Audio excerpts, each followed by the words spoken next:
Chapter 1. The Orange Cat That Could Do Backflips After Meetings. In a parallel universe, in a city in Huagua, the urban steel jungle, with neon lights just beginning to glow, reflects the hurried flow of people. Li Yunpeng is just an inconspicuous drop of water in this torrent. He works at Huanyu Technology Group, a colossal entity with an employee roster thick enough to knock someone out, boasting over 100,000 formal employees distributed around the globe. Li Yunpeng is just an ordinary programmer in the Internet Services Division, specifically in the Application Development Team. Group 2. His workspace is a standard 1.2-meter cubicle in an open office area. In code is the partner he faces the longest, while 996 feels as natural as breathing. Today was just another ordinary day, at least at the start. At 3 o'clock in the afternoon, the time of day most prone to drowsiness, Li Yunpeng had just resolved the historical bug that had plagued him for 2 days and was holding a mug with the company logo, preparing to head to the pantry for a refill of instant coffee to combat the damned sleepiness that ate tea that moment. His phone screen suddenly lit up by itself. No notification sound, no vibration, just like a ghostly signal. Li Yunpeng frowned, picked up his phone, thinking it was just a pop-up ad from some rogue app, but on the screen appeared an app icon he had never seen before. A simplistic black square with a slowly pulsing white question mark. What the heck? A virus? Or did someone secretly install something on my phone? Li Yunpeng muttered, trying to long press the icon to uninstall it, only to find there was no uninstall option, as stubborn as a system app. On a whim, he clicked the question mark icon. The phone screen instantly turned pure black, and several lines of white text appeared like a ghost. Welcome, Weaver of Reality. This system is called turning false into truth. Core rules: construct narratives, gain belief, solidify reality. You currently have an initial reality score, 1.00 points. Please enter the statement you wish to become. Real below. The system will evaluate the required reality score. When a reality score is sufficient, you may choose to consume it to solidify reality. Note: the greater the impact, the higher the required reality score. Please use with caution. Below was a simple input box and a submit evaluation button. Li Yunpeng was stunned. His first reaction was to wonder which board programmer had created this prank app, or is a new type of scam. The interface looked quite decent. He scoffed, not taking it seriously. Weaver of Reality? Turning false into truth. Such an over-the-top name. He shook his head, preparing to close this nonsensical application. But then he thought, since it didn't require any payment, why not humor a bit? All right, let's give it a try. With a mocking mindset, he typed the most ridiculous thing he could think of in the input box. Li Yunpeng, and the reincarnation of the Emperor Z Wei, who commands the stars and rules all phenomena. He clicked Submit Evaluation. The screen flickered and feedback popped up. Narrative evaluation. I, Li Yunpeng, and the reincarnation of the Emperor Z Wei, who commands the stars and rules all phenomena. Required reality score: 9,876, 543, 210, 987, 652, 603, 24.21 points over 98 quintillion points. Description: involves a complete remaking of the essence of individual life, causing disruptive, irreversible impacts on the existing Earth system. Current reality score: 1.00 points. Judgment: reality score severely insufficient, cannot execute. Li Yunpeng almost spat out the water he had just swallowed. 98 quintillion? With a decimal point? Is this number serious? And the description sounds so convincing, like there's really something to it. He thought the app's developer had a really big imagination and was quite humorous. So, he cleared the input box and tried a more practical fantasy. I'm actually a hidden billionaire with 10 billion in my bank account. He clicked Submit Evaluation. Narrative evaluation. I am actually a hidden billionaire with 10 billion in my bank account. Required reality score: 88,888.88 points. Description: involves the generation of a massive amount of legal currency from thin air and legalizing it that requires deep modification of the existing financial system's back-end data. Current reality score: 1.00 points. Judgment: reality score severely insufficient, cannot execute. 88,888.88. Using lucky numbers? Li Yunpeng rubbed his chin. Although he still didn't believe it, he felt an odd sensation in his heart. The app's evaluation logic seemed to make some sense. The greater the impact, the more points were needed. While being a billionaire was also quite exaggerated, it certainly had far less impact on the world compared to being a deity. He decided to keep testing, trying something closer to reality. Tomorrow my boss will proactively promote me and give me a 50 raise. Narrative evaluation. Tomorrow my boss will proactively promote me and give me a 50 raise. Required reality score, 150 points. Description. Involves influencing the cognitive and decision-making processes of a specific individual that needs to overcome multiple realities, such as personal will, company regulations, and financial budgets. Current reality score, 1.00 points. Judgment. Reality score. Insufficient, cannot execute. 150 points. Intervening in someone else's thoughts and company processes is indeed much harder than just generating money out of thin air, but it's still a lot. Li Yunpeng was thoroughly amused by the app's serious nonsense. He even began to think along its logic. What kind of statement would require the least reality score? It should be something with almost no impact and a bit counterintuitive. Then he suddenly remembered a meme he had seen online a while ago. My cat could do backflips. There was indeed a plump orange cat that always lounged around a lobby downstairs, known as Big Orange by everyone in nearby office buildings. This cat was extraordinarily lazy, spending its days either sleeping or eating, and it was hard to imagine it could even walk a few extra steps, let alone do backflips. This is it. Li Yunpeng got excited and typed. The stray orange cat Big Orange downstairs can actually do backflips. He clicked Submit Evaluation. This time, the feedback on the screen was different. Narrative evaluation. The stray orange cat Big Orange downstairs can actually do backflips. Required reality score, 0.95. Points. Description. Involves minor, localized modifications to the physiological structure and movement abilities of a single non-sentient being cat. Impact range, extremely small. Easy to spread as a funny story. Current reality score, 1.00 points. Judgment. Reality score sufficient. Would you like to consume 0.95 points of reality score to solidify this narrative as reality? Yes, no. Li Yunpeng's heart skipped a beat. Reality score sufficient? Can I consume it? He stared at the yes-no options on the screen, his finger hovering in the air, feeling hesitant for the first time. The previous evaluations had seemed illusory due to the overwhelming numbers, but this 0.95 was so close to his 1.00, and the yes-no option carried an inexplicable allure. How could this be? It must be a scam. He chuckled to himself. It's just a well-made prank program. If I click yes, I bet it will pop up a message saying, congratulations, you've been scammed or pay to unlock all features. With a mindset of exposing you, he gently clicked yes. The screen dimmed for a moment and then returned to normal, updating the text. Reality points consumed, 0.95. Remaining reality points, 0.05. The narrative. The stray orange cat Big Orange downstairs actually does backflips has begun to solidify. Solidification complete. Then the app interface stayed there, the input box still present, but the reality points at the top changed to 0.05, and it seemed nothing else had changed. That's it? Li Yunpeng stared blankly at his phone. Is that all? Nothing happened. It's really a scam. He shrugged, tucked his phone back in his pocket, and got up to head to the tea room. That one point of initial reality would just be considered playing a text game with this boring app. However, just as Li Yunpeng was slowly walking back to his workstation with a steaming cup of coffee, a sudden commotion and gasps came from the lobby downstairs, and it seemed someone couldn't help but laugh. What's happening downstairs? Li Yunpeng was a bit curious and walked over to the window to look down. Their department was on the second floor, which was quite convenient. He saw a small circle of people gathered at the edge of the plaza where Big Orange, the cat, usually liked to bask in the sun. There were uniformed security guards, colleagues who had just come downstairs to smoke or buy something, and several delivery guys, all craning their necks to see what was happening, many of them holding up their phones to record. Could it be that Big Orange got into a fight with someone? Li Yunpeng muttered, unable to see the specific situation from his position. At that moment, his chubby colleague Wang Hao also came over.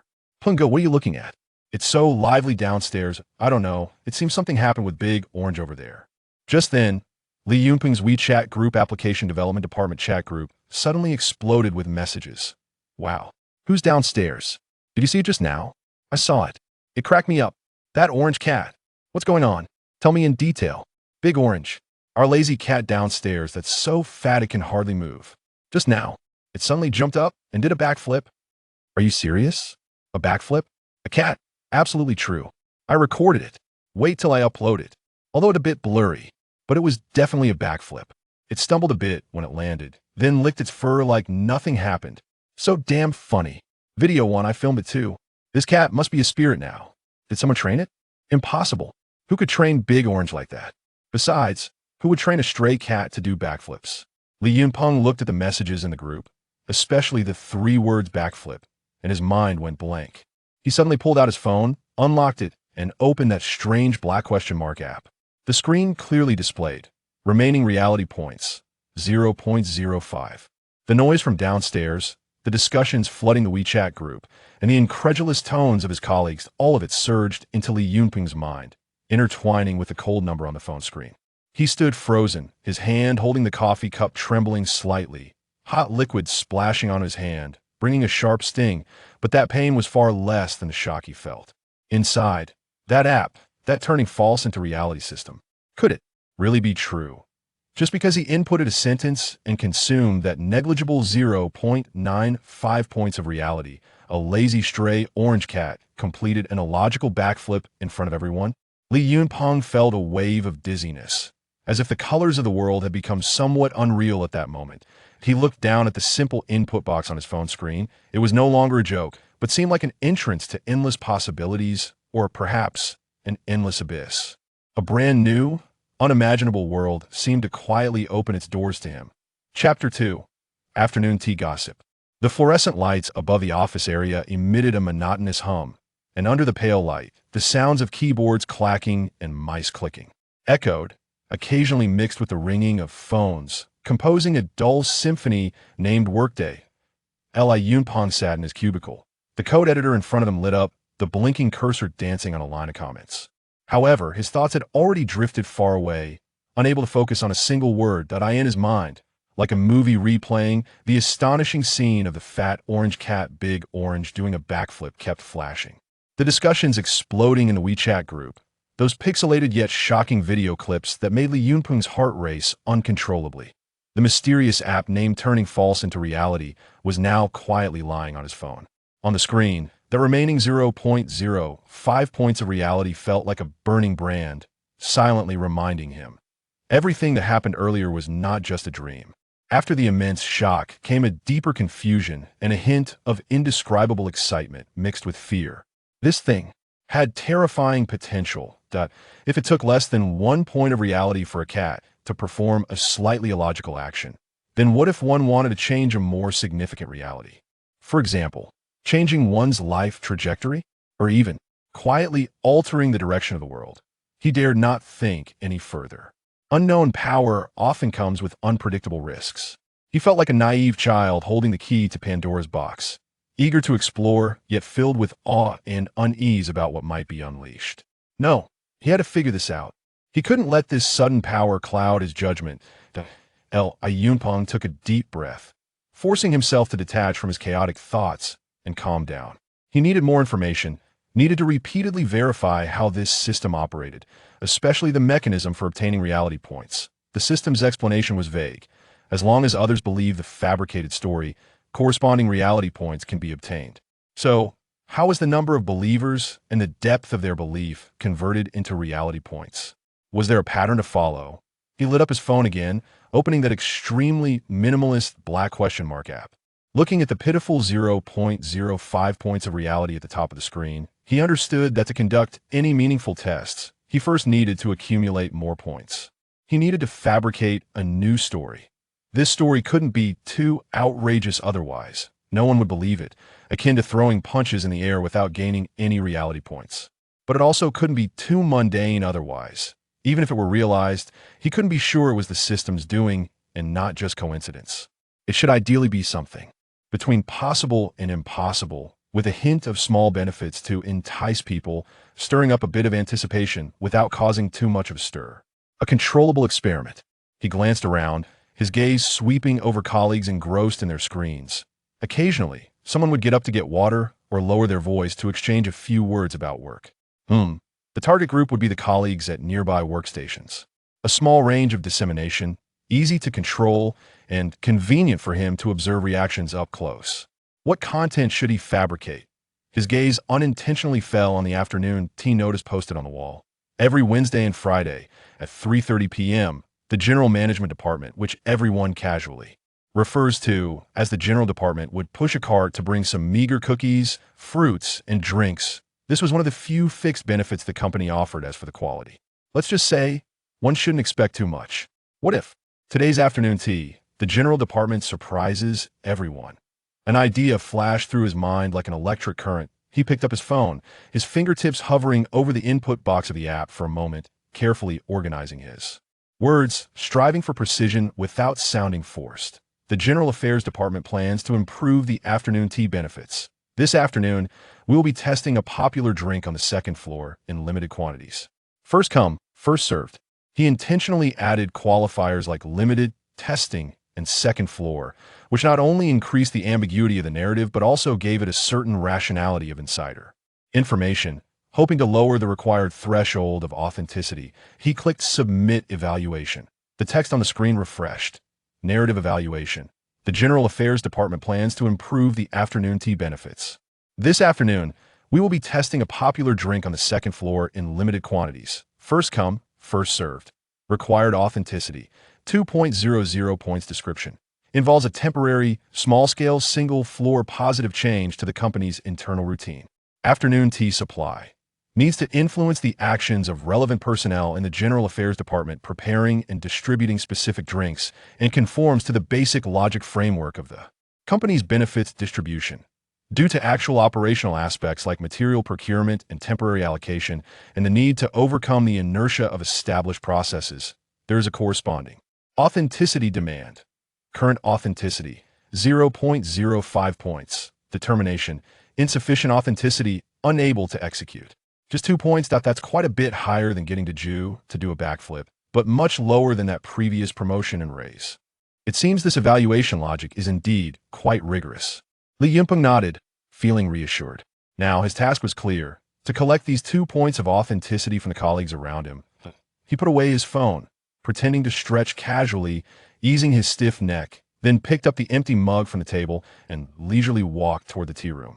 In the tea room, his chubby colleague Wang Hao had his back to him, filling his cup at the water dispenser. Yunpeng walked over, grabbed a cup to fill it too, and casually remarked as if he had just remembered, "Hey, Howsy, have you heard? It seems there's something different about the afternoon tea today." Wang Hao turned around, a look of confusion on his round face, holding the cup he had just filled. Different? What's different? Aren't they just the same old biscuits? Sure, keep it down. Li Yunpeng feigned mystery, motioning for him to come closer. "I was just in the bathroom, and it seemed like I heard 2 ladies from the General Affairs Department whispering that they're planning a surprise for our floor this afternoon. Some limited edition trendy milk tea or fruit tea." To test the response, Wang Hao's eyes lit up for a moment, flashing a glimmer of foodie desire, but that spark quickly faded. He pouted. "Really? Don't joke with me, Peng Ge. That bunch from the General Affairs Department. Can they really be that generous? Trendy drinks? They probably just have some Bionegitone expiring plum juice, right?" Li Yunpeng shrugged, putting on a "I just said it casually" expression. "I just overheard it by chance. Who knows if it's true? Anyway, they said it's limited, so probably just a few cups. We'll see. If there is, it's a win. If not, that's normal." Just as Wang Hao was skeptical, muttering it would be great if it's true, Li Yunpeng's phone in his pocket emitted a very subtle, non-physical vibration, something only he could perceive, an internal feedback from the fake to real app, like a faint ding ringing in the depths of his mind. He discreetly glanced at his phone screen, which had lock screen previews enabled, and a simple system notification appeared. Received belief feedback from Wang Hao. Comprehensive evaluation, mild belief. Authenticity 0.22 points. Current total authenticity 0.27 points. Effective. The first investment was in. Li Yunpeng felt a surge of joy inside, but his face remained calm and collected. "All right, I'll head back first. I haven't finished running my code." He patted Wang Hao's shoulder and turned to leave the tea room. Back at his desk, he began to act like an experienced hunter, selectively throwing bait to the surrounding prey. To Li Na, the office gossip queen who sat across from him, he adopted a tone of sharing a secret and leaned in to whisper, "Nana, let me tell you something, but don't spread it around, okay? There might be something good in the afternoon tea today." I heard that Li Na was indeed intrigued, her eyes brightening, but after hearing it, she still pouted. "The General Affairs Department? Just listen to it. Peng Ge. Do you really believe them? Don't get your hopes up too high." Receive belief feedback from Li Na. Comprehensive evaluation. Weak belief. Authenticity 0.15 points. Current total authenticity 0.42 points. And for the honest guy Chen Gong, who was focused on his work and oblivious to the world, Li Yunpeng casually mentioned while he was stretching, "Chen Gong, if you see any drinks that are different from usual during afternoon tea, remember to be quick, it seems to be limited."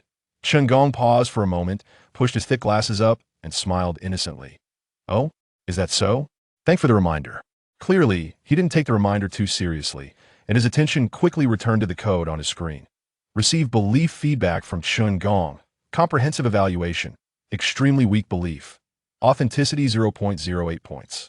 Current total authenticity 0.50 points.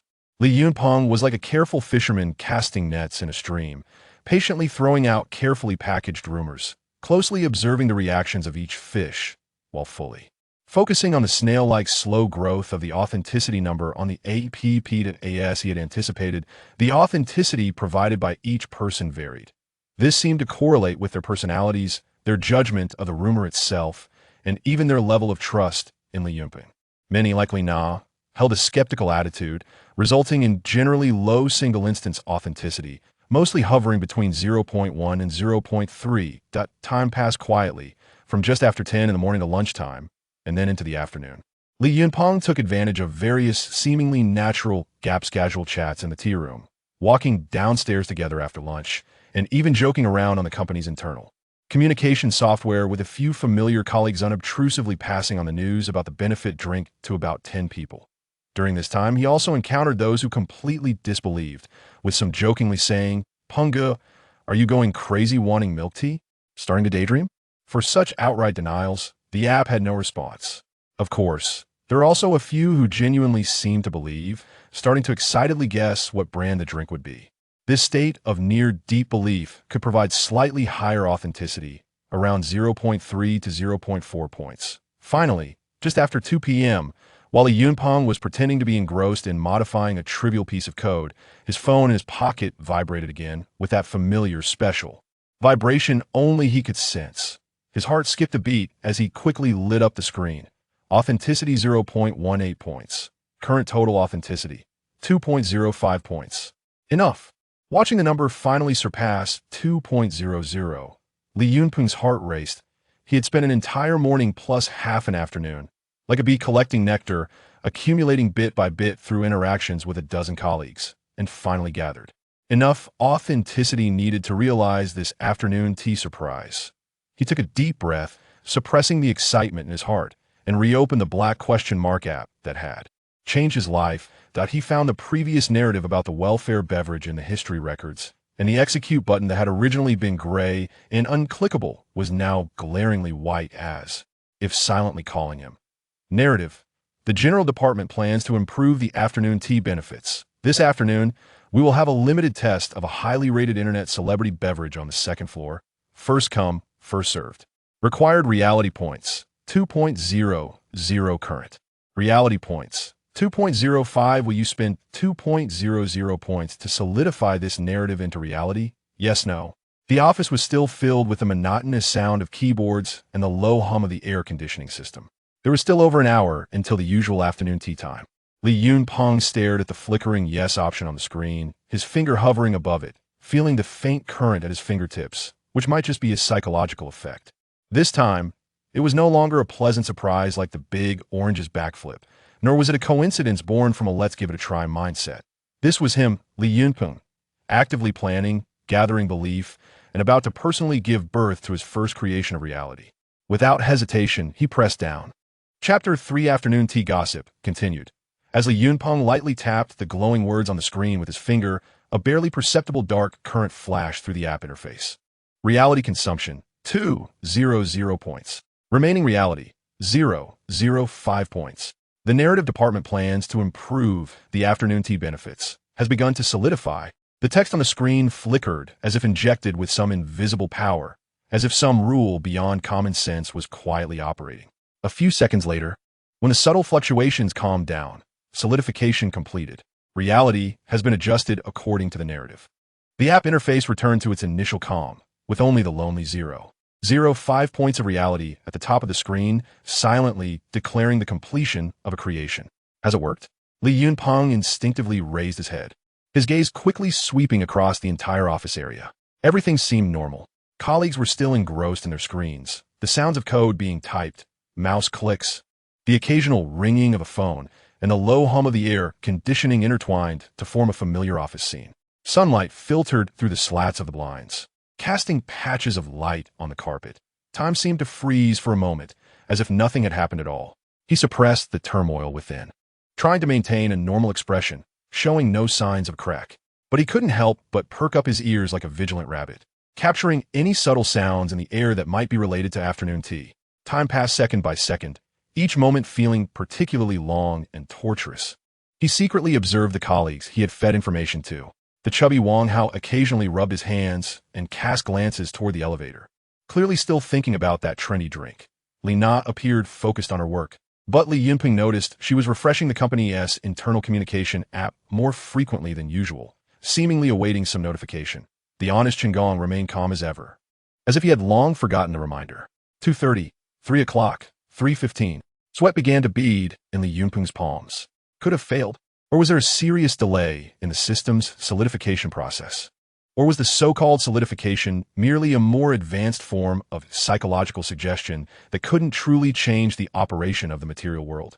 He began to doubt himself, wondering if the 2 points of reality he had just consumed would go to waste.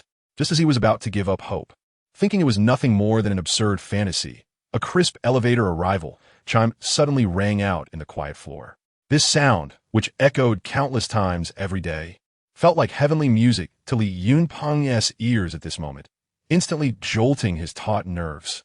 Immediately after, a faint but clear sound of wheels rolling, with a rhythm different from the usual dullness, slowly approached from the end of the corridor. The sound grew closer, accompanied by a slightly unfamiliar young female voice, politely announcing, "Excuse me, afternoon tea has arrived." Almost simultaneously, the colleagues who had been focused on their work in the office, as if under some collective spell, instinctively raised their heads, their gazes all directed toward the source of the sound. A young girl, dressed in the standard uniform of the comprehensive department of Huanyu Technology Group, but with a somewhat unfamiliar face, was pushing a brand new cart that gleamed with a silver metallic sheen, smiling as she slowly entered their application development area. However, what was even more eye-catching was the array of items on the cart.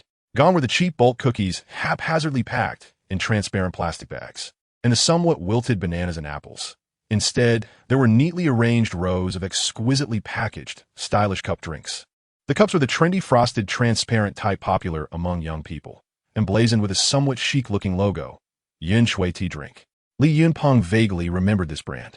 It seemed to have recently skyrocketed in popularity in several bustling commercial areas in the city center, known for its high-quality ingredients and unique flavors, but also for its relatively high prices, with a cup easily costing 30 to 40 yuan. Through the crystal-clear cup walls, one could clearly see the enticing liquids inside, vibrant and layered. The pink of strawberry pulp blending with pure white milk for a strawberry milk snowtop. Fresh lemon slices and bright green mint leaves adorning an iced lime mojito. And a classic brown sugar bubble milk latte with chewy black sugar pearls settled at the bottom and a rich salty milk cap on top. Roughly counting, there were about 20 to 30 cups, and not just one type, as the air began to fill with a sweet aroma mingling with fruity freshness, rich dairy scents, and a hint of tea fragrance, instantly whetting everyone's appetite. At that moment, the entire office area fell into a strange silence, all eyes magnetically drawn to the cart full of surprises. Wow! The first to break the silence was Li Na, who sat across from Li Yunpeng. She exaggeratedly covered her mouth, her eyes wide with disbelief. Is this Yin Shui Tea Drink? Am I seeing things? The chubby Wang Hao practically jumped up from his chair in a reflex, dashing to the cart with agility that contrasted sharply with his usual laziness. He leaned over the edge of the cart, scrutinizing the drinks, his voice slightly higher-pitched. Wow. It's really Yin Shui. Their cheapest drink costs over 30 yuan. Has the comprehensive department struck it rich? Or is the sun rising from the west? The young girl pushing the cart was startled by the sudden enthusiasm of everyone, her face showing a shy smile as she quickly explained, "Hello everyone, I'm Xiao Zhang, the new intern in the comprehensive management department. Our department's leader said that to thank everyone for their hard work lately, and to try out a new form of afternoon tea benefits, we specially supplied a batch of Yin Shui tea drink as a special afternoon tea here on the second floor. The quantity is limited, and each person can take 1 cup, so please line up to get it. We might also ask everyone to fill out some feedback later to see how well this format is accepted. As soon as she finished speaking, the entire office area erupted like a pot of oil set ablaze. Is this real? Am I dreaming? The comprehensive department has changed. My goodness, happiness has come too suddenly. What a good day is today. Yin Shui. The last time I passed their store, the line was winding around several corners. I didn't dare to buy it. Hurry up, what are we waiting for? Let's line up. If we're late, there won't be any left. The colleagues who had previously been skeptical of Li Yunping's gossip, even secretly scoffing at it, now had expressions of surprise, disbelief, and ecstatic joy on their faces. They all put down their work, excitedly got up from their seats, chattering enthusiastically as they instinctively gathered towards the cart, quickly forming a small line. Li Yunping saw Wang Hao excitedly lining up while turning back to him with a wink, silently mouthing, "Brother Peng, amazing, genius." After Li Na received a visually stunning strawberry milk snowtop, she specifically walked over to Li Yunpeng's workstation, waving her cup with a beaming smile. "Brother Peng, your news is spot on. You are like a prophet. Go get it. I'll keep an eye on things for you. Which flavor do you like? Let me tell you, the berry one is super delicious." Even the usually composed Lao Chun rarely showed surprise, and he followed the line to get a cup of lime mojito, iced brew. As he passed by Li Yunpeng, he deliberately nodded at him, his eyes filled with a hint of realization and genuine gratitude. "Shaoli, thanks for the reminder." Li Yunping's mood was like a thrilling roller coaster ride, soaring from previous anxiety and self-doubt to a complex mix of ecstasy, relief, accomplishment, and a tinge of fear. He watched as his colleagues eagerly received those exquisite drinks that shouldn't have been there from intern Xiao Zhang. Listening to their enthusiastic discussions about the sudden generosity of the comprehensive department and their praises for the drink flavors, he knew he had succeeded. The story he fabricated, after consuming those 2 points of reality, had perfectly transformed into reality. At that moment, his phone in his pocket vibrated again with that familiar, special internal vibration that only he could sense. This time, the vibration was unusually strong and continuous, as if something was surging into his phone, flooding into that mysterious app. He forced himself to remain calm and walked to the end of the line, patiently waiting like the other colleagues to collect his share of the results, while secretly unlocking his phone and opening that black question mark app that had changed his fate. On the screen, the number representing reality was jumping wildly at an astonishing speed, skyrocketing. Receive belief feedback from Wang Hao. Fully believe, 100. Reality 1, 50 points. Receive belief feedback from Ina. Fully believe, 100. Reality 1, 20 points. Receive belief feedback from Engineer Chun. Fully believe, 100. Reality 1, 90 points. Receive belief feedback from colleague A. Fully believe, 100. Reality 1, 35 points. Receive belief feedback from colleague B. System notifications streamed across the screen like a waterfall. When the colleague saw the small cart filled with cloud-brewed tea drinks appear, personally received those beautifully packaged beverages, and tasted the sweet and delicious flavors, all their previous doubts and uncertainties about the rumors vanished in the face of this ironclad fact, completely transforming into 100% certainty about the matter. The cognitive shift from skepticism to undeniable reality produced a feedback of reality far more powerful than the previous piecemeal accumulation. In just a few minutes, as more than a dozen colleagues who had been informed by Li Yunpeng received their drinks and completely confirmed the truth of the matter, the reality number at the top of the app screen skyrocketed from a meager 0.05 points, as if it had boarded a rocket, racing forward. Finally, when intern Xiao Zhang politely handed a fragrant brown sugar boba thick milk latte to Li Yunpeng, that number stabilized at current total reality, 88 points. 20.88. Li Yunpeng took the cup of milk tea with the perfect cool touch and substantial weight. Inhaling the rich scent of brown sugar and creamy milk wafting from the cup, watching the black pearls bobbing at the bottom, and seeing the satisfied smiles on his colleagues' faces. Finally, his gaze returned to the dazzling 20.88 on the phone screen. For the first time, he truly felt the terrifying power and almost limitless potential behind the phrase, turning falsehood into reality. The world seemed to be quietly rewritten according to his script. Bit by bit, the reality, which had just surged to 88 points in his hand, was his first leverage to pry open reality, and it was crucial startup capital. What should he do next? Li Yunpeng sipped his milk tea slowly, enjoying the pleasure of the sweet but not cloying liquid sliding down his throat, while sinking into deeper thoughts. Chapter 4. The ripple of rumors. The days slipped by quietly amidst the regular code submissions, lengthy requirement meetings, and occasional minor disturbances like the Cloud Tea event, resembling a gently flowing river that is occasionally disturbed by a thrown stone, creating ripples before quickly returning to calm. Li Yunping's cautious approach to the application of the fake-to-real system became increasingly evident. The authenticity that surged to over 20 points felt like a small secret fortune in his pocket, both a tempting lure and a constant warning hanging over his head. He increasingly understood that each instance of turning fake into real added a stroke to the intricately precise canvas of reality. The weight, color, and position of this stroke could trigger a chain reaction with far-reaching implications. A slight misstep could lead to unimaginable consequences. Li Yunping's department, the third application development division, was led by a supervisor named Zhang Jiaming.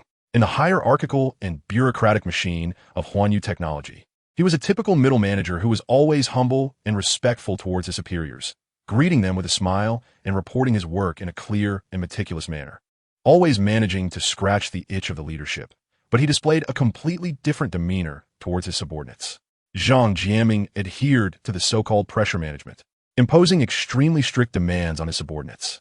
A minor setback would provoke his harsh words, especially excelling in public criticism of disobedient employees or those whose performance fell short, aiming to set an example and establish authority. Ironically, he was also adept at taking credit upwards, skillfully packaging the hard-earned results of the entire team as his own leadership success, thus earning appreciation from his direct superiors and solidifying his position. The performance evaluations of department members, year-end bonus coefficients, and even valuable promotion opportunities were tightly held in his hands. Zhang Jiaming threatened anyone who displeased him with performance issues or potential promotion opportunities. With this approach, he had almost become the emperor within the department. Everyone privately complained about him, harboring resentment, but in his presence, they could only nod in agreement and force smiles. Truly a model of being able to express anger but unable to voice it. That morning, the atmosphere in the office was unusually oppressive. When Department Supervisor Zhang Jiaming emerged from his office, which symbolized power, his face was so dark it seemed like he could wring water from it. His dark circles were more pronounced than usual, as if he hadn't slept well for several days. His brows knitted into a deep furrow, and his mouth habitually turned downwards, resembling someone who had just swallowed a fly, like a cobra ready to spit venom. As he passed through the open office area, his sharp eyes scanned each workstation like a searchlight, causing many employees who had been relatively relaxed to instinctively straighten their backs. And the sound of keyboard typing instantly dropped several decibels, as if the air had solidified. Who was responsible for monitoring the user activity data of the Phoenix project? Zhang Jiaming's voice suddenly erupted in the quiet office, filled with uncontainable anger, sounding particularly harsh. Why hasn't yesterday's data analysis report been sent to my email yet? Little Li, a young employee who had joined the company for less than half a year, was startled by the sudden mention of his name and stood up quickly, his voice trembling slightly, tinged with a barely perceptible grievance. Zhang.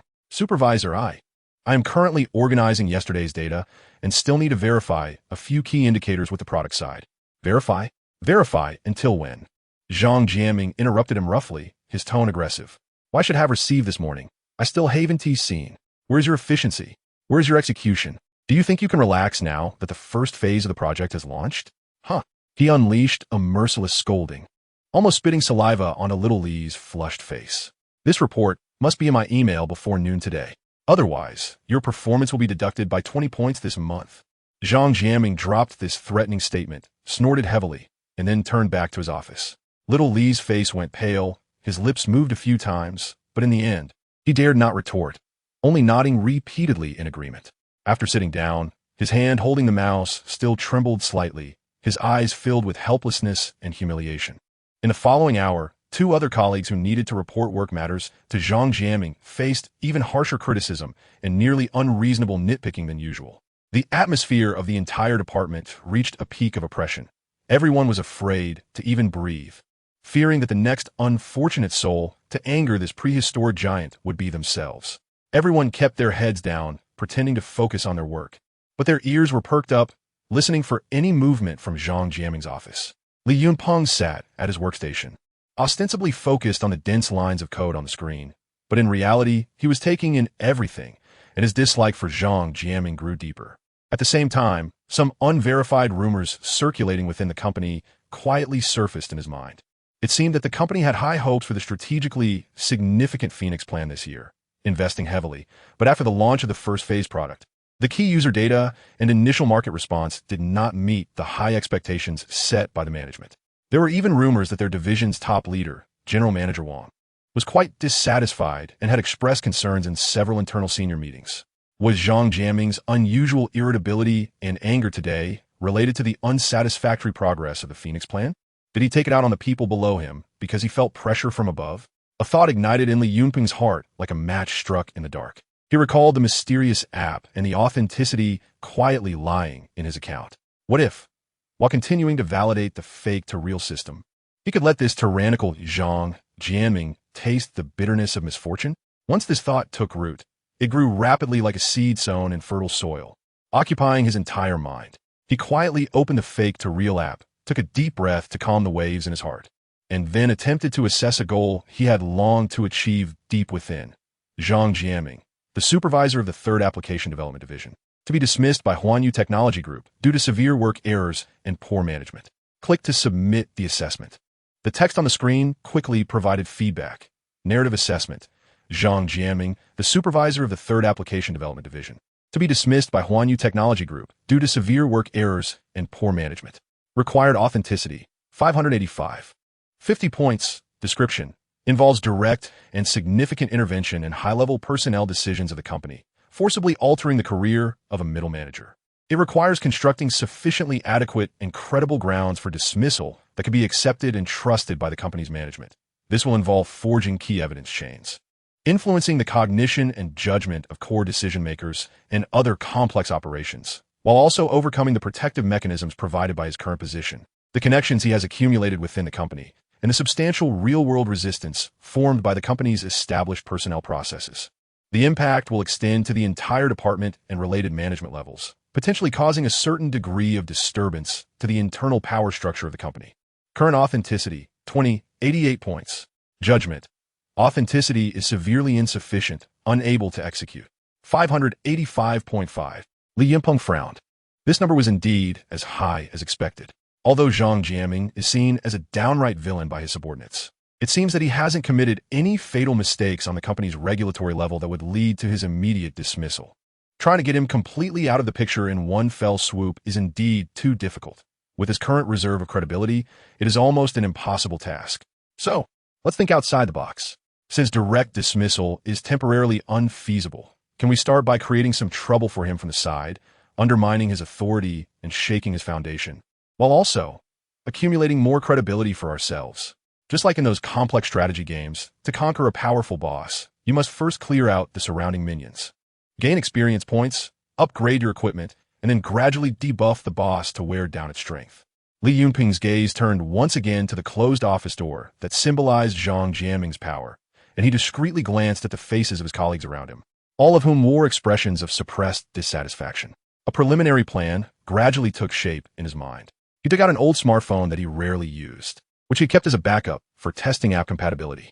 After unlocking it, he logged into a little-used account on a social media platform. This account's nickname was a random jumble of characters, and its profile picture was a system default landscape image, making it look completely unrelated to him and absolutely safe. Then, he skillfully navigated to a private group chat that had been secretly formed by employees in their department for anonymous gossip and exchanging various tidbits of information. This group had a high level of secrecy, and the administrator had set strict entry requirements, allowing everyone to speak more freely without fear of being discovered by the company or their superiors. He took a deep breath, adjusted his emotions, and switched to a tone that suggested he was in possession of some insider information, beginning to edit a message in the group. Exclusive scoop. Guaranteed authentic. Just overheard a friend from administration accidentally let it slip that this morning, our division's big boss, Mr. Wang, called Zhang, referring to Zhang Jiaming, into the office and gave him a severe reprimand over the Phoenix project. Apparently, he even slammed the table. No wonder he has been acting like a powder keg since he came out today, snapping at anyone he sees. Everyone who has to report to him recently should be extra careful. Don't walk into the line of fire. Facepalm emoji. This message was a carefully woven half-truth. It was indeed a fact that Zhang Jiaming was in a terrible mood today, something everyone in the department had witnessed. There were also some vague rumors circulating within the company about the Phoenix Project's progress not going smoothly. However, the core detail about Mr. Wang harshly criticizing Zhang and even slamming the table was purely fabricated by Li Yunpeng based on existing materials, embellished with exaggeration. Yet, this seemingly reasonable speculation, once sent out, instantly stirred up a storm in the anonymous group. The group erupted almost instantaneously. What the hell? Is this for real? Zhang was reprimanded by Mr. Wang? I wondered why he was acting like a moving bomb today. So that's the reason. Deserved. That damn Phoenix project, which was hyped up so much, now has such dismal data after launch. If he doesn't take the blame, who will? Up there, 10,086. I've been fed up with that Zhang Jiaming for a long time. He just knows how to exploit us lowly coders while doing nothing himself. No wonder little Li just got chewed out by him. Turns out he was just using Li as a punching bag. Poor little Li. Is the source reliable? Which friend from administration is it? I hope it's not just made up. This doubt was quickly drowned out by the subsequent waves of complaints and schadenfreude. I say it's pretty likely. Did you not see his long face? It's as dark as a pot bottom. He must have been harshly criticized by the boss. Otherwise, how could he be so angry? So satisfying. It would be great if Mr. Wang could just fire him outright. Li Yunpeng watched the messages on the group chat scrolling like a tide, a nearly imperceptible smile curling at the corners of his mouth. The story he fabricated perfectly matched Zhang Jiaming's current terrible state and resonated precisely with the prevailing sentiment among most of the department about their long-standing grievances against him. Eagerly awaiting his downfall, people tend to believe what they want to believe, especially when the so-called facts can reasonably explain unpleasant phenomena and satisfy their innermost dark expectations. At that moment, his main phone in his pocket vibrated again with that familiar, special internal vibration only he could perceive. This time, the frequency of the vibrations was more intense than ever, lasting longer, as if something was continuously pouring in. He calmly unlocked the phone screen and opened the black question mark app. Received belief feedback from anonymous user A. Comprehensive judgment. Strong belief. Credibility 0. 65 points. Received belief feedback from anonymous user B. Comprehensive judgment. Moderate belief. Credibility 0. 48 points. Received belief feedback from anonymous user C. Comprehensive judgment. Strong belief. Credibility 0. 80 points. One after another, the prompts indicating an increase in credibility fell like a fine rain. This carefully crafted insider information quickly fermented in the anonymous group and spread through private screenshots shared among group members. A small-scale word-of-mouth transmission that spread like a virus throughout the entire application development division. Almost everyone who heard this insider news, when combined with their first-hand observation of Zhang Jiaming's irritable, explosive state, chose to believe it to varying degrees. After all, everything seemed too reasonable, perfectly explaining Supervisor Zhang's abnormal behavior today. Li Yunpeng's credibility soared like a rocket out of control, rapidly increasing at an astonishing speed. From the initial 88 points, it quickly broke through 30, 40, 50 points, as the atmosphere in the office gradually returned to a semblance of calm, because Zhang Jiaming had stormed into his private office with a dark face and hadn't come out the entire afternoon, which, to everyone, further confirmed the rumor about him being severely criticized by the boss and being in a terrible mood. The credibility number displayed on Li Yunpeng's app finally settled steadily at current total credibility, 53, 75 points. By simply taking advantage of a clever opportunity and spreading a seemingly reasonable negative rumor about his superior Zhang Jiaming, he effortlessly gained over 30 points of credibility. This efficiency far exceeded that of the previously meticulously planned afternoon tea surprise event. In that moment, Li Yunpeng keenly realized that utilizing people's existing emotions, such as the general disdain and long-standing dissatisfaction toward Zhang Jiaming, and their pre-existing cognitive foundations, like the circulating rumors about the Phoenix Project potential issues, to fabricate facts that precisely cater to these emotions and cognitions would yield a highly effective way to gain credibility, potentially triggering unexpected chain reactions. He looked at the shimmering 53, 75 points of credibility on his phone screen, and for the first time, a subtle thrill of controlling the trajectory of others' fates surged within him. Although this number is still far from the initial target of 585 points, which would completely drive Zhang Jiaming out of the company, it is undoubtedly a highly successful start. The next step is how to cleverly utilize this newly acquired wealth to continue weaving an unfavorable reality against Zhang Jiaming. A faint glimmer of cold light flashed in Li Yunpeng's eyes as a plan, more advanced than merely spreading rumors, began to quietly take shape in his mind. Chapter 5: The Ripple of Rumors continued. 53. 75 points of authenticity. This number quietly flashed on Li Yunpeng's phone screen. He understood that this was not just a cold number, but a power that could shake reality, gained through his clever manipulation of information flow and precise exploitation of group negativity. Simply spreading rumors in the anonymous group on Xiaolan Book, while temporarily satisfying everyone's schadenfreude regarding Zhang Jianming and bringing him considerable gains in authenticity, was ultimately ephemeral and lacked a solid foundation. To truly deliver a substantial blow to the detestable Zhang Jianming, relying solely on verbal rumors was far from enough. More impactful, tangible evidence was necessary. Li Yunpeng's gaze shifted back to the closed door of the office, symbolizing Zhang Jianming's power, and a bolder, more actionable plan gradually became clear in his mind. He intended to transform the rumor that had just spread wildly in the department group about the harsh criticism from the head of the division into an observable fact to some extent.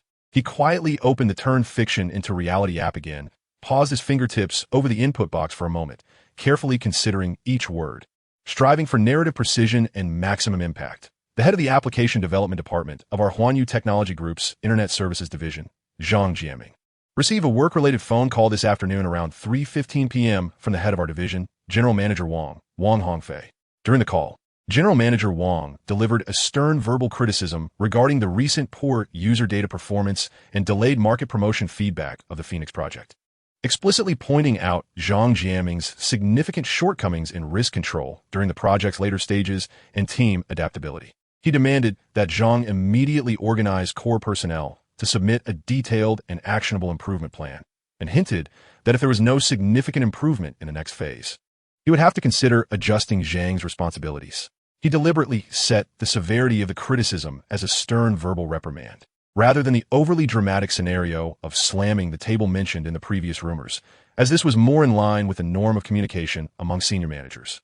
At the same time, he included the suggestion of adjusting responsibilities, leaving room but enough to create immense pressure and a sense of crisis for Zhang Jianming.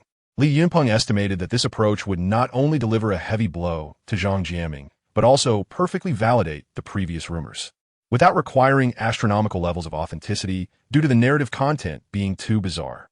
After all, General Manager Wang, as the highest authority in the division, was within his rights to express dissatisfaction and exert pressure over the poor progress of key projects. The system's task was merely to solidify this, cleverly adding fuel to the existing logical reality, precisely distorting the specific timing of the event, the severity of the criticism, and the manner of communication between the two parties. He clicked to submit the evaluation. The text on the screen refreshed. Narrative evaluation. Department Head Zhang Jianming was sternly criticized by General Manager Wang over the phone, required to submit an improvement plan, and hinted at considering adjustments to his responsibilities. Required authenticity, 48. 80 points. Description. Involves targeted influence on the behavior and words of a specific senior manager, General Manager Wang, at a specific time, causing them to express preset negative evaluations and work pressure to a specific subordinate, Zhang Jianming, in a specific manner via phone. Slightly distorts the existing factual basis, e.g., the objective situation of poor project data, reinforces the directness and severity of the negative feedback, and guides the immediate perceptions and subsequent short-term memories of both parties, aligning their behavioral logic with this narrative. The impact is primarily limited to the cognitive levels of the individuals involved in the event and a few potential informants, with minimal effect on the overall actual operation of the company, but possibly causing significant impacts on the internal atmosphere of the department and Zhang Jianming's personal psychological state. Current authenticity, 53, 75 points. Judgment. Authenticity is sufficient. Will you consume 48, 80 points of authenticity to solidify this narrative into reality? Yes, no, 48.8. Indeed, wanting to directly intervene in the behavior and cognition of a division head, even if only through a phone call, required a level of authenticity that was dozens of times higher than influencing an ordinary colleague. Li Yunpeng thought to himself that this consumption amount was within his expectations. Seeing the prompt indicating sufficient authenticity, he unhesitatingly tapped the glowing option with his fingertip. Authenticity consumed, 48, 80 points. Remaining authenticity, 4, 95 points. Narrative of Department Head Zhang Jianming being harshly criticized by General Manager Wang over the phone has begun to solidify. Solidification complete. Reality has been adjusted according to the narrative. After doing all this, Li Yunping's heartbeat accelerated uncontrollably again. He knew that the most critical moment was about to arrive. He took a deep breath, forced himself to remain calm, then pretended to be nonchalant as he stood up, picked up his water cup, and walked toward the tea room. In reality, all his attention was highly focused, his gaze locked onto Zhang Jianming's independent office door, as if equipped with radar, and his ears perked up, capturing any subtle sounds in the air. Time passed second by second, each second seemingly stretched infinitely. The office was filled only with the sound of keyboard typing and the low hum of the air conditioning, the atmosphere oppressive and dull. About 10 minutes later, just as Li Yunping was beginning to think that this turning fiction into reality might have gone awry, the phone rang. A series of urgent and loud ringing, like thunder on a clear day, suddenly shattered the office's original tranquility, and the sound was coming from Zhang Jianming's closed office. Almost simultaneously, all the employees in the open office area, who had been engrossed in their work, instinctively paused their actions, raising their heads with expressions of shock and curiosity, their gazes converging on the closed door. The phone seemed to ring several times, with an undeniable sense of urgency, before someone inside finally answered. At first, the office was quiet, seemingly only Zhang Jianming was responding softly, his voice indistinct. But soon, a suppressed, yet evidently dissatisfied and reprimanding male voice seeped through the crack of the door. Although the specific words were unclear, the severity in that tone, its imperiousness, and the oppressive feeling of being looked down upon could be clearly felt by those outside, even through the thick door. Yes, General Manager Wang, I understand. Zhang Jianming's characteristic voice, slightly humble and ingratiating in the face of superiors, floated out intermittently. But this time, attentive listeners could detect a barely perceptible tremor and undeniable tension in his voice. The data, indeed. Our team had a deviation in our estimates. I will immediately organize the relevant personnel to review the improvement plan. Yes, General Manager Wang. I will definitely organize it before I leave work today and personally deliver it to your office. Understood, General Manager Wang. Rest assured, I will reflect deeply, give my all, and guarantee. The entire phone call lasted about 7 or 8 minutes, during which the authoritative and stern male voice, undoubtedly General Manager Wang's voice, dominated the conversation, while Zhang Jianming, like a student who had made a mistake, spent almost the entire time explaining, admitting fault, and continuously making assurances. When the phone was finally slammed down with a loud bang, Zhang Jianming's office fell into a deathly silence. Meanwhile, the open office area outside erupted like a deep-water bomb, instantly stirring up silent waves. Everyone exchanged glances, their eyes filled with shock, disbelief, and a hint of indescribable excitement and anticipation. That phone call, just now, could it really have been from the head of the division, General Manager Wang? As everyone speculated in their hearts, the door to Zhang Jianming's office was suddenly flung open with a bang. Zhang Jianming stood at the door with a grim face, as if he had just lost his father. Beads of sweat were even forming on his forehead, and a few meticulously styled strands of hair looked somewhat disheveled. His eyes were as fierce as if he were about to devour someone, and his chest heaved with heavy breaths, clearly indicating he was quite angry or perhaps had just been severely reprimanded.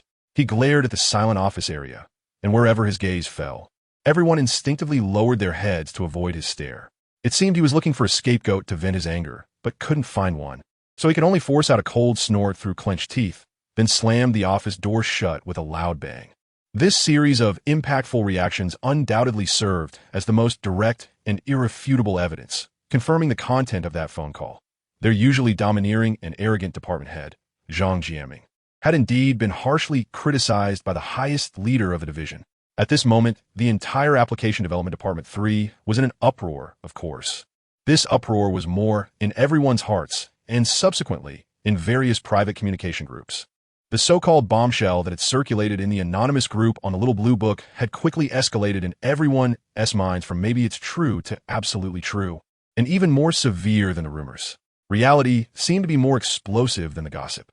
The division head not only criticized him verbally in the office, but appeared to have reached his limit and directly called in for a remote bombardment. Li Yunping's phone in his pocket began to vibrate wildly again, a familiar frenzy that only he could sense. This time, the intensity and duration of the vibration were more severe than any previous instance, as if a torrent of powerful energy was continuously flowing into his phone, into that mysterious app. He suppressed the excitement boiling inside him and the slight thrill of controlling the situation as he lowered his head to check the app's feedback. Receive belief feedback from Wang Hao, comprehensive judgment, extremely strong belief. Reality score 2, 50 points. Receive belief feedback from Lina, comprehensive judgment, extremely strong belief. Reality score 2, 20 points. Receive belief feedback from Shaoli, the previously scolded employee, comprehensive judgment, extremely strong belief. Reality score 2, 80 points. Receive belief feedback from department colleague C, comprehensive judgment, extremely strong belief. Reality score 2, 10 points. This time, nearly all colleagues who witnessed that scene, or clearly heard the argument on the phone and Zhang Jianming's furious door slam, were convinced that Zhang was indeed harshly criticized by General Manager Wang. The earlier rumors circulating on the Little Blue Book were now solidified by this first-hand evidence, rapidly transforming into an established fact in their minds. The explosive feedback from this collective, strong conviction triggered by real events was overwhelming. Li Yunpeng watched his remaining reality score of 495 points soar like it had been injected with potent fuel, trailing a long tail as it shot upward rapidly. 10 points, 20 points, 40 points, 60 points, 80 points. Finally, as the discussions in the office began to subside and everyone started frantically communicating about this sensational gossip on various internal messaging platforms, the reality score displayed on Li Yunpeng's phone app stabilized at a brand new, exhilarating height. Current total reality score, 96, 45 points. Almost 100 points. Li Yunpeng looked at this number, feeling an unprecedented sense of power and control rising within him. Not only had he successfully made that usually aloof and annoying supervisor suffer a huge loss, but more importantly, through this successful operation, he had clearly validated the high-efficiency growth model of transforming rumors into real events, even if partially distorted and guided, with substantial reality returns. The ripples of gossip, once thrown into the stone of reality, could create massive waves in the beliefs of the crowd. He glanced again at the closed office door, which seemed to have lost its former authority, and a cold smile flickered in his eyes. This was just the beginning. He seemed to have taken a solid step closer to his initial goal of getting Zhang Jianming completely out of Huanyu technology. The nearly 100 points of new reality he held in his hands would be a solid foundation for implementing the next step of his plan. A bolder and more meticulous plan was quietly taking shape in his mind.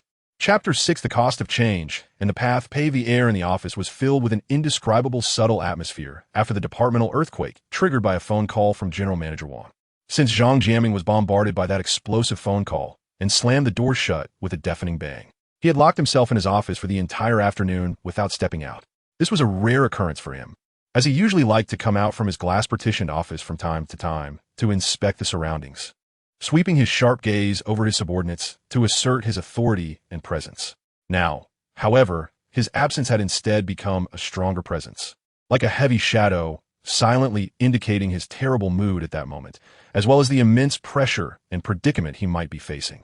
Although his colleagues appear to have returned to their usual work state, with the sounds of keyboard typing and mouse clicks echoing, various small group chats and internal communication software were buzzing with more fervor and secrecy than ever. Everyone was eagerly discussing the spectacle of Zhang Jianming being reprimanded by General Manager Wang, with embellished details circulating privately, speculating about his future situation. And the words were filled with a sense of schadenfreude that had finally been released after a long period of repression. The instigator of all this, Li Yunpeng, after the initial surge of excitement and unparalleled sense of achievement gradually subsided, fell into a deeper level of calm contemplation. He looked at the phone screen where the authenticity level had risen to nearly 100 points, and for the first time, he felt a sense of awe towards this mysterious system called turning lies into reality. It was not merely a crude tool that could force his fabricated lies into reality, but seemed more like a sophisticated instrument that could accurately capture and cleverly amplify various potential and minute possibilities in the real world, catalyzing and manifesting them. The ripples of rumors, once thrown into the real stone, could stir up huge waves in the sea of people's beliefs. He silently reflected on his previous insights and gained a deeper understanding of this statement. A bold thought, like a stone thrown into a calm lake, rose again in his heart, creating layers of ripples. He wanted to see, after experiencing this afternoon's precision strike, whether the difficulty of achieving his ultimate goal of completely getting Zhang Jianming out of the company, which he had initially set, would change as a result of the system's assessment of required authenticity. He took a deep breath, calmed his slightly rapid heartbeat, and then skillfully opened the Turning Lies into Reality app, pulling up the narrative he had previously assessed from the history. Zhang Jiaming, the department head of Application Development Division 3, was dismissed by Huanyu Technology Group due to serious work mistakes and poor management style. When his gaze habitually fell on the required authenticity column provided by the system, he couldn't help but be slightly taken aback, and then his pupils suddenly constricted, his breath catching. On the screen, the previously daunting number of 585, 50 points, which had once felt out of reach, now appeared as a brand new, significantly reduced value, required authenticity, 350,000 points. 350 points, a decrease of 235.5, a drop of over 40%. How could this be? Li Yunpeng instinctively rubbed his eyes, thinking it was an illusion from staring at the screen for too long. But the clearly visible 350,000 on the screen, along with the countless zeros omitted thereafter, clearly told him that this was not an illusion, but a real change. Why? Why had it suddenly dropped so much? Was it merely because Zhang Jiaming was scolded by General Manager Wang? His brain operated like a high-speed CPU, reorganizing, linking, and analyzing all the details of what had happened today, from spreading rumors to solidifying General Manager Wang's phone criticism, trying to find the hidden logic and deeper rules of the system's operation. After a moment, a flash of realization crossed his eyes, as if clouds had parted to reveal the sun. Yes, he understood, or rather, he believed he had touched upon the deeper logic of the system's operation.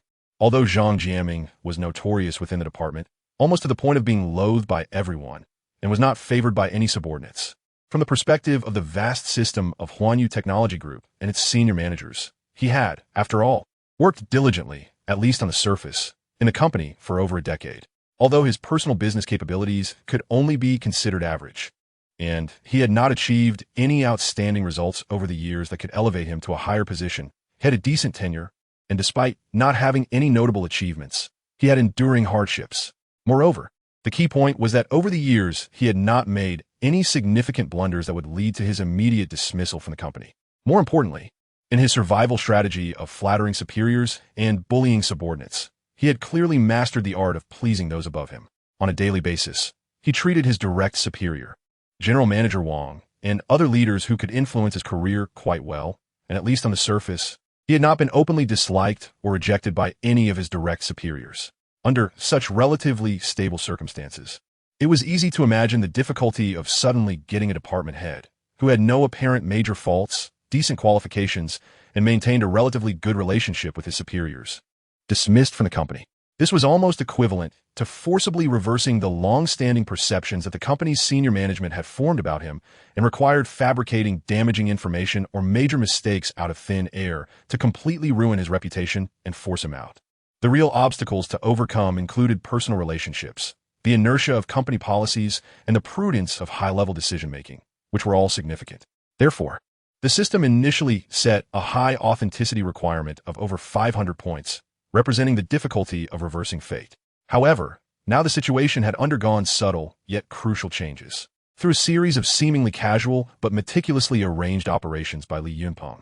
First, the rumor about Zhang Jiaming being harshly criticized by General Manager Wang due to the poor progress of the Phoenix project spread widely within the department, successfully laying the groundwork for subsequent real events and creating a psychological expectation among everyone that Zhang Jiaming might be in trouble. Next, by consuming nearly 50 points of authenticity, he successfully made General Manager Wang genuinely deliver a ruthless and stern public reprimand to Zhang Jiaming over the phone. Although this incident on the surface might seem like a common verbal reprimand from a superior to a subordinate for work mistakes, it was not uncommon in a hierarchical large company. However, its potential and far-reaching impact should not be underestimated. It was like a wedge driven forcefully into Zhang Jiaming's seemingly solid professional position.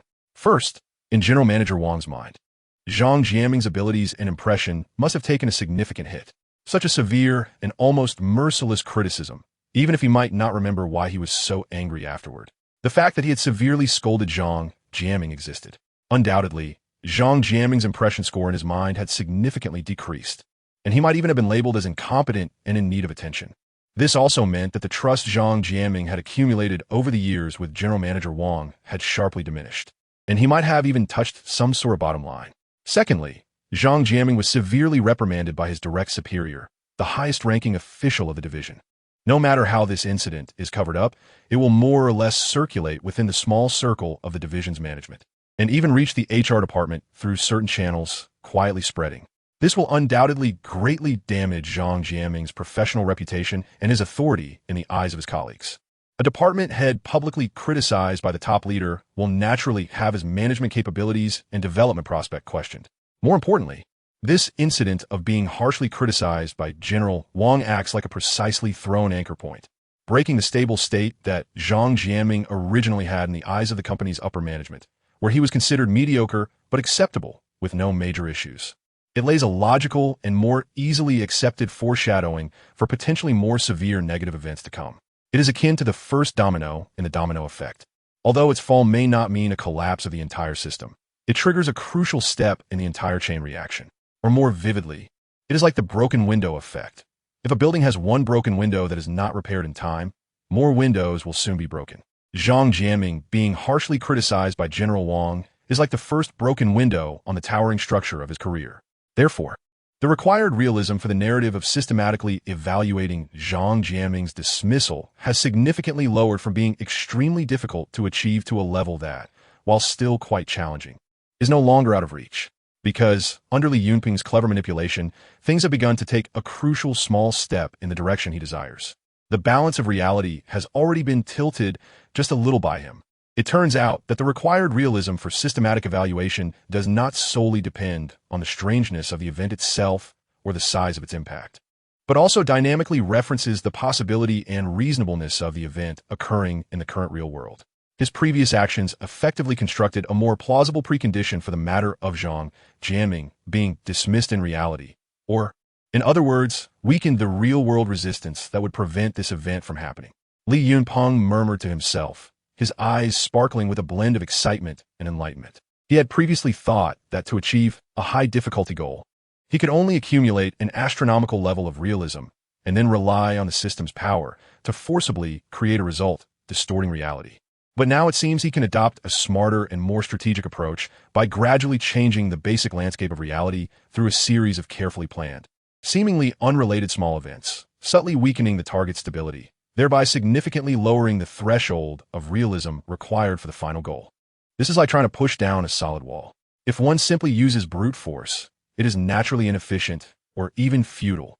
But if one first observes carefully, finds the weak points in the wall, or uses tools to gradually create cracks in the key load-bearing structures, disrupting the overall stability, then in the end, a gentle push might be all that is needed for the entire wall to collapse in a logical chain reaction. And this logic is what the system values. 350 points of realism.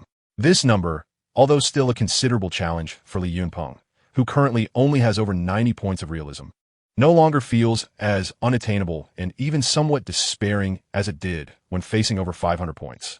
It gives Li Yunpeng a tangible sense of hope and a deeper understanding of how to utilize this system of turning falsehoods into reality, along with more actionable strategies. This discovery filled him with an uncontrollable excitement, while also providing a clearer understanding of the seemingly simple yet incredibly precise operational logic of the turning falsehoods into reality system. It is not a wish machine that can whimsically and arbitrarily distort reality, but rather a sophisticated editing tool for reality. It respects the basic rules of reality, but allows users to amplify, guide, and even create the course of events along the path of greatest possibility by injecting belief and consuming realism within the framework of those rules. 350 points. Although still a lot, it is no longer an unreachable star. Li Yunpeng looked at the 96, 45 points of realism in his account, his eyes gleaming with shrewd and calm calculations. He now faces two main choices. One is to continue working hard, finding ways to accumulate realism through various channels until he gathers the remaining more than 250 points, and then wait for a suitable moment to directly turn the final goal of Zhang Jiaming's dismissal into reality in one go. This approach is straightforward but may take a long time, and consuming a large amount of realism to anchor such a significant dismissal event could provoke a series of unpredictable and uncontrollable chain reactions. The second is to continue using this step-by-step, gradual strategy, further weaken his position and reputation within the company, thereby continuously lowering the realism required for the ultimate dismissal target. This method may be more complex and require more careful planning, but it has the advantage of relatively controllable risk and lower consumption of realism. Considering the potential upheaval that directly anchoring an event at the level of dismissal might provoke and the greater realism required, Li Yunpeng's inclination leans towards the latter, a more prudent and sophisticated strategy of gradual erosion. He needs more small stones to continually and rhythmically strike against the seemingly solid, yet already showing a clear crack in Zhang Jiaming's professional fortress, which he had personally chiseled open this afternoon. He glanced again at the closed door of Zhang Jiaming's office. This time, his gaze contained not only disdain and anticipation, but also a touch more of the calmness and determination of a chess player strategizing. The chessboard has been quietly set up, and the pieces are already in place. Next, it will depend on how this novice weaver of reality skillfully drops the next piece in his hand. Chapter 7: The Flood of Belief. In the following days, the atmosphere in the Internet Services Division of Huanyu Technology Group, especially in Application Development Department 3, was shrouded in an indescribable eerie calm, akin to the suffocating silence before storm. After being bombarded by a phone call from General Manager Wang, Zhang Jiaming, although still appearing in the office on time the next day, seemed to have lost his backbone. His previous arrogance and commanding demeanor had significantly diminished, replaced by visible signs of exhaustion and unease. He no longer frequently emerged from his glass kingdom to patrol his territory, even when he did show up occasionally. His face was always so gloomy that it seemed to drip water, his gaze revealing a hint of anxiety and undeniable fatigue. During the weekly departmental meetings, although he still maintained his usual stern expression to assert his authority, the seasoned employees in the department could keenly sense that his tone lacked the previous sharpness and bitterness, instead carrying a flavor of bluster, hiding weakness, a desire to cover up the obvious. Meanwhile, the department's employees resembled a pack of hyenas that had been lurking on the grasslands, acutely picking up on the weak aura emanating from this once mighty Lion King. On the surface, they continued to show respect for Zhang Jiaming, but private discussions and speculations never ceased. Rather, they surged like an underground river, escalating in intensity. The deathly phone call from Wang's office acted like a deep water bomb dropped into a calm lake, with the ripples continuously spreading and even beginning to affect the surrounding waters. Li Yunpeng keenly realized that this was a prime opportunity, a golden window to capitalize on the momentum and expand his gains. By precisely spreading rumors about Zhang Jiaming being harshly criticized by General Manager Wang, he had successfully solidified part of it into reality, not only bringing him considerable tangible benefits, but, more importantly, laying a solid foundation of trust for a series of subsequent actions against Zhang Jiaming. Now, what he needed to do was to cleverly harness this flood of belief, formed by negative emotions, gossiping desires, and the anticipation of justice, and further direct it toward a quagmire that could completely engulf Zhang Jiaming. As evening approached and the clocking out sounds echoed, the flow of people in the office began to stir. This was the time of day when people's spirits were relatively relaxed. Information exchange was most active, and various rumors were easiest to ferment and spread. Li Yunpeng reactivated the anonymous account he had registered on a small blue book, which had no connection to him personally. This time, his target was not limited to the small tea room group within Application Development Department 3. With some connections he had previously accumulated, along with group invitation links or QR codes obtained through informal channels, he successfully infiltrated several anonymous chat groups privately formed by employees from other related departments within the company, such as product planning, software testing, marketing operations, etc. These groups were larger in scale, with a more complex composition, and the speed and breadth of information dissemination within them far surpassed that of their department's small chat group. As night quietly descended and the city's clamor gradually subsided, when most people had concluded their tiring day, either enjoying a moment of peace at home or seeking the pleasures of nightlife outside, Li Yunpeng, however, was spiritedly sitting in front of his computer, his fingers flying across the keyboard as if weaving an invisible giant net. He aimed to craft a more impactful and closer to his final goal story. This time, he was no longer satisfied with merely describing Zhang Jiaming's embarrassing predicament after being criticized. Instead, he aimed to directly target his precarious position itself. He meticulously edited a message, adopting a tone of feigned mystery as if he had access to highly confidential insider information from the upper echelons. Breaking news. Absolutely reliable source. Major personnel changes may be imminent in the upper management of the Internet Services Division. Dear brothers and sisters, let me give you a piece of advice. The winds in our division have been growing tighter lately, especially the head of Application Development Department 3, Zhang Jiaming. About the last time he was publicly criticized by General Manager Wang. I tell you, that was just the beginning. The waters run deep. A buddy of mine in the president's office privately revealed to me that General Manager Wang has reached a point of intolerable dissatisfaction with Zhang Jiaming's poor performance on the Phoenix project, believing he severely lacks leadership skills and that his strategic vision does not keep pace with the company's development. He has hinted multiple times in small internal meetings that he intends to make organizational adjustments to him. It is said that HR has already been quietly scouting for potential replacements, and it's not ruled out that they might directly optimize him under the guise of bottom position elimination or cost reduction and efficiency increase. After all, we all know that recently, our Huanyu group has been quite relentless with mid to senior management who fail to meet performance standards, shushing emoji, eating melon emoji, waiting for official announcement emoji. This information was undoubtedly far more explosive than the previous rumor about the harsh criticism and was more provocative and topical. It directly pointed out sensitive terms, such as position adjustments or layoffs, that could directly end a person's career, enough to ignite public opinion across various groups in a short time. Li Yunpeng understood that if this information were presented in normal circumstances or aimed at a manager with a decent reputation and acceptable performance in the company, its credibility would not be very high. After all, suddenly and inexplicably optimizing a department head who had worked diligently, at least on the surface, for over a decade in the company, regardless of how mediocre his abilities were, was not an easy decision in any large company that values processes and stability. It would seem somewhat abrupt and illogical. However, this was a different time. The key was that he had previously created an established fact in reality through the turning false into true system, portraying Zhang Jiaming as being severely reprimanded by General Manager Wang for his poor work performance. This established fact had deeply embedded itself as a powerful psychological anchor in the minds of many employees following this matter. Now, the new rumor he tossed out about Zhang being adjusted or optimized seemed to many as a logical extension and inevitable development of that established fact.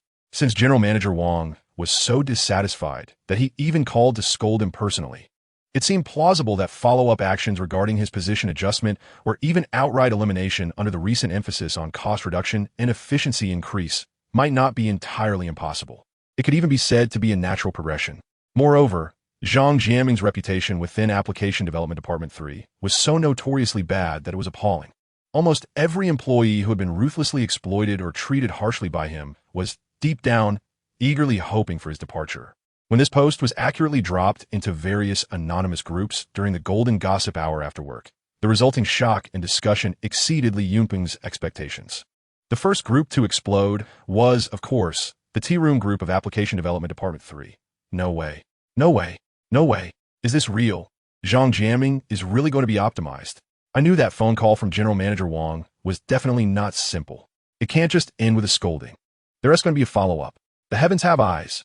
Is our department finally going to see the dawn of liberation? Please, all gods, help us. Hurry up and get rid of him. I don't want to see his disgusting face for even a day. Although it sounds a bit sudden and hard to believe, combined with his recent absent-mindedness and the look of someone who has lost everything, I can't help but feel there might actually be some truth to it. In the group chats of other relevant departments in the division, while everyone doesn't have a personal grudge or direct interest concerning Zhang Jiaming, discussions about personnel changes at the upper management level and the optimization of middle management are always the most eye-catching topics in workplace gossip, easily resonating with others. Is the division really going to take serious action? Which Zhang Jiaming? Can someone with insider knowledge come out and clarify? I heard he's the head of the Application Development Section 3, and that the Phoenix project has been a total mess.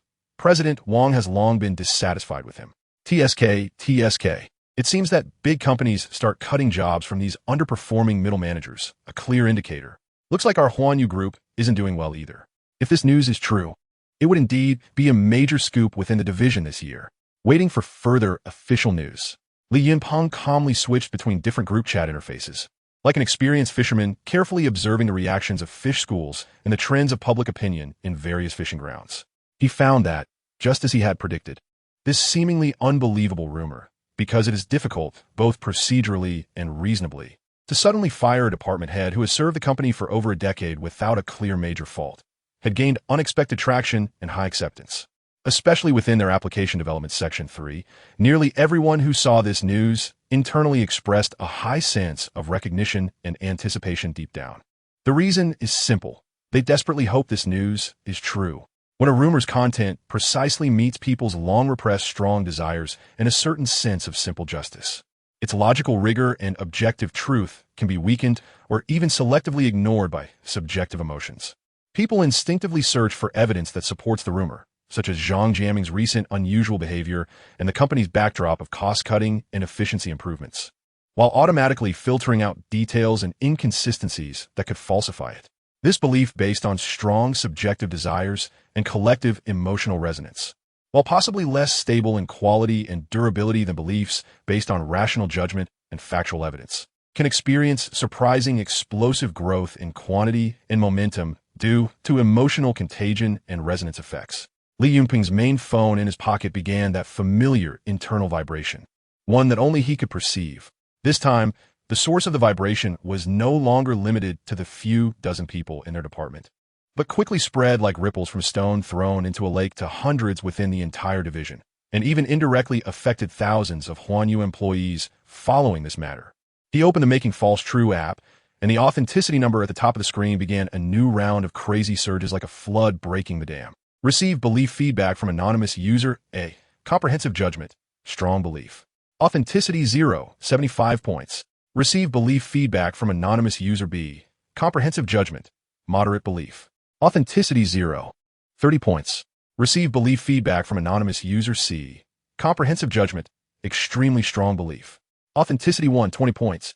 Receive belief feedback from anonymous user D. Comprehensive judgment. Weak belief. Authenticity 0, 25 points.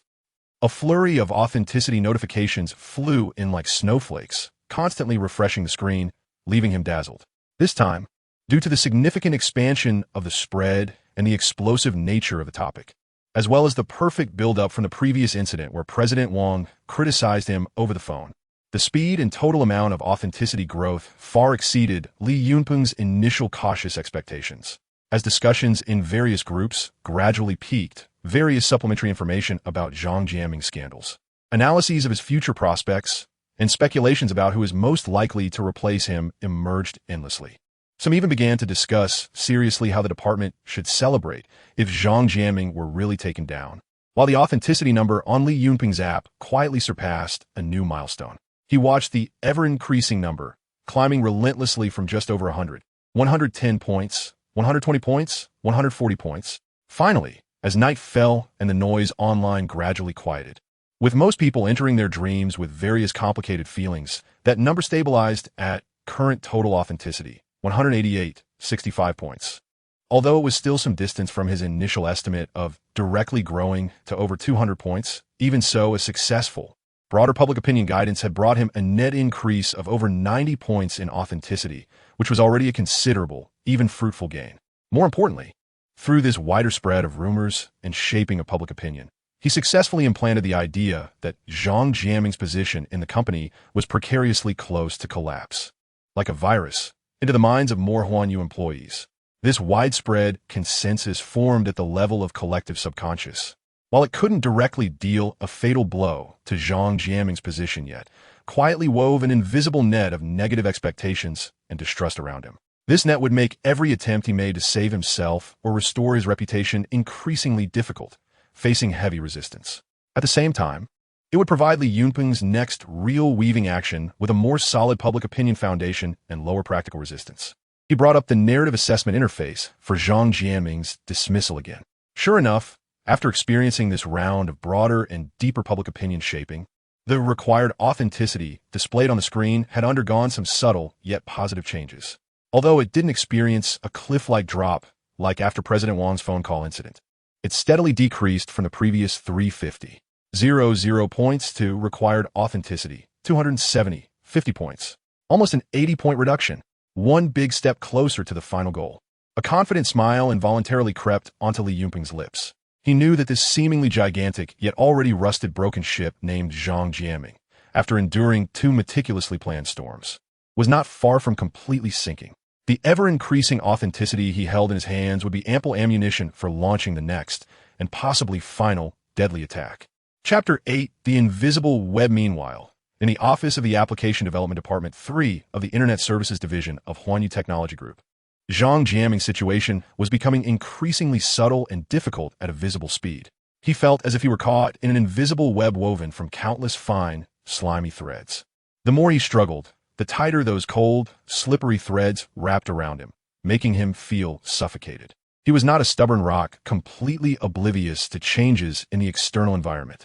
On the contrary, after more than a decade of navigating the complex and cruel jungle of the workplace, especially skilled at reading the situation and discerning intentions, which he relied on as his means of survival, Zhang Jiaming was acutely sensitive to the subtle changes in his surroundings and interpersonal relationships, almost to a pathological degree. He began to clearly sense that ever since that thunderous phone call from General Manager Wang's office, which had shaken him to his core, the atmosphere surrounding him had changed. It was a cold, viscous, suffocating feeling, as if the entire world was observing him with an unusual gaze filled with scrutiny and inquiry, making him feel like a thorn was lodged in his back. Those subordinates who had previously been respectful and dared not even breathe in his presence, let alone maintain eye contact for too long, now maintained a facade of politeness and workplace etiquette. After all, he was still the department head, and their performance and livelihood depended on him. But whenever their eyes occasionally met his, Zhang Jiaming could always detect an elusive curiosity, detachment, and even a hint of schadenfreude hidden beneath their respectful masks, which he found most humiliating. He occasionally attempted to ease the almost frozen and awkward atmosphere during the weekly departmental meetings by telling a joke that he thought was humorous, a tactic he used in the past to liven up the mood and showcase his approachability. However, the responses he received were often sparse, dry, and more awkward than silence itself. Those hollow and perfunctory laughs felt like tiny poison needles stabbing mercilessly at his already taut nerves, causing his facial muscles to twitch involuntarily. The work tasks he assigned, while still being executed in a seemingly orderly manner, appeared to be met with significantly slower feedback and lower quality than before. The efficiency that used to be swift and decisive had vanished, replaced by an indescribable sense of procrastination and apathy. He could even sense that some people seemed to deliberately avoid direct work reports to him, preferring to relay information through layers of emails or submitting results reluctantly at the last minute. What sent chills down his spine, making him feel as if he were falling into an ice pit, was that when it came to cross-departmental collaboration, the attitudes of colleagues in other departments had also become increasingly bureaucratic, even deliberately cold and evasive. Those resources or process flexibilities that he could easily secure with a phone call or a casual mention of Zhanggu or Jiaming when he was in a position of power now often faced strict adherence to company rules. With excuses like, "Sorry, Zhang supervisor, our department is also short-staffed lately. This request may need to be scheduled, and this regulation might not be flexible," and other soft refusals. Those colleagues who had once greeted him with smiles and friendly overtures when he was in a favorable position now spoke in distant, polite tones over the phone, conveying a sense of cold professionalism with no accountability. He could even detect a hint of subtle disdain in the indifferent tones of some people on the other end of the line. This was something that rarely happened before, and could even be said to be impossible. He was well aware that the network of relationships he had painstakingly built over the years within the company, like a spider's web spread across various key nodes, had been his vital capital for survival and upward mobility. Now, that web was quietly unraveling, breaking apart in ways he could not comprehend or prevent, leaving him feeling unprecedentedly isolated and unsupported. Even a few peers from other departments with whom he believed he had a decent relationship, or those who had worked under him and had later been promoted or transferred to other departments due to his support, seemed to be intentionally or unintentionally distancing themselves from him. Previously, they would occasionally invite him to dine in nearby restaurants or have a few drinks after work, sharing internal gossip and industry trends, exchanging news. Now, they always had excuses like, "We're too busy with projects lately, working overtime every day, can't find time," or "I already have plans for lunch, let us do it next time, I promise," or "My child has been unwell lately, I need to get home early," which sounded grandiose, but were actually extremely perfunctory excuses, cleverly and resolutely avoiding any of his invitations. He felt like a person enclosed within an invisible, cold glass dome, able to see the hustle and bustle of the outside world clearly, yet unable to truly integrate into it or feel any warmth or goodwill. Every signal he sent out, whether attempting to communicate, probe, or seek help, fell silently into an abyss, failing to elicit any expected positive responses. This feeling of being isolated, scrutinized, and marginalized gnawed at his nerves like a parasite, making him restless and unable to sleep, which caused his already poor sleep quality to deteriorate sharply, resulting in dark circles and bags under his eyes. He began to become extremely suspicious, like a startled bird, filled with vigilance and distrust towards everything around him. He felt that every colleague passing by, every fleeting glance directed at him, and every hushed whisper that seemed deliberately lowered in volume could be discussing him, mocking his predicament. And waiting with glee for the day he would completely fall from grace. He even started to irrationally suspect that someone was maliciously plotting against him behind his back, deliberately spreading harmful rumors to try to pull him down from his current position. He attempted to find a few subordinates or colleagues with whom he could still communicate reasonably well, seeking private conversations. He tried to create a relaxed atmosphere, indirectly probing to understand what was happening and to discover the origins of the rumors about his impending adjustment or optimization, along with any deeper background or driving forces he was unaware of. However, everyone he approached appeared unusually cautious and evasive, with shifty eyes, either saying flattering platitudes or feigning ignorance, claiming they had heard nothing, suggesting he might be overly stressed and worrying too much, or mentioning that everyone was busy with work lately and might not have paid attention to the office gossip. No one was willing to share any valuable information with him, nor did anyone want to get too close to him, a person who might soon be on the verge of a downfall, for fear of getting burned. This feeling of being unable to grasp anything, like hitting a thick cotton wall, drove him even more frantic and desperate. He felt like a drowning person desperately trying to grab hold of a life-saving straw, only to find nothing around him, just the cold, bone-chilling water continuously swallowing him. The immense anxiety and insecurity that initially arose from General Manager Wang's thunderous phone call had now grown uncontrollably in his heart, like a wildfire fueled by gasoline, nearly consuming his rationality entirely. His temper had become increasingly irritable and volatile, with minor issues capable of provoking him into a furious outburst. He began to frequently lock himself alone in his office, sometimes for half a day, having the timid little assistant hurriedly deliver lunch to the door. In that confined space, he would sometimes pace back and forth restlessly, like a caged beast, cursing those he suspected of scheming behind his back. At other times, he would collapse exhausted into the large office chair that symbolized power, staring blankly at the ceiling, letting various negative emotions, fear, anger, resentment, helplessness, completely drown him. However, there were moments when he would suddenly burst out of his office without warning, like an enraged bull, pacing back and forth in the relatively quiet office area, his eyes scanning each employee engrossed in work with a sinister and vigilant glare, trying to detect the despicable person who was spreading rumors and scheming against him from their subtle facial expressions and unnatural movements. He even began to irrationally suspect certain employees who had not gotten along with him in the past or whom he had harshly suppressed, believing they must be taking the opportunity to kick him when he was down. Yet, the more he exhibited such abnormal and neurotic behavior, the more it validated the rumors circulating within the company about his immense pressure and impending downfall, creating a vicious cycle that he could not escape. Those who were originally only half convinced of the rumors began to lean towards believing that Zhang Jiaming might really be finished after witnessing his series of nearly unhinged actions. After all, if there weren't serious problems, how could an experienced department head behave so pathetically and out of control? His state alone indicated that he was no longer fit for a management position. Meanwhile, Li Yunpeng, who was observing all of this, felt no ripples in his heart, remaining as calm as a bottomless ancient well, showing no signs of disturbance. He was like a composed chess player, watching each frantic and erroneous response of his opponent on the board. He knew that the seemingly insignificant seeds of rumors he had sown, after the critical catalyst of General Manager Wang's phone call, had taken root and sprouted, growing wildly in a direction he could not fully control, yet generally aligned with his initial expectations, bearing the fruit he desired. The narrative surrounding Zhang Jiaming, constructed from countless negative beliefs, speculations, discussions, and Zhang Jiaming's own panic reactions, was continually self-reinforcing and spiraling upward.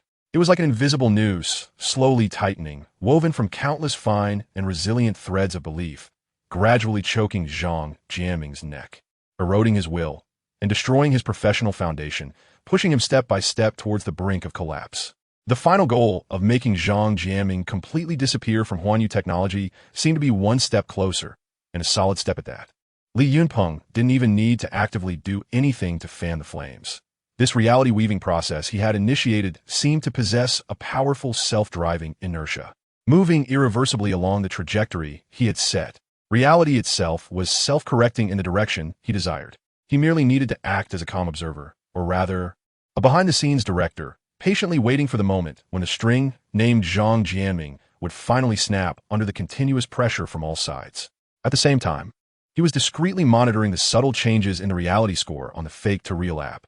He was pleasantly surprised to find that even without actively spreading new, more impactful rumors recently, the ongoing reinforcement of surrounding beliefs about Zhang Jianming's impending crisis, coupled with a new round of small-scale discussions regarding his poor mental state and questionable management abilities, still managed to bring him sporadic but continuous increases in reality score. This led him to a new and deeper understanding of the system's operational mechanism. A negative narrative that has been successfully anchored and continues to ferment possesses a powerful snowball effect. It can spontaneously attract and gather more related negative beliefs, continuously reinforcing and deriving itself, thus perpetually generating reality. This was undoubtedly an exhilarating discovery. It meant that, in certain cases, he didn't even need to be hands-on. He only needed to ignite a fire at critical junctures, and the rest would be handled by reality itself and the weaknesses of human nature, completing most of the weaving work for him. The reality score in his hands had quietly risen to 225, 20 points. Meanwhile, the required reality score for Zhang Jianming's dismissal had quietly decreased due to his continued deterioration and the strengthening of surrounding negative public opinion, arriving at a new, more encouraging figure. Required reality score, 250, 80 points. The scales were visibly tipping towards the direction Li Yunpeng desired, accelerating with noticeable speed. Everything was progressing steadily and efficiently according to the carefully woven script he had crafted. And Zhang Jianming, the piece on his chessboard, had already reached the edge of the cliff. Chapter 9. The dust settles. Time slipped by like fine sand between fingers, quietly passing several days amid the grinding noise of the vast machinery of Huanyu Technology Group. In the office of the Application Development Department, the oppressive and eerie atmosphere had not dissipated with the passage of time. Instead, it intensified like fermenting mash. Zhang Jianming felt like a fly trapped in a glass bottle, unable to find a way out despite his frantic struggles. His anxiety, suspicion, and increasingly uncontrollable emotions became an unsettling yet secretly anticipated sight in the department. Meanwhile, Li Yunpeng resembled an experienced hunter, patiently lurking in the shadows, calmly observing the prey's every move while closely monitoring the ammunition he was accumulating. Over the past few days, through a series of successful public opinion guidance and Zhang Jianming's nearly perfect cooperation in his blunders, Li Yunpeng's authenticity slowly and steadily increased in a nearly automatic manner. Every new speculation about Zhang Jianming's impending misfortune, every private discussion about his abnormal behavior, contributed to Li Yunpeng's authenticity in a subtle yet continuous way. At this moment, the authenticity displayed on his mobile app had quietly climbed to 243, 50 points. Meanwhile, the narrative he initially set for Zhang Jianming's dismissal had seen its required authenticity continuously decrease as the likelihood in reality increased. Now, the number displayed on the screen was required authenticity, 240,00 points. This number had shown almost no significant change over the past day or two. Li Yunpeng understood that this meant the reality resistance he could weaken through previous public opinion manipulation and indirect influence had reached a bottleneck. To transform the possibility of dismissing Zhang Jianming into a definite fact, a decisive and powerful external force was now needed. The fermentation was about done. Li Yunpeng looked at the nearly unchanging demand of 240 points and thought to himself that if he delayed any longer without substantial results, it might lead to the previously accumulated negative public opinion and speculation gradually calming down, or even unforeseen complications arising from certain unpredictable factors. The longer the night, the more dreams. It was time. He took a deep breath, his gaze becoming unprecedentedly focused and determined. He knew that the next time he turned falsehood into reality would be the most impactful and riskiest operation he had conducted thus far. He opened the Turn Falsehood into Reality app again, found the narrative he had long memorized. Department Head of Application Development, Zhang Jianming, was dismissed by Huanyu Technology Group due to serious work mistakes and poor management. After confirming its accuracy, his finger hesitated not as it pressed the glowing execution button. On the screen, familiar text appeared. Narrative, department head of application development, Zhang Jiaming, was dismissed by Huanyu Technology Group due to serious work mistakes and poor management. Required authenticity, 240.00 points. Current authenticity, 243.50 points. Do you wish to consume 240.00 points of authenticity to solidify this narrative into reality? Yes, no, yes. With his mental confirmation, a wave of authenticity energy, larger than any before, was instantly drawn from his account. Authenticity consumed, 240.00 points. Remaining authenticity, 350 points. Narrative, department head of application development, Zhang Jiaming, was dismissed by Huanyu Technology Group due to serious work mistakes and poor management. Solidification has begun. This time, the text on the screen flickered for a longer duration, and the invisible fluctuations seemed to be stronger, as if some heavy, deeply rooted reality structure was being corrected and reshaped by the system in a precise and forceful manner. Meanwhile, in the luxurious office of General Manager Wang, head of the Internet Services Division, located on a higher floor of the Huanyu Technology Group headquarters, Wang Hongfei, who led a team of thousands and held significant weight within the group, was frowning as he reviewed a report on the budget for the next phase of the Phoenix project. For some unknown reason, when his eyes scanned the phrase application development department in the report, a name he had not deliberately thought of for some time, Zhang Jiaming, suddenly surfaced in his mind like a ghost. Following that, fragments of memories about Zhang Jiaming's past performance flashed uncontrollably in his mind like movie clips pressed fast forward. Strangely, these memories seemed to have been re-edited and highlighted by some invisible force. The obsequious demeanor Zhang Jiaming displayed in front of him, the flattering gestures he had previously viewed as smooth and tactful, now stripped away all pretense in his memory, revealing the true colors of sycophancy, deliberate scheming, opportunism, and lack of principles behind them. Zhang Jiaming's habitual, thoughtless agreement in various technical decision meetings, which Wang had previously interpreted as respect for superiors and a broad vision, was now redefined as a lack of professional judgment, irresponsibility, and being a weather vane, swaying with the wind. Furthermore, those instances he vaguely remembered where Zhang Jiaming was responsible for some projects, though not resulting in major disasters, were always fraught with problems that required him, as the superior, to step in and coordinate to barely push them forward, which he had previously attributed to the difficulty of the projects themselves. But now it was clear that it was a reflection of Zhang Jiaming's personal incompetence and lack of decisiveness. Incompetent in achieving results, yet abundant in causing failures. This thought gnawed at Wang's nerves like a venomous snake. He felt as if he had been blind, allowing such a mediocre and questionable character to remain in such an important department head position for so long. Coupled with the recent various delays and unsatisfactory aspects in the Phoenix project's advancement, as well as rumors he had vaguely heard from certain channels about Zhang Jiaming causing internal management chaos and low team morale, a surge of unnamed anger shot straight from the depths of Wang's heart to his head. This is simply outrageous. Wang slammed his expensive mahogany desk with a loud bang, his expression instantly sharp and cold. Keeping such a person in a department head position is an extreme irresponsibility to the entire team and the other hard-working employees. It's a tremendous waste of company resources. He felt as if he had been blind to allow such a parasite to thrive right under his nose for so long. Immediate action must be taken. There was no time to lose. Wang made a decisive call, picking up the intercom on his desk, his tone leaving no room for doubt. Get Manager Zhang from the HR department and Director Li from the legal department to come to my office immediately. About half an hour later, in the office area of the application development department, the atmosphere had become tense and expectant due to a sudden, unexpected event. Two middle-aged men in suits, with serious expressions, entered Zhang Jiaming's independent office, accompanied by General Manager Wang's secretary. One was the senior manager of the HR department, whom most employees had only seen from a distance at the company annual meeting, and the other was the even less visible yet more imposing director of the legal department.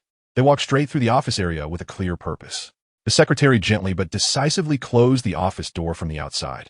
In that moment, all the sounds of typing, mouse clicks, and even breathing in the open office area seemed to be paused. Everyone stopped their work, exchanging glances filled with shock, disbelief, or even a hint of ecstatic joy, trying to interpret each other's expressions. What was happening? The HR senior manager and the legal department director had come? My goodness.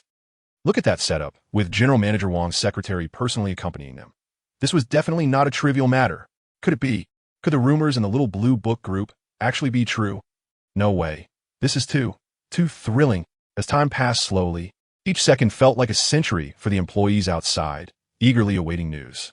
They strained their ears to catch any sound from the closed door, but inside it was terrifyingly quiet, only occasionally interrupted by muffled conversations kept deliberately low. Meanwhile, in the independent office of Zhang Jiaming, the head of Application Development Division 3 at Huanyu Technology Group headquarters, he was staring blankly at the stagnant project plan for the Phoenix project on his computer screen. His mind a tangled mess, various ominous premonitions coiling around him like venomous snakes, leaving him anxious. He felt like he was sitting on the brink of an erupting volcano, unaware of which direction the lethal lava would spew from. Just then, there was a gentle knock on the office door, which sounded particularly jarring in the quiet afternoon. He frowned impatiently, thinking it was yet another subordinate reporting some trivial matter. Just as he was about to scold them, he looked up and saw two completely unexpected faces, Manager Zhang from HR and Director Li from the legal department. What shocked him even more was that behind them was General Manager Wang's chief secretary. Zhang Jiaming's heart sank like a stone, as if someone had gripped it tightly. A chill shot up from the soles of his feet to the top of his head. His years of workplace experience told him that this combination's appearance undoubtedly indicated massive trouble. He forced himself to stand up from the oversized chair that symbolized power. Struggling to muster a stiff, ingratiating smile, his voice trembling slightly. "Oh, Manager Zhang, Director Li, and Secretary Wang, what a rare visit. What brings you three esteemed guests to my humble office? Please, take a seat." "No need for that, Supervisor Zhang." Manager Zhang from HR replied with an exceptionally serious expression, his sharp gaze seeming to penetrate Zhang Jiaming's heart. His tone was strictly businesslike, devoid of any pleasantries. "We are here on the instructions of General Manager Wang to discuss your position and the related matters of your employment contract." Position, dismissal, employment, contract? Zhang Jiaming felt his ears buzzing, his mind going blank. He tried to force out a smile that was more painful than crying. His voice dry as he stammered, "Manager Zhang, Director Li, is there some misunderstanding? Recently, although the Phoenix project faced some minor challenges, I have been working hard."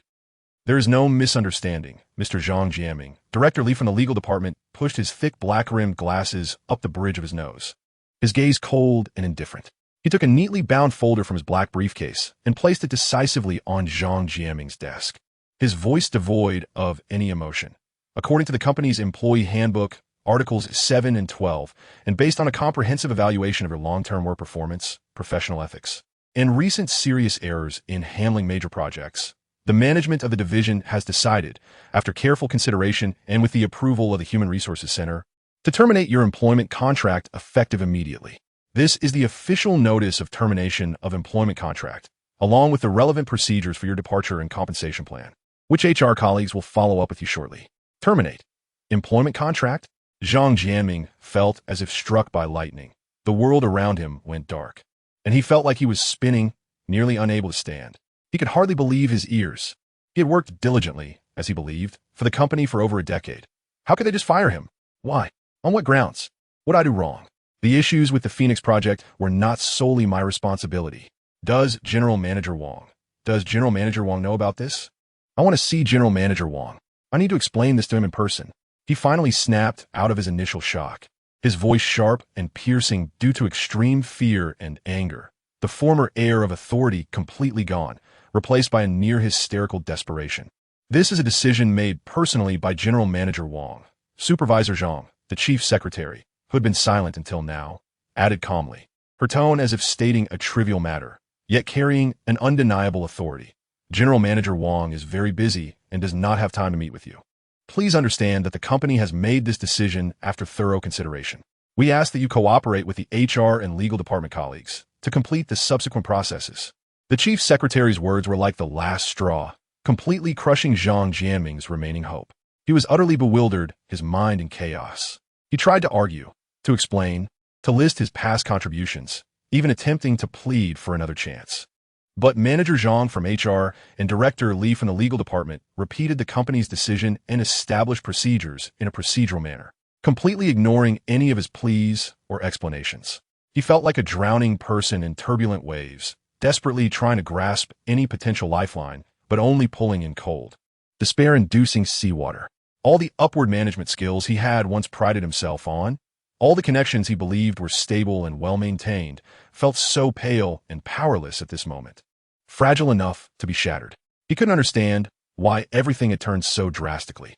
Just recently, General Manager Wang had been relatively friendly, even complimenting him a few times. Who was behind this ruthless scheme against him? In the end, all his struggles, all his unwillingness, all his anger became futile. Under the cold gaze of the two uninvited guests, Zhang Jianming was escorted out of his once powerful independent office like a prisoner sentenced to death, lost and disheartened. When he appeared in the spacious open office area of Application Development Division 3, his face pale as paper and his steps unsteady. All the employees who had been pretending to focus on their work suddenly lifted their heads in unison, their gazes like searchlights focusing on him. In their eyes, there was shock, curiosity, disbelief, a few might even show a hint of sympathy, but more prominently, there was an uncontrollable sense of relief and unspoken satisfaction. Zhang Jianming felt the countless piercing gazes, like fine needles, stabbing at his skin and heart. He lowered his head, not daring to make eye contact with anyone in the office, wanting only to escape this place that filled him with endless humiliation and despair. He walked to his workstation, which he once regarded as part of his territory, and under the supervision of an expressionless HR officer, began to numbly and mechanically pack his personal belongings into the standard cardboard boxes provided by the company. The thermos he had used for many years. The pothose plant he had once carefully tended to, now looking a bit wilted. The photo taken with his family at a scenic spot, which used to be prominently displayed on his desk. At this moment, these items that once represented his identity and past seemed to silently mock him and bid him a final farewell.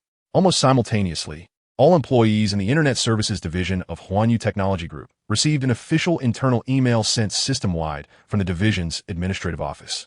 The subject of the email was Important Notice Regarding Personnel Adjustment in the Application Development Department 3 of the Internet Services Division. The email was concise and clear, with an official and cold tone, devoid of any emotional expression. After careful consideration by the division's management, it has been decided that Zhang Jianming, the former head of Application Development Department 3, will no longer serve in this position due to personal reasons and his failure to meet the company's expectations for his current role and performance goals, effective immediately. His responsibilities will be temporarily taken over by Li Ming, the deputy head of Application Development Department 3. We thank Mr. Zhang Jianming for his contributions to the company's development over the past decade and sincerely wish him all the best for the future. With the delivery of this official email, it was like the final nail being driven into the coffin, completely confirming Zhang Jianming's termination. In the office of Application Development Department 3, after a brief silence, there was an eruption of suppressed cheers and discussions, akin to a volcanic explosion. At almost the same moment, Li Yunping's phone in his pocket buzzed again with that familiar internal vibration that only he could perceive, but this time it surged like a tide. He suppressed the overwhelming joy and a hint of exhaustion from achieving his goal and opened the black question mark app. On the screen, the reality score was skyrocketing at an unprecedented speed, exploding like fireworks. Received belief feedback from Wang Hao, comprehensive judgment, extremely strong belief. Reality score, 3, 50 points. Received belief feedback from Li Na, comprehensive judgment, extremely strong belief. Reality score, 3, 20 points. Received belief feedback from Xiao Li, who had been scolded by Zhang Jianming. Comprehensive judgment, extremely strong belief. Reality score, 400 points. Received belief feedback from department colleagues A, B, C, D.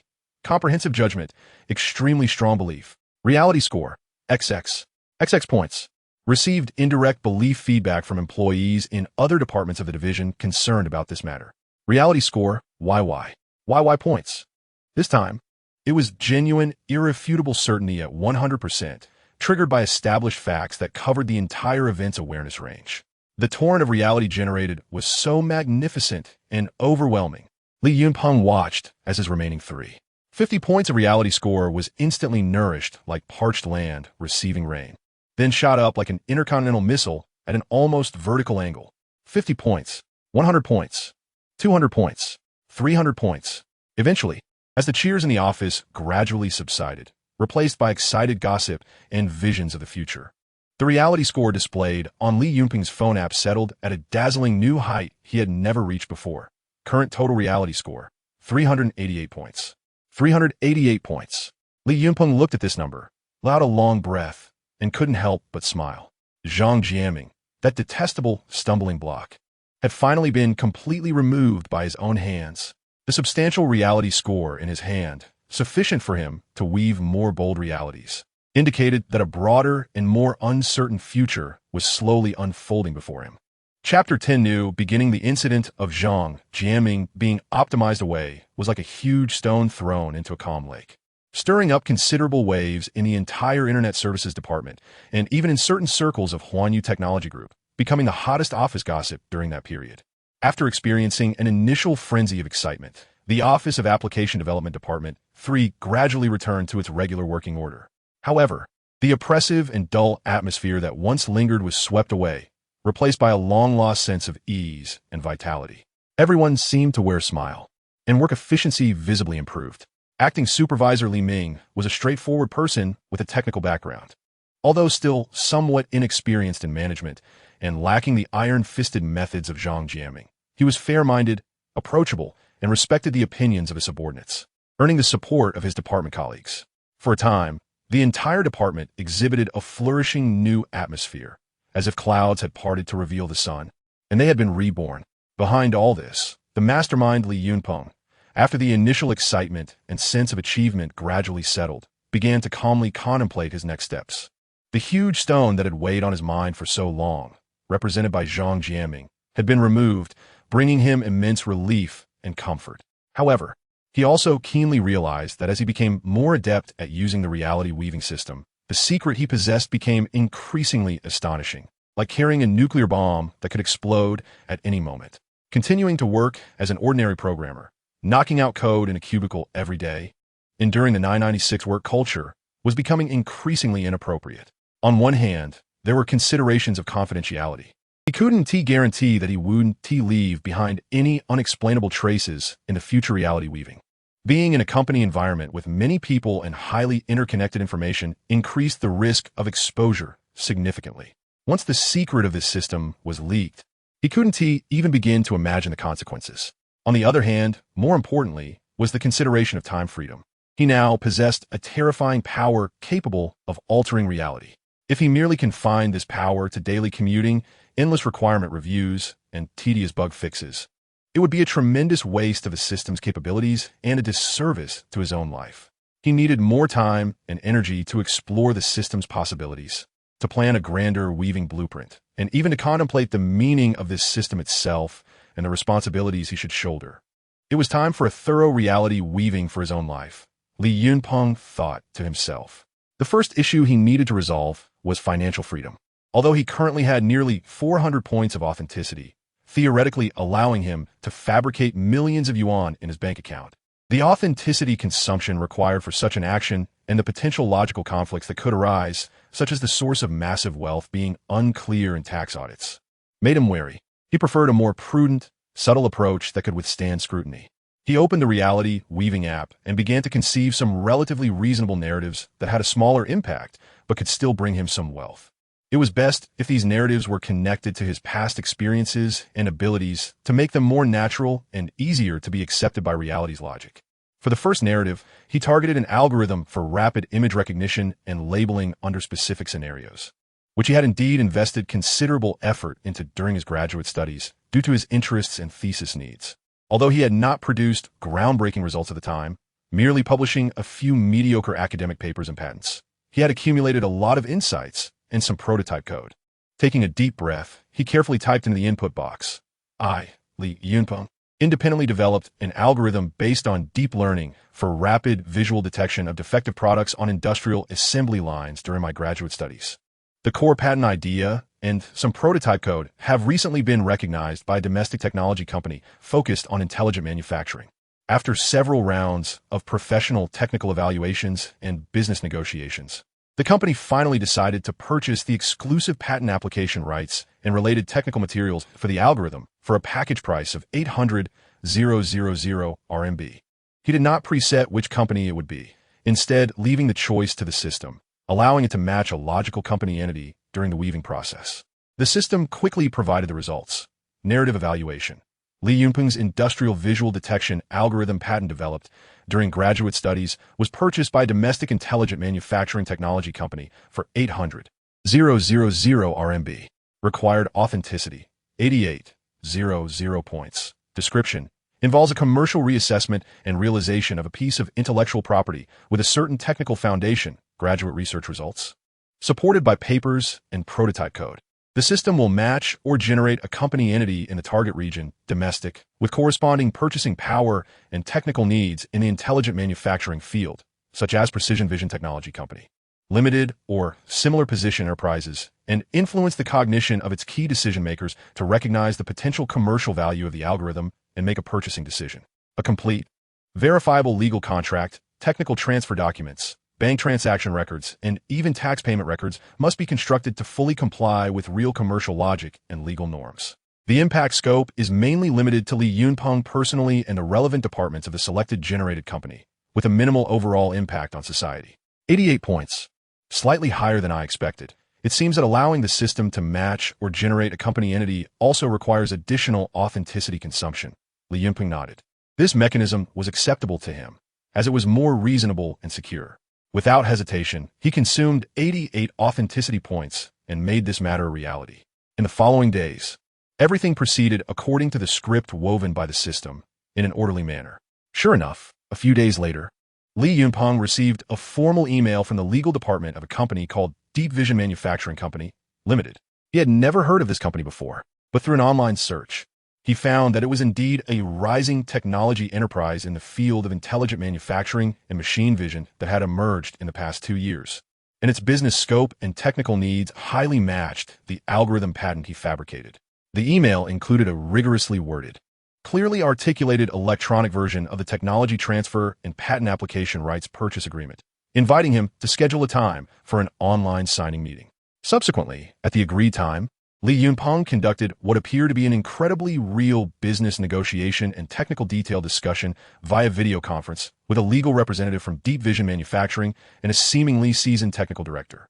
The other party even posed several professional questions regarding certain technical details of the algorithm, which fortunately were still within the knowledge range he had explored during his graduate studies. And he managed to cope, further enhancing the authenticity of the event. Ultimately, after both parties reached an agreement, the electronic contract was successfully signed. A few days later, after deducting personal income tax, a substantial sum of over 600,000 RMB, accompanied by clear bank transfer records and tax payment certificates, was smoothly deposited into his designated personal bank account after all legal procedures and financial processes were completed. The entire process felt so natural, each step flawless, as if this event was meant to happen. It was a reward that Li Yunpeng earned through his talent, hard work, and a bit of luck. Even Li Yunpeng himself experienced a strange sense of disorientation when he received that large sum of money, as if he had truly seized an unexpected business opportunity through his past efforts. After the first successful monetization, Li Yunpeng's confidence soared, and he began to plan his second wealth creation. This time, he turned his attention to a puzzle game mini-program he had developed independently during his undergraduate years, purely out of interest and for a university-level innovation project competition. The game, which featured a novel gameplay and a relatively elegant interface, had won a small award on campus at the time, but due to his subsequent focus on studies and internships and a lack of related ideas, it was never commercially promoted and remained just a dusty memory on his old computer's hard drive. He once again wove a narrative in the app. Li Yunpeng independently developed a mini-program game called Block Maze during my undergraduate studies. Its unique spatial puzzle gameplay and minimalist art style have recently caught the attention of a domestic game company focused on light casual games. After multiple rounds of internal playtesting and market potential analysis, the company believes that the game has considerable market potential after appropriate numerical optimization and art upgrades, especially suitable for promotion in today's fragmented time scenarios. Ultimately, the company decided to acquire the complete source code, art design concepts, and exclusive publishing and adaptation rights for the game at a price of 600,000 RMB. System assessment, narrative assessment. Li Yunpeng's independently developed Block Maze mini-program game during university was acquired by a domestic casual game company for 600,000 RMB. Required realism, 62,000 points. Description: involves assessing and realizing the commercial value of a digital entertainment product with a clear creative concept and a basis for independent completion. A personal independent development work during university, supported by a runnable demo and complete source code. The system will match or generate a company entity in the domestic gaming industry that has the corresponding purchase willingness and publishing capability in the light casual game field, such as Ledia Interactive Entertainment Company, limited or similarly positioned companies, based on real logic and influence its core product decision-making team's recognition, leading them to acknowledge the game's commercial potential and uniqueness and to dominate this acquisition. It is also necessary to construct a complete, traceable copyright transfer agreement, project source code and design document handover checklist, bank transaction records, corporate income tax, and individual income tax payment certificates, and other complete commercial closed-loop processes to ensure clarity and legality on legal and financial levels, without any potential disputes. The impact range is mainly limited to Li Yunpeng personally and the selected generated company-related teams, with minimal impact on the industry.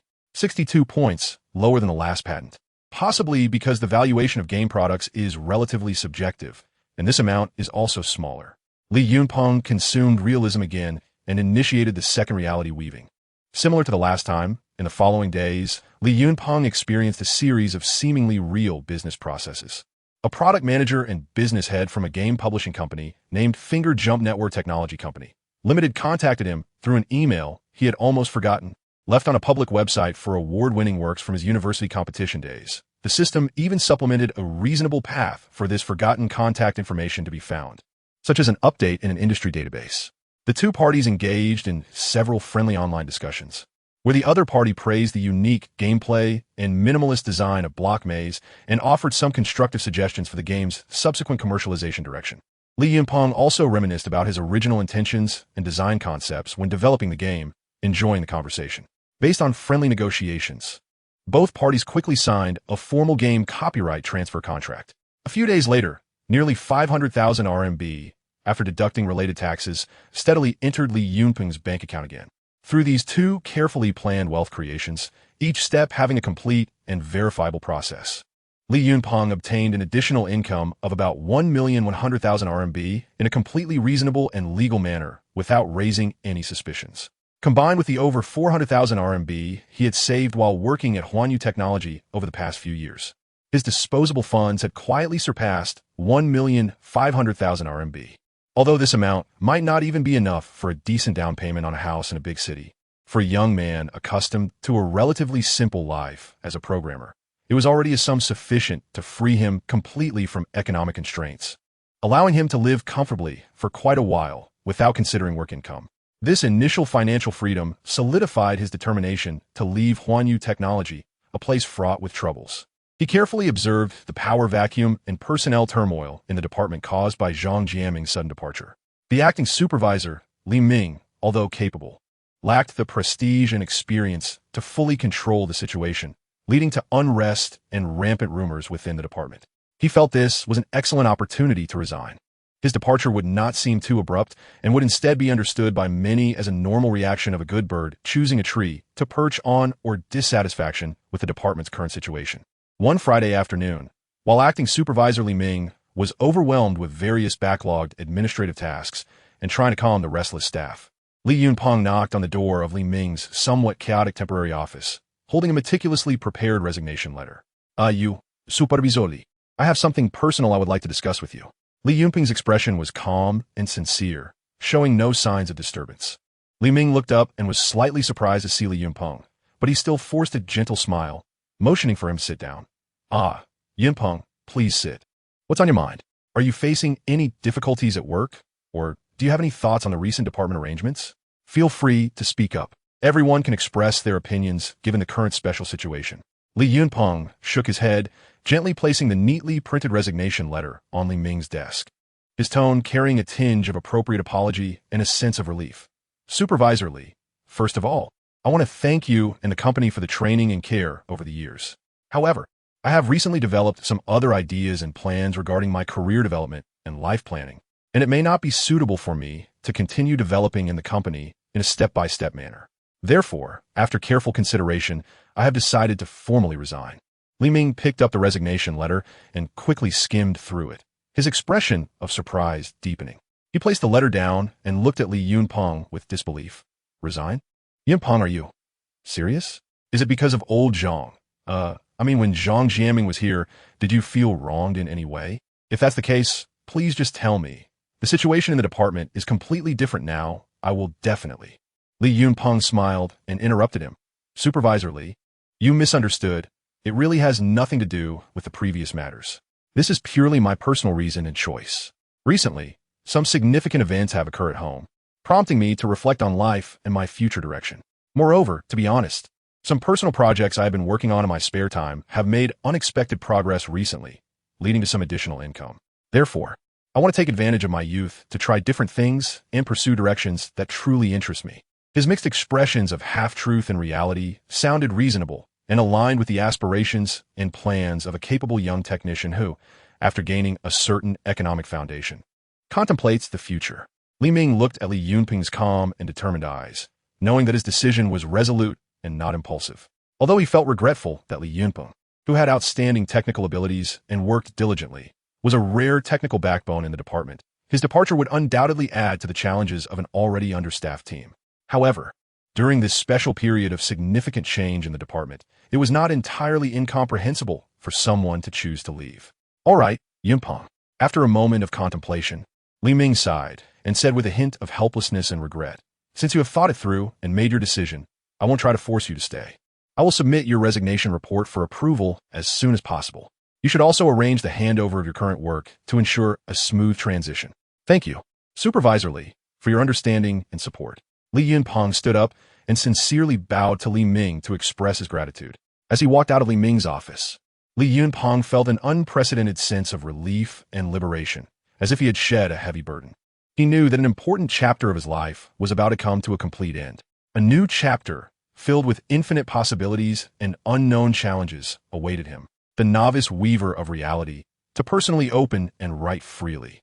A broader world, a freer life. Here I come. Chapter 11.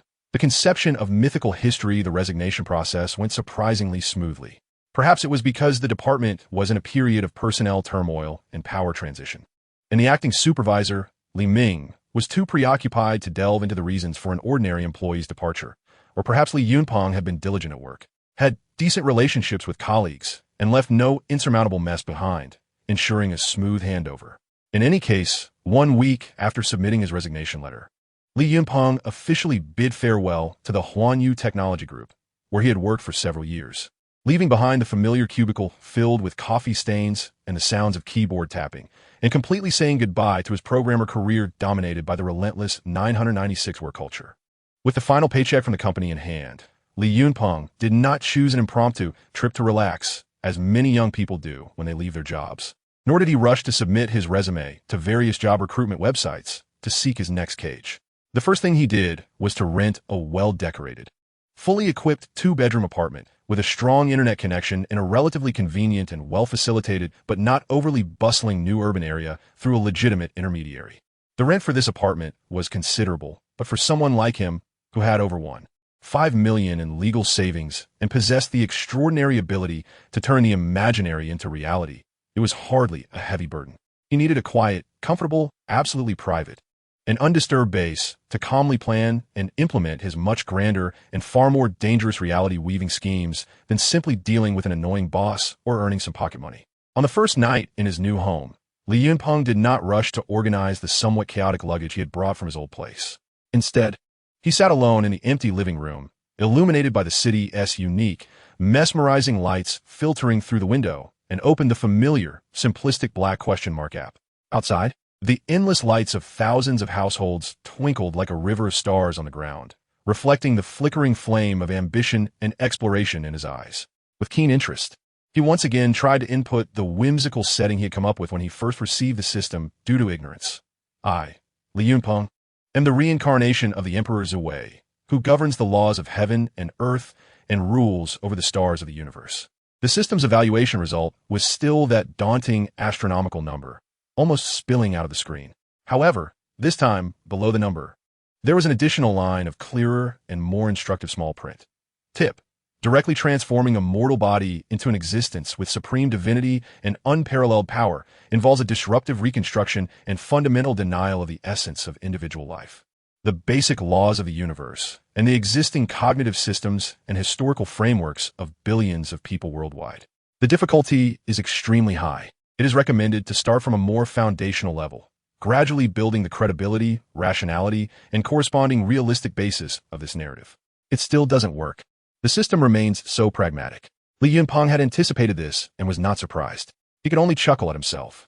It seemed that wanting to ascend to godhood in one leap was still too fanciful, lacking the necessary prerequisites. He stroked his chin, his eyes shimmering with the light of contemplation. The phrase in the system prompt about starting from a more foundational level to gradually build the credibility, rationality, and realistic basis of the narrative was like a key that opened a new door for him. Since directly becoming a god was too difficult, could he first change the fundamental settings of this world to create a more reasonable and easily accepted soil for the existence of deities, or, in a broader sense, extraordinary powers? A bold, even somewhat crazy thought gradually took shape in his mind. If this world were once again filled with the kind of spiritual energy that only exists in Eastern myths and online novels, then cultivating immortality, mastering various incredible extraordinary powers, and even ultimately giving birth to true deities would no longer seem so unattainable. It could even be seen as a natural outcome. He immediately inputted a new narrative into the app from today onwards. A special energy particle known as spiritual energy begins to reappear and stabilize in the Earth's atmosphere. This energy particle can be absorbed by certain life forms with specific constitutions through certain special methods to enhance themselves and cultivate. Abnormal areas of spiritual energy concentration and observable supernatural phenomena that cannot be explained by the existing scientific system will gradually emerge worldwide. He clicked to submit the evaluation. On the screen, a similarly astonishing number appeared, although it was several magnitudes lower than directly becoming a god. It was still an astronomical figure that he could not currently bear, something to look up to. Narrative evaluation. The revival of spiritual energy on Earth. Emergence of supernatural phenomena. Required credibility. 1, 258, 970, 000, 0 points, 125,897,000,000 points. Description. It has been detected that the core concept of spiritual energy in the target narrative has never truly existed in the existing and retrievable history and scientific system of Earth. Therefore, constructing the revival of spiritual energy essentially equates to creating a brand new type of energy particle with special properties out of thin air on a global scale, stabilizing its existence within the Earth's ecosystem and endowing it with absorbable characteristics. This will pose a disruptive challenge to existing foundational scientific systems such as physics, chemistry, and biology.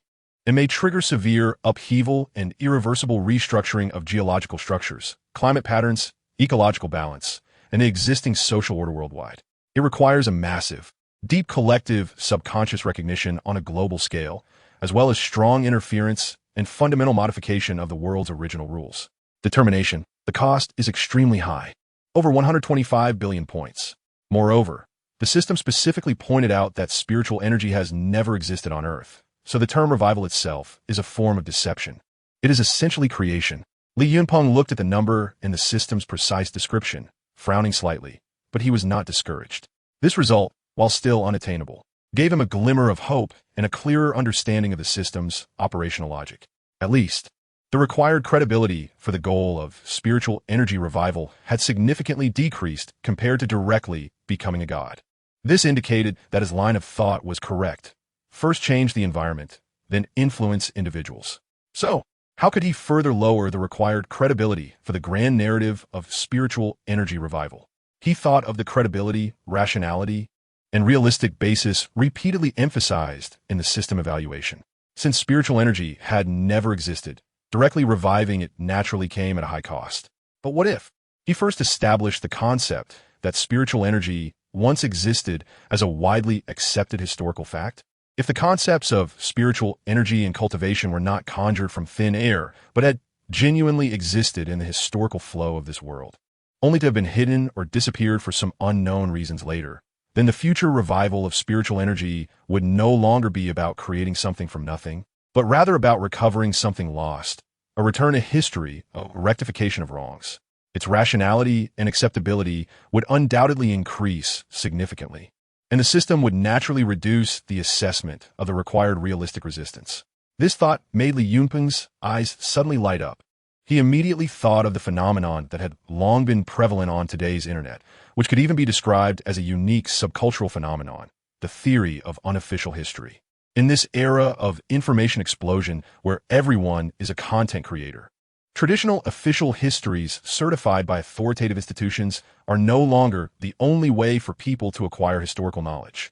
Various unconventional accounts, secret stories, and new archaeological discoveries, whether real or fabricated, as well as covered-up truths, continuously emerge, garnering a large and highly active following of enthusiasts and fervent disseminators on major social media platforms, forums, and short video sites.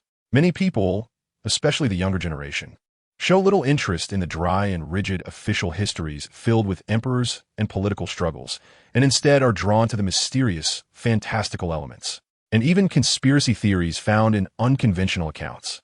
They are eager to believe that there may be more exciting, bizarre stories, and perhaps even closer to the so-called universal truths, hidden in the corners overlooked, downplayed, or deliberately covered up by official history. From prehistoric super-civilizations, extraterrestrial relics at Sanxingdui, to ancient black technology, the real existence of mythical beasts from the Shanhai Jing, and lost systems of mysterious powers, various wildly imaginative and bizarre unconventional historical theories easily capture public attention, sparking passionate and lasting discussions within relevant circles, even forming unique subcultures.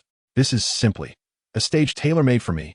Since there is already such a wide and profound subcultural foundation of unconventional historical theories on the internet, he can now take the opportunity to blend in, throwing out some new material about ancient civilizations of immortality and spiritual energy without attracting any mainstream societal attention, nor provoking any official investigations. His fabrications would merely be seen as another novel perspective among countless unconventional theories, lost in the ocean of information, and at most sparking some discussions within small circles. This is simply a natural camouflage. Choosing to approach history is not only because the emergence of spiritual energy requires a historical foundation to reduce the consumption of credibility, but a deeper consideration is that this method is highly covert and secure. If he were to directly create spiritual energy or supernatural phenomena out of thin air in the real world, even if he had the ability to do so, it would inevitably be like dropping an atomic bomb into a calm lake, immediately raising the highest level of alert and comprehensive investigation from governments, research institutions, and various secret organizations worldwide. Such a degree of attention is something he absolutely cannot bear at this moment and is eager to avoid. He does not want to expose himself to the spotlight at the very beginning of his journey as a reality weaver, becoming the target of global pursuit or dissection. Approaching from history is much wiser and safer. Initially, he only needs to fabricate some vague, seemingly plausible archaeological discoveries, unpublished ancient texts, or evidence from orally transmitted histories from certain remote mountainous areas. By using various anonymous online accounts, or disguising himself as an amateur history enthusiast, ancient culture researcher, or mystical explorer, he can subtly share these materials in forums, communities, and video comment sections where unconventional history enthusiasts gather, presenting them in a low-profile manner as personal experiences or discussions of possibilities.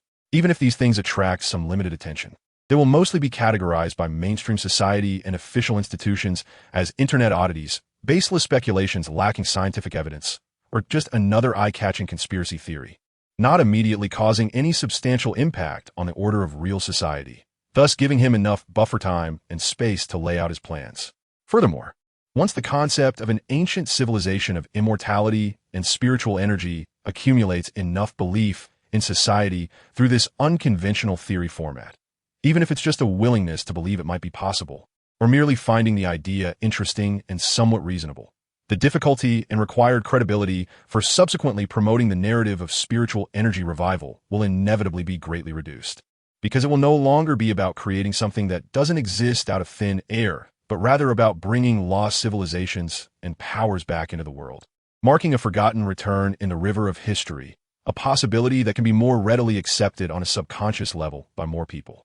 More importantly, as the historical foundation of the ancient civilization of immortality is gradually solidified, he can fully leverage the existing vast community of unconventional history enthusiasts, researchers of mysticism, conspiracy theorists, archaeology enthusiasts, and even some self-media creators pursuing traffic and curiosity-driven content to help disseminate, interpret, and even refine these settings. He can first fabricate some highly enticing yet vague core clues, leaving ample room for interpretation, like tossing a few shimmering, eye-catching pearls into the ocean of information. He can guide those eager for independent thinking and truth-seeking among unconventional history enthusiasts to discover, verify, and imagine, allowing them to find the so-called clues for themselves and build the grand picture and detailed settings of that lost ancient civilization of immortality. Among these individuals, there are certainly some KOLs, key opinion leaders, with a certain fan base and authority in specific fields, and when they confidently publish their astonishing discoveries and exclusive interpretations online, attracting more attention, discussion, shares, and belief, Li Yunpeng can act like a highly skilled fisherman hiding in the shadows, reaping the benefits effortlessly while perfectly concealing his true identity as the mastermind behind it all. This plan is simply a triple, or even quadruple, win. It not only paves the way for the subsequent grander revival plan of spiritual energy, significantly reducing the difficulty of its realization. It also allows for the safe and efficient accumulation of a vast amount of credibility in the process, and it effectively hides his identity, avoiding premature exposure to any form of official or unofficial scrutiny. This is the way to go. Li Yunpeng's eyes sparkled with unprecedented excitement and anticipation as a grander, more secretive reality-weaving plan gradually took shape in his mind, detailing every possible problem and response step he might encounter. The first step he needs to take is to weave a magnificent, colorful, yet deeply covered lost history of cultivation for the seemingly ordinary and dull modern world he lives in. He wants to make those deities demons, and spells that have been sleeping in ancient texts and folk legends no longer just ethereal fantasies, but echoes of a once glorious civilization that truly existed. He aims to awaken those slumbering legends in people's hearts and ultimately transform them into a new reality. Chapter 12. Anchoring the Ming Dynasty, determined to establish a solid foundation for the grand narrative of the revival of spiritual energy through historical analysis, Li Yunpeng began to contemplate a crucial question. Which period in the long history of humanity, or which civilization, should he choose as the first and most strategically significant anchor point for weaving the history of lost cultivation? This choice was like placing the first key piece on a complex chessboard, directly influencing the success or failure of the entire plan that followed. It needed to carry the somewhat bizarre and out-of-date setting of a cultivation civilization under the modern scientific framework, while cleverly integrating into the existing online subculture of unofficial histories, thus sparking widespread discussion and resonance, and efficiently providing him with a continuous stream of valuable authenticity. Li Yunpeng was not a professionally trained historian, but as a former senior programmer and a longtime internet enthusiast deeply immersed in the online world, he was well-versed in various internet pop cultures, hot topics among history enthusiasts, and the discourses that skirted the edges of official history, often referred to as fictional historiography or street literature. He was not an expert, but he had a wealth of knowledge in the area.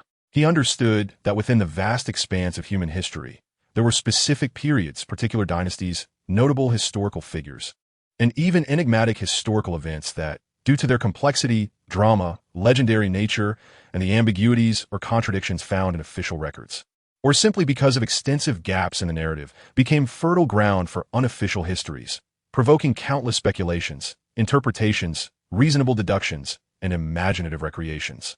In his mind, it was as if he were rapidly flipping through a hefty world history atlas, considering several alternative options. Should he choose the ancient Egyptian civilization filled with pyramids, pharaohs, mummies, and spells for the dead? Or the ancient Greek and Roman era that birthed numerous mythological heroes, philosophers, and the gods of Olympus? Or perhaps the Maya civilization, which left countless unsolved mysteries deep in the jungle and seemed to vanish overnight? These ancient civilizations, while fascinating and full of mystery, naturally lent themselves to associations with various supernatural phenomena, lost wisdom, and great power. The internet was also flooded with unofficial histories about these civilizations. However, after careful consideration, Li Yunpeng quickly dismissed each of them. Although these civilizations were ancient and charming, they were too distant from modern society, and the historical records and archaeological evidence available to the public were relatively scarce, which was not conducive to weaving a rich, credible narrative that would resonate widely.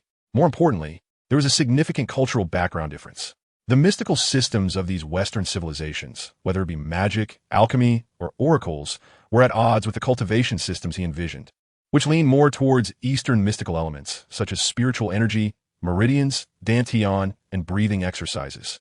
Forcing an Eastern cultivation system onto these Western ancient civilizations would seem awkward, difficult to justify, and unlikely to truly resonate with potential followers deeply influenced by Eastern culture.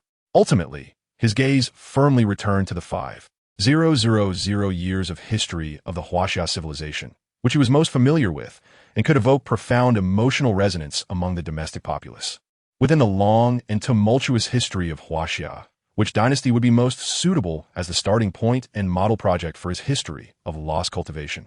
Was it the powerful Qin dynasty that unified the 6 states, established imperial rule, and left behind countless wonders like the Terracotta Army and the Great Wall? Or the Great Han dynasty that expanded its territory, popularized the Silk Road, and excelled in both civil and military affairs? Was it the Wei and Jin dynasties, known for their talented scholars and philosophical discussions, filled with unrestrained behavior and intellectual clashes?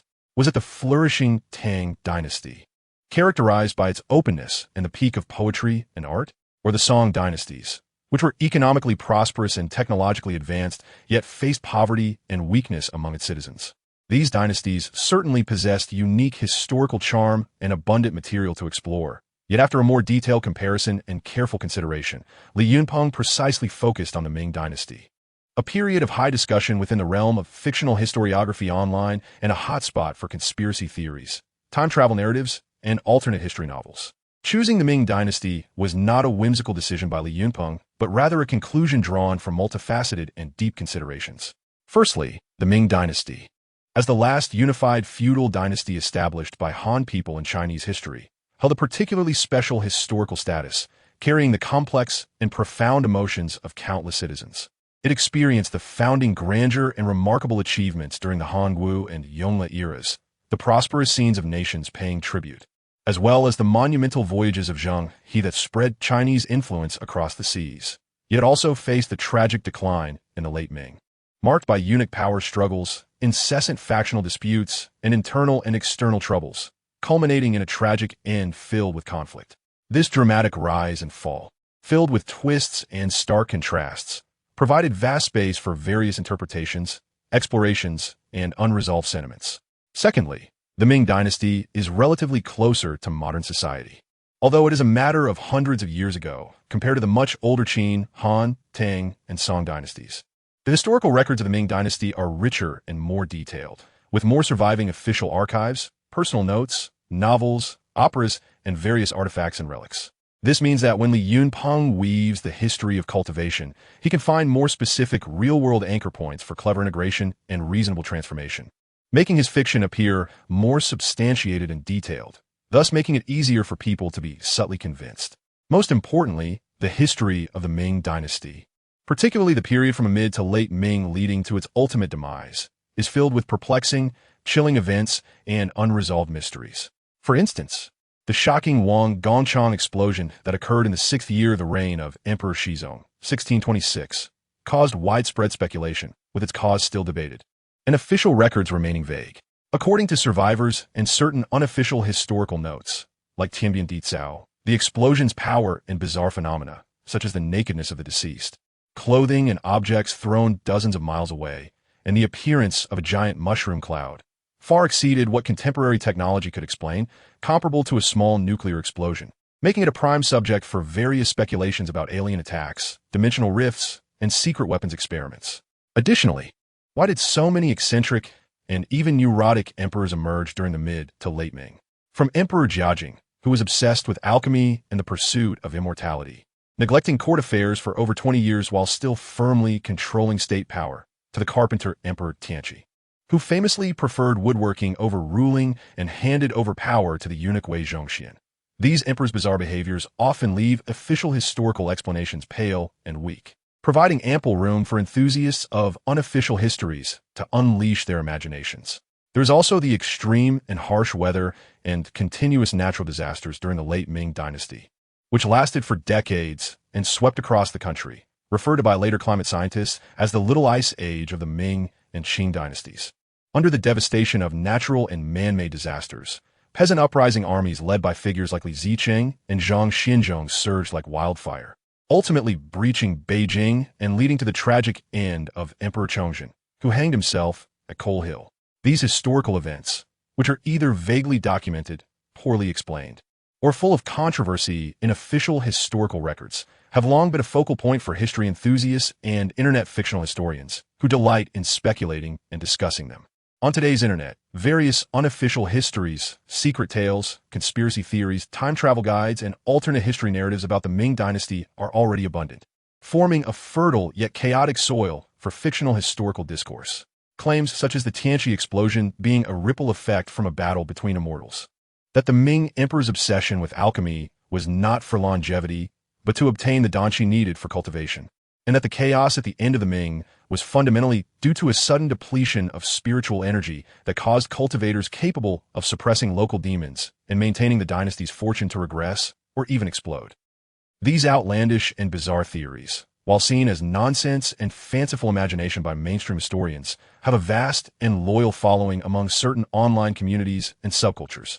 They enjoy seeking thrills, satisfying curiosity, and even constructing their own historical understanding from these alternative interpretations. This is simply a perfect stage tailored for me. The more Li Yunpeng thought about it, the more excited he became.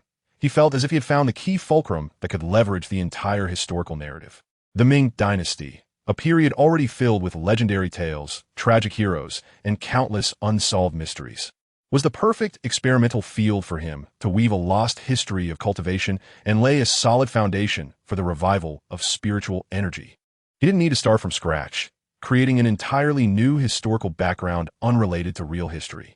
He only needed to, like a master historical tailor, cleverly utilize the existing widely circulated unofficial histories and various unsolved mysteries about the Ming Dynasty, seamlessly embedding the core elements he wanted to introduce, such as cultivation civilizations, spiritual energy, elixirs, magical artifacts, and demons, into this historical narrative, just as intricate as a mortise and tenon joint.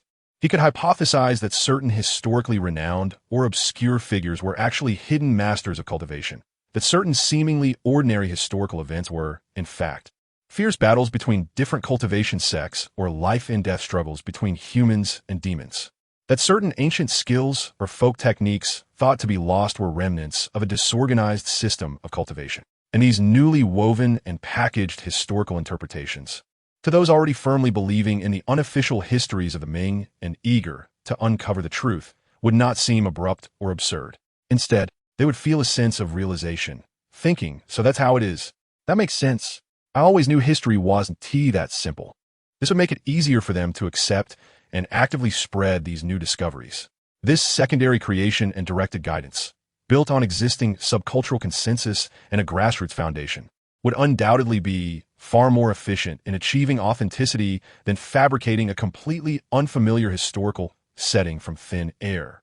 Moreover, situating the cultivation civilization closer to modern society in the Ming Dynasty would psychologically bridge the gap with contemporary individuals. After all, the ancestors from hundreds of years ago could cultivate and fly, which is more relatable than ancient ancestors from thousands or even tens of thousands of years ago. This could create a sense of connection, making people feel that perhaps the blood of those cultivators flows within them, and maybe they too could awaken their inner potential through some means. Starting from the Ming Dynasty, Li Yunpeng's eyes sparkled with an unprecedented brightness, akin to stars, and his tone was filled with undeniable determination. I want the people of this world to redefine that grand and majestic Ming Dynasty, full of swordplay and hidden mysteries and miracles. He immediately opened his computer, no longer writing tedious code, but instead began to search and organize various official historical records, unofficial notes, archaeological discoveries, folk legends, and the heated debates and core controversies surrounding Ming fans and critics that are prevalent online. What he needed to do was precisely sift through the vast ocean of information, where truth and falsehood are indistinguishable, to identify the historical gaps, logical fallacies, and emotional resonance points most suitable for implanting his new settings. A grand and immensely secretive plan to weave a new understanding of world history was about to quietly unfold at Li Yunpeng's fingertips. Chapter 13. The Internet Fog and Historical Anchor Points holding over 200 points of authenticity. The cold digits danced on Li Yunpeng's retina, like a heavy key capable of opening the door to a new world. His mood was a mix of excitement from this unprecedented power and a cautious sense of walking on thin ice, fully aware of the enormous risks behind it. After choosing the Ming Dynasty as the first breakthrough point for his grand plan of weaving reality, Li Yunpeng did not immediately rush to spread his shocking historical discoveries online. As a former programmer, he had a far clearer understanding of the internet's strengths and weaknesses, as well as the vulnerability of personal privacy in the information age, than most.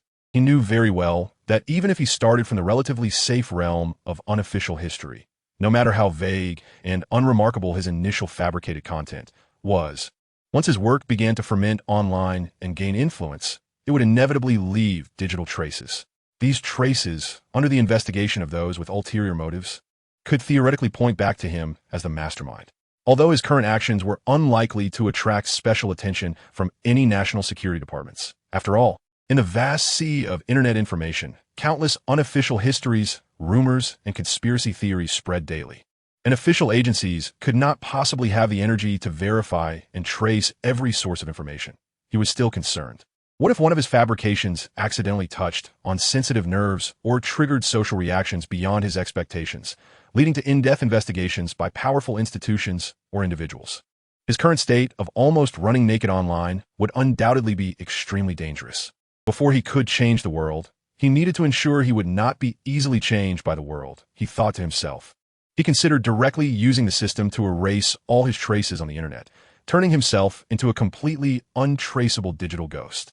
However, when he tried to assess this narrative, the authenticity requirement was shockingly high. Narrative assessment.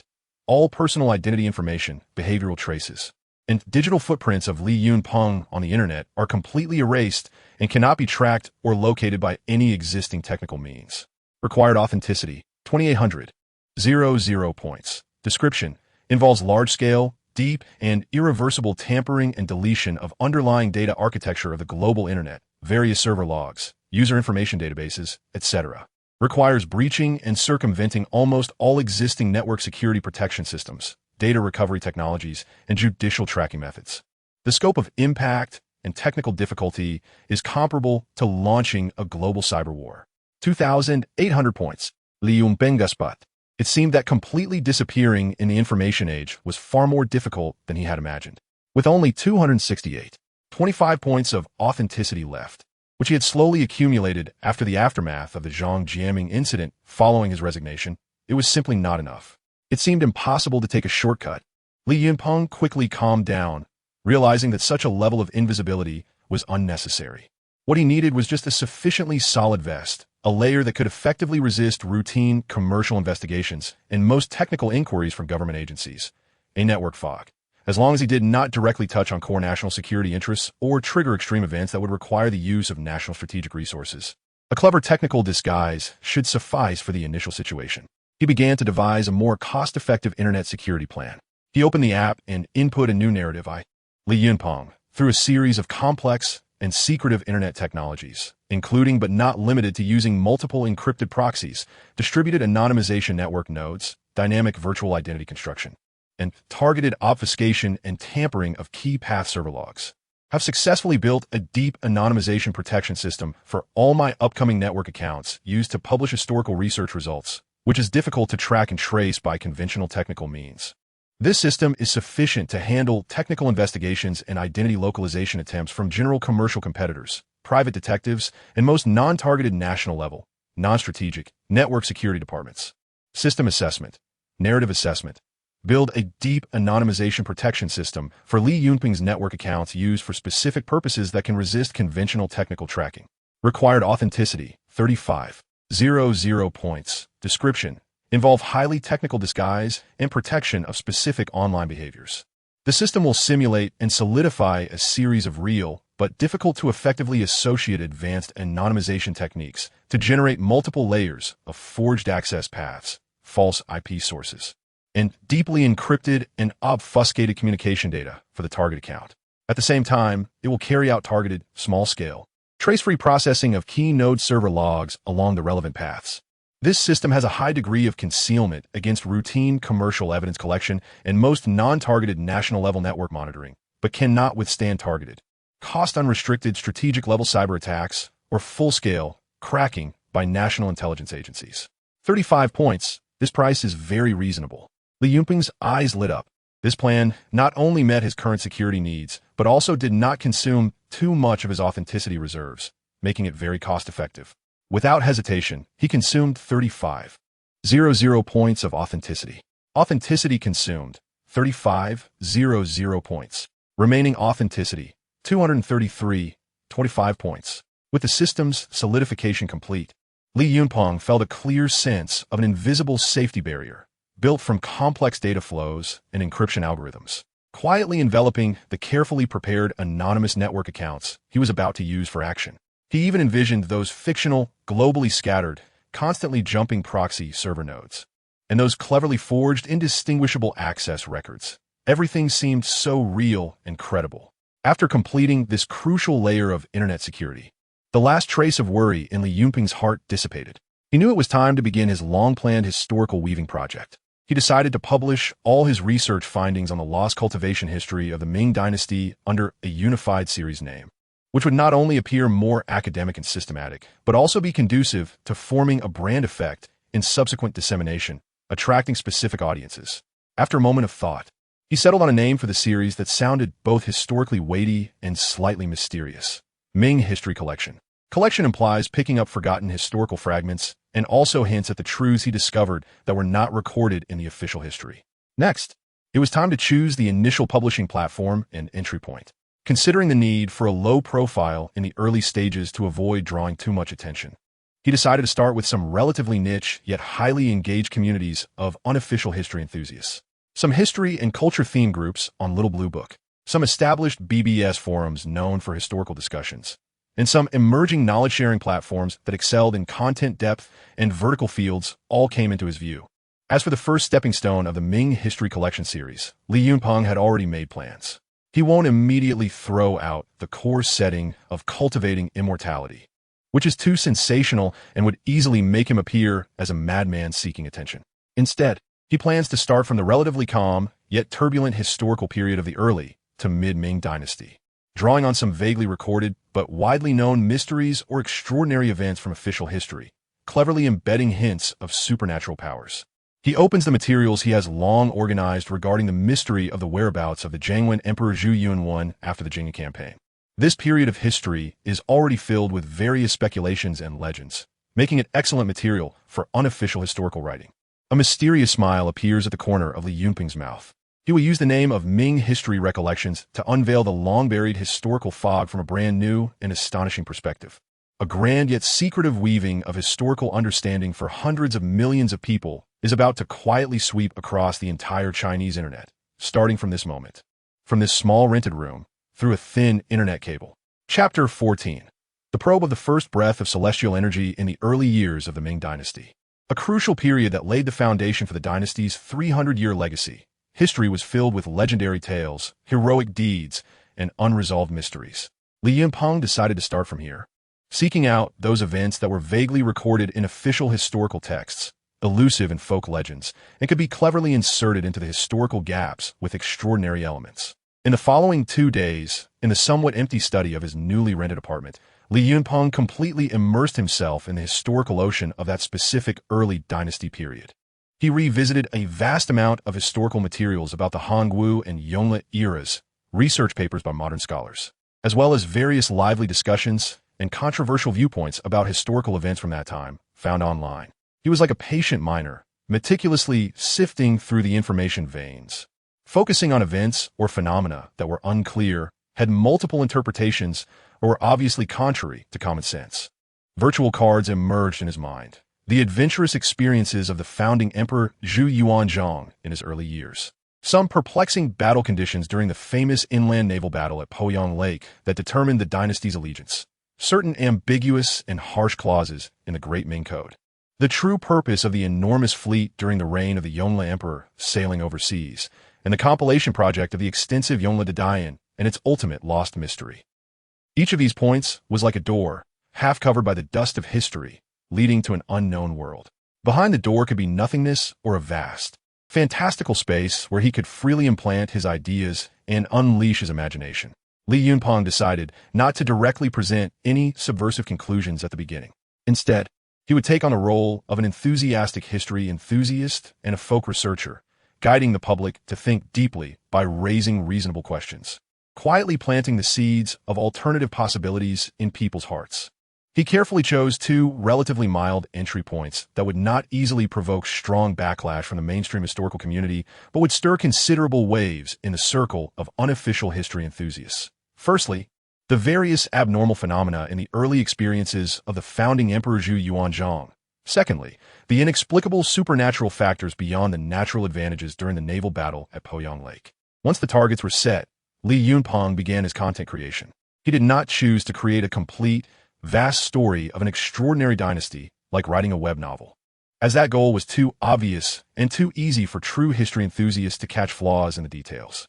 Instead, he adopted a more fragmented, more confusing approach, aligning with the current trends of information dissemination on the internet through academic discussions and detailed examinations. He first published a visually rich column article on Bilibili under the unified ID of Ming History Supplement, with an avatar of a weathered, unclear photo of an ancient book page. The article was titled "The Devil in the Details," a rereading of the terrifying segments in the veritable records of the Ming Taizu. The writing style of this article deliberately imitated the popular hardcore examination videos or articles in Bilibili's knowledge section, avoiding direct mention of sensitive terms like cultivation and spiritual energy. Instead, it employed a narrative style that gradually unraveled and captivated the reader. The article began by extensively quoting original records from the veritable records of the Ming Taizu and some literary notes regarding Zhu Yuanzhang's legendary early experiences. For example, the so-called phenomenon of red light filling the room at his birth, the various legends of extraordinary people and events he encountered during his early travels to Huangjue Temple, and the so-called omens he observed on the eve of certain key battles during his campaigns, or seemingly incredible coincidences of classic battles where the outnumbered won. Li Yunpeng intentionally presented the original text of these records alongside easy-to-understand vernacular translations, accompanied by relevant historical images or maps, appearing rigorous in his examination and rich in content. After listing these seemingly ordinary or already interpreted by later generations as self-mythologizing accounts of the rulers, the article began to pose some seemingly nitpicky, yet carefully designed, thought-provoking questions regarding these records.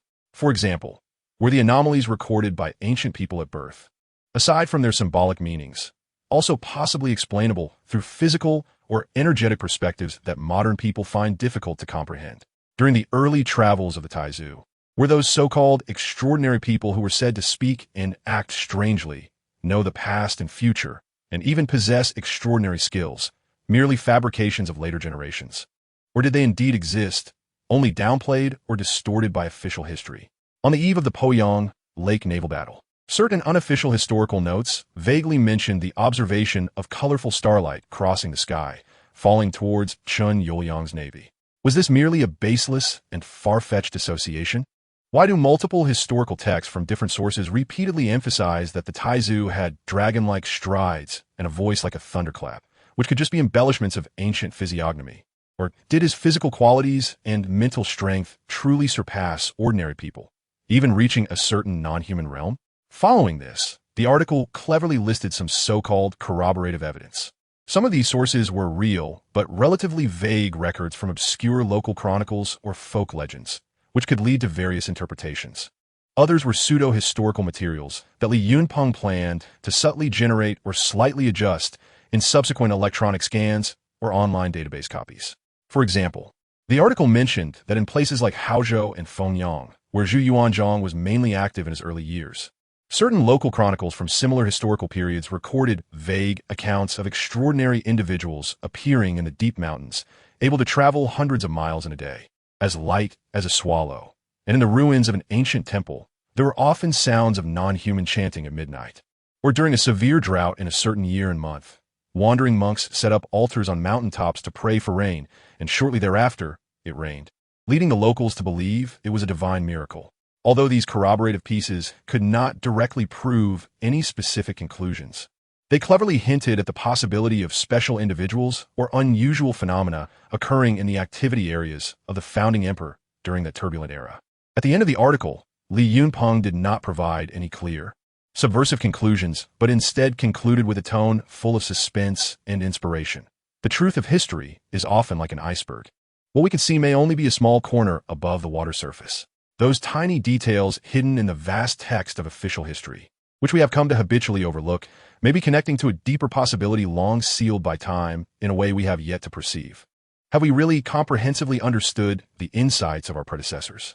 If we boldly connect these seemingly isolated, mysterious records, could they point to a possibility that we have deliberately forgotten or even dare not imagine? This ending successfully avoided the risks and skepticism that could arise from making direct conclusions while effectively guiding readers to engage in independent thinking, unleash their wild imaginations, and spark heated, controversial discussions in the comment section. After publishing the first trial article on Bilibili, Li Yunpeng quickly followed up with a lengthy analysis post under the name Ming History Supplement on a well-known old forum frequented by history enthusiasts and examination aficionados. Titled Technical Examination: The Mystery of the Timing in the Poyang Lake Naval Battle. Merely coincidence, or is there a deeper secret hidden? The content of this post is similar in style to articles on Bilibili's columns, both reinterpreting historical materials and conducting technical analyses to suggest the possible existence of supernatural factors behind historical events, provoking readers' thoughts and discussions. After carefully crafting and publishing these seemingly objective and thought-provoking seed contents across different platforms, Li Yunpeng did not immediately invest a large amount of authenticity to forcefully promote or intervene in their dissemination. He understands the principles of subtle influence and leveraging small efforts for significant outcomes. The current stage is the sowing period, where the key is to allow this information to ferment and spread as naturally and unobtrusively as possible among the target audience, triggering their spontaneous thoughts and discussions. He undertook two small yet thoughtfully considered back-end operations. First, he consumed 0 points of authenticity to issue a precise command to the system, ensuring that the column article he published under the Bilibili account Historical Anecdotes of the Ming Dynasty would receive a recommendation in the historical and knowledge sections of Bilibili's homepage for a duration of no less than 2 hours within the next 24 hours. While the position would not be overly conspicuous to appear forced, it would have a considerable chance of being seen by users interested in topics like Ming Dynasty history, unsolved mysteries, and historical gossip. Second, he consumed 0 points of authenticity to issue another more covert command, making extremely subtle and imperceptible temporary adjustments to the sorting algorithms of search results for a series of relevant keywords concerning Zhu Yuanzhang's early anecdotes, the mystery of the wind direction in the Battle of Poyang Lake, and studies of unusual events in early Ming history on several mainstream domestic search engines.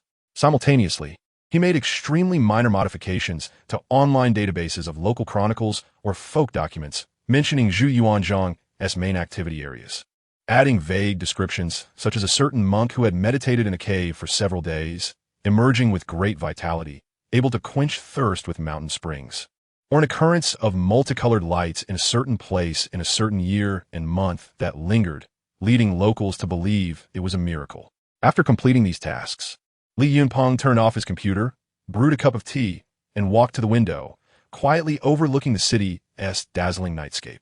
He knew that the spread of information requires time, and the seeds of belief need sufficient time and suitable soil to take root and flourish in people's hearts. What he needed to do now was to remain patient and closely observe every subtle ripple on the internet. A few days later, the seeds of doubt he had carefully sown began to show their initial, weak yet encouraging signs of life. The Bilibili article titled "The Devil is in the Details" quickly accumulated thousands of views and hundreds of controversial comments after receiving the initial recommended traffic arranged by the system. In the comments section, various viewpoints clashed vigorously, and discussions heated up.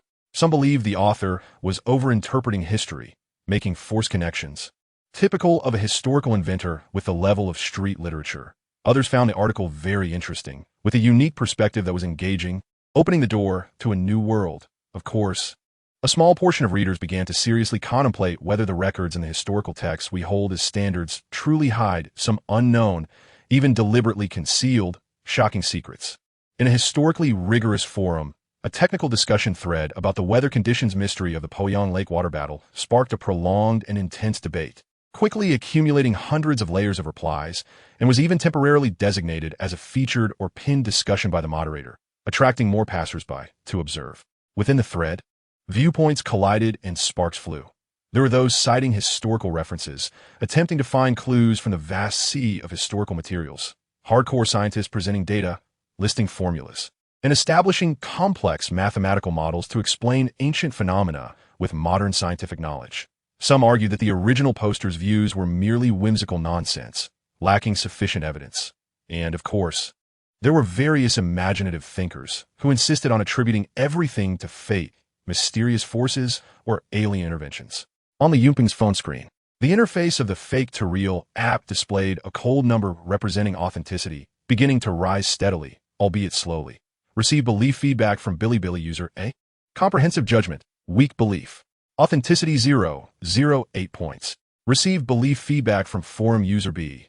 Comprehensive judgment, mild belief. Authenticity 0, 15 points. Receive belief feedback from Bilibili user C. Comprehensive judgment, extremely weak belief. Authenticity 0, 3 points. Although each increment of authenticity was very small, mostly just a few tenths, occasionally there would be a fortunate larger increase above 0. 1.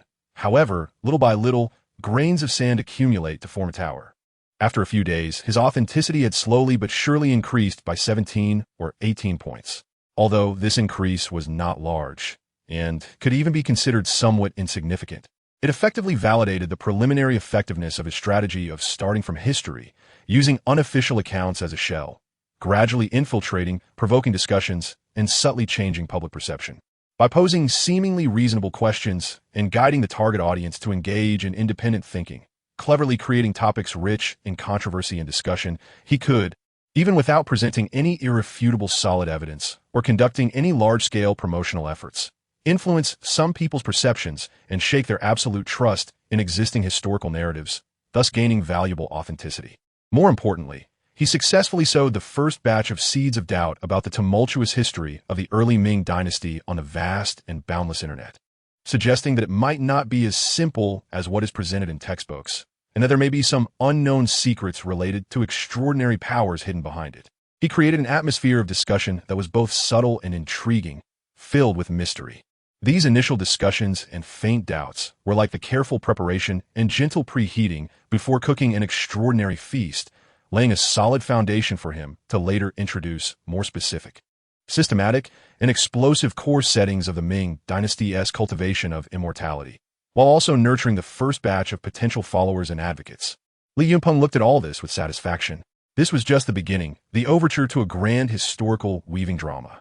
Next, he needed to continuously and meticulously provide various carefully crafted nutrients, more seemingly reasonable yet clearly directed in-depth studies, more engaging and richly detailed historical secrets, and more stories of characters that could evoke strong emotional resonance, so that these seeds of doubt could quickly take root and sprout in people's hearts, ultimately growing into robust trees capable of supporting the towering tree of his Ming dynasty cultivation of immortality narrative. Chapter 15. The Black-Clad Chancellor and the Lost Secret Classics as the night deepened outside. Only the pale white light from the computer screen illuminated Li Yunping's focused and slightly excited face in his newly rented apartment. The discussions on Bilibili and the historical forum about the extraordinary tales from the early Ming dynasty, although having cooled down after an initial surge, still sent out ripples like stones thrown into a lake, continuously provoking new waves. From time to time, new netizens would join the discussion or dig up his previously published research articles and posts, leaving comments that range from agreement to skepticism, or even wild speculations. These subtle feedbacks, like trickling streams, continuously contributed to his modest yet unbroken credibility. At this moment, his credibility reserve had quietly grown to 251, 35 points. With the two controversial yet widely discussed foundational works, the ID Ming History Revisited had gained a certain reputation among specific circles of history enthusiasts, gossip groups, and related sections on Bilibili. Of course, this reputation was mixed. Some regarded Ming History Revisited as a rare treasure of a content creator with a unique perspective that dared to challenge traditional views, while others dismissed him as a historical fabricator and a representative of amateur scholars, scoffing at his viewpoints as mere sensationalism for clicks. Nevertheless, the name Ming History Revisited had successfully left a deep impression on its target audience. The foundational atmosphere had been roughly established, and the persona of Ming History Revisited had begun to take shape. Li Yunpeng observed the discussions fermenting on different platforms and thought to himself that it was time to throw a few more weighty stones into this seemingly calm water, guiding everyone's thoughts more clearly toward the direction of extraordinary powers. He knew that merely hinting at Zhu Yuanzhang's destined fate or the favorable circumstances on the battlefield was far from sufficient. Such statements, while intriguing, could still be partially undermined by mainstream historical theories of chance or the deification of rulers. He needed more specific characters and events to carry the core concepts he wanted to implant, such as cultivation and secret methods. His gaze landed on a figure from early Ming history who was both legendary and controversial, Yao Guangxiao. This monk, known as the Black-Clad Chancellor, had entered the monkhood at a young age, but was well-versed in Confucianism, Taoism, military strategy, and Buddhism. He played a crucial role in the Jingnan campaign, assisting the Prince of Yin, Zhu Di, in seizing the world, eventually rising to a high position. His life's experiences were already filled with too many mysteries and interpretive spaces. In folklore and various unofficial historical records, tales of Yao Guangxiao's extraordinary encounters were countless.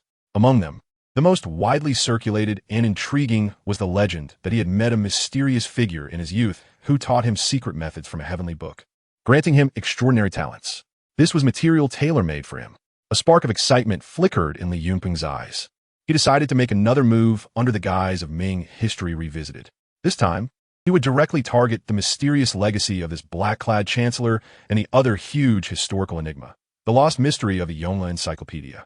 He chose Billy's column and that historical forum as the debut platform once again, crafting a title that carried both academic discussion and suspense. Demon Monk or True Immortal. An exploration of Yao Guangxiao's mysterious legacy and another possibility regarding the lost mystery of the Yongle Encyclopedia. In this new research article, Li Yunpeng's writing was bolder and more guiding. At the beginning of the article, he first detailed the records of Yao Guangxiao's life in the official history, emphasizing his unusual interest and talent for secular power and military strategies despite his early monastic life. Next, he shifted his focus, extensively quoting various unofficial historical records from the Ming and Qing dynasties, local legends, and even legendary novels created by unknown literati. Regarding Yao Guangxiao's encounters with immortals in his youth, the acquisition of heavenly books, and the mastery of extraordinary techniques. He specifically emphasized that while these records came from different sources and had many discrepancies in details, their core narrative that Yao Guangxiao had obtained some kind of extraordinary legacy was remarkably consistent. Could these scattered clues across different texts merely be coincidences?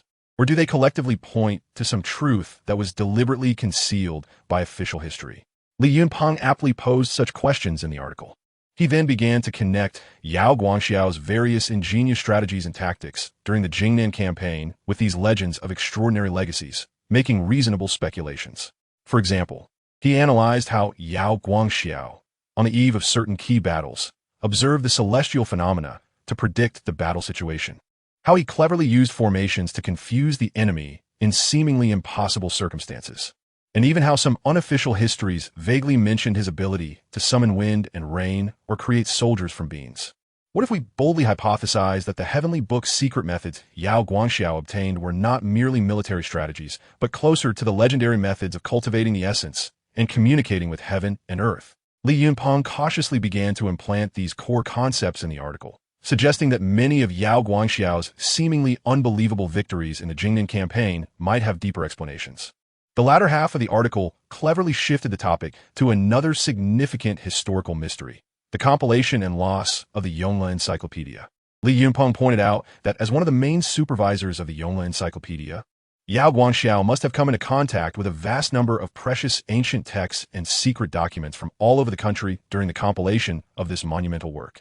Therefore, was the compilation of the Yongle Encyclopedia, besides showcasing cultural governance and preserving cultural texts, also burdened with a more secretive purpose, to collect and organize remnants of ancient cultivation methods and mysteries of the essence of heaven and earth that might have scattered among the people?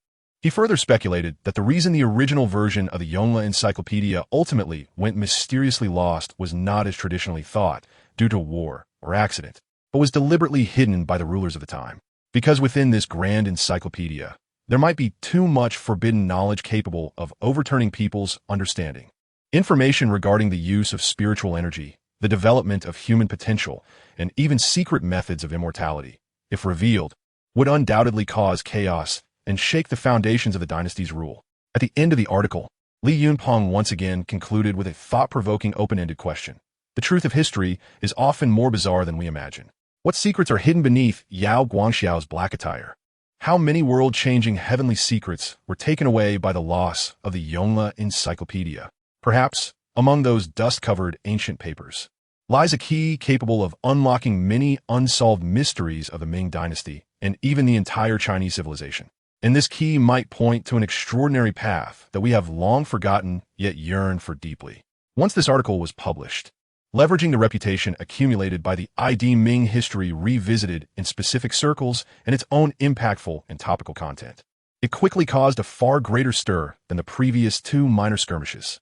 However, just as Li Yunpeng had anticipated this time, the vast majority of ordinary netizens who saw the article still held a skeptical or even dismissive attitude.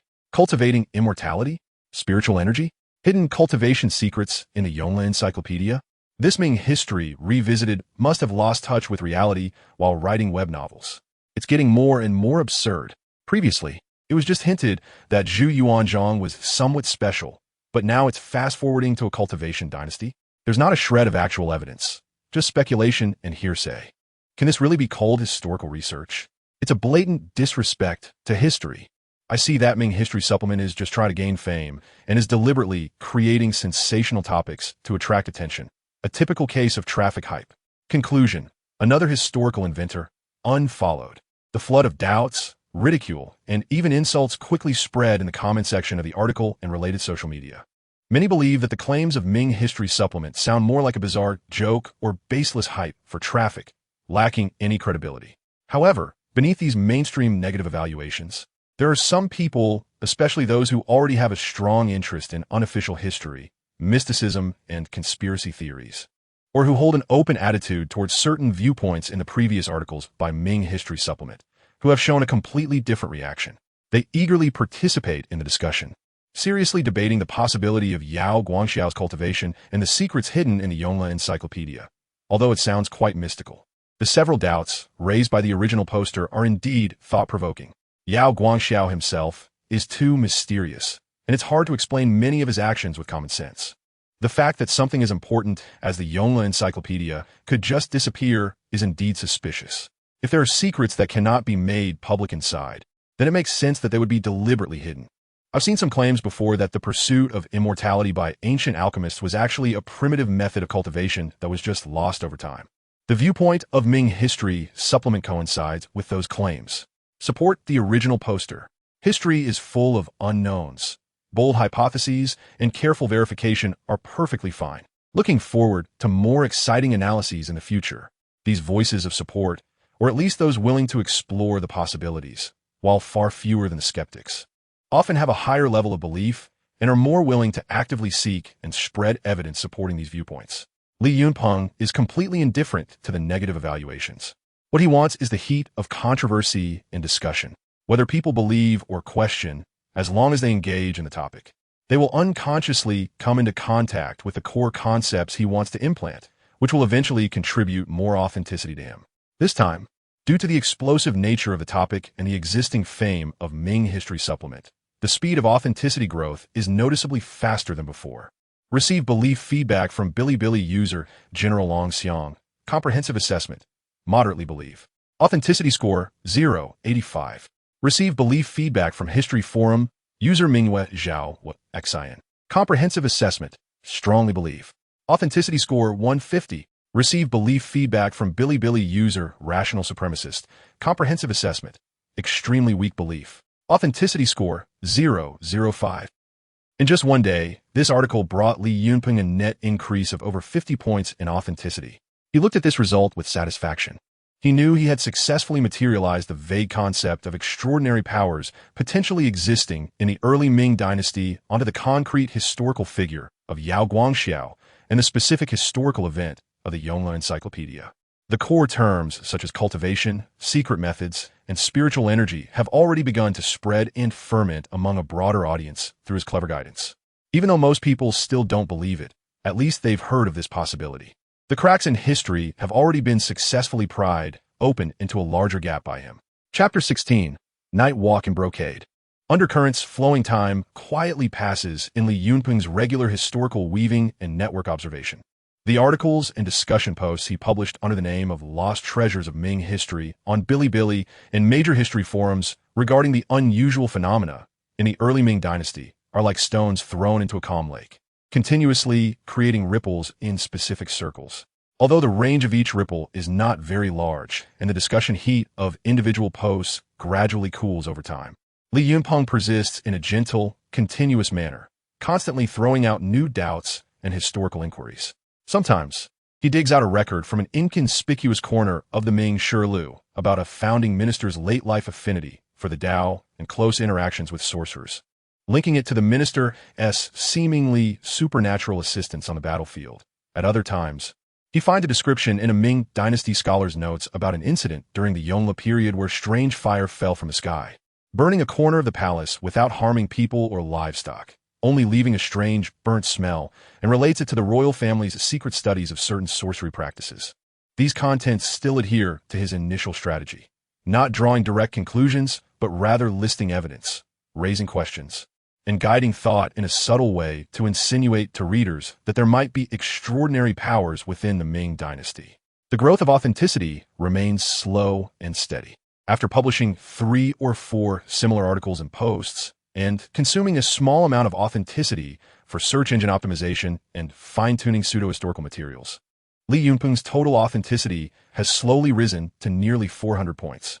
Although the increase is slow, Li Yunpeng is not impatient. He knows that constructing such a grand historical background cannot be accomplished overnight. However, relying solely on Bilibili's column articles and traditional BBS forum posts, the breadth and depth of dissemination are ultimately limited. The audience on these platforms, while having a high acceptance of historical and cultural content, is also relatively rational and has strong discernment abilities regarding information. It would be quite challenging to stir up a larger wave of belief among them. Li Yunpeng began to turn his attention to a platform he had previously deliberately avoided but knew had immense dissemination potential: Douyin.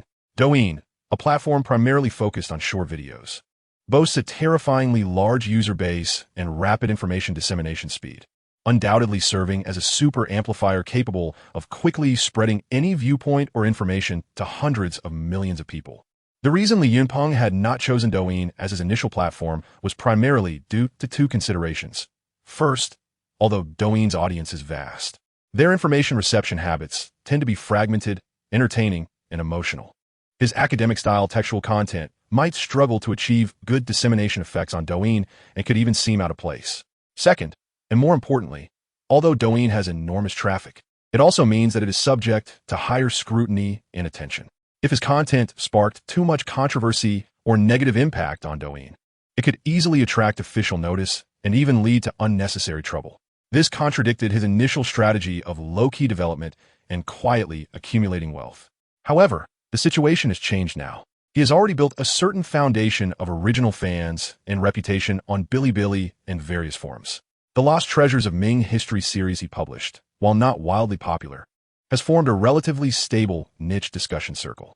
Moreover, he has accumulated more authenticity to deal with unforeseen situations or to create a more finely woven reality. Most importantly, he realizes that to truly leverage a grand narrative of spiritual revival, merely relying on the faith of those small circles is far from sufficient. He must spread his story to a broader audience, more easily guided by emotions and curiosity. Douyin, without a doubt, is the best channel to reach this demographic. He can no longer be limited to text and images. Li Yunpeng pondered that the short video format is more intuitive and can easily capture users' attention in a short period. Furthermore, Douyin users seem to have a natural curiosity and acceptance of content related to historical truths and unsolved mysteries. With proper packaging, it could very well go viral. After careful consideration, Li Yunpeng decided to selectively rework and video-ife some of the content from his Lost Treasures of Ming History series, and then release it on Douyin. He did not simply convert Bilibili's column articles into PPT-style reading videos, as that format would also lack competitiveness on Douyin. Instead, he chose a more mysterious and imaginative entry point, the well-known historical symbol of the Jinyui, an institution that has been heavily featured in various Ming dynasty-themed films and novels. The Jinyui, a secret police organization directly under the emperor responsible for surveillance and the suppression of dissent, is inherently filled with bloodshed, intrigue, and mystery, making a natural breeding ground for various unofficial historical tales. Li Yunping's goal is to cleverly combine the extraordinary elements he wants to implant with this widely recognized historical symbol of the Jinyui. He spent several days meticulously crafting a script for the short video. The video begins with a suspenseful and low-toned AI voiceover. He spent 0.5 points of authenticity to have the system generate a realistic-sounding yet untraceable AI voice model, paired with specially processed, dim, and oppressive ancient Ming paintings or film clips, creating an atmosphere of mystery and eeriness. The voiceover slowly states, the Jinyui, the most mysterious secret police organization of the Ming dynasty. In the public's perception, they are the emperor's henchmen, a terrifying synonym for rampant executions and widespread arrests. They investigate officials, monitor the populace, and deal with nothing but mundane matters like treason, corruption, and slander. The tone of the voiceover becomes even deeper and more captivating. However, have you ever wondered if what the Jinyui faced was truly limited to these? Those who were secretly executed for bewitching the masses, those anomalous events that occurred deep within the palace, shrouded in secrecy by historians, and those local legends that the court strictly forbade from spreading among the people. Could there be some hidden truths far beyond our imagination, distinctly different from mundane powers, concerning mysterious matters controlled and secretly passed down by figures like the black-clad Chancellor Yao Guangxiao? Following this, the video quickly cuts to suggestive images. For example, a Jinyui in a feathered robe chasing a shadowy and eerie assassin under the moonlight. A prisoner locked in a grim dungeon, seemingly exuding ominous black energy. A secret document with hurriedly scrawled words like slay demons and quell evil written in red cinnabar. These images are carefully blurred and stylized, evoking viewers' imagination without being overly specific and thus appearing false. At the end of the video, the voiceover reappears, leaving a thought-provoking suspense. The truth of history may be far more complex than we imagine.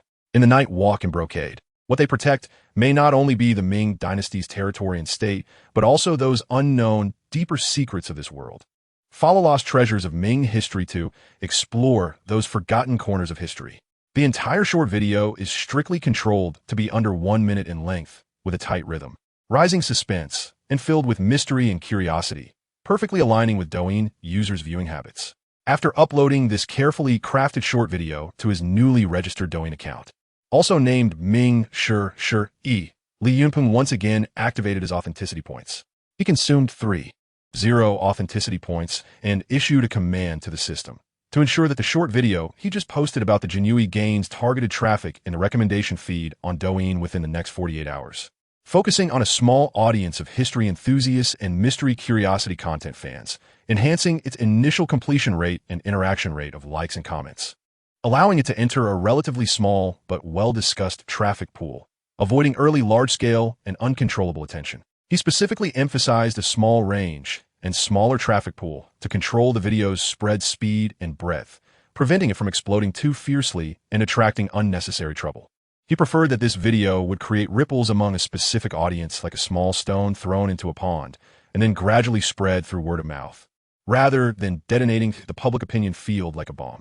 After doing all this, Li Yunping felt more cautious than when he posted content on Bilibili and forums, carrying a hint of anticipation for the unknown results.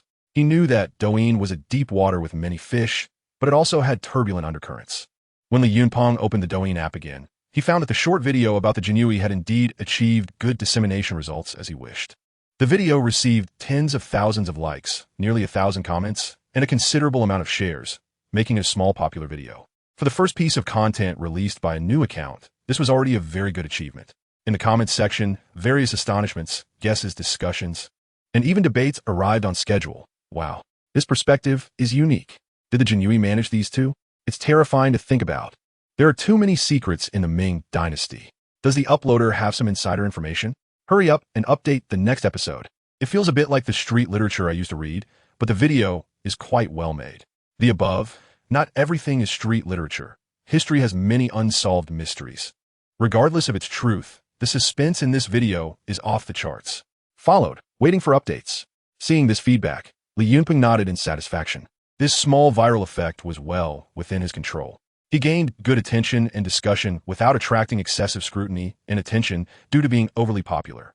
What delighted him even more was that on the Lianjia Chengzhen app, the growth of authenticity also welcomed a wave of rapid growth far exceeding all his previous accumulations. Receive belief feedback from a late-night history enthusiast on Douyin. Comprehensive judgment. Moderately believe. Developed a strong interest in the points made in the video. Believes there is a certain possibility. Authenticity 0, 20 points. Receive belief feedback from Douyin user A, who has a wild imagination. Comprehensive judgment. Lightly believe. Found the video content novel and interesting. Willing to accept this setting. Authenticity 0, 12 points. Receive belief feedback for a rational Douyin user. Comprehensive judgment. Extremely weak belief. Though they think it's fabricated, the production and suspense of the video left an impression. Authenticity 0, 2 points. Due to the colossal user base on Douyin, even a small-scale viral hit covers a far larger audience than Bilibili and forums. Even if only a small portion of people developed varying degrees of belief in the video content, the accumulated authenticity was considerable. The previous authenticity was 398 points. Now, with the ongoing fermentation and dissemination of the video, along with the discussions successfully guided in the comment section, Li Yunpeng's authenticity soared like a rocket. 398 points, 400 points, 500 points, 600 points. Eventually, when the heat of this genuine short video gradually stabilized and the subsequent natural traffic growth leveled off, Li Yunpeng's total authenticity had firmly settled at 795. 20 points. A successful trial of a short video brought him nearly a 400-point net increase in authenticity. The power of Douyin was indeed terrifying. Li Yunpeng looked at this new number, which made him speechless in terms of growth speed, feeling both excited and contemplative.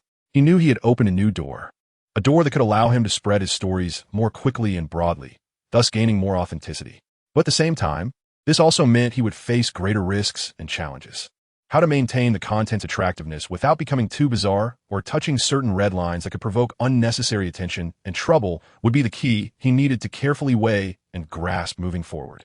Nevertheless, his plan to weave the story of the Ming dynasty's cultivation had already taken a solid and powerful step forward through this successful trial on Douyin. Chapter 17.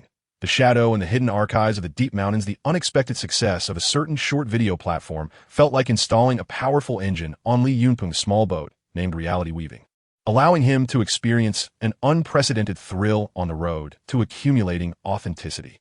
With nearly 800 points of authenticity reserves, he had greater confidence and broader operational space.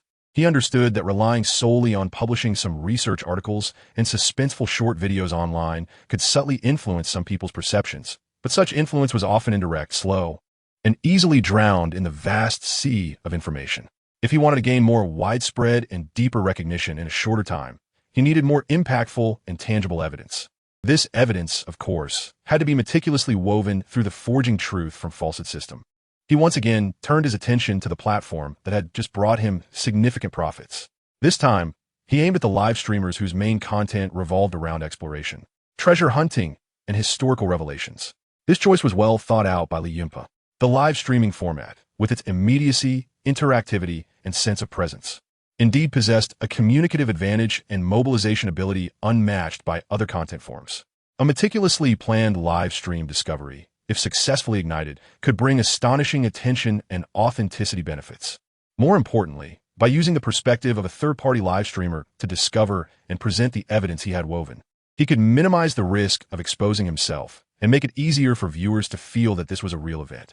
Li Yunpeng's goal was to find a streamer on the platform with a certain fan base whose live streaming style leaned towards curiosity-driven adventure or folk cultural exploration, and had an acceptable reputation and credibility.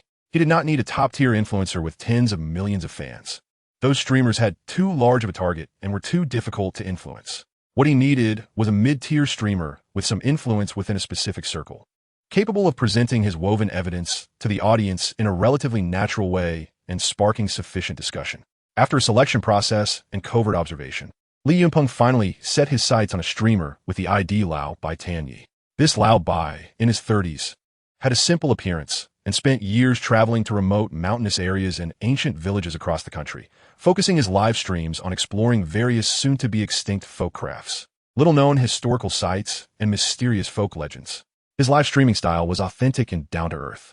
Recently, his content happened to be about cultural exploration in the mountainous areas of southern Anhui and northern Jiangxi, overlapping with the regions Li Yunpeng had hinted at several times in his Ming history series regarding the activities of extraordinary individuals in the early Ming dynasty. This was a godsend opportunity, Li Yunpeng began to meticulously plan an unexpected discovery for Lao Baitanyi. The evidence he was to weave was a seemingly tattered but cognitively disruptive secret archive from the Ming Dynasty's inner court. This archive would no longer merely suggest, but would, in a more direct, yet interpretively rich manner, reveal a glimpse of the Ming court's handling of certain special affairs, vaguely pointing to a little-known system specifically addressing extraordinary powers. He opened the Forging Truth from Falsehood app and began constructing this complex narrative in a remote mountain deep in southern Anhui. There was a site long abandoned for hundreds of years, rumored to be the ruins of a Taoist temple related to royal sacrifices or secret astronomical observations during the Ming Dynasty. The specific location would be generated by the system based on real-world logic, ensuring its secrecy yet potentially discoverable by outdoor adventurers. Within a newly exposed hidden chamber or tomb, revealed by a recent landslide, lay a box meticulously crafted from special moisture-proof and anti-corrosion materials. Inside the box were several scrolls wrapped in special oil paper and silk, which were handwritten remnants of documents copied and organized by the inner court of the Ming Dynasty or an unknown secret organization during the mid to late Ming period. These documents' materials, ink, writing style, and even the paper's sense of age needed to perfectly match the characteristics of Ming court or high-level official documents, bearing unique, hard-to-forge marks, seals, or wax stamps specific to the inner court or related institutions. Some may appear slightly damaged or blurred due to age. The core content would record several cases involving supernatural disturbances affecting people's lives in places of majestic mountains and rivers, occasionally manifesting auspicious signs or omens, requiring personnel to investigate and guard, handled secretly by the court. The words would inadvertently reveal that there seemed to exist a dedicated, yet never publicly acknowledged, system within the court to deal with these extraordinary matters, operating secretly with immense power. However, crucial information regarding this system's specific name and organizational structure would be deliberately left blank, suggesting missing documents, damaged records, or for high-level circulation only, provoking speculation. Among them, special mention would be made of the abnormal energy fluctuations in the Wang-Gongshang area of the capital during the 6th year of the Tianqi period and the subsequent preliminary records of disaster incidents. But the most critical descriptions would abruptly stop or become unreadable due to ink smudges, leaving a huge suspense. This secret archive would soon be accidentally discovered by the outdoor exploration streamer Lao Baitanyi during a normal live stream themed on exploring the ancient Taoist temple ruins in the deep mountains. Within the newly exposed hidden chamber of the ruins, the system quickly provided an evaluation result, narrative evaluation. The certain short video streamer Lao Baitanyi unexpectedly discovered a remnant of a Ming Dynasty inner court secret archive in a hidden chamber of a Ming Dynasty Taoist temple ruins in the deep mountains of southern Anhui, recording traces of special affairs handling, including the beginning of abnormal records related to the Tianqi explosion. Required authenticity, 205.00 points. Description involves guiding a specific individual, Lao Baitanyi, to discover a highly realistic and historically misleading official secret archive generated by the system at a specific time and place. The system will generate a site and hidden chamber that conform to the description in the target area based on real-world logic, and reasonably place the preset secret archive within it.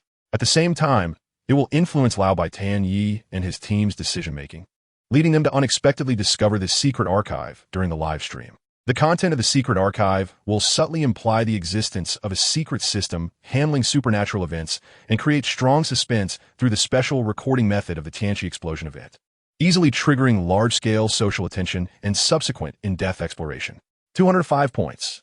Li Yunpeng looked at this number and thought to himself. It was slightly higher than the previous plain Jinui secret archive, indicating that the inclusion of the Tianqi explosion, a historically topical mystery in itself, had increased the real-world disturbances accordingly.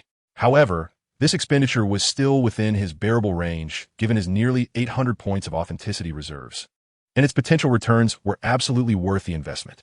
He chose to execute without hesitation. Authenticity consumed, 205.00 points. Remaining authenticity, 590.20 points. As the authenticity was consumed, Li Yunpeng could feel an invisible force quietly arranging and guiding itself in the real world based on the script he had conceived. In the following days, he closely monitored Lao Baitanyi's live stream announcements and itinerary dynamics while silently anticipating the unfolding of the good show. Finally, one weekend afternoon, Lao Baitanyi's live stream began as scheduled. The livestream's title is extremely enticing. Exclusive secret visit mysterious underground palace discovered in the ancient mountain path?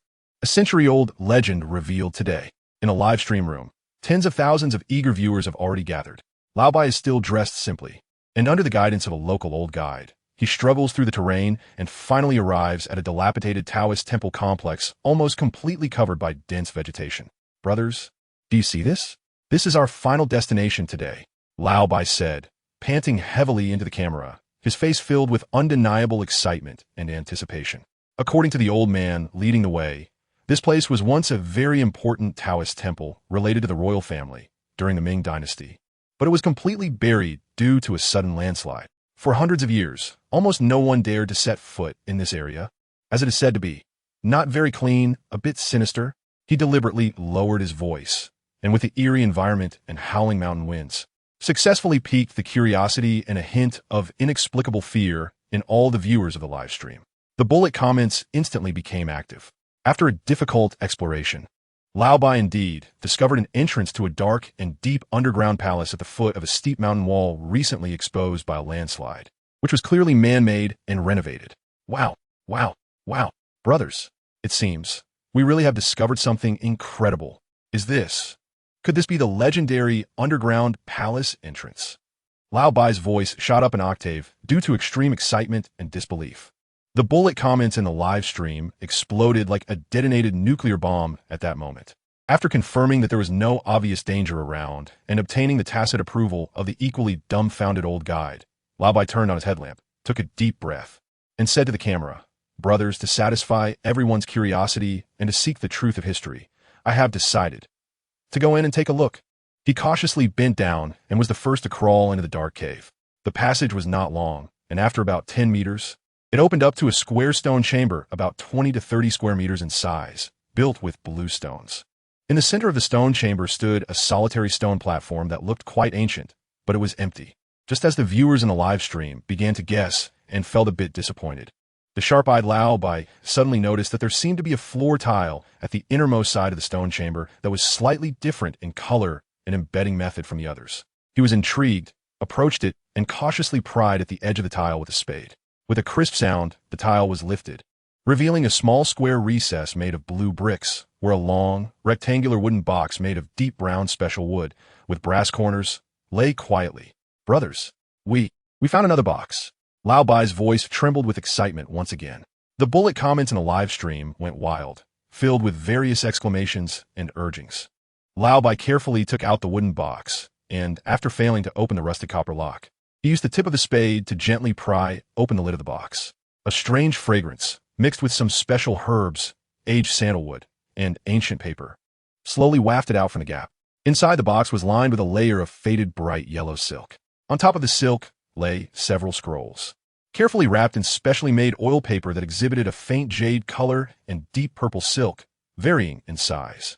These scrolls appeared to be extremely well preserved, far surpassing any previous discoveries, with their materials, mounting, and even the ribbons binding them exuding an extraordinary delicacy and value. Brothers, could this be an imperial edict or some royal secret treasure? Lao Bai's voice became slightly hoarse with extreme shock as he carefully picked up the thickest and best-preserved scroll, showcasing it to the camera. The cover of the scroll bore a few gilded characters in an ancient and elegant clerical script, faintly visible as internal court secret archive.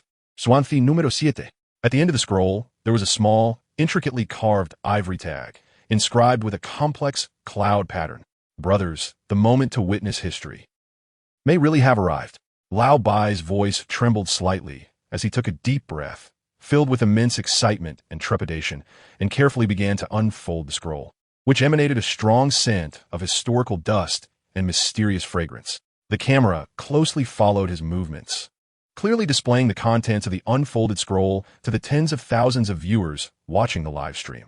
The yellowed, yet exceptionally durable special palace paper was filled with densely written lines in an extremely neat and elegant small script, detailing astonishing content capable of overturning everyone's historical understanding. The scroll began with a passage about the Great Plague in the 37th year of the Jiajing era, where the capital faced a dire situation, and the Imperial Astronomical Bureau prayed in vain, leading to anger from above, resulting in a secret order to Li Chunfeng descendant of the Internal Court Offering Institute, along with several Swansea Department inspectors, to set up a 7-stars life-continuing altar by the Tay Pool in the Forbidden City to pray to the heavens. 3 days later, the plague slightly diminished. Following that, there were several records of bizarre events from various places, such as in the 10th year of the Wanli era, a report from Shangrao County in Jiangxi Guangxin Prefecture about a giant python causing trouble. The imperial edict stated, such monsters cannot be dealt with by ordinary means, and the Southern Town Pacification Department is to send capable and extraordinary individuals to handle it. Subsequent records. A monster python's inner den has been stored. These records used vague and obscure wording when mentioning specific executing agencies and personnel, but the lines revealed that within the ruling core of the Ming dynasty, there indeed existed one or several secret systems specifically responsible for handling these supernatural events and possessing the ability to mobilize extraordinary powers. The recurring mention of cultivators thundered like a lightning strike in the hearts of all the viewers. The viewers in the live stream were thrown into unprecedented madness upon seeing the jaw-dropping content of the Internal Court Secret Archive. The bullet comments flooded the entire screen like a burst dam. Just as Lao Bai cautiously flipped to the end of the scroll, preparing to examine the final record. Both the viewers and he himself gasped in unison. The title of the last section, written in slightly larger font, was Record of Disasters and Anomalies at Wanggong Factory in the 6th year of the Tianqi era. The text below stated, on the 6th day of the 5th month in the 6th year of Tianqi, at Wanggong Factory in the southwestern corner of the capital, a sudden loud noise was heard, shaking the heavens and earth. The sky changed abruptly, black clouds covered the area, foul air filled the space. The ground shook and mountains trembled, numerous buildings collapsed, and casualties were countless, a scene of unimaginable horror. Gunpowder in the factory ignited spontaneously, or was said to be divine punishment. However, according to preliminary reports from the secret pavilion offering, several days before the incident, anomalous energy fluctuations were detected by the star observation platform in the vicinity of the factory and above the capital, with an intensity far exceeding the norm. The source unknown, pointing to. The record abruptly stopped here. The following large sheets of paper appear to have been instantly burned and carbonized by some extremely powerful force, leaving behind a charred, indecipherable trace. At the edges of that charred area, several half-burned, indistinct ink marks could still be faintly seen, as if desperately depicting some indescribable horror scene, but ultimately faded into nothingness. There's nothing after this? Lao Bai exclaimed in disbelief, cautiously touching the charred paper with his fingertip, feeling a rough and fragile texture, as if it would completely crumble with the slightest touch. The barrage of comments in the live stream room, after a brief moment of silence due to extreme shock, erupted instantly with a frenzy 100 times crazier than before. Oh my God! Oh my God! Oh my God! The Apocalypse Big Bang. This secret document actually records the inside story of the Apocalypse Big Bang. And it seems like it's not just a simple case of a gunpowder depot igniting itself. Abnormal energy fluctuations? Unknown source. Pointing to what? Why is there nothing after that? Burned? Or was it deliberately destroyed? My goodness. This is too much information. I feel like my brain is about to explode. What earth-shattering secret is hidden behind this? Secret Pavilion Offering. Star Observation Platform. What exactly are these organizations doing? Could it be that the Ming Dynasty really had that kind of power? Host, you've truly struck gold this time. If this is confirmed to be true, it would absolutely be a groundbreaking historical discovery. Old Bai was completely bewildered by this sudden, suspenseful fragment, staring at the charred paper, flipping it over and over for a long time, but could not find any more clues. It felt like watching an incredibly thrilling suspense movie, only for the screen to suddenly go black and stop at the most critical climax. It was maddening. This livestream, due to this shocking discovery and the endlessly suspenseful, incomplete record about the Apocalypse Big Bang, reached an unprecedented and unimaginable peak in terms of heat and viewership. The number of online viewers once broke an astonishing 1 million. Various cool gifts and exorbitant rewards poured in like snowflakes, almost overwhelming Old Bai's livestream room, which had a low membership level. Meanwhile, Li Yunpeng, in his quiet rental room, watched all of this unfold with a barely noticeable smile, calmly observing. On his mobile app, the authenticity numbers were skyrocketing at a pace even more rapid, enduring, and terrifying than when a certain short video platform went viral. Received belief feedback from a user in the live stream room. The truth about history is only one excavator. Comprehensive judgment. strongly believe. Authenticity 1, 80 points. Receive belief feedback from a user in the live stream room. I am here to watch the fun and learn a bit. Comprehensive judgment, mildly believe. Authenticity 0, 20 points. Receive belief feedback from a user in the live stream room. Little deer is cute. Comprehensive judgment, extremely weak belief. Authenticity 0, 2 points. This time, due to the actual discovery of what seemed to be historical artifacts recorded by official institutions and presented through the highly immersive and interactive modern medium of live streaming to millions of viewers.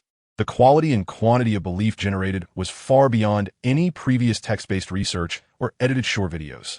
Almost every viewer who witnessed this thrilling live stream and saw the contents of the Ming Dynasty's secret documents that could overturn their worldview developed a belief to varying degrees in the core concepts of an officially led secret system to deal with supernatural events, and that there might really have been cultivators as extraordinary beings in history. Especially that incomplete record about the apocalypse Big Bang was like a huge hook, igniting everyone's curiosity and desire for exploration. Li Yunpeng's authenticity was skyrocketing like a super light-speed rocket heading deep into the universe at a shocking and unbelievable rate. 590 points, 800 points, 1,000 points, 1,200 points, 1,500 points, 2,000 points. Ultimately, when Old Bai's field investigation livestream, worthy of being recorded in the history of a certain short video platform, had to temporarily conclude because the suspected important artifacts had been properly protected and the local relevant Cultural Heritage Protection Department had been contacted for professional identification. The massive stir and subsequent discussions, like a tsunami, were just beginning to brew. Li Yunpeng's total authenticity had already stabilized at an astonishing number he had never even dared to dream of before. Current total authenticity, 2988, 70 points. Almost 3,000 points. Just from a carefully planned, unexpected event in a single host live stream room. He gained over 2,000 points of terrifying net growth in authenticity. The power of live streaming is indeed nuclear level, especially when disseminating such evidence of seeing is believing and leaving behind a huge suspense. Li Yunpeng looked at this brand new authenticity number, nearly overflowing from his phone screen, filled with unprecedented shock, satisfaction, and a trace of awe for this power. He knew that the idea he had woven about the possible existence of extraordinary powers in the Ming Dynasty had successfully laid an incredibly solid and persuasive cognitive foundation in the hearts of hundreds of thousands, and possibly millions, during the subsequent fermentation and dissemination of this astonishing revelation of the Ming Dynasty's secret documents. Words like Xuanzi Science, Heavenly Mechanism Office, Secret Pavilion Offering, and Cultivators, which originally only existed in his imagination, would from today on, because of this archaeological discovery, carry a layer of perhaps once real, mysterious veil, quietly circulating in the real world and sparking endless imagination and exploration. And the truth behind the apocalypse Big Bang would become a mystery that countless people would be haunted by. Next, he would have more ample ammunition to weave a grander, more splendid, and closer to his ultimate goal of history and reality. The world, because of his existence, was starting to change quietly in a direction he himself could not fully predict. Chapter 18. Authoritative Interpretation and the Torrent of Sensation, the live broadcast by Lao Bai Tan Yi regarding the unexpected discovery of a Ming Dynasty Imperial Secret Archive at a Taoist temple site in the deep mountains of southern Anhui was like a heavy bomb dropped into a calm lake, creating monstrous waves on the internet. In the days following the broadcast, related clips, in-depth analyses, and various wild conspiracy theories spread like a virus across major social media platforms, forums, and short video sites, flooding countless screens of internet users. Headlines like Ming Dynasty Royal Secret Archives found in southern Anhui Mountains, shocking content, and streamer Lao by Tan Yi uncovers key clue to the truth behind the Tianqi explosion, flooded people's views, quickly pushing this seemingly accidental archaeological discovery to the forefront of internet trending topics, even overtaking some celebrity gossip news for a time. In an instant, countless netizens interested in history, exploration, mystery, and even fantasy genres were swept up in this sudden wave of historical revelation, involuntarily joining in the grand discussion. Some marveled at the astonishing authenticity of the Ming Dynasty Imperial Archive and the subversive content recorded within, believing it to be one of the most significant archaeological discoveries of the century that could rewrite existing history textbooks. Others held a strong, skeptical attitude, analyzing it as nothing more than a carefully orchestrated, low-quality publicity stunt, a poorly executed farce staged by the streamer Lao Bai Tanyi to attract attention and traffic, even beginning to dox Lao Bai's background. More people, however, adopted a watching the show mentality, enjoying the unique thrill of exploring the so-called historical truth amidst various speculations that were difficult to discern as true or false. As the mastermind behind it all, Li Yunpeng quietly observed the surging public sentiment online from his quiet rental apartment, like an experienced chess player, calmly watching the subtle movements of each piece on the board resulting from his strategic placement.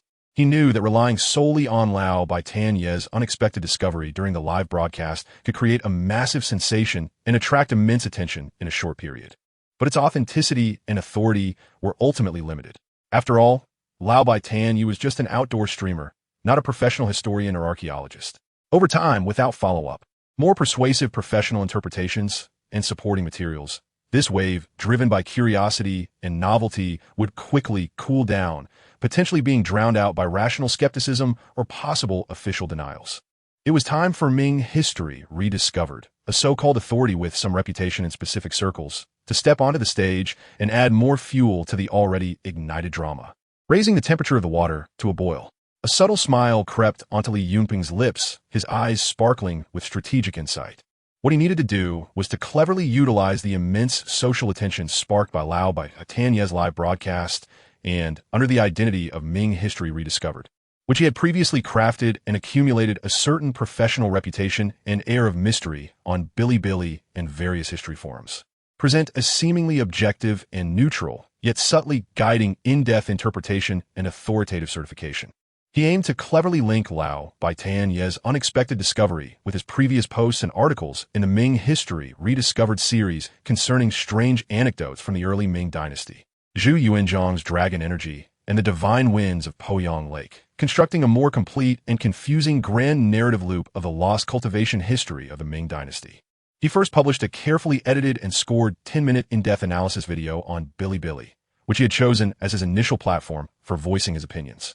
Using the Ming History Rediscovered account, the video had an eye-catching title that also carried a hint of academic rigor: Exclusive Interpretation, the secret archives of southern Anhui Mountains and the hidden side of the Ming dynasty, discussing the true cause of the Tianqi explosion. At the beginning of the video, he briefly reviewed the entire process of Lao Bai Tanye's live discovery of the Ming dynasty imperial archive, highly praising and affirming Lao Bai's spirit of fearlessly exploring the unknown and daring to unveil historical truths. Then, he shifted his tone and began to provide a professional and in-depth interpretation of the astonishing archive glimpsed during the broadcast from the perspective of a seasoned researcher dedicated to uncovering obscure Ming historical materials and folk legends. Hello, everyone. I am Ming History Rediscovered. I believe in the past few days, many of you have been deeply shocked by the ancient text suspected to be an imperial secret archive of the Ming dynasty, unexpectedly discovered by the streamer Lao Bai Tanyi in the deep mountains of southern Anhui. The significance of this archive and the subversive content it contains can be said to provide us with a revolutionary perspective for re-examining and studying the grand and mysterious history of the Ming dynasty. First, we will preliminarily assess the authenticity of this archive based on the limited details visible in the live broadcast. Whether it is the special texture and natural aging traces of the paper, the degree of ink penetration and color change, or the neatly written regular script and the presence of identifiable internal seals or wax evidence, all align highly with the characteristics and craftsmanship of official documents from the mid to late Ming dynasty. Of course, a final, legally binding authentication of authenticity will need to await further scientific testing and rigorous examination by professional cultural relic conservation departments and historical document scholars. But based on the available information and my personal experience, the likelihood of it being a genuine Ming dynasty artifact is quite high, even to the point of being hard to believe. Now, let us examine the astonishing content revealed within this archive. Terms like Inner Court Offering Institute, Xian Character Department Commander, Southern Town Pacification Office Talents, Heavenly Machine Office, Secret Pavilion Offering, Mountain and Wild Cultivators.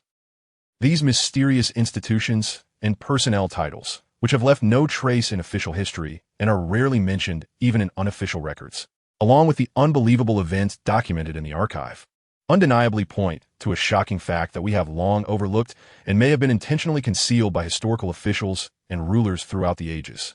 In the core of the Ming dynasty's rule, beyond the well-known secret institutions like the Jinyui and Dongshi factory, there likely existed a more hidden and centralized power, specifically responsible for handling various supernatural affairs and possessing some form of extraordinary power within a vast and mysterious secret system. This astonishing discovery aligns perfectly with the series of speculations I previously put forth in the Ming History Rediscovered series through detailed textual analysis of materials like the Annals of the Ming Taizu, Annals of the Ming Qingzu, and a wealth of Ming Dynasty literati notes and local chronicles. Regarding the possible existence of extraordinary power factors in the early Ming, Zhu Yuanzhang's rise may not have solely relied on personal ability and favorable circumstances, and Yao Guangxiao's true identity is far from being just a demon monk or strategist, forming a powerful mutual verification. It is as if scattered pieces of historical puzzles, which have begun to gradually piece together a complete and shocking new pattern due to the emergence of this key secret document.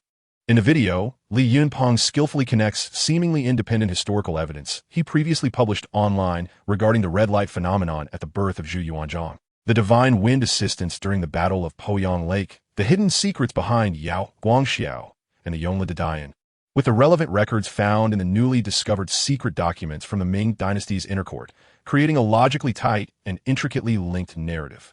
He suggests in an epiphanic tone that Zhu Yuanzhang's ability to rise rapidly from commoner during the chaotic late Yuan period to ultimately achieve imperial power may not only be attributed to his exceptional military talent and political acumen, but also possibly due to some unknown extraordinary inheritance or nurturing from the spiritual energies of heaven and earth he received in his early years. The black-clad chancellor Yao Guangxiao appears more like a hidden master who possesses secret cultivation techniques, and the major historical events he assisted Emperor Zhu Di in achieving, such as the Jingnan campaign and the subsequent enormous expenditure of manpower and resources to compile the Yongle Dadayan, may conceal deeper layers of competition within the cultivation community, explorations of heavenly secrets, and control and inheritance of extraordinary powers.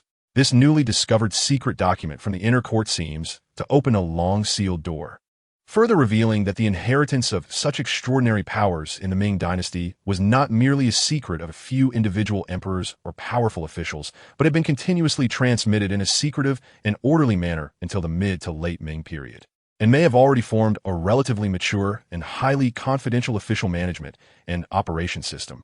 At the end of the video, Li Yunpeng shifts the topic to the most intriguing and chilling incomplete record about the Tianqi explosion.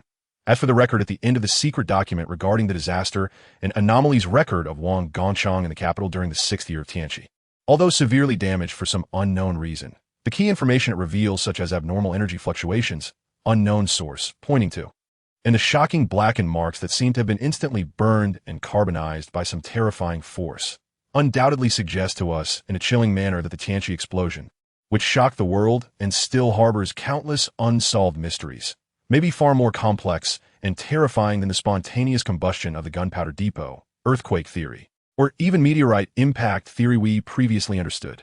What exactly is this abnormal energy detected by the observatory that far exceeds normal levels? Where does it come from? And what unspeakable secrets does it ultimately point to, enough to instill fear in the recorders? Why does this important record abruptly end here, seemingly subjected to deliberate and destructive damage? Is there a hidden extraordinary disaster, forbidden battle, or some deeper, unimaginable spatial time anomaly behind it that could destroy the entire capital and even shake the foundation of the Ming Dynasty? It is foreseeable that as further research and interpretation of this secret document from the Ming Dynasty's inner core progresses, more secrets about the hidden other side of the Ming Dynasty, as well as the possibly real cultivation era filled with mystery and fantasy, will be unveiled one by one. The fog of history is dissipating at an unprecedented speed, and the truth is often more bizarre and wonderful than any novel. Please continue to follow Ming History Supplement, and we will witness history together, explore the origins, and uncover those deliberately buried secrets. Once this video was released, it immediately triggered a new wave of explosive dissemination on Bilibili and various major social platforms, even more intense than before. With the enormous social heat and topicality accumulated from the live streaming event of Lao by Tan Yi, and the professional reputation and mysterious aura that the ID Ming History Supplement has already established within a specific circle of history enthusiasts. This seemingly authoritative interpretive video poured a bucket of high-purity aviation gasoline onto the blazing fire of public opinion.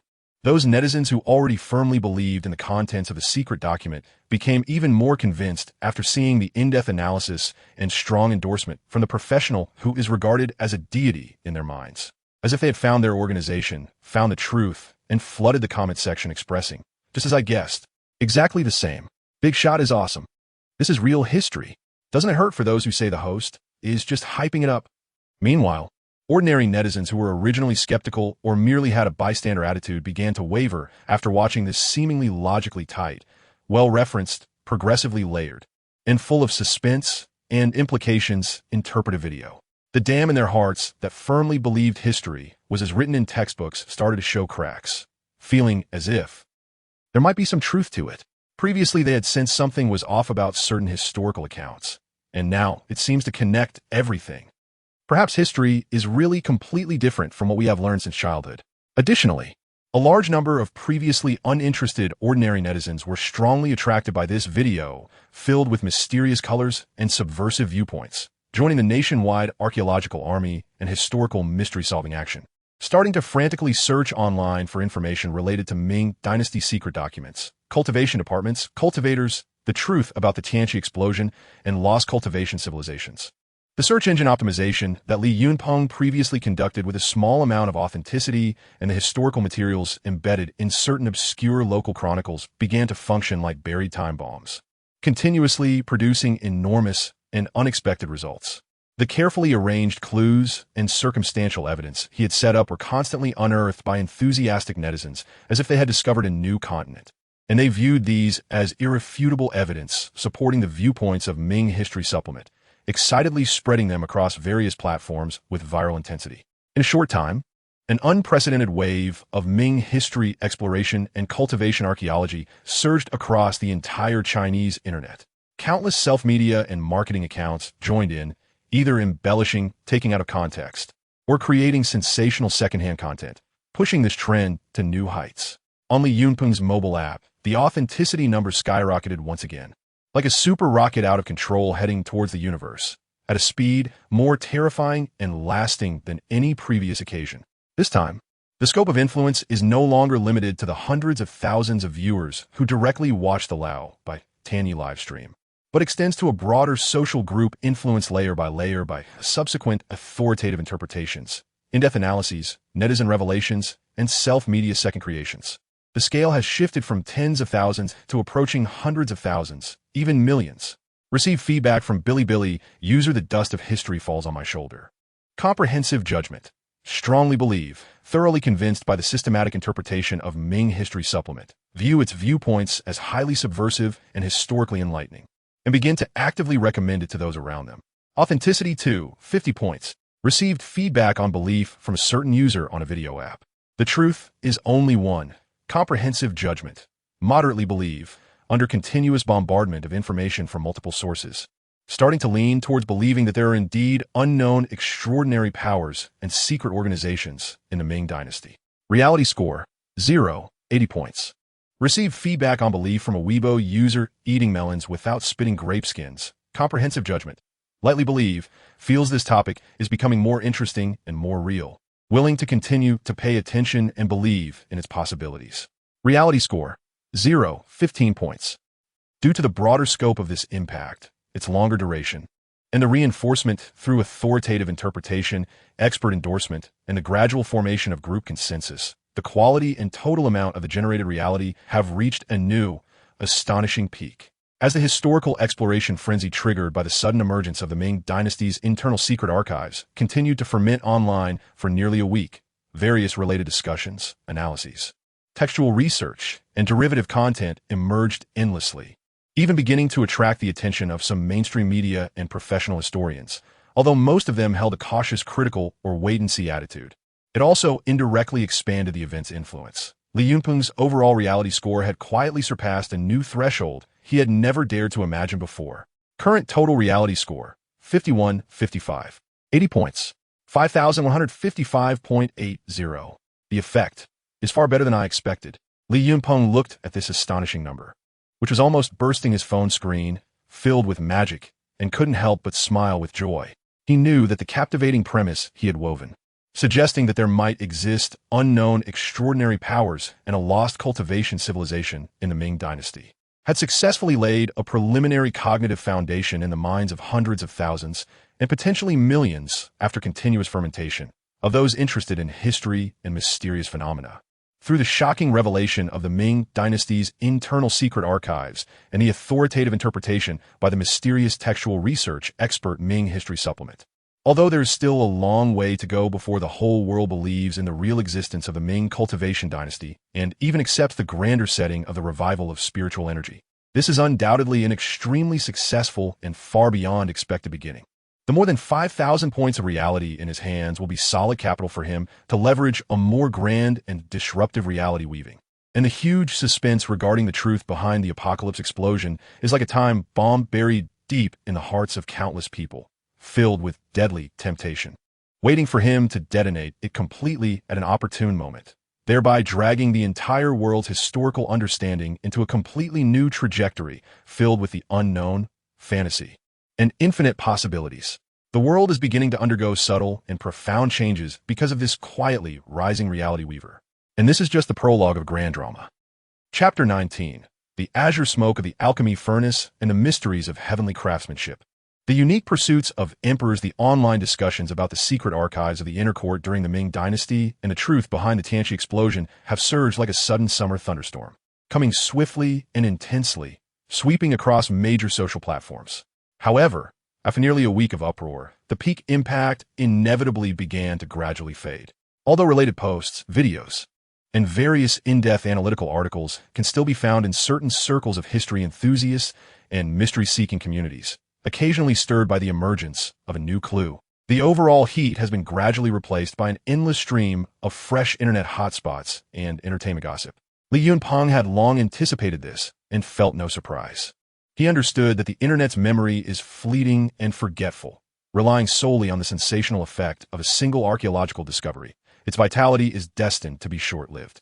To truly embed the grand and disruptive concept of the Ming dynasty's cultivation of immortality into people's hearts, to make it widely accepted, even revered as an alternative historical truth, he needed to continually provide new supporting materials and more convincing logical interpretations. Much like regularly watering a newly sprouted rare sapling with nourishing knowledge and carefully trimming away any questioning branches that might hinder its growth, the credibility he held, after experiencing explosive growth from the Wanted Secret document incident, although its subsequent growth rate has clearly slowed, has been maintained by the seeds previously sown. For example, some pseudo-historical materials he embedded in obscure local chronicles have occasionally been discovered and celebrated as solid evidence by attentive netizens, alongside various research, analyses, and secondary creations spontaneously conducted by those attracted to his views, resulting in a slow yet steady growth trend. At this moment, his credibility reserve had quietly accumulated to 5328. 15 points. This number gave him stronger confidence and a more relaxed mindset. The foundational atmosphere and the initial cognitive shock had been largely established, and the persona of the mysterious scholarly figure under the pseudonym Ming History Supplement had taken shape. Li Yunpeng sat in his study, which was now almost filled with various historical materials and sketches of his own design for the Ming dynasty's cultivation system, quickly browsing through various biographies, character traits, and popular historical anecdotes about the emperors of the Ming dynasty on his computer screen. A smile of strategic planning and confidence curled at the corners of his mouth. If previously, through the study of the strange tales of the early Ming, the mysterious legacy of Yao Guangxiao, and the astonishing inner court secret archives, he had cautiously and progressively hinted at the existence of an unknown secret system within the ruling core of the Ming dynasty that wielded extraordinary power. Then what he needed to do next was to create a more direct and subversive intimate connection between this ethereal pursuit of extraordinary power and the most representative historical symbols of emperors who once held absolute power over life and death. After all, what could ignite the curiosity and imagination of the general public more than the idea that emperors were secretly pursuing immortality? What could evoke a stronger sense of empathy and identification with the concept of the Ming dynasty's cultivation of immortality? His gaze, like a precise radar, ultimately focused on two emperors known for their unorthodox and bizarre pursuits in Ming history. Emperor Jiajing Zhuhozhang, who spent decades avoiding court, obsessed with rituals and alchemy, seeking immortality, and who was accompanied day and night by the azure smoke of the alchemy furnace in the depths of the palace, and Emperor Tianqi Zhu Youjiao, who showed little interest in state affairs but exhibited astonishing talent and fervent obsession with woodworking. Mockingly referred to by later historians as the Carpenter Emperor. The peculiar hobbies of these two emperors, within the traditional narrative framework of history, are often seen as manifestations of their personal character flaws or outcomes of being misled by treacherous ministers, sorcerers, or eunuchs. These have been cited as important reasons for the decline of the Ming dynasty's national strength and the intensification of internal conflicts, often used as cautionary tales for future generations. However, in Li Yunping's view, these seemingly definitive historical blemishes are precisely the excellent entry points for him to elaborate and provide subversive interpretations. Aren't there countless historical gaps hidden behind the actions deemed absurd by mainstream historians that he could cleverly exploit? Under the pseudonym Ming History Supplement, which had already gained some reputation within specific circles, he simultaneously published two seemingly independent, yet fundamentally connected in-depth analytical articles on Bilibili and various historical forums. The titles of the articles maintained his consistent style, combining a touch of academic rigor and restraint with thought-provoking, imaginative, subversive implications. The first article was titled The Azure Smoke of the Alchemy Furnace. Is Emperor Jiajing's pursuit of immortality merely the foolishness and absurdity of a feudal monarch? In this article, Li Yunping did not attempt to deny the historical facts that Emperor Jiajing was obsessed with alchemy, engaged in massive construction projects for Taoist temples, spent huge sums supporting sorcerers, and neglected state affairs for long periods, fact that had long been settled by historical consensus. On the contrary, he provided a fresh and enlightening interpretation and rationalization of these well-known blemishes.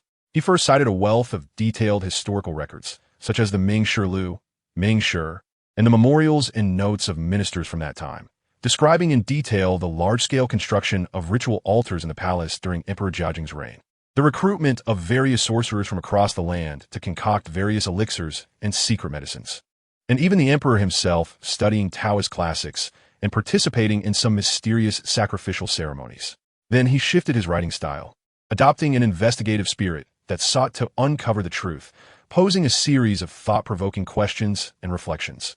Historically, we often simplistically categorized Emperor Jiajing's decades-long alchemy behavior as the foolish obsession of a feudal monarch in pursuit of immortality in old age or absurd actions influenced by treacherous sorcerers. However, if we consider the clues previously glimpsed in the Wanted Secret archives about the possible existence of a secret system within the court dedicated to researching and utilizing extraordinary powers, and expand our understanding of elixirs from a purely modern medical perspective, which views them as scientifically baseless substances for prolonging life, to something closer to the miraculous medicines used by legendary recluses in ancient tales to enhance their cultivation, cleanse their marrow, and break through the limits of life, then could it be that Emperor Jiajing's decades-long, nearly obsessive pursuit of alchemy, which cost the nation enormous financial and material resources, concealed a deeper, unknown, and even grand motive of cultivating alongside the nation? Historical records indicate that although Emperor Jiajing spent a long time secluded in the Western Garden and did not attend court to listen to state affairs, he did not lose control over the court's power. Through the Ministry of Rights and the cabinet, he was still able to effectively remote control and manage the bureaucratic system of the entire empire. Moreover, although his physical condition fluctuated in his later years, his mental state sometimes exhibited unusual exuberance, leading him to make decisions that seemed difficult for ordinary people to comprehend, filled with mysterious undertones. Is it the side effects caused by certain tiger wolf medicines, such as lead, mercury, and other heavy metals, contained in those so-called elixirs? Or is it the price that must be paid in the pursuit of some extraordinary power, in an attempt to break through the limits of mortality? Or could it be a manifestation of the dangers of going astray in some profound cultivation method during a breakthrough? What is even more thought-provoking is that during the decades when Emperor Jiajing was dedicated to cultivating Taoism, although internal contradictions within the Ming dynasty intensified and border troubles occurred from time to time, the dynasty did not immediately collapse. Instead, there were periods of relative stability and development known by later historians as the Jiajing Revival. Does this imply that beneath the seemingly absurd facade of alchemy and Taoist cultivation, Emperor Jiajing was actually maintaining a firm grip on the core power of the empire through some unknown means, or even obtained a form of power that transcended mortals from those elixirs he regarded as treasures or the secret methods he practiced, sufficient to deter malefactors and stabilize the court? Li Yunpeng does not provide any definitive answers in his article, but through selective presentation of historical materials, amplification of details, and a series of provocative and leading questions, he cleverly connects Emperor Jiajing's seemingly absurd alchemical behaviors with alluring concepts such as cultivation, elixirs, enhancing one's abilities, and controlling power. He successfully plants a seed of doubt in the reader's mind that Emperor Jiajing might not have been acting foolishly, but rather engaging in some form of secret cultivation related to the fate of the nation. Another article is even more imaginative and legendary. Titled Divine Skill or Heavenly Craft Mystery. The Carpenter Emperor's Tianqi as the reborn Liu Ban and the stunning exploration of a lost mechanism and alchemy techniques. In this article, Li Yunpeng turns his attention to the Carpenter Emperor, Tianqi Emperor Zhu Youjiao, who is also known for his neglect of state affairs and is even viewed by many later as a king who led to the fall of the nation. He first describes in detail the records in the Ming Shizong Shirlu and the notes of some court eunuchs and ministers about Tianqi Emperor's nearly obsessive enthusiasm for woodworking, as well as his astonishing talent and exceptional skills that far exceeded those of professional craftsmen. For example, he personally designed and created intricately structured automata that could mimic human actions for song and dance performances. He made a wooden bird that could hover and fly around the palace eaves for an extended period using internal mechanisms. And he even designed and constructed a miniature palace model for his beloved concubine, which could be folded and transported, featuring exquisitely crafted pavilions, artificial mountains, and flowing water. After fully showcasing Tianqi Emperor's extraordinary woodworking skills, Li Yunpeng puts forward a bold hypothesis that could overturn traditional perceptions. Our past views of Tianqi Emperor's woodworking hobby have mostly simplified it as a manifestation of loving wood over the throne, an excuse for evading reality and neglecting state affairs, or even as evidence of his low intelligence and unworthiness as a ruler. However, what if we looked at his extraordinary hobby and talent from another angle, connecting them with the long-lost mechanical arts, puppet techniques, and even deeper alchemy that only exist in ancient Chinese myths and strange stories? Historical records indicate that some of the wooden works made by Tianqi Emperor had internal structures, automation levels, and achievable effects that far exceeded the common understanding and technical level of ordinary craftsmen at the time, even carrying some supernatural qualities. For instance, he created a wooden band that could move on its own and mimic human actions for song and dance performances, as well as a wooden bird that was said to hover and fly around the palace eaves without external force. Could these be fully realized solely with the known woodworking skills and simple mechanical principles of the time? Or did they employ some advanced energy-driven or control technology that we modern people find difficult to comprehend? If we boldly speculate that Tianqi Emperor was not merely a gifted carpenter genius, but rather a hidden master who unintentionally encountered or inherited some long-lost, immensely powerful mechanical alchemy techniques from certain ancient texts or relics hidden in the palace, were those woodworking creations he painstakingly made in the inner palace, seemingly for play, actually experiments and research into some profound magical tools, mechanical puppets, or even war machines? To enhance the credibility of this assertion, Li Yunpeng even meticulously verified that during the Tianqi years, there was a group of craftsmen with mysterious identities and unknown origins frequently entering and exiting the forbidden area of the palace, seemingly not affiliated with the Ministry of Works or any known official construction organizations, and their specific duties and work content were also rarely known, with historical records often being vague about them. He cleverly suggests that these individuals might be Tianqi Emperor's counterparts in the path of alchemy or secret assistants providing technical support. These two articles are like two carefully calculated and detonated bombs, once again causing a stir among the fans of Ming history and related online communities. This time, although there are still voices of doubt and ridicule, claiming that Ming history has completely gone off the rails and reached new heights of nonsense. Compared to the previous instance of Yao Guangxiao's cultivation and the secrets of the Yongle de Dian, there is a noticeable increase in voices expressing understanding, agreement, or even sudden realization. Because both the alchemy of Jiajing and the woodworking of Tianqi are historically filled with too many points of contention, doubts, and unresolved mysteries that later generations find fascinating, and have long been disaster areas for various unofficial histories, secret tales, and conspiracy theories. Li Yunpeng's new interpretation of cultivation, although still appearing bizarre and bold, provides a fresh and seemingly more thrilling and logical explanation, especially after accepting the premise that the Ming dynasty might have had extraordinary powers for these perplexing cases that have troubled countless history enthusiasts. Many netizens who previously held a skeptical and wait-and-see attitude toward Ming history began to waver completely after reading these two in-depth investigations, suggesting that emperors also practiced cultivation. Wow. Wow. This interpretative angle is simply brilliant. I always thought that Jiajing and Tianqi were too abnormal, almost like things that normal people couldn't do. Now that the Ming history rediscovery expert says this, it seems there really is something to it. If Emperor Jiajing was indeed refining elixirs that could enhance cultivation and prolong life, then it completely makes sense that he didn't attend court for decades while the Ming dynasty still managed to hold on. Maybe he was in deep meditation in the depths of the Forbidden City, pursuing unity with nature. As for Tianqi Emperor's woodworking skills, they are recognized in black and white in historical records as reaching an extraordinary level. If he was really working on some mechanical alchemy, then those wooden figures and birds he made that could reportedly move on their own are not so unfathomable anymore. Perhaps they were the earliest robots and drones. It's chilling to think about. If even the lofty emperor is secretly pursuing extraordinary power, how grand and turbulent must the true history of the Ming dynasty be? With undercurrents raging, the history we learned before is simply a censored version of a children's book. Li Yunpeng looked with satisfaction at the comments and discussions rapidly fermenting on various platforms.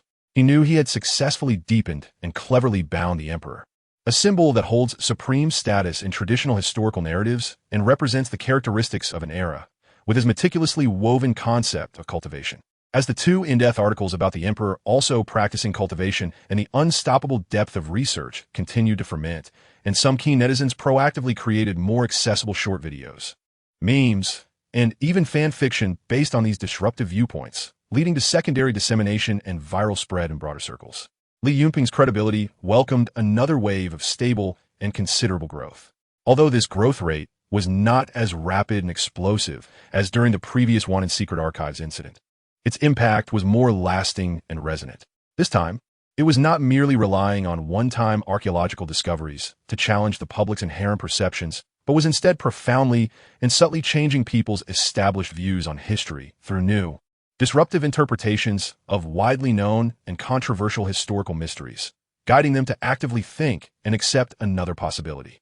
Receive belief feedback from Bilibili user Qzher999. Comprehensive judgment.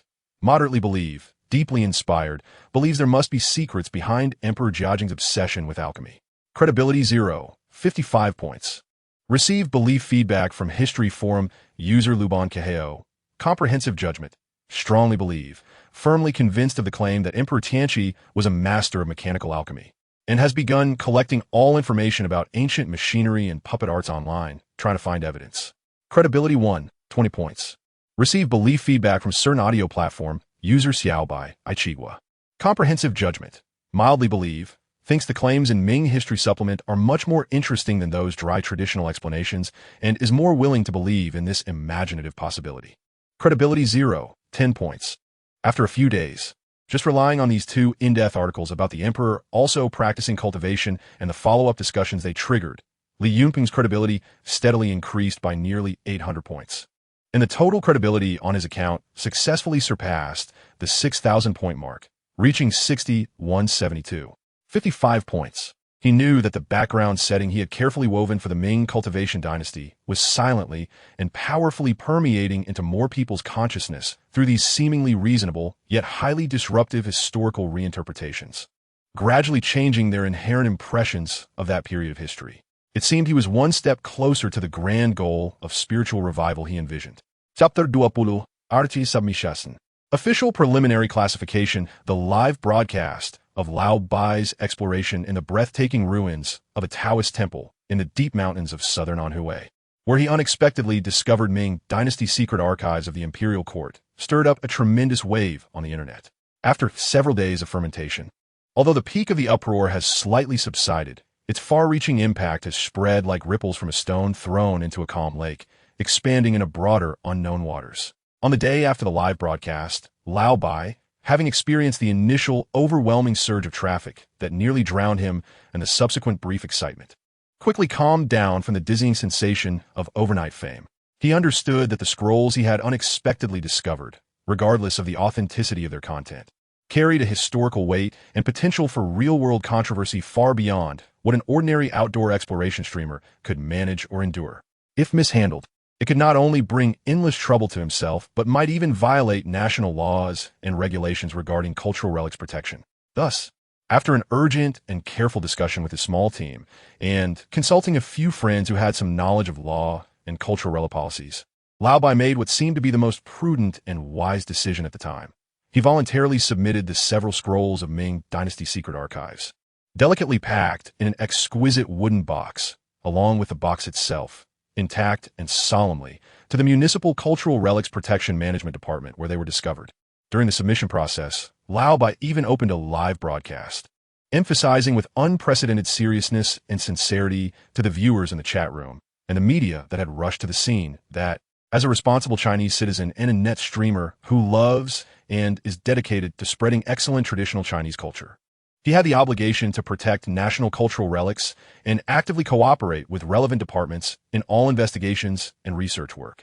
This high-profile declaration and the act of voluntarily submitting relics, while disappointing many fans in the live chat who had hoped he would secretly keep the treasures and rise to fame by streaming cultivation, earned him a considerable amount of positive energy from official media and rational netizens, praising him for his sense of responsibility and understanding of the bigger picture, marking a modest yet positive gain amid this unexpected turmoil.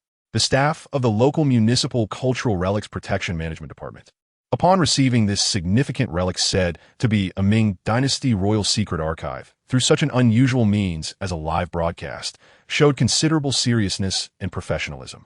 They promptly organized experts in relevant fields to conduct a preliminary, non-destructive examination of the wooden box and the scrolls inside, taking photographs and detailed records, and verbally praised and provided written recognition for Lao Bai's initiative in submitting the relics. However, when these professionals, who had been dealing with various ancient texts and relics, whether genuine or fake, donned white gloves and carefully examined the astonishingly bizarre and absurd contents recorded in the secret archives about supernatural disturbances, monks battling for supremacy, and the cataclysmic explosion of the apocalypse, their initial excitement and anticipation over potentially discovering significant relics quickly transformed into an indescribable confusion, absurdity, and a somewhat incredulous expression. In their view, the materials of these secret archives, presenting a faint jade color and made of highly resilient special palace paper, the neat and elegant small script in the official style, and the slightly blurred yet recognizable red seals and wax remnants from the imperial court due to age, all highly conform to the characteristics and craftsmanship of official documents from the mid to late Ming Dynasty. The quality was even beyond what typical civilian forgeries could achieve. But the recorded content was simply too strange and absurd. It was filled with various supernatural elements that could only appear in bizarre novels like Strange Stories from a Chinese Studio or Investiture of the Gods, completely incompatible with the rigorous, monotonous writing style and recording focus of official Ming Dynasty documents, seeming worlds apart. This thing, is it definitely not some Ming Dynasty storyteller or a down-and-out scholar who, after drinking too much, whimsically wrote a self-entertaining manuscript of bizarre tales? An elderly expert responsible for the initial assessment, with graying hair, could not help but remove his reading glasses after carefully studying the records about the Xian Character Department, the Heavenly Mechanism Bureau, and the monks' battles with a magnifying glass. He rubbed his slightly swollen temples and quietly muttered to a few colleagues nearby, his tone filled with deep confusion and a hint of barely perceptible sarcasm. It seems so. The content is truly outrageous, with supernatural beings causing chaos, giant pythons becoming sentient, and monks flying through the sky. Yet, it's recorded in the format of an official document. If this were true, our history textbooks about the Ming Dynasty would probably need to be completely rewritten from start to finish. Another younger researcher responsible for document organization could not help but agree, chuckling. However, that said, these scrolls are indeed made quite well. The texture of the paper, the aged ink, and even the faint scent of old paper and ink are all remarkably lifelike. The craftsmanship is quite high. Moreover, the hardwood box containing them, judging by its patina and the degree of oxidation on the copper fittings, also seem to be a somewhat old object. It could be that a curious and wealthy noble or a scholar obsessed with immortality and alchemical arts in the Ming Dynasty created this, using it for entertainment in a small circle, a manuscript of antiquarian bizarre literature, A middle-aged expert with considerable knowledge of ancient book versions stroked his chin and thoughtfully analyzed. Well, old Joe's analysis does make some sense. After all, during the Ming Dynasty, from emperors and high officials to common people, the entire society was filled with a strong interest in immortals, alchemical arts, and strange tales. This thing is probably a product created by some wealthy and idle person at the time who spent a large sum of money hiring skilled craftsmen to meticulously produce a batch of high-end custom bizarre literature collectibles, mimicking the format and craftsmanship of official documents. Its historical material value might not be high, but it could have some significance as supplementary evidence for studying the cultural mindset and printing craftsmanship of Ming Dynasty society. Ultimately, after preliminary consultations and collective assessments by several senior experts from the local cultural relics department, this carefully woven and cleverly arranged Ming Dynasty secret archive by Li Yunpeng was not, as anticipated by the enthusiastic history enthusiasts and conspiracy theorists online, immediately recognized as a groundbreaking archaeological discovery that would overturn conventional views and trigger significant official attention and in-depth investigation. On the contrary, it was cautiously classified as a well-crafted item with an appearance highly imitating official Ming Dynasty documents, possessing certain historical and socio-cultural research value, mainly reflected in its unique antiquarian craftsmanship and the curiosity and supernatural mindset prevalent in Ming Dynasty society, but with significant doubts regarding the authenticity of its recorded content, requiring further rigorous verification and scrutiny. Suspected to be a bizarre ancient text in the style of imitating official documents from the Ming Dynasty. Of course, since this artifact was discovered through an extremely socially influential modern communication method like live streaming, it has already sparked considerable public attention and discussion online. The local cultural heritage department dared not show any negligence or disdain. After conducting a series of routine artifact handling procedures, including detailed photography, registration, numbering, and preliminary non-destructive testing and protective sealing of a secret document, they reported it step by step according to national cultural relic protection regulations, treating it as a special ancient book awaiting further in-depth research. Ultimately, it was handed over to a higher-level provincial archaeological research institute with stronger identification capabilities, richer research resources, and higher academic authority for subsequent professional custody, authenticity verification, and academic study. Meanwhile, Li Yunpeng, through his previous careful and substantial investment in the construction of an almost invisible yet pervasive network information monitoring and feedback system, closely monitored the subsequent flow of this secret document and the initial official reactions, like a ghost in the shadows. When he learned that the secret document had been smoothly transferred to the provincial cultural relic department as an ordinary Ming Dynasty ancient book with bizarre content yet acceptable craftsmanship, awaiting further research, and had not attracted any extraordinary attention or in-depth investigation, nor had it been directly classified as a forgery or a prank and shelved, he felt not the slightest disappointment. Instead, he secretly let out a long sigh of relief. This was precisely what he hoped to see, and the situation he had meticulously guided. If the secret document had been immediately recognized by the authorities as a shocking national treasure that could overturn history and subjected to the highest level of blocking, confidentiality, and internal research, it would have been detrimental to the development of his subsequent plans. Because in that case, the true content of the secret document would be difficult to disseminate and penetrate to a broader public through normal channels, and the authenticity effect it could generate would be significantly reduced. The current handling method, which is neither too high nor too low, neither too cold nor too hot, acknowledges its objective existence as an ancient artifact with some research value, while maintaining a cautious reserve and skepticism toward its historical authenticity, even temporarily categorizing it as bizarre literature, has left him with vast operational space for further interpretation and guidance. Everything is proceeding in an orderly manner according to the script. The corners of Li Yunpeng's mouth revealed that familiar, slightly cunning smile of someone who has everything under control. Next, he just needed a suitable opportunity for this seemingly absurd bizarre literature to be seen by someone truly capable and willing to deeply interpret its mysteries. This opportunity did not make him wait long. Chapter 21, The Real Touch of Strange Literature, about a week later.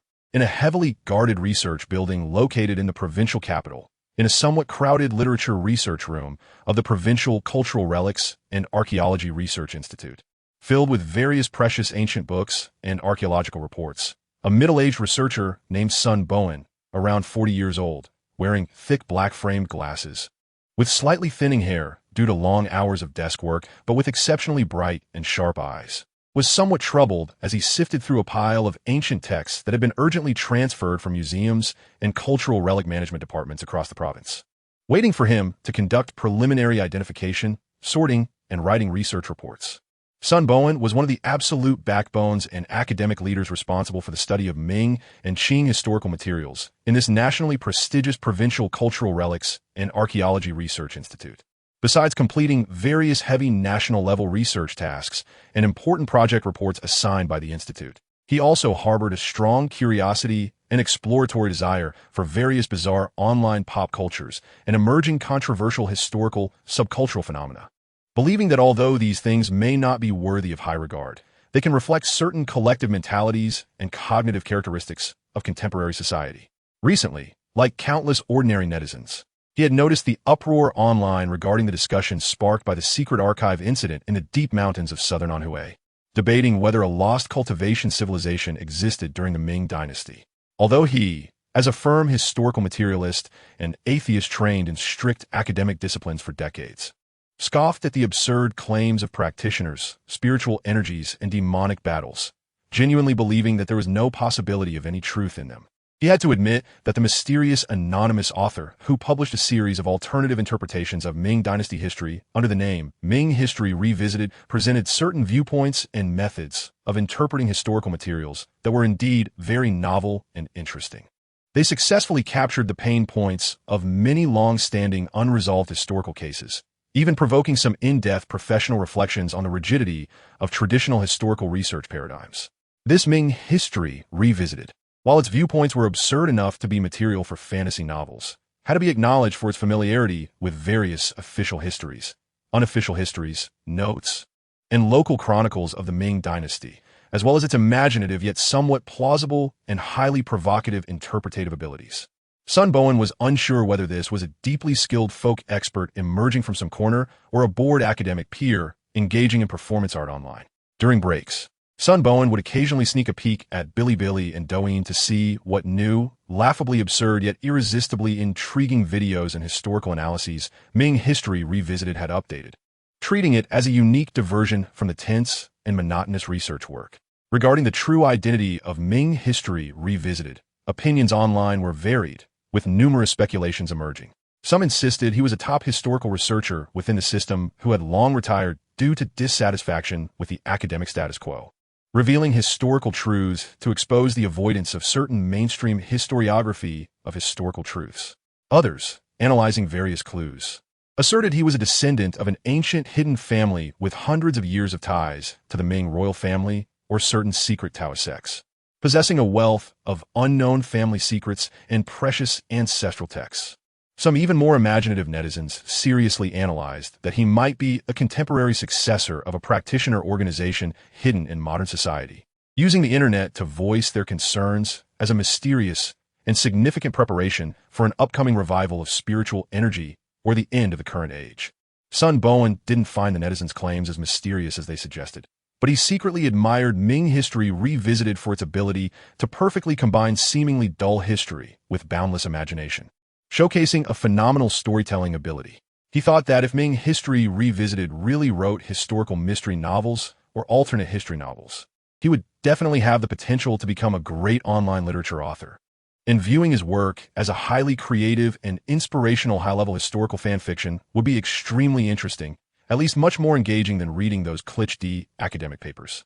That afternoon, as he began to sort a batch of ancient texts that had been urgently transferred from a cultural relic management department in southern Anhui, marked as suspected Ming Dynasty archives, forgery, suspected to be Ming Dynasty strange literature, awaiting further identification of their historical and literary value.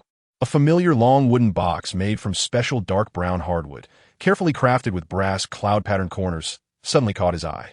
Huh, this box. Why does it look so familiar? Sun Bowen's heart jolted as if struck by an electric current, and he immediately recalled the widely discussed incident online about the discovery of Ming Dynasty secret archives by the live streamer Lao by Tan Yi, which he had also followed with great interest. He quickly put on the pristine, white cotton gloves he had prepared in advance and carefully took out the wooden box he had seen countless times in online videos and images from a thick, acid-free archival bag that smelled of disinfectant. The texture and craftsmanship of the wooden box were extraordinary, its ancient and heavy feel steeped in the passage of time. Indeed, did not seem like something modern craftsmanship could easily replicate. At the very least, it was a rare and precious hardwood artifact from the Ming and Qing periods. With a sense of inexplicable anticipation, intense curiosity, and an indescribable tension, he gently opened the lid of the wooden box, which seemed to be tightly fitted but not locked. Using specialized tools. Inside the box, several scrolls wrapped in specially made oil paper with a faint jade color and deep purple silk with dragon patterns lay quietly on the faded yellow dragon pattern silk lining, exuding a faint, strange aroma mixed with aged paper ink, special moth-repellent materials, and an unknown spice, as if they were giant dragons that had slept for hundreds of years. When he carefully followed the operational procedures and slowly unwrapped the thickest and best-preserved scroll on the wide workbench covered with specially made acid-free paper using a special ivory pick. Upon seeing the clearly discernible ancient gold leaf characters Inner Court Secret Archives Document No. Xian 7 on the scroll cover, and the opening passage about the Great Plague in the 37th year of the Jiajing reign, the Secret Order Inner Court offering institution walking certain individuals, in collaboration with Xian Character Section walking Colonel Several, setting up the 7 Stars Disaster Altar by the Tay Pond in the Forbidden City, which aligned almost perfectly with the blurry screenshots and edited video content circulating online. Sun Bowen's eyes instantly widened, his breathing became somewhat rapid, and his heart uncontrollably raced, almost jumping out of his throat. Holy crap, this is the so-called Ming Dynasty Cultivation Secret Archives that has caused such a stir online. Treated like a myth by countless people. How could it really appear on my desk in this form? He almost instinctively gasped, but immediately covered his mouth in a conditioned reflex, warily glancing around the somewhat quiet research room. Seeing that none of his colleagues nearby had noticed his unusual reaction, he let out a small sigh of relief, yet the shock within him surged like a tidal wave, unable to calm down for a long time. He never dreamed that the so-called secret archive of the Ming Dynasty Inner Court, which had been doubted by countless people online as merely fabricated and a carefully orchestrated hype by a streaming team, and which he himself had once thought was a well-crafted manuscript of a high-level supernatural novel, would actually be presented to him so vividly and dramatically in the form of an official artifact awaiting research. A complex emotion mixed with extreme shock, intense curiosity, a hint of absurdity, and an inexplicable, uncontainable excitement and anticipation surged through him like a powerful electric current, making his scalp tingle and his palms begin to sweat slightly. He immediately set aside all other work, as if he were a beggar who had been starving for days, suddenly discovering a lavish feast, and with a nearly pilgrimage-like mindset. He carefully and intently began to read the legendary secret document page by page. He wanted to see for himself what this artifact, hailed by countless netizens as the only tool to uncover centuries of historical truth, yet dismissed by some rational voices as crude and flawed pseudo-history, actually recorded, something astonishing enough to overturn his decades-long view of history. As he delved deeper into the reading, the expression on his face shifted from initial skepticism and a hint of mockery, prepared to see a joke, to seriousness, confusion, and finally, an unmistakable mixture of deep fear and uncontrollable excitement, because he discovered that the records of anomalies, practitioners' secret techniques, and the Tianqi explosion documented in this archive, although they still sounded absurd and filled with supernatural elements, had a format, official wording, and phrasing habits that, along with descriptions of specific historical events, time, place, and related figures, even though many institutions and names were unfamiliar to him, could find subtle, chilling coincidences and alignments in some inconspicuous minute details with many reliable historical records he was familiar with. It was as if this seemingly fabricated document truly provided a new, albeit bizarre, but seemingly self-consistent, chilling possibility for many historical mysteries that had long remained unresolved, especially when he read the final segment about the anomalies recorded in the 6th year of Tianqi in the capital, filled with suspense and unfinished words, and saw the paper that had been instantaneously burned and carbonized by some mysterious, incomprehensible powerful force, leaving behind a few illegible, terrifying black marks filled with despair and fear. A strange chill like a cold snake began to creep up his spine, making him feel a bit cold on his back and his scalp tingle. This This thing. Did Sun Bowen unconsciously remove his thick glasses, wiping the fine beads of sweat that had seeped from his forehead with the back of his hand, murmuring to himself, his voice trembling slightly from extreme shock and an inexplicable fear. Could it be that the rumors online, those various unbelievable speculations about Ming history recovered, were not entirely baseless? Did this world really hide another side that we so-called professionals were completely unaware of, deliberately covered up? A thought that he himself found absurd, yet couldn't help but want to explore madly, began to sprout quietly in the heart of this staunch materialist historian, like a rampant, inextinguishable vine, quickly occupying all his thoughts. He took a deep breath, forcing himself to calm down somewhat from the suffocating shock. He knew that it was absolutely impossible for him alone to conduct a comprehensive and objective study and interpretation of this massive, complex, and difficult to authenticate document, which might even hide some great danger. He needed a helper, a colleague who also had in-depth research on Ming history, and who held an open mindset and exploratory spirit regarding these mysterious, unofficial histories and secrets, to jointly examine this hot potato that had fallen from the sky. Like Pandora's box, almost immediately, the best candidates sprang to mind. The researcher in the office next door, Xiao Zhao, who was nearly 10 years younger than him. Although Xiao Zhao was young, he was recognized as a rising star in the field of Ming history research, with a solid foundation and exceptionally active thinking, not bound by tradition. More importantly, Sun Bowen knew that Xiao Zhao was also a loyal reader and fan of Ming history recovered in private. Although Xiao Zhao often complained in the office that some views in Ming history recovered were overly fantastical and practically fictional, he admired the ability of Ming history recovered to cleverly combine seemingly dull history with imaginative storytelling.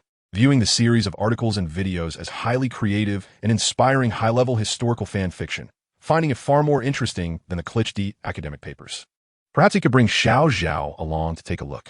His mind was agile, and maybe he could notice new insights from this secret document that this old fossil had overlooked, even if it ultimately proved, after rigorous verification, to be just a high imitation of a supernatural novel written by someone in the Ming dynasty out of boredom for self-amusement. It would still be a rare, valuable piece in terms of bibliology and version studies. Worth it. Sun Bowen quickly made up his mind. He carefully wrapped the few rolls of the mysterious inner court secret documents in silk and oiled paper again, placing them back into the ancient wooden box. Then picked up the intercom on his desk. With a tone that carried a hint of deliberately suppressed excitement and feigned mystery, he dialed Xiao Zhao's office number. "Hello, is this Xiao Zhao? It's Old Sunday. Are you free now? I just got my hands on something that might be related to that online expert Ming history recovered you've been following recently. Something that could even be said to have a huge connection. I'd like to invite you over to appraise it together and broaden our horizons. Who knows? We might just uncover a big scoop this time." Sun Bowen's tone carried a hint of excitement and anticipation that he himself had not noticed. Meanwhile, Li Yunpeng, through the detailed feedback from the system, perceived everything that was happening with a godlike perspective. He knew that the most crucial and potentially powerful seed he had carefully sown had finally fallen into the most suitable soil at the right time, and had begun to sprout the first decisive shoots that would lead the future. Chapter 22 Clues in the Secret Archives and Treasures of Artifact Crafting on the other end of the phone. Xiao Zhao's voice carried a tone of respect for his senior. "Teacher Sun, you looking for me? I don't have anything urgent at the moment. Go ahead. Then hurry over here. I have something you will definitely be interested in." Sun Bowen lowered his voice and spoke mysteriously, though a hint of excitement was hard to conceal in his tone. Soon, a young man with black-rimmed glasses and neatly combed hair, looking refined and scholarly, pushed open the door to Sun Bowen's research room. He was Xiao Zhao, Zhao Xiyuan, the youngest Ming history researcher in the institute and a loyal reader of Ming history rediscovered. "Teacher Sun, what do you need me for?" "Wow." As Zhao Xiyuan spoke halfway, his attention was captivated by the ancient-looking hardwood box on Sun Bowen's desk, which was open and emanating an aura of antiquity, along with the several scrolls wrapped in bright yellow silk inside.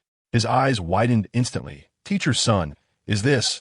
could it be the secret archives of Southern Anhui from online?" Sun Bowen chuckled with satisfaction and pointed to the chair next to the desk. "Sit down, Xiao Zhao. Good eye. This is indeed the so-called secret archives of the Ming dynasty that caused quite a stir online, which was just transferred from Southern Anhui a few days ago. I skimmed through it briefly and found it quite interesting, so I wanted to invite you, as a senior fan of Ming history rediscovered, to take a look and see if we can figure out some insights from it." Upon hearing this, Zhao Siyuan's expression became a mix of shock, curiosity, disbelief, and a hint of excitement from successfully meeting a star. He nearly jogged to the desk, carefully leaning in to look at the scrolls, his voice trembling. My goodness! Teacher's son, you really? This thing actually came to our institute. I thought everything online was just photoshopped or scripted. Son Bowen gestured for him to put on gloves, then gently pushed one of the partially unrolled scrolls towards him. Take a look at this first. Especially the record from the 6th year of the Tianqi era. I feel something is off. Following his instruction, Zhao Siyuan carefully held the ancient text, which exuded a faint exotic fragrance, and began to read intently. His expression transformed, just like son Bowen's had before, from initial curiosity and a somewhat spectator-like attitude to seriousness, confusion, and finally deep shock. Preliminary report from the secret pavilion. It stated that a few days before the incident, abnormal energy fluctuations had been detected near the factory and over the capital by the star observation platform, with an intensity far exceeding normal levels, the source unknown, pointing to.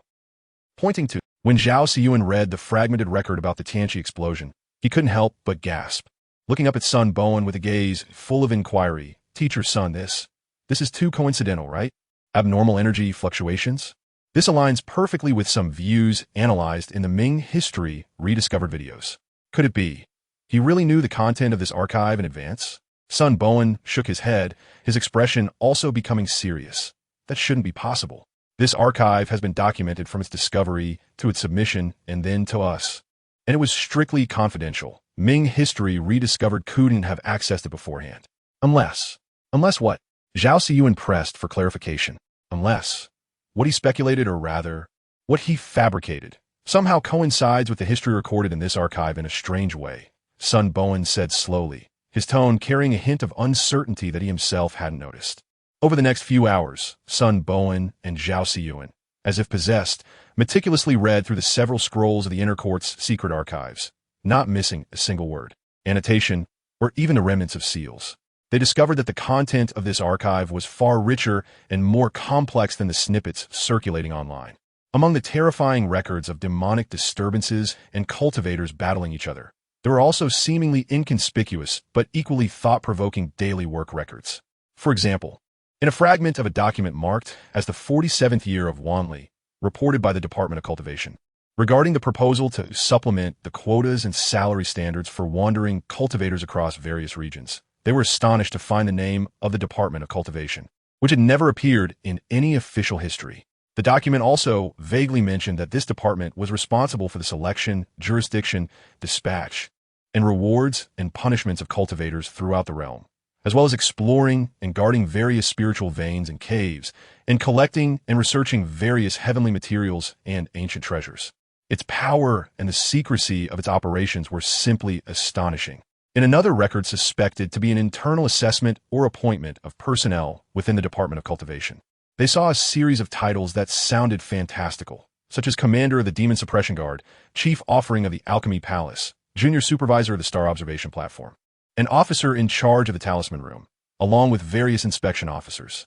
Although most of these records were incomplete and vague, the information disclosed was enough to outline a large and mysterious management system for cultivation in the Ming Dynasty, independent of the traditional bureaucratic system.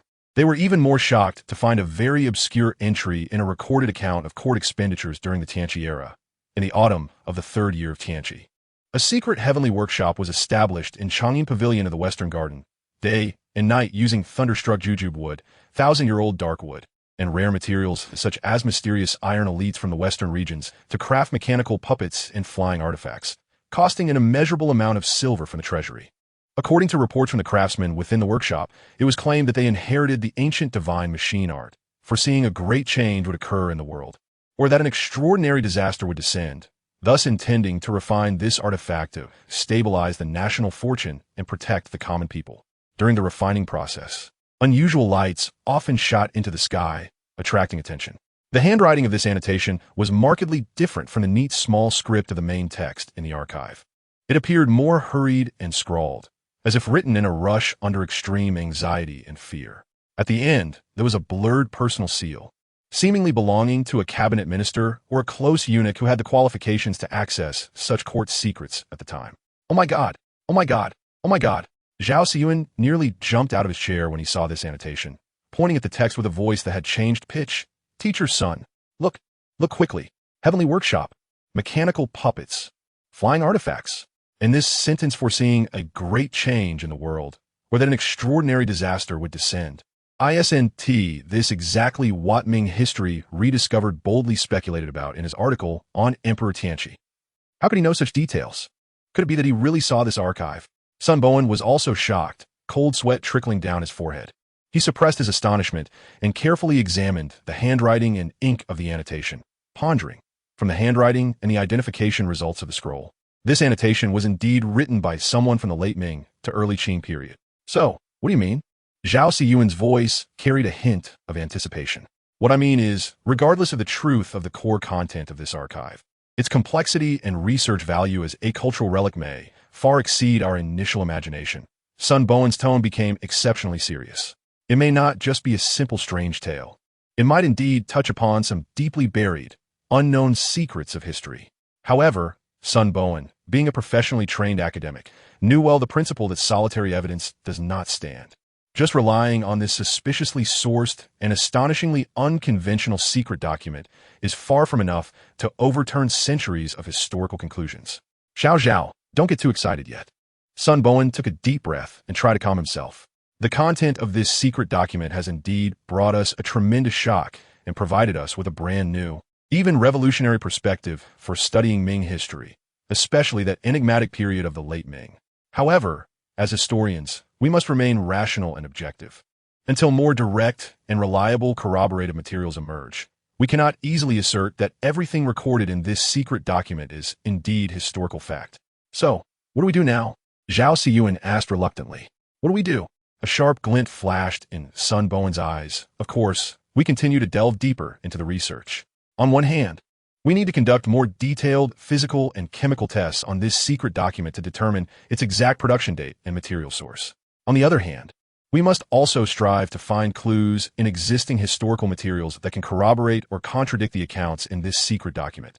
This is undoubtedly a vast and highly challenging project. But if we can truly make a breakthrough, its academic value and social impact will be immeasurable. While the two historians, Sun Bowen and Zhao Siyuan, were deeply entangled in academic confusion and exploration desires due to this sudden Ming dynasty secret document, Li Yunpeng, who was outside the whirlpool of events, was calmly planning his next steps. He clearly sensed the initial tremors caused by the secret document within the Provincial Cultural Relic Research Institute through the system. And he anticipated that professionals like Sun Bowen would surely uphold a rigorous attitude of not relying on isolated evidence. It seems that relying solely on a literary document, no matter how realistically crafted or sensational its content, is unlikely to change the ingrained perceptions of trained individuals in a short time. Li Yunpeng stroked his chin, pondering that in order to make them, and the broader public, develop a deeper recognition of the concept of the great Ming cultivation dynasty, I still need to provide more persuasive physical evidence. The best physical evidence would be historical relics directly related to the key figures and events recorded in the secret document, which could be tested and analyzed by modern scientific methods. His gaze turned again to the genius craftsman Emperor Tianqi and the Tianqi explosion, shrouded in even greater mystery by the secret document. Since the secret document mentions that Emperor Tianqi was day and night forging mechanical puppets and flying artifacts in the Tiangong workshop to respond to the great changes in the world, he must have left behind some works or semi-finished products, right? If these items could be discovered in a reasonable manner and corroborate the records in the secret document, the impact would definitely be nuclear level. Li Yunpeng immediately began to conceive a new reality-weaving plan in his mind. He remembered that in the National Museum of China, there were indeed several pieces rumored to be crafted by Emperor Tianqi himself, such as intricately structured furniture models and lacquerware. In the eyes of traditional historians, these items merely corroborated the notion that Emperor Tianqi was neglecting his duties and indulging in frivolous pursuits. But what if these so-called woodworking trinkets contained internal structures or materials that hid some advanced technology or mysterious energy beyond their time? He opened the reality-weaving app and began to edit a new narrative. The few wooden artifacts believed to be handcrafted by Emperor Tianqi, Zhu Youjiao, in the National Museum of China, have shown traces of craftsmanship and materials that seem to far exceed contemporary understanding, hiding significant historical mysteries. Meanwhile, in a routine conservation or high-precision non-destructive testing process, Certain specific components were unexpectedly discovered to utilize a precision mortise and tenon structure or miniature gear transmission device, far surpassing Ming Dynasty craftsmanship. At the same time, during the high-precision component analysis of these artifacts, some key wooden components were found to contain trace amounts of extremely rare exotic elements or crystal structures that exhibit special energy reactions, the sources and effects of which modern scientists also find difficult to explain. Furthermore, within the hidden layers of one artifact, a complex, incomplete blueprint suspected to be some kind of energy core driving formation was discovered, drawn with special ink, whose style highly matched certain descriptions of mechanical creations in the Wannan secret document, system assessment, narrative assessment, discovery of traces of advanced craftsmanship and special energy materials in the wooden artifacts of Emperor Tianqi held by the National Museum, along with fragments of blueprints related to the Wannan secret document. Required realism, 350. 00 points. Description involves modifications and content additions to the internal attributes of existing national-level museum artifacts. The system will generate preset precise structures, special materials, and blueprints inside the target artifacts in a manner that does not damage the appearance of the artifacts and aligns with scientific testing logic. This discovery will be announced to the public through official or authoritative research institution reports, easily creating a strong connection with the previous Wannan secret document incident, provoking public speculation about Emperor Tianqi's true identity and the cause of the Tianqi explosion. 350 points. Li Yunpeng looked at this number, a glint of determination flashing in his eyes. This consumption is not small, but if successful, the resulting chain reaction and return on realism will undoubtedly be immeasurable. He currently has over 6,000 points of realism, so this expenditure is still within an acceptable range. Without hesitation, he consumed the realism points. A few days later, a seemingly inconspicuous piece of technology news began circulating in some professional circles of cultural relic preservation and technological archaeology. Experts at the National Museum, while conducting high-precision non-destructive testing and material analysis on a batch of Ming Dynasty Palace wooden artifacts, made astonishing discoveries. Certain items believed to be crafted by Emperor Tianqi revealed internal craftsmanship and material composition that seemed far beyond people's imagination, hiding enormous historical mysteries. At the same time, Li Yunpeng again publicly voiced his findings as a Ming history enthusiast across major platforms, linking this piece of technology news to the previous records in the Wannan secret document regarding Emperor Tianqi's secret research on artifacts to respond to the great changes in the world, and combined with descriptions in historical texts about various phenomena appearing over the capital before the Tianqi explosion, such as giant cloud-like mushrooms, ghost fires at night, etc., boldly proposed a shocking decryption.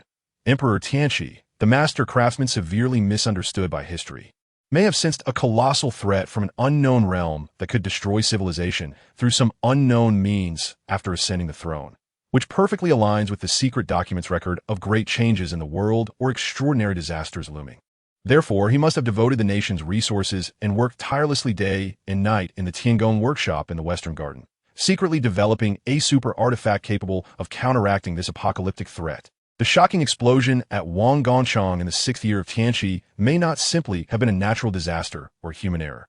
Li Yunpeng cleverly paused here, not revealing directly the truth he had in mind, which was also the ultimate truth the system aimed to guide toward. He continued in a tone filled with suspense and implication, but rather a prelude to that extraordinary disaster? Or did the national protective artifact painstakingly crafted by Emperor Tianqi encounter some tragic and irretrievable accident at a critical moment of countering that unknown threat? Or perhaps some kind of more terrifying, more despairing existence that we modern people can hardly imagine has detected humanity's attempts to peek into the secrets of heaven or reverse fate, thus unleashing a devastating, punitive blow? What kind of brutal and chilling truth is hidden in the unrecognizable records burned by mysterious forces in the secret archives of Southern Anhui? All of this may point to a shocking secret long forgotten by us concerning the survival or extinction of human civilization. This revelation is like dropping a real nuclear bomb into an already turbulent sea of public opinion. Its explosive power even surpasses the excitement when the secret archives of Southern Anhui were first discovered. The truth behind the apocalypse explosion is actually like this. The Emperor refining divine artifacts to combat apocalyptic threats from unknown dimensions. My God, this is too damn exciting. It's even more thrilling and imaginative than all the Hollywood sci-fi disaster films I've ever seen. The big shots of supplement to the Ming history are amazing. This brainwave, this logical chain, I am completely in awe. I was previously half skeptical, but now I fully believe. This is definitely the truth of history. In no time, discussions on the internet about the Emperor's artifact refining salvation theory, the real cause of the apocalypse explosion, and the hidden apocalyptic crisis of the Ming dynasty exploded. Its heat and influence even began to surpass the pure circle of history enthusiasts, spreading into the broader social public domain. People in shock, curiosity, fear, and a hint of inexplicable excitement crazily spread and discussed this apocalyptic-colored historical reinterpretation crafted by supplement to the Ming history. Meanwhile, Li Yunpeng's credibility began to soar at an almost uncontrollable speed amid this new, more intense mix of historical truth and apocalyptic crisis ignited by him, receiving massive feedback of belief from internet users. Due to the overwhelming amount of information, the system will conduct phased summary statistics. Credibility increased by 1,000 points. Credibility increased by 2,500 points. Credibility increased by 5,000 points. Finally, when this wave of historical revelation and apocalyptic prophecy swept through the entire Chinese internet and even began to seep into real life, triggering deep panic about the future and an extreme thirst for the so-called truth in some people. Li Yunpeng's total credibility had reached a new height that left him somewhat astonished and even vaguely uneasy. Current total credibility, 13842, 75 points. Over 13,800 points. He knew he had taken a solid yet dangerous step closer to the originally set goal of spiritual revival. And the entire world was being dragged into a new trajectory filled with the unknown, madness, and infinite possibilities. He even began to worry about what earth-shattering changes would occur in this world when he finally unveiled the truth behind the apocalypse explosion. But he had no way back. Once the gears of history start turning, they can never be easily stopped. And he, the weaver of reality, is the one who gently turned the first gear behind scenes. Chapter 23. The emergence of the record of the catastrophe in Bingyin is approaching a storm. The discussions online about the apocalyptic emperor's weapon forging and the doomsday crisis hidden behind the apocalyptic explosion have ignited like a wildfire fueled by countless accelerants, sweeping through every corner of the internet history community in a nearly uncontrollable manner within just a few days. Its heat and influence have even begun to surpass the realm of mere history enthusiasts, spreading into a broader public domain. Amid shock, curiosity, fear, and a hint of inexplicable excitement, people are feverishly sharing and discussing this apocalyptic historical reinterpretation concocted by the lost chronicles of Ming history. The authenticity of Li Yunpeng has also begun to soar at an almost uncontrollable speed, fueled by this more intense mix of historical truth and doomsday crisis that he himself ignited, ultimately stabilizing at a staggering new height of 13,842, 75 points, which even left him somewhat astounded. However, alongside this surging authenticity, an increasingly intense sense of crisis, akin to a thorn in his back, has emerged. Li Yunpeng knows very well that his recent series of actions, especially linking the apocalyptic explosion, a significant historical disaster, with concepts like doomsday crisis and unknown dimensional invasions, has far exceeded the scope of mere self-indulgence among history enthusiasts. Such a level of public opinion influence is bound to attract the attention of certain relevant departments. Although he has previously consumed authenticity to build a layer of deep anonymization protection for his online account, sufficient to handle routine commercial investigations and most non-targeted technical inquiries. If he truly attracts a targeted investigation at the national level, regardless of the cost, whether his disguise can withstand it is a big question mark. 404. Checking the water meter, please have tea. These internet jokes would be far from funny if they happened to him. Looking at his authenticity, which has risen to over 13,000 points, Li Yunpeng felt no sense of ease. Instead, his expression was grave. Although at present, his actions are still at the level of online information dissemination and have not directly interfered with real-world order. Continuing like this will inevitably touch upon certain real red lines. He can no longer harbor any sense of luck. Before proceeding with the next grand weaving of reality, he must elevate his security level to the highest. He opened the Transforming Falsehoods in a Truth app, took a deep breath, and began constructing a narrative that he had previously not dared to imagine. One that can be deemed the ultimate online protection. I, Li Yunpeng, Declare that all personal real identity information, all traces of online behavior, all digital footprints, and the online account itself that I use to publish the Lost Chronicles of Ming History series will be protected by a supreme authority that transcends all existing technological means, making it absolutely, irreversibly, and untraceably protected from any organization or individual. All articles, videos, comments, and other information I publish will also receive a similar absolute immunity, impervious to any conventional or unconventional technical means of throttling, blocking, redirecting, tampering, or deletion. This narrative is almost equivalent to granting him a godlike authority on the internet. The system assessment quickly provided results. Narrative assessment, granting Li Yunpeng and his specific online behaviors absolute network anonymity and information control authority that transcends all existing technical means. Required authenticity, 3850, 00 points. Description, involve a deep-level permission reset and rule modification of the underlying logical rules, core data architecture, and all related physical and virtual nodes of the global internet, transcending the current technological civilization's understanding. This operation will render his existence and behavior in the online world theoretically absolutely untraceable and absolutely immune to interference. 3,850 points. Li Yunpeng looked at this number, feeling a pang in his heart. Yet his gaze was exceptionally resolute. This expenditure is almost a quarter of his current authenticity reserve. It cannot be said to be insignificant, however, compared to the grand weaving he is about to undertake, which could change the entire trajectory of world history and the current reality. This investment is entirely worthwhile and necessary. Without hesitation, he pressed the execute button again. Authenticity has been consumed. 3850, 00 points. Remaining authenticity. 9992, 75 points. A mysterious, formless power surged out from the app, as if it melded into the void, or permeated every fiber optic cable, every server, every data exchange node across the globe. Although Li Yunpeng could not visually perceive any concrete changes, he could clearly feel that an invisible, absolute barrier, surpassing all rules, has completely enveloped and protected him and his disguise. From this moment on, he has truly gained freedom in the online world. Having completed this crucial step, a heavy weight finally lifted from Li Yunpeng's heart. He turned his attention back to the apocalyptic explosion event, which he had deliberately left with enormous suspense. Discussions online about this matter have gradually evolved from initial shock and curiosity into a nationwide puzzle-solving frenzy.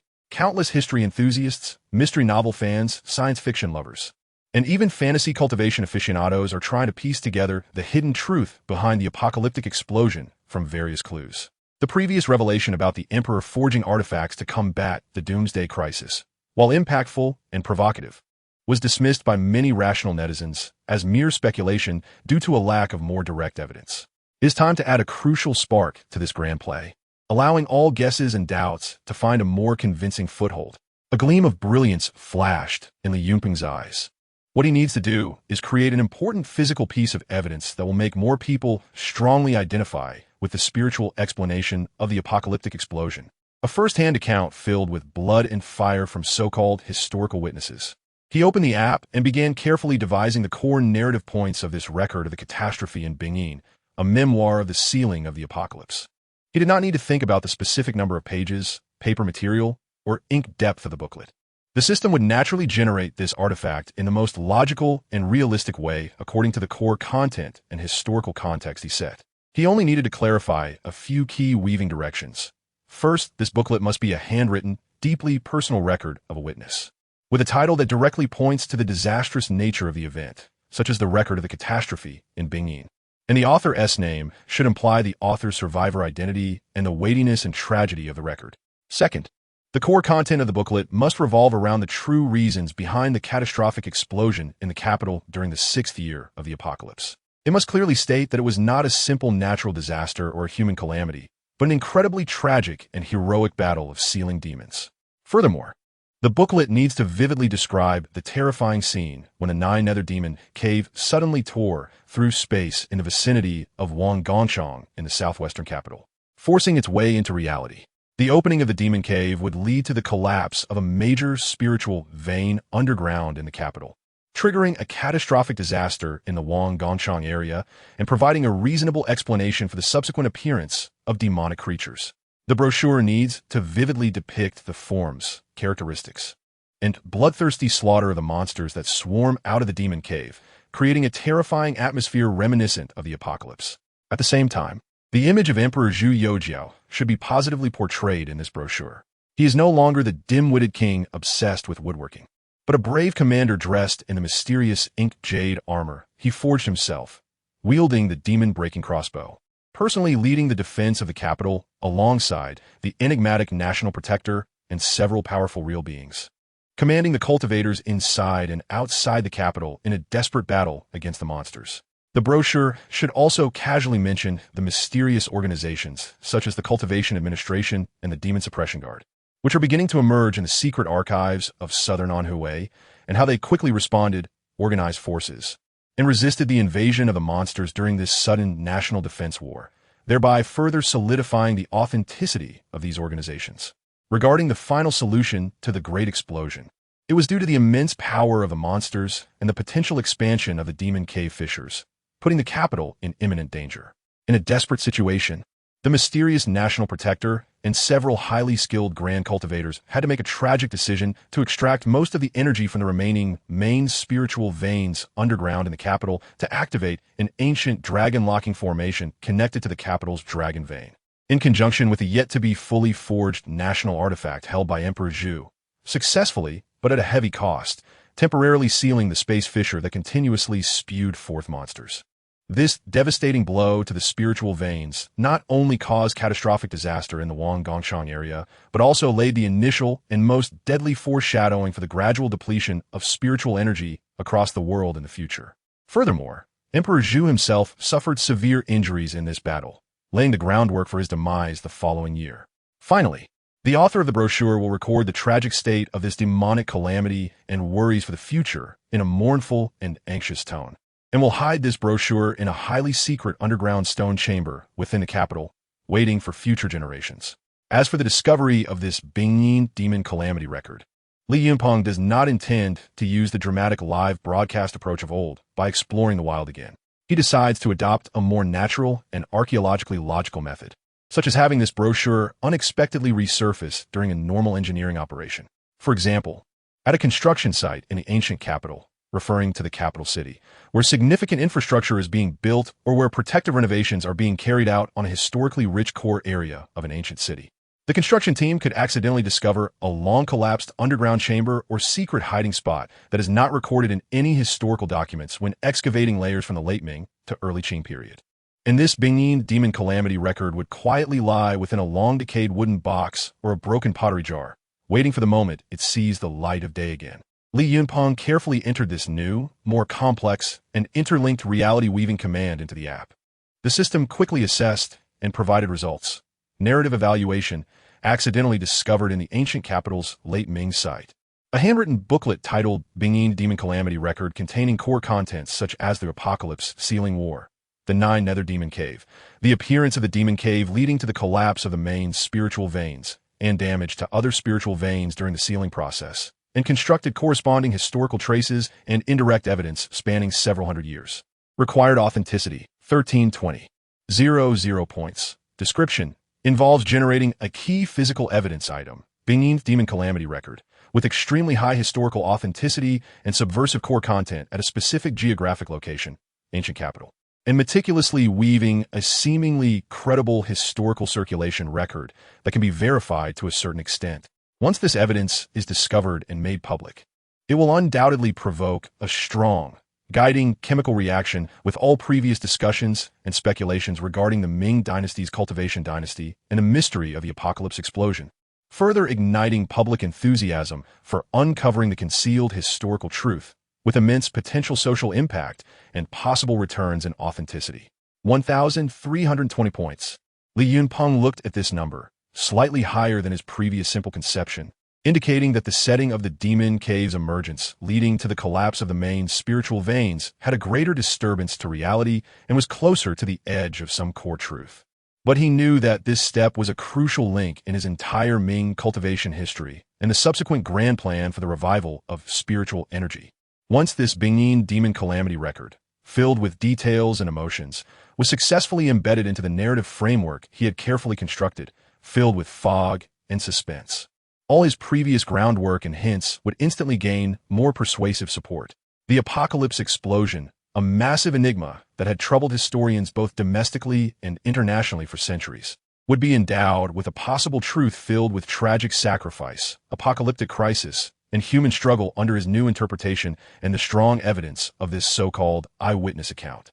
And this possible truth would undoubtedly be another key spark to ignite the world's collective belief in extraordinary powers, unknown threats, and lost history. He no longer hesitated, his gaze firm, and he heavily pressed the execution button.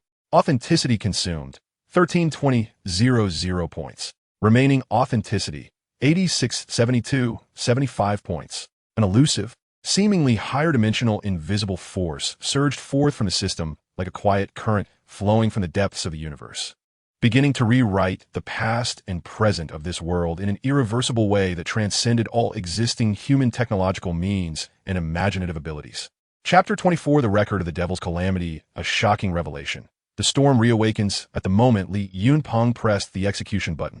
He felt as if an invisible yet incredibly powerful force, like a giant beast awakening from the deep sea, began to stir the very foundations of reality. He knew that the flame he had ignited, known as the truth of history, was about to receive a crucial boost. Time quietly slipped by for about a week in a calm wait. During this period, discussions online about the Ming dynasty lost history and his proposed true cultivation dynasty of the Ming, as well as the new interpretation of the apocalypse explosion, although their heat had cooled compared to the initial peak, continued to ferment among small circles of history, mystery, and even science fiction enthusiasts. From time to time, discussions would be reignited by some researcher digging up new clues. Li Yunpeng took advantage of this time to continue posting articles and short videos about other mysterious events or extraordinary individuals from the Ming dynasty under the alias of Ming Dynasty Lost History, further solidifying his persona as a mysterious historical explorer and steadily harvesting small amounts of credibility. His total credibility slowly grew back to over 10,000 points. Finally, on an apparently unremarkable Wednesday afternoon, a heavy bomb capable of causing a strong stir within specific circles suddenly exploded online without any warning. The trigger point stemmed from a short video initially posted by the foreman of a construction team involved in the extension of the subway line in the core area of the capital, who shared it on a short video account with a tone of boasting and surprise. The video was a bit shaky, the lighting dim, with the background filled with the noisy sounds of machinery and workers shouting. The camera focused on a small, dark opening that had just been unearthed from several meters underground by a large excavator. Hey guys, look at this. This afternoon, while digging the subway tunnel, we accidentally dug up this thing. The foreman's voice, thick with a local accent, was filled with unexpected excitement. It looks like it's an old cellar or something. Who knows if there's any ancient treasure inside? We're contributing to the nation here. Initially, this short video did not attract much attention. After all, in a historically rich city like the capital, where countless secrets lay buried underground, it was not unusual for some jars or ancient tomb sites to be unearthed during construction. However, as the video was shared and reported by some local news media and self-media interested in archaeology, the situation began to shift. Soon, a professional archaeological team arrived at the construction site, sealing off and conducting emergency excavations of the unexpectedly discovered underground opening. Days later, as the archaeological team meticulously cleaned the chamber and prepared to secure and transfer the unearthed items, a dramatic scene unfolded. At the time, besides the archaeologists and a few official security personnel, many media reporters and some daring history enthusiasts and streamers had gathered after hearing the news. Although a security line had been set up to prohibit unrelated personnel from approaching, some people still managed to find various clever angles to capture the scene using long lenses or drones. Just when an archaeologist carefully retrieved an ancient, oilcloth-wrapped, seemingly old, thread-bound book from a decaying wooden box and was about to place it in a special preservation box, a sudden, swirling gust of wind, a subtle influence secretly exerted by the system, swept across the site, causing the book, which had just been partially opened, to fly out of the archaeologist's hands.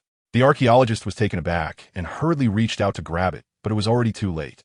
A few pages of the book, caught in the gust, twirled through the air like black butterflies and dramatically landed at the feet of a somewhat famous streamer who was live streaming outdoors, not far from the security line.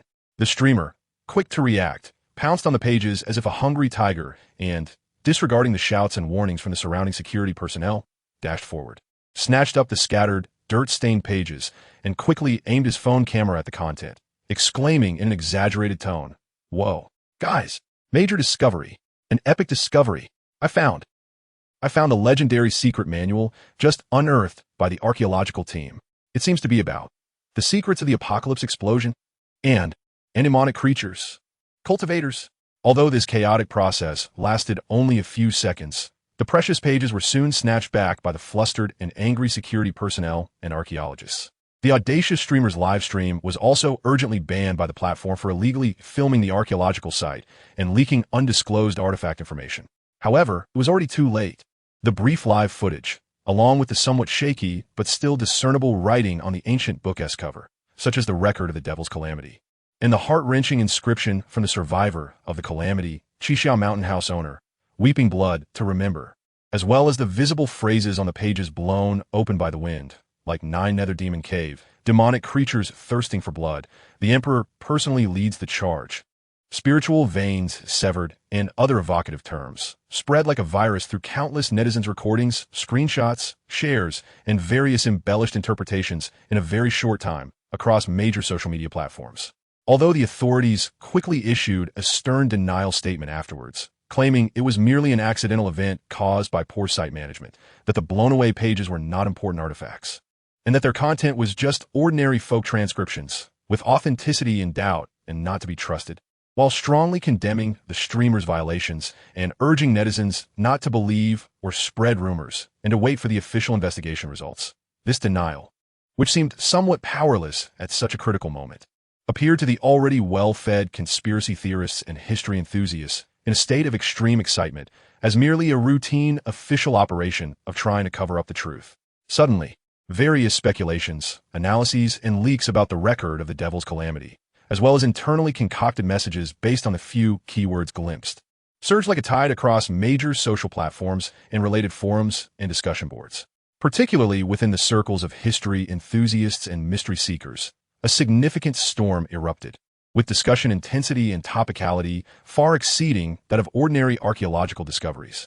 Moreover, the articles and videos Li Yunpeng had previously published under the identity of Ming Dynasty Lost History regarding the true cultivation dynasty of the Ming were once again dug up by countless people, regarded as divine prophecies and key decryptions, with their viewership and discussion rates skyrocketing at a terrifying pace. The ID Ming Dynasty Lost History thus completely broke out of its niche, leaping from a mysterious figure in a small circle of history enthusiasts to a focal point of attention on the internet. Countless people flocked to his Bilibili and forum accounts to leave messages, some in worship, some seeking verification, some expressing doubt, and even some claiming to be descendants of hidden sects or members of mysterious organizations trying to contact him through various channels to share insights, discuss major matters, or explore the truth. Faced with the sudden and overwhelming public attention that far exceeded his expectations, Li Yunpeng maintained his extraordinary calm and composure. He knew that this was merely the first wave of shock from the detonation of the heavy bomb that was the record of the demonic catastrophe in the year of Bingyin. The real show was yet to come. In the following days, as the online discourse continued to ferment and the public's strong desire for the truth grew, some influential insiders, of course, including some information guidance and material release orchestrated by Li Yunpeng himself to maintain a degree of authenticity, began to leak more about the record of the demonic catastrophe, which had been partially redacted or obscured but still recognizable in its core content, reportedly snippets of internal research materials. These leaked contents gradually pieced together a chilling alternative truth about the catastrophic disaster that struck the capital in the 6th year of the Tianqi era. The rough bamboo paper manuscript of the record of the demonic catastrophe detailed, in a tone filled with lingering dread, the true process of the explosive event that year from a first-person perspective. It was not merely a natural disaster or human error, but an incredibly brutal and tragically heroic battle against demonic forces. The opening of the manuscript depicted ominous signs over the capital. In the spring and summer of the 6th year of Tianqi, anxiety gripped the hearts of the people, both inside and outside the capital.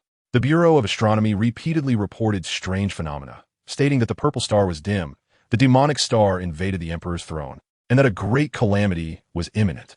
Ghostly cries were often heard in the palace at midnight. Children in the streets frequently experienced nightmares. The earth was unstable, while waters boiled, and these were indeed dire omens. Following this, the terrifying depiction of the day the disaster erupted unfolded. On the 6th day of the 5th month, at the hour of the snake, I was quietly seated in the Qisha mountain house in the southern part of the city, practicing qi cultivation, when I suddenly felt an intense tremor from the earth, far surpassing the ordinary upheaval of a dragon turning in the ground, as if a colossal entity was about to break through from the depths of the abyss. Startled, I rushed outside, later learning that at this moment, in the southwestern corner of the capital near Wanggongchang, the ground had suddenly collapsed, revealing a vast, bottomless, pitch-black chasm, with waves of heat rolling from within, black mist soaring into the sky, and the chilling sounds of thousands of evil spirits roaring from deep underground, making one shudder at the mere thought. Immediately, an endless tide of black demonic energy erupted from the massive chasm, like a fierce wind from the depths of hell, mixed with the nauseating stench of sulfur and the putrid scent of blood, surging forth and shrouding the sky, quickly covering several miles around, turning day into night. From that massive chasm, later named the demonic abyss by the national master, countless grotesque demons rushed out like a black tide from the earth. They took various forms, some with human bodies and beast heads, green faces and sharp fangs, exuding a foul stench, others resembling giant pythons covered in burning dark flames, or surrounded by twisted black flames, with blood-red eyes emitting piercing shrieks. These demons were bloodthirsty and brutal, devouring humans and livestock alike, their claws easily severing ordinary weapons. And the demonic energy in the chasm was so intense that mere contact would cause a mortal's flesh to rot and bones to dissolve, turning them into a stinking pool of pus and blood, a sight too terrible to behold. In an instant, the southwestern capital turned into a hellish slaughterhouse. The cries of despair shook the heavens, blood flowed like rivers, and corpses piled up like mountains. After depicting this hellish scene, the manuscript shifted its focus to record the court's response and the nearly unknown, tragically heroic resistance. The alarm bells rang, and chaos ensued in the palace. However, our great Ming emperor remained calm in the face of danger, donning his specially crafted mystical ink jade armor, wielding the demon-breaking divine crossbow, leading the national master and various high-ranking Taoist practitioners from the inner court, and ordering all cultivators in the capital and the elite cavalry of the Imperial Guard to quickly assemble, setting up the 9 palaces and 8 trigrams great formation to engage in a life-and-death struggle against those demonic entities descending from the sky and emerging from the earth. A battle determining the fate of the capital and even the lives of the people across the realm. At that moment, the southwest sky of the capital was filled with the clash of sword energy, the shining of talismanic lights, the sounds of thunder and fire intermingling, and the continuous roars of magical artifacts. An elderly cultivator, amidst the shouting on the front lines, summoned divine thunder from the heavens, instantly reducing dozens of powerful demons to ashes, himself expiring with a smile as his magical energy was depleted. There were cavalrymen clad in flying fish robes, wielding embroidered spring blades, forming an indomitable battle array, bravely resisting the frenzied onslaught of demons with their flesh and blood. Though many fell, not a single one retreated. Moreover, the emperor himself fired the divine crossbow. Each arrow shot forth a brilliant golden light, reducing a powerful demon equivalent to a demon general into dust. However, the sheer number of demons was overwhelming, seemingly endless, and from that demonic abyss, even more powerful demonic energy and terrifying entities were stirring, threatening to further expand the cracks, putting the capital in imminent danger. The most crucial part was the astonishing account of the truth behind the final explosion. The national master tearfully submitted, saying, "Your Majesty, if the demonic cave is not sealed, the capital will surely perish, and the entire Ming realm will be in jeopardy. We, the incompetent servants, are willing to sacrifice our meager lives, imitating the ancient sages, to draw upon the power of the capital's spiritual veins, in conjunction with the divine artifact in your Majesty's hands, to take this perilous gamble, perhaps to secure a glimmer of hope for all living beings." Upon hearing this, the emperor sighed deeply, tears streaming down his face, and finally showed a resolute expression, nodding in agreement. That night, the stars and moon were obscured, and demonic energy surged. The national master and 7 great practitioners set up the 9 turns locking dragon great formation outside the Xingyang gate of the imperial city, using their own souls and blood as bait to forcibly draw upon several main spiritual veins buried beneath the capital. In an instant, the ground trembled violently, and endless, pure spiritual energy surged forth like a wild dragon awakening from millennium of slumber, converging above the frightful demonic abyss at Wang Gongchang.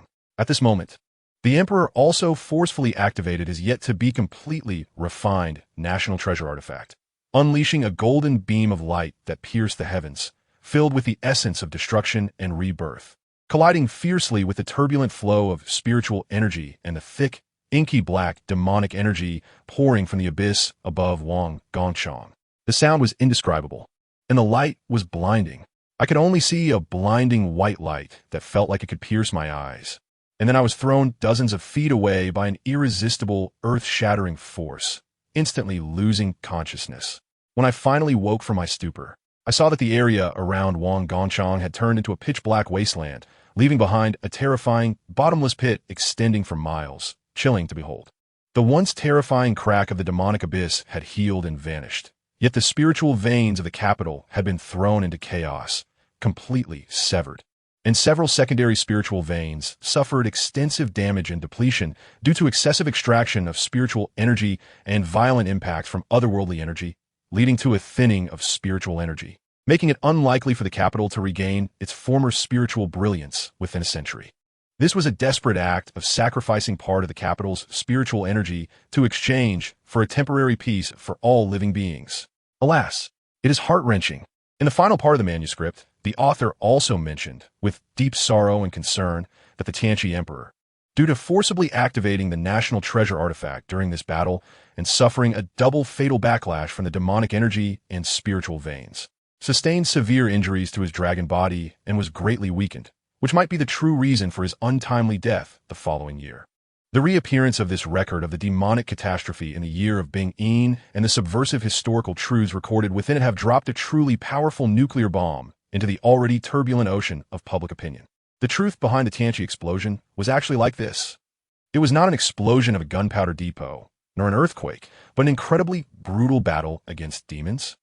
The demonic abyss, the demons surging from the depths, the blood battle of cultivators, the emperor leading the charge. This is just too damn shocking. It's even more grandiose than any epic blockbuster. The explosion of the spiritual veins in the capital finally sealed the demon lair. No wonder the Wangong factory blew up like that. No wonder Ming History Supplement has always said the Tianqi explosion is a mystery. Everything matches up now. This is the truth of history. I said the Tianqi emperor wasn't just a simple carpenter. He was forging a divine artifact for salvation. So great, so tragic. He is a hero of our Huaxia. In an instant, discussions online about the Tianqi sealing of demons, the 9 nether demon lair, Ming cultivators, and the depletion of spiritual veins reached a new height, especially among netizens interested in history, mystery, and even some ACG circles. Almost no one was unaware, becoming the undisputed top trending secret of that time. Meanwhile, Li Yunpeng's authenticity skyrocketed at an almost uncontrollable rate, fueled by this newly ignited, even more intense mix of historical truth and apocalyptic crisis, received massive feedback from internet users due to the overwhelming amount of information. The system will conduct phased summary statistics. Authenticity increased by 1,500 points. Authenticity increased by 6,000 points. Eventually, when this wave of historical revelation and apocalyptic prophecy swept across the internet, even starting to penetrate real life, triggering some people's extreme thirst for the so-called truth and deep anxiety over potential unknown threats to the future, Li Yunpeng's total authenticity had reached a new height. Current total authenticity, 20122, 75 points. 20,000 points. Li Yunpeng looked at this radiant number, feeling an indescribable sense of ambition swell in his heart. From the initial meager 1 point of authenticity to now having sufficient capital to weave even grander tales, he has steadily embedded seemingly fanciful stories into the world's consciousness. He knew that the Ming cultivation history he wove through the key puzzle piece of Bingyin Demon Calamity record had initially formed a relatively complete and persuasive narrative chain. Although it is still far from the whole world accepting this truth, at least the seeds of doubt have been sown, taking root and sprouting among specific groups, even starting to thrive. The truth behind the Tianqi explosion, the 9 nether demon lair, And the battle to seal demons has also laid a solid foundation for his subsequent goal of introducing the depletion of spiritual energy and even its revival. Now, with this authenticity of up to 20,000 points in hand, he could consider undertaking some more disruptive and direct projects that could impact reality more than before. He was no longer satisfied with merely revealing those sealed histories through online literature, secret document interpretations, or those hard-to-distinguish internal messages. He realized that while the power of words and images is strong, it ultimately lacks the most direct and shocking impact of seeing something real. To make more people, especially those who are skeptical of online information or who believe more in official and physical evidence, begin to waver in their understanding of established history. He needed something more hard-hitting, something that could be genuinely touched, detected by modern scientific instruments, and even excavated by official archaeological institutions. It was time for the world to truly experience something different. Chapter 25. The Remains of Yinjiao. The elegy of the unknown hero, the record of the demonic calamity of the year of the Bingyin, has created a tremendous wave in the online world, much like a giant stone thrown into a calm lake. Its ripples have not quickly dissipated over time. Instead, they have spread out in concentric circles into wider and deeper waters, as if more stones were cast in. Various interpretations and analyses based on its content, as well as fantastical secondary creations, have sprung up like bamboo shoots after the rain, embedding the historical truth of the apocalypse battle against the demons. Meticulously woven by Li Yunpeng, deeply into the hearts of countless people who pay attention to this matter. The authenticity of Li Yunpeng has soared in this wave of public opinion sweeping across the internet, ultimately stabilizing at an exhilarating figure of 20,122. 75 points, sufficient for him to undertake grander operations. With such a massive level of authenticity in hand, Li Yunpeng's desire to solidify the history he carefully crafted from the ethereal virtual network into the tangible material world to give it a visible and tangible entity has become increasingly strong and urgent. He understands that although the accidental discovery of the record of the demonic calamity of the year of the Bingyin and the shocking content it contains have considerable impact and persuasiveness, enough to shake many people's existing historical understanding, documents are ultimately just documents. Their authenticity will always be questioned and challenged from various angles due to their isolation and bizarre content, especially in front of professionals who adhere to empirical evidence and the broader social public.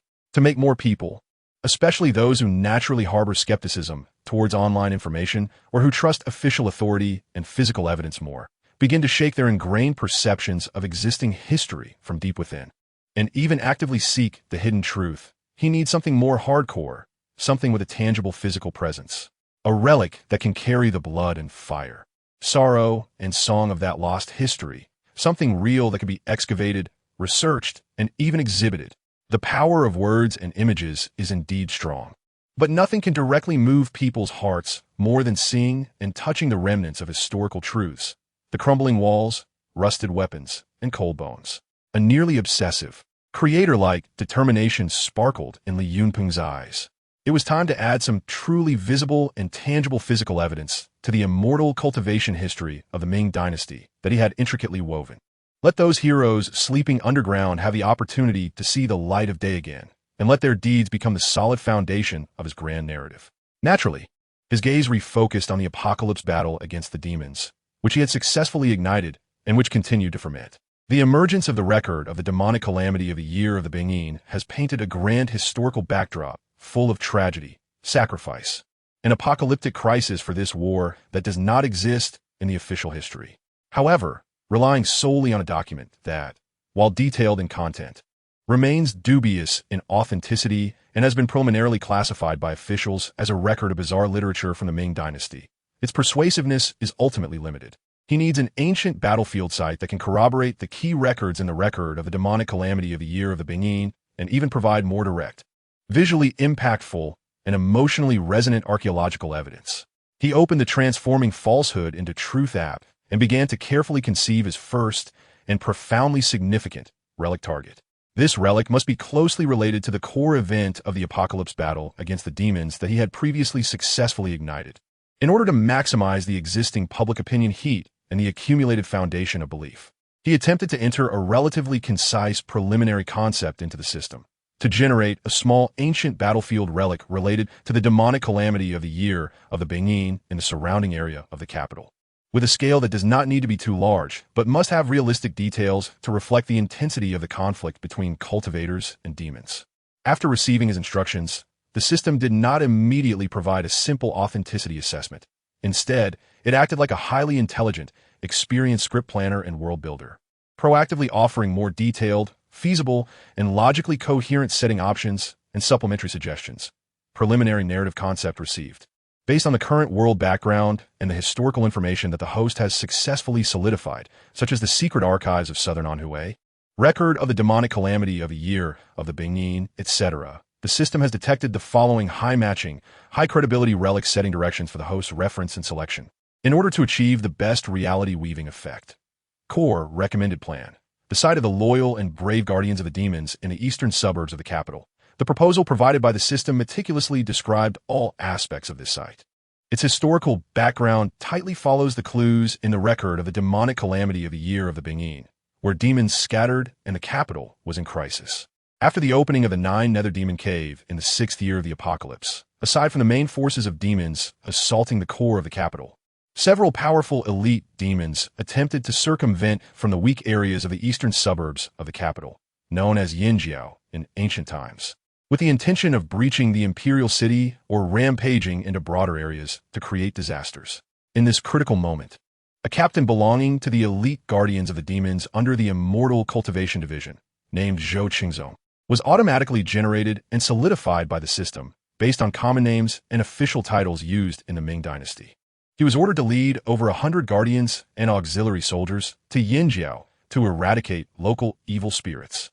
Upon receiving an urgent message about the dramatic changes in the capital and detecting the traces of the fleeing demons, Captain Zhou Qingzong recognized the danger and, without waiting for orders from superiors, resolutely led his troops to set up a simple demon restraining formation at a strategically important ancient road pass in Yinjiao, determined to block this ferocious group of demons at the cost of their lives. The battle process, the system suggested, would serve as the main content of the core relic. The inscription on the loyal and brave steel. Its intensity would be no less than that of the core battlefield in the capital. Although Captain Zhou Qingzong and his soldiers were all cultivators of considerable skill, equipped with specially crafted demon-slaying weapons and talismans from the immortal cultivation division, they still fell into a brutal struggle against elite demons that outnumbered them by several times and were exceptionally fierce. From daylight fighting until dusk, and then from dusk until the stars and moon were obscured. The land before the pass had long been stained a nauseating black-purple by blood and the foul blood of demons. With arrows exhausted, crossbows turned into blunt instruments. The brilliance of flying swords dimmed, even cracking, forcing soldiers to draw their waist knives and engage in close combat with the demons, as talismans were depleted. They used their own blood to activate their last protective artifacts. With their blades dulled, they roared, using their flesh to wrestle with the demons. On the battlefield, the clash of weapons, the explosion of spells, the roars of demons, and the shouts of cultivators intertwined into a tragic heroic elegy echoing over the ancient road of Yinjiao. Ultimately, Captain Zhou Qingzong detonated his protective jade with his own blood, perishing together with the demon. The remaining guardians also successfully annihilated this group of demons after all were killed. They used their lives to win precious strategic buffer time for the capital. As for the specific form of the relic and the core excavation content, the system also provided detailed plans. The site selection and burial method of the relic would take into account the battle situation at the time and the rationality of subsequent handling. Since the main forces of the capital had no time to spare, it was only after several days that personnel from the Immortal Cultivation Division or the Guardians arrived to collect the remains. Due to the fierce battles, many corpses were mutilated, and the lingering demonic energy on the battlefield polluted the environment. Ultimately, the remains of the sacrificed soldiers, the damaged weapons and magical artifacts, as well as the bones of the slain monsters, could only be buried together at the battlefield site, using natural caves or excavated rudimentary tombs, sealed with large stones and simple concealment formations. The core evidence available for excavation would be of utmost importance in this reality-weaving process, for which the system provided a detailed list. First, a large number of human bones, accurately dated to the late Ming Dynasty during the Tianqi period, must show multiple signs of abnormal external force injuries consistent with the characteristics of brutal battles against non-human entities. Second, there should be numerous non-human biological remains, whose forms and skeletal structures clearly differ from known Earth species, with abnormal bone density and chemical composition pointing to their identity as monsters. Some bones must also retain signs of battle. Third, remnants of Ming Dynasty standard weapons and specialized equipment, including waist knives, flying sword fragments, spearheads, and specially made armor-piercing arrowheads, must show traces of energy erosion or exhibit runic marks or special lattice structures at the microscopic level. Next, a small number of identifying objects from the Demon Suppression Guard, such as broken waist tokens or fragments of armor made from special materials, should be included. Finally, the most critical item is a memorial stone inscribed with the names of the deceased loyal soldiers, including the Demon Suppression Guard officer Zhou Gongchengzong and his 100 subordinates. This stone must be made of a hard material that can withstand the erosion of time, clearly inscribed with a record of the blood battle against the demons in Yinjiao, honoring the sacrificed soldiers. The content and style of the inscription must align with the characteristics of official Ming Dynasty commendation documents and strongly resonate with the historical background and core concepts found in the Bingyin Demon Calamity record. The inscription's signature and date must be precisely set after the 6 years of the Tianqi period, following the Demon Suppression War. As for the suggested method of discovery and the associated reality consumption, the system also provided a highly creative plan, considering the abruptness of directly unearthing ruins. The system suggested that Li Yunpeng weave a small-scale, yet impactful and controllable custom earthquake, imbued with a sense of divine intention and destiny. This earthquake need not be of high magnitude, approximately around 3.5 on the Richter scale, with the epicenter precisely controlled within the predetermined area of the Demon Suppression Guard's loyal site. The seismic waveforms and geological effects must align with the real geological features of the area, causing no large-scale destruction but sufficient to trigger small geological disasters such as landslides and ground subsidence, thereby exposing part of the deeply buried site for subsequent discovery by scientific research teams, geological explorers, or outdoor adventurers. The system estimated that weaving and realizing this custom small earthquake would require a reality consumption of about 1,200 to 1,800 points. The generation and solidification of the core site of the Demon Suppression Guard's loyal site, ensuring that all unearthed artifacts can perfectly pass all existing scientific detection methods and form irrefutable connections with documents, such as the Bingyin Demon Calamity record, would require a reality consumption of approximately 9,500 to 12,500 points. The total estimated reality consumption would thus range from 10,700 to 14,300 points. Li Yunpeng carefully read through the system's core recommendation plan, which could be described as meticulous, and the long list of staggering yet reasonable reality consumption estimates, secretly admiring the system's professionalism, rigor, and thoughtfulness.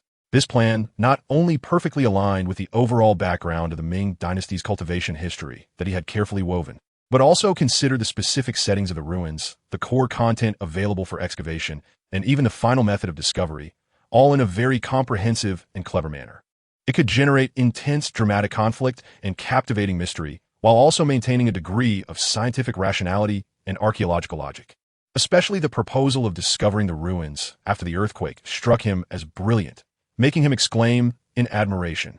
Compared to the previous somewhat contrived tropes of construction teams accidentally digging up or discovering something during renovations, a sudden, albeit low-magnitude earthquake that precisely exposes a segment of lost ancient ruins undoubtedly carries a sense of divine intention and the mystery of fate, more likely to evoke public awe towards unknown forces and historical inevitability, even inspiring fantasies of spiritual revival.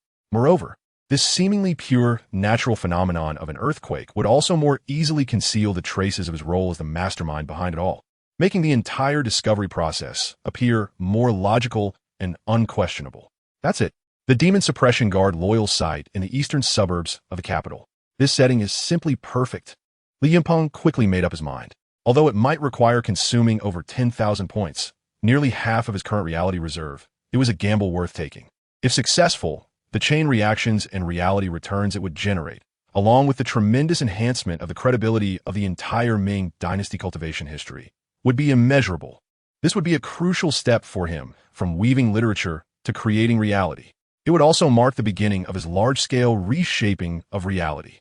Without any hesitation, he began to meticulously construct a new narrative for the Demon Suppression Guard loyal site underground palace, based on the system's provided perfect core recommendation plan. He clearly defined the specific geographical range of the site.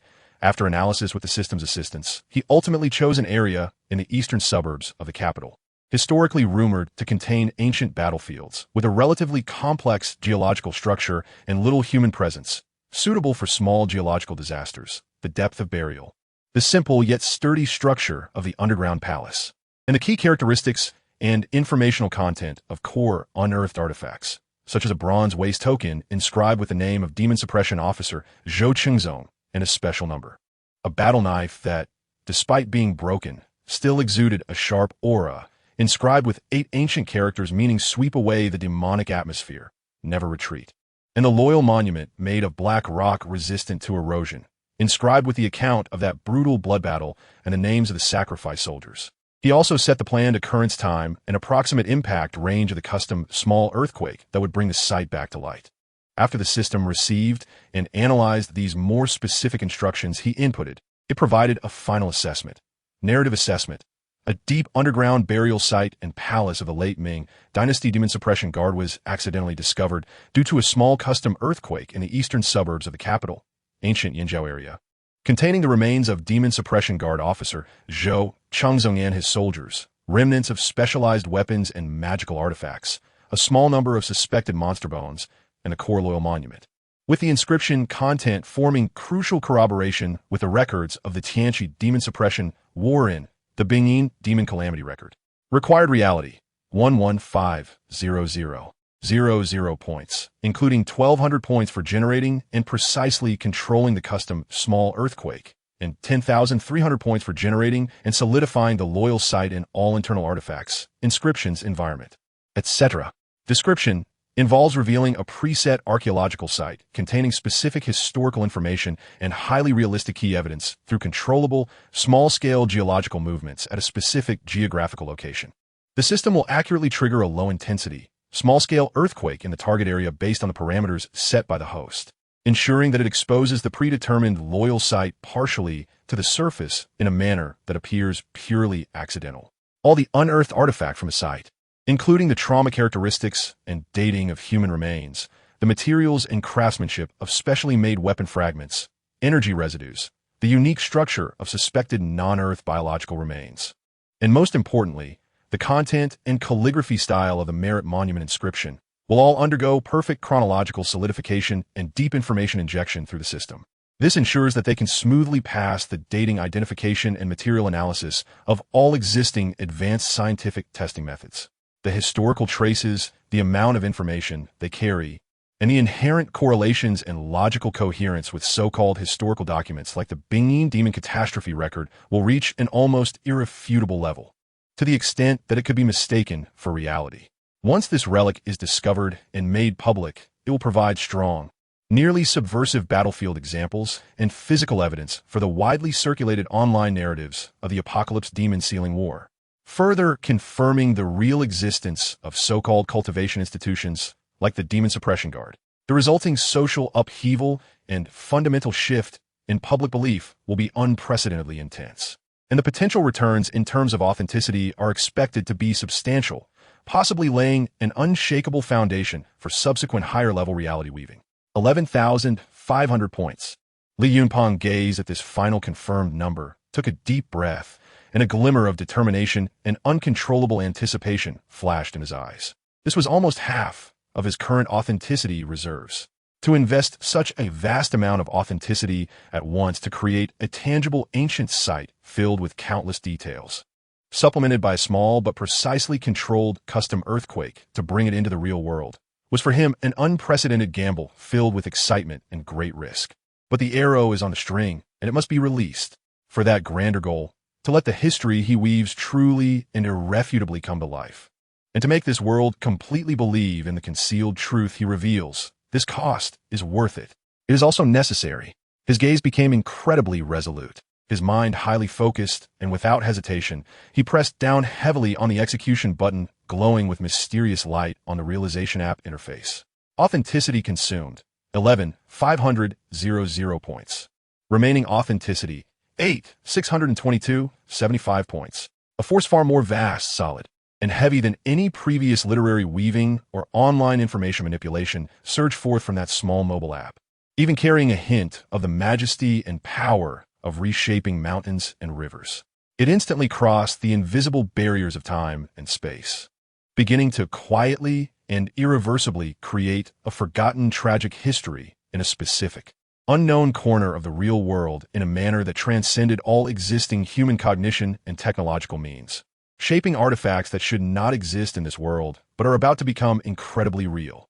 Li Yunpeng knew that when the small earthquake he meticulously designed quietly occurred as scheduled on the ancient land of the eastern suburbs of the capital, which had been silent for hundreds of years, when the loyal site, buried deep underground and carrying the unyielding souls of the Demon Suppression Guard and the brutal truth of the Apocalypse Demon Sealing War, truly reemerged into the daylight and presented itself to the world. The flame he had previously ignited, named the truth of history, would completely burst forth from the ethereal virtual network space in an undeniable, earth-shattering manner, fiercely spreading into the solid material world.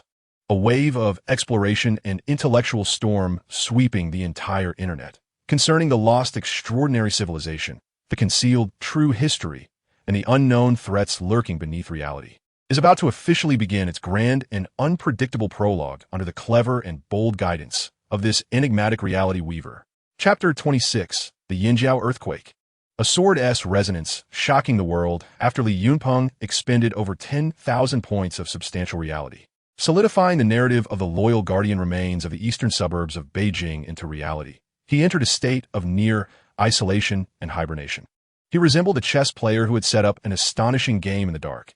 After making the most crucial move, he retreated behind the scenes, holding the remote control, quietly waiting for the game to evolve along the path he had predetermined, creating tumultuous waves. Every day, apart from routinely monitoring discussions online about the historical mysteries he had previously raised and the gradual, albeit slow, growth of reality points on the app, he spent most of his time studying various histories, geographies, and even some obscure folklore and mythological materials, accumulating material and inspiration for his subsequent grand reality weaving plans. He knew that major actions, such as customizing earthquakes and generating ruins, which involved directly transforming the material world, required a relatively natural process of brewing and fermentation to manifest in reality. Although the system was powerful enough to be almost omnipotent, it seemed to prefer integrating fictional narratives into reality in a manner that aligned as closely as possible with the existing world's operational logic, avoiding any conspicuous abrupt traces, rather than simply and crudely erecting high buildings from the ground up, which would leave too many flaws and easily provoke unnecessary suspicion and backlash. Time quietly passed in the calm waiting, slipping by for another 5 days. During these 5 days, Li Yunpeng hardly left his house, relying on convenient takeout for his daily meals, immersing his mind in filtering various information, repeatedly simulating the next steps of his plan, and continuously testing the boundaries of the system's capabilities. Just when Li Yunpeng was beginning to wonder if his seemingly all-in gamble had encountered some unexpected hiccup, or if the system faced insurmountable technical difficulties while solidifying such a complex reality scene, an event of moderate size, capable of triggering a chain reaction in a specific area and rapidly igniting public opinion online, occurred without warning, like thunder striking from a clear sky. That morning, as the first golden rays of sunlight pierced through the thin morning fog over the capital, awakening the ancient yet modern city from its slumber, most citizens were still enjoying the lazy weekend in their warm beds. However, at that moment, a sudden, albeit very brief, yet exceptionally clear shaking, akin to a giant rolling underground, startled many residents in the eastern city and nearby suburban areas awake. An earthquake? What is happening? It seems like it. The bed just shook violently. I thought it was the upstairs doing renovations. How come I didn't feel anything? Are you all too sensitive? Or are you dreaming? In an instant, discussions about a suspected earthquake in the capital surged on social media, quickly occupying the local news hot search list. The official seismic network soon released a formal announcement. At 5:28 a.m. on X-month X day, a magnitude 3.5 earthquake occurred in the Yinjiao area of the eastern suburbs of the city, latitude XX degrees, longitude XXX degrees, with a focal depth of about 10 kilometers. The tremors were mainly felt in the eastern and suburban areas, with some high-rise buildings in the urban area experiencing slight shaking. No reports of casualties or significant property damage had been received. Citizens are advised to remain calm and not panic. Further developments will be monitored and reported in a timely manner. A mere 3.5 magnitude earthquake was hardly a shocking event for the residents of the capital, who had experienced various tempests and several perceptible earthquakes.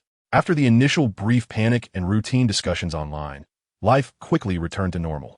Most people likely regarded it as an ordinary, harmless natural phenomenon, and after confirming that their homes were intact and their friends and family were safe, they soon put it out of their minds and returned to their busy work and lives.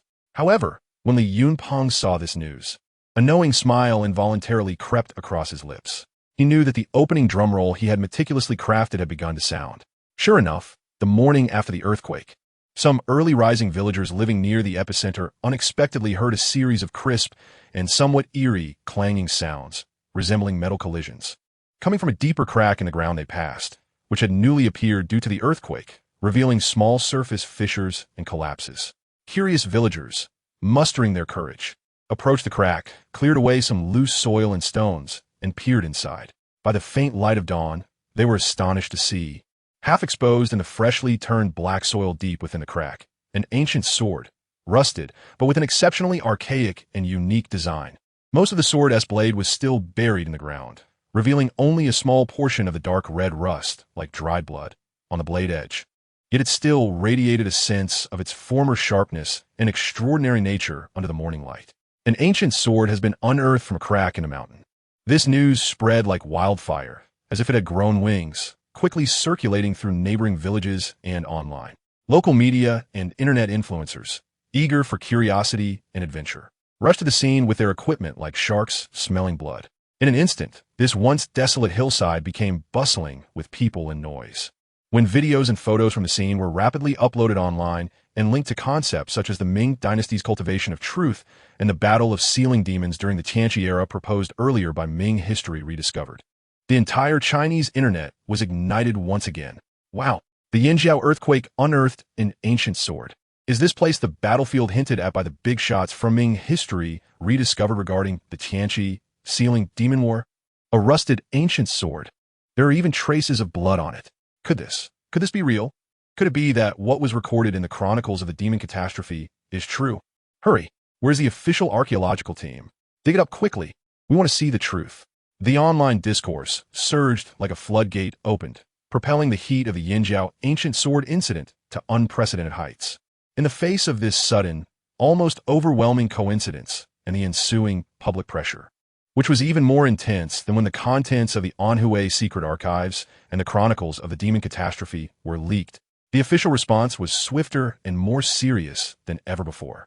This seemingly insignificant news also reached the higher-ups of the National Cultural Heritage Administration and related archaeological research departments with astonishing efficiency, through layers of reporting and various unofficial internal channels.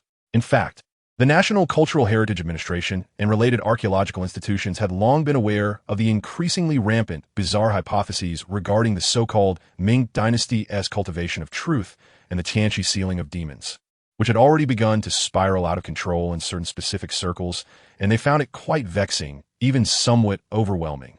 Although they privately acknowledged that the so-called secret archives of the Inner Court, the precursor to the record of the demon calamity in the year of Bingyin, the first key documentary evidence meticulously woven by Li Yunpeng, discovered unexpectedly in a certain area of southern Anhui, as well as several woodworking relics from the reign of the Chongzhen Emperor in the National Museum, contained some meticulously crafted traces of precision craftsmanship and abnormal trace elements that current mainstream science cannot perfectly explain. It is indeed worth further, more in-depth interdisciplinary research and discussion by top experts and scholars in related fields. However, akin to the anonymous author who has become a mystery online under the guise of restoring the lost history of the Ming Dynasty, magnifying these isolated, unresolved doubts infinitely, maliciously distorting and subjectively speculating about them, and directly linking them to concepts such as immortality, demonic creatures, spiritual energy, and magical artifacts, which are purely fictional and exist only in myths and fantasy novels, is a grossly unfounded association. They even fabricated a so-called history of cultivation in the Ming Dynasty. To professionals who have undergone decades of rigorous training in materialist historiography and scientific methodology, this is utterly absurd, a typical manifestation of fictional historiography and historical nihilism, and a great disrespect to serious historical research, filled with malicious distortion that must be highly vigilant against and firmly resisted. Therefore, up to now, the official mainstream academic community has generally maintained a cold approach towards this surging trend of cultivation archaeology online, refraining from comments, and even conducting critical internal reviews and public opinion guidance. They generally believe this is merely a spectacle orchestrated by some self-interested internet promoters or amateur historians obsessed with bizarre fantasies and lacking basic scientific literacy. Leveraging the public's prevalent curiosity, rebelliousness against authoritative historical narratives, and curiosity about the unknown, creating yet another round of fictional historiography's public frenzy. Although they have secretly utilized some national-level technological means to track down the true identity and online activity trajectory of the originator, known as restoring the lost history of the Ming Dynasty, they were surprised to find that all traces left by the other party online were pitifully scarce. With IP addresses and account information undergoing extremely sophisticated and complex camouflage and multiple encryptions, making effective tracing and accurate localization impossible. They have also attempted multiple times through technical means to thoroughly ban, delete, or precisely limit the reach of the highly provocative and misleading articles and videos published by restoring the lost history of the Ming Dynasty on major mainstream platforms, but similarly achieved little success. The content of these fabricated histories seems to possess some kind of incomprehensible resurrection magic, always reappearing in the public eye in unexpected ways. Even sometimes immediately after watching those fallacies being completely erased from the server's hard drive data. The next moment, those articles and videos seem to have gained immortality, popping up again from unknown corners, sometimes even published with the same account and ID, with the publication time exactly matching the previous one, as if all the banning operations just now were merely a fleeting dream, an illusion.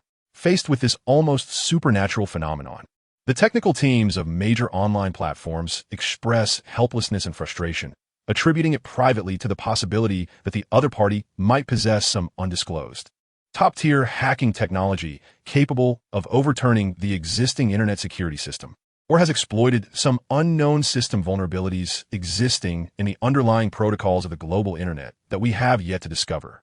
This sense of powerlessness and passivity has left the responsible officials feeling both angry and frustrated.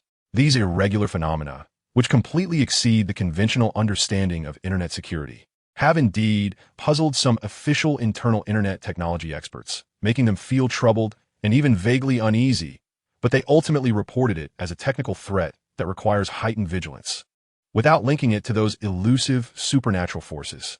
The recent Yinjiao earthquake ancient sword incident has undoubtedly poured a bucket of oil onto the already raging fire of public opinion. When the seemingly isolated, unexpected discovery of an ancient sword in the earthquake fissure in Yinjiao closely ties to the previous bizarre rumors online about the Battle of Demon Sealing during the Chongzhen reign and the remnants of the Demon Guardian in such a coincidental and dramatic manner, the official can no longer sit idly by. They keenly realize that if they do not take decisive and authoritative measures to actively intervene in the investigation, clarify the truth, and correct the narrative, thus completely reversing this passive situation, allowing this increasingly rampant and almost uncontrollable frenzy of fictional historiography to continue to ferment and spread online. The potential social impact and the shock to the orthodox historical view would be immeasurable.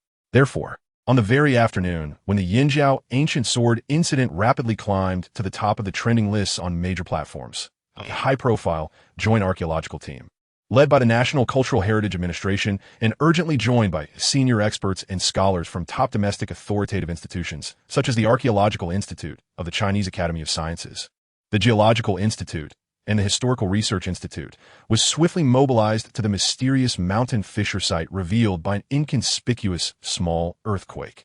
Unlike the usual low-profile and confidentiality principles adopted in previous archaeological excavations, this time, in order to maximize the control of public opinion, respond to public concerns, and thoroughly debunk the falsehoods of those online rumors, the official made the rare decision to conduct a live broadcast of the entire archaeological excavation process. They aim to use the most authentic, scientific, and irrefutable archaeological evidence to prove to the world that the so-called Ming dynasty of cultivation and the Battle of Demon Sealing during the Chongzhen reign were merely the fabrications and imaginations of certain individuals. They intended to reveal the entire truth of this unexpected discovery to the audience across the nation and the world in the most direct, transparent, and scientific manner. Using irrefutable archaeological evidence and scientific analysis methods to completely shatter those absurd cultivation rumors that have long circulated online. They wanted to ensure that those so-called historical inventors and internet charlatans had nowhere to hide in the face of ironclad facts. Once this earth-shattering decision was announced, it immediately caused an even greater sensation online than any previous occasion. Countless netizens who were already highly concerned about the matter, as well as those bystanders strongly attracted by the novel and sensational form of live broadcasting of archaeological debunking, surged into the officially designated major live streaming platforms. Harboring a complex mix of strong expectations for the truth, natural skepticism towards the official debunking, curiosity about mysterious forces, and a sense of schadenfreude waiting to witness this historic moment that was destined to be recorded in history. As the live broadcast commenced, the camera first focused on the mountain fissure newly formed by the earthquake. The crack resembled an ugly scar brutally cleaved by an invisible giant axe, grotesquely tearing through the originally lush and vibrant hillside. At the bottom of the crack, an ancient sword, slanted into the damp soil, emitted a cold, mysterious metallic gleam under the bright illumination of dozens of high-intensity professional searchlights set up urgently by the archaeological team. After a preliminary and detailed assessment of the geological stability and on-site safety around the crack by several experienced archaeological and geological experts, they began to direct the staff, dressed in professional protective gear with the words Chinese archaeology printed on them, to carefully clear the loose soil, rubble, and fallen trees around the crack using various precision archaeological tools, from traditional hand shovels and brushes to advanced ground-penetrating radar and 3D laser scanners. Layer by layer and inch by inch, gradually expanding the opening of the crack for more in-depth exploration and excavation. As the cleaning work continued, more and more items began to be revealed from the depths of the cracked soil. The first items cleared were numerous heavily rusted metal fragments scattered near the entrance passage. These seemed to be ancient weapons. A young archaeologist wearing glasses, responsible for the initial cleaning, carefully brushed away the dirt from an irregularly shaped fragment with a small brush, his tone carrying a hint of uncertain questioning. As more and more metal fragments were cleared out and cautiously pieced together and restored on a makeshift workbench by the archaeological experts, the atmosphere in the live broadcast room began to grow somewhat tense. These were clearly ancient weapons with an archaic design, but slightly different from the common military weapons of the Ming dynasty. Some were broken into several pieces, but still recognizable as once heavy and sharp broad-bladed sabers. Others were just half of a blackened spear shaft, with the tassel long decayed, but its tip still glinting with a chilling rusty sheen. There were severely deformed, strong bow limbs with broken bowstrings, and some uniquely shaped arrowheads exhibiting triangular or swallowtail forms. Seemed to be bronze arrowheads for some specialized armor-piercing crossbow bolts. Even more shocking was that almost all the weapon fragments were stained with large areas of dried black blood, which, after preliminary rapid testing on site, was tentatively identified as traces of some unknown biological blood. Moreover, on some relatively well-preserved sword blades, there were faintly visible irregular marks, as if torn, hacked, or even gnawed by some claws or fangs containing immense power, leaving behind shocking chips, damages, and deep scratches. These weapons were severely damaged, their destruction far exceeding normal battlefield wear, and the organic residues suspected to be blood on them had somewhat special components, necessitating further detailed analysis back in a laboratory. In a live broadcast room, the archaeologist responsible for on-site commentary, wearing glasses and exuding an elegant demeanor, looked at the weapon fragments carefully placed in evidence bags lined with acid-free paper, his brow furrowed tightly, and his tone turned heavy and confused. From these initial traces, it appeared that a significant and exceptionally brutal battle, which could be described as surpassing conventional warfare, likely occurred here years ago. Just then, an archaeologist responsible for preliminary non-destructive testing and photographic documentation of the unearthed metal artifacts suddenly let out a suppressed exclamation, filled with disbelief and a hint of fear. "Professor Wong, you need to come see this." This sword, it's strange. All eyes, including the cold gaze of the live broadcast camera, instantly focused on the ancient bronze sword held high by the team member, just clear from a pile of collapsed stones. Entirely covered in thick rust, but with its shape mostly intact. It was a very archaic and elegant long sword of the Ming dynasty, with a long, slightly curved blade. And the design of the guard and hilt exuded a sense of calm and bloodshed from years of battle, though its scabbard had long decayed and was no longer present, leaving just the bare blade. Just as the archaeologist responsible for the commentary and the millions of online viewers in the live room held their breath, waiting for the team member to reveal what was strange about this ancient sword. An inexplicable and unforgettable supernatural event suddenly occurred before the eyes of everyone watching the live broadcast, captured from multiple high-definition angles, without any prior warning. The ancient bronze sword, quietly lying in the archaeologist's palm clad in white sterile gloves, suddenly emitted a faint but exceptionally clear sound, akin to the first low rumble of a slumbering dragon awakening in a deep valley, or the first roar of a tiger reverberating through the mountains on a moonlit night. The sound was ethereal and distant, carrying an indescribable sense of sorrow and unwillingness, as if recounting the forgotten tales of blood and fire from hundreds of years ago. Following this, amidst the incredulous gasps of the millions of viewers online and the dozens of archaeologists, staff, and media reporters present, the bronze sword resting on the tray, lined with white cloth, gradually began to levitate, as if gently and firmly lifted by an invisible hand, rising about a few inches off the tray. The slightly trembling sword tip, under the bright, glaring light of the searchlights, even reflected an eerie, heart-stopping glow, as if it possessed its own independent life and will. Although this incredible process of the ancient sword levitating and emitting a sword sound, which completely defied existing physical laws, lasted only 2 or 3 seconds, the bronze sword then seemed to exhaust some mysterious power accumulated over hundreds of years, falling back onto the soft-lined tray with a dull thud, returning to its cold and lifeless state as an ordinary metal artifact. But this scene, this brief 2 or 3 seconds filled with supernatural and paranormal colors, completely unexplainable by current scientific theories, have been vividly recorded by millions of online viewers and all the archaeologists, staff, and media reporters present with their own eyes and countless high-definition cameras from different angles. What the hell? What the hell? What did I just see? That sword. That's sorted. It made a sound by itself, and it freaking flew. Is this a special effect? Or am I hallucinating? My God, I can't be dreaming, right? What is going on? Is this a magic show? Or is there some hidden scientific principle at work that I don't know about? This is definitely not magic. Look at the expressions of those archaeologists on site. They all look pale, dumbfounded, as if they've seen a ghost. Is this what they call weapons have spirits protecting their master on their own? Could this sword truly be a magical artifact with spirituality? The records of the Ming dynasty does not deceive me. Everything it says is true. The Ming dynasty really possessed extraordinary powers. There really were cultivators. There really were magical artifacts.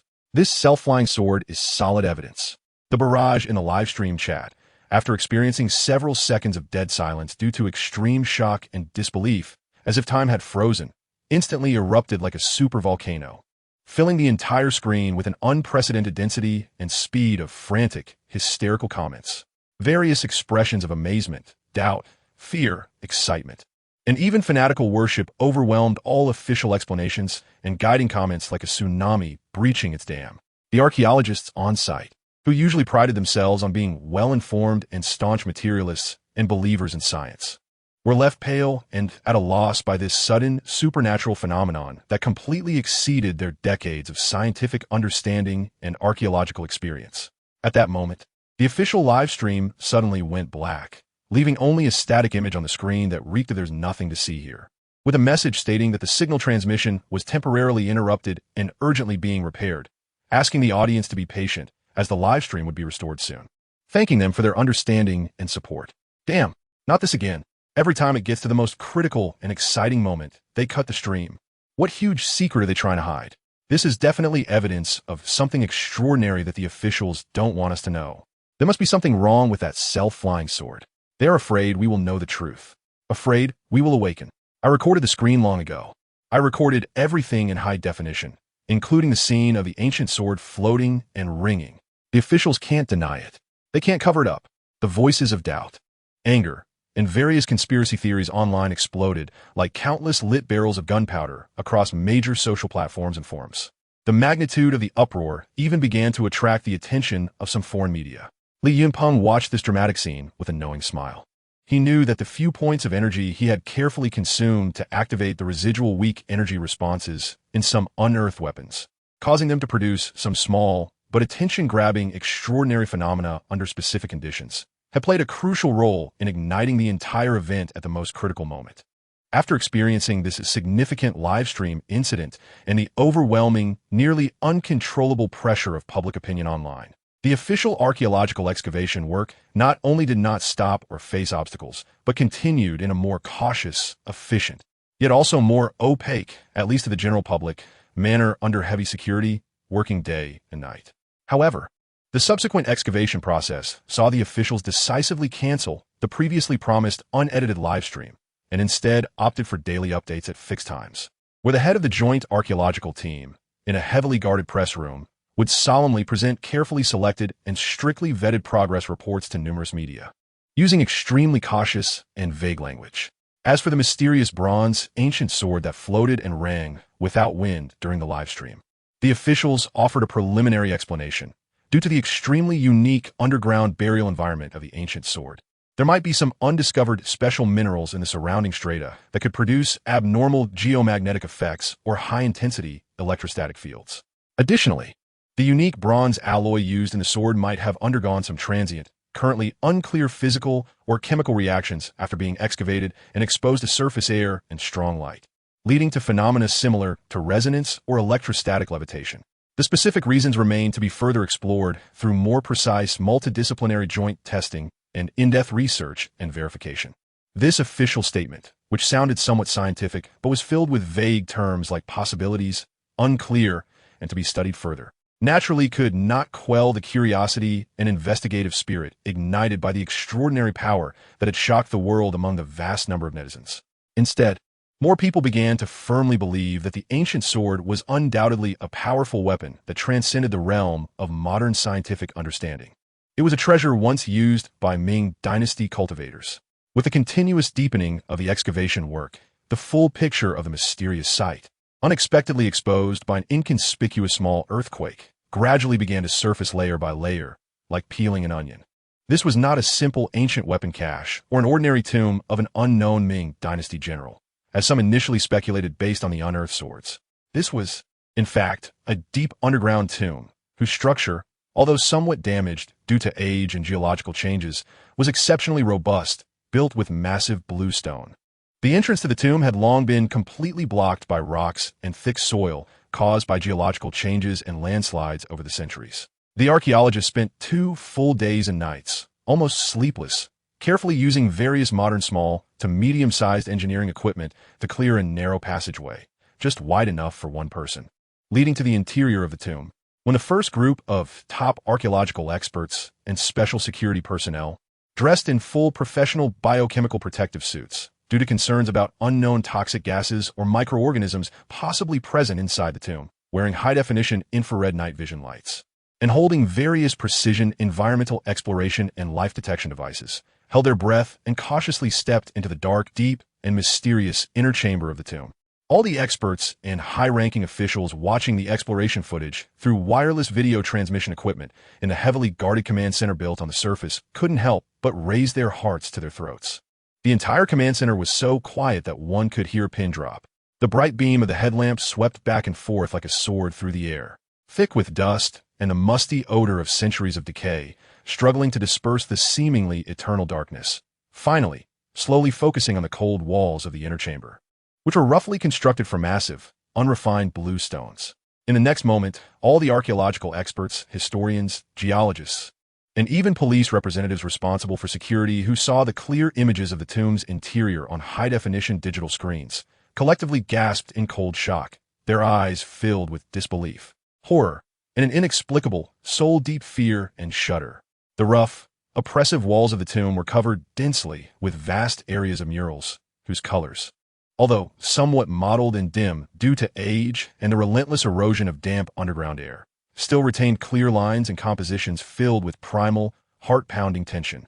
This giant, continuous mural, which almost occupied all the walls of the main chamber of the tomb, had an ancient and rugged style, exuding an intense, unsettling visual impact and an indescribable, suffocating sense of oppression that seemed to directly affect the depths of the soul.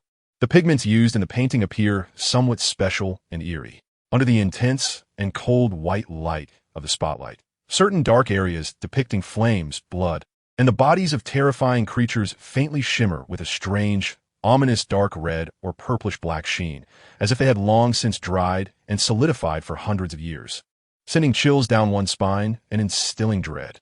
However, what truly made the knowledgeable experts and scholars present, who were accustomed to various wonders and archaeological discoveries, feel a tingling sensation on their scalps, a chill running down their spines, and even made breathing difficult, was not the ancient artistic style of the murals themselves or the special, mysterious materials used, but rather the content they depicted. The murals vividly portrayed scenes filled with blood and fire, humans and demons, brimming with despair and struggle, as if dragged directly from the darkest nightmares, resembling the terrifying scenes of apocalyptic cataclysms descending upon the world from myth and legend. Chapter 27. The Underground Palace Mural, the blood-colored lament inside the underground palace. The air was so heavy it felt as though it could drip with moisture, carrying a unique scent of decaying earth, lime, and some unknown substance, mixed with a faint yet unsettling hint of blood and charred remains. It was as if the echoes of a nameless battle from hundreds of years ago crept into the nostrils of every intruder, rushing straight to the crown of their heads, sending chills down their spines. The beam of the searchlight struggled to cut through the thick, almost impenetrable dust and moldy air, like a tangible, cold lightsaber illuminating the mottled, rough stone walls inch by inch while gradually dispelling the ancient, heart-stopping darkness that seemed to have existed since time immemorial. When that blinding light finally stabilized and focused on the walls, everyone in the heavily guarded command center, set up temporarily on the surface and watching everything through wireless video transmission. Whether they were the scholarly archaeologists who prided themselves on being indifferent to the ebb and flow of history, or the police higher-ups responsible for on-site security, whose nerve had been honed to a steel-like resilience, couldn't help but gasp in cold horror. An indescribable chill, as if coming from the depths of the underworld, surged like an invisible current from their feet to the crown of their heads, raising their hair in an instant. And it felt as if their hearts were gripped tightly by a cold, powerful, invisible hand, almost stopping them from beating.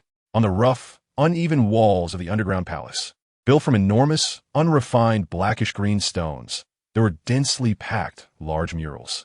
Despite the colors having faded and become mottled due to hundreds of years of erosion from the damp underground air, with some areas even blurred as if soaked with tears, the lines and compositions remained clear and discernible, filled with a primal, wild tension that was deeply unsettling. This mural, which almost covered all the walls of the main chamber of the underground palace, with even the dome faintly visible with its extension of gigantic, continuous murals, had an ancient and rugged style, filled with a primitive, extremely disquieting visual impact and an indescribable sense of suffocating oppression that seemed to penetrate the viewer's eyes and reach deep into their soul. The pigments used for the painting also seemed peculiar and bizarre, not typical mineral or plant-based paints. Under the intense, cold white light of the searchlight, certain dark areas used to depict flames, blood, and those indescribable terrifying creatures emitted a faint, eerie dark red or purplish-black glow, as if they had dried and solidified for hundreds of years, carrying an ominous and vengeful aura, causing chills and fear, as if the scenes in the murals could spring to life at any moment. However, what truly sent shivers down the spines of all the knowledgeable experts and scholars, who were accustomed to various strange tales and thrilling archaeological discoveries, was not the ancient artistic style of these murals or the mysterious materials used, but rather the soul-chilling scenes they depicted, filled with blood and fire, despair and resistance, as if dragged directly from the deepest nightmares, resembling the terrifying scenes of apocalyptic catastrophes from ancient myths.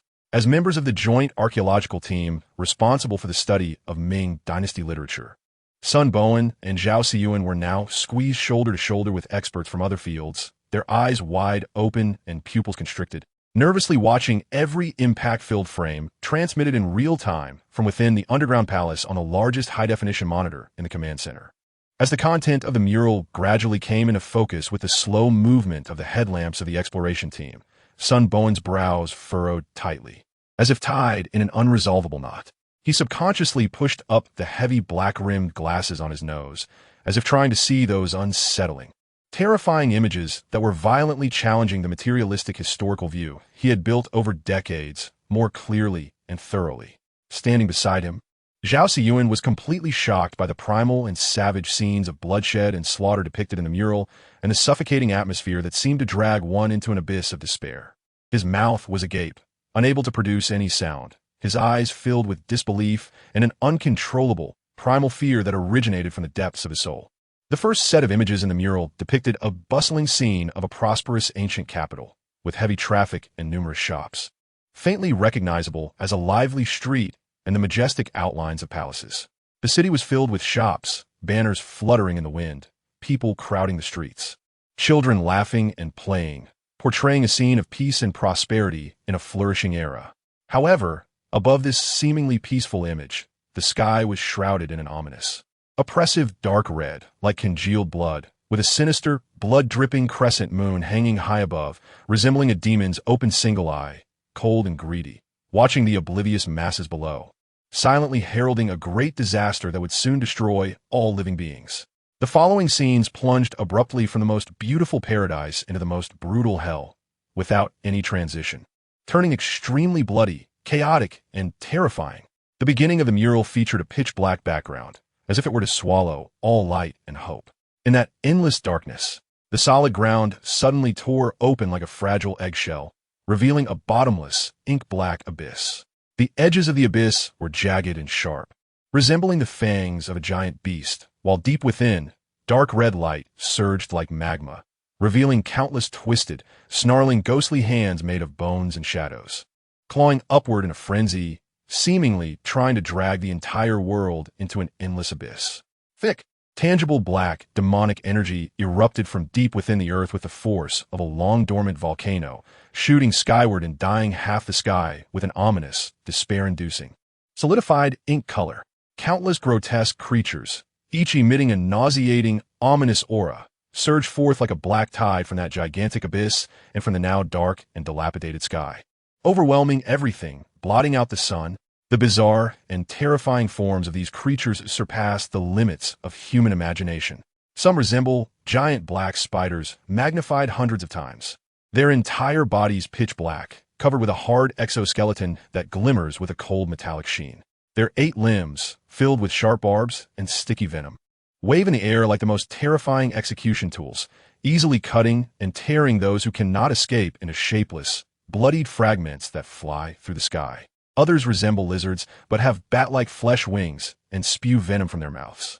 There are even some abnormally large creatures with hideous, curved horns on their heads, and a pair of massive, fleshy wings covered in black scales. They circle like terrifying vultures above the battlefield of doom, occasionally diving from the sky like black lightning, using their razor-sharp claws, as hard and sharp as finely refined steel, to easily snatch up those fleeing in desperation on the streets, cruelly tearing them apart in midair to consume them.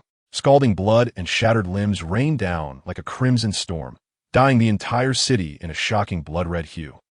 These monsters, madly surging out from the ominous abyss, immediately unleashed a frenzied, inhumane slaughter upon the defenseless citizens of the capital, reveling purely in destruction and killing.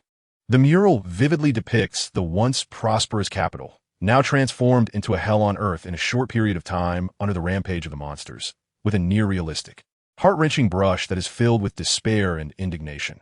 The sturdy city walls easily collapsed and were crushed by the enormous creatures, turning into burning remnants of walls. The once bustling streets filled with shops and traffic are now rivers of blood, littered with corpses, with dismembered bodies and scattered entrails everywhere.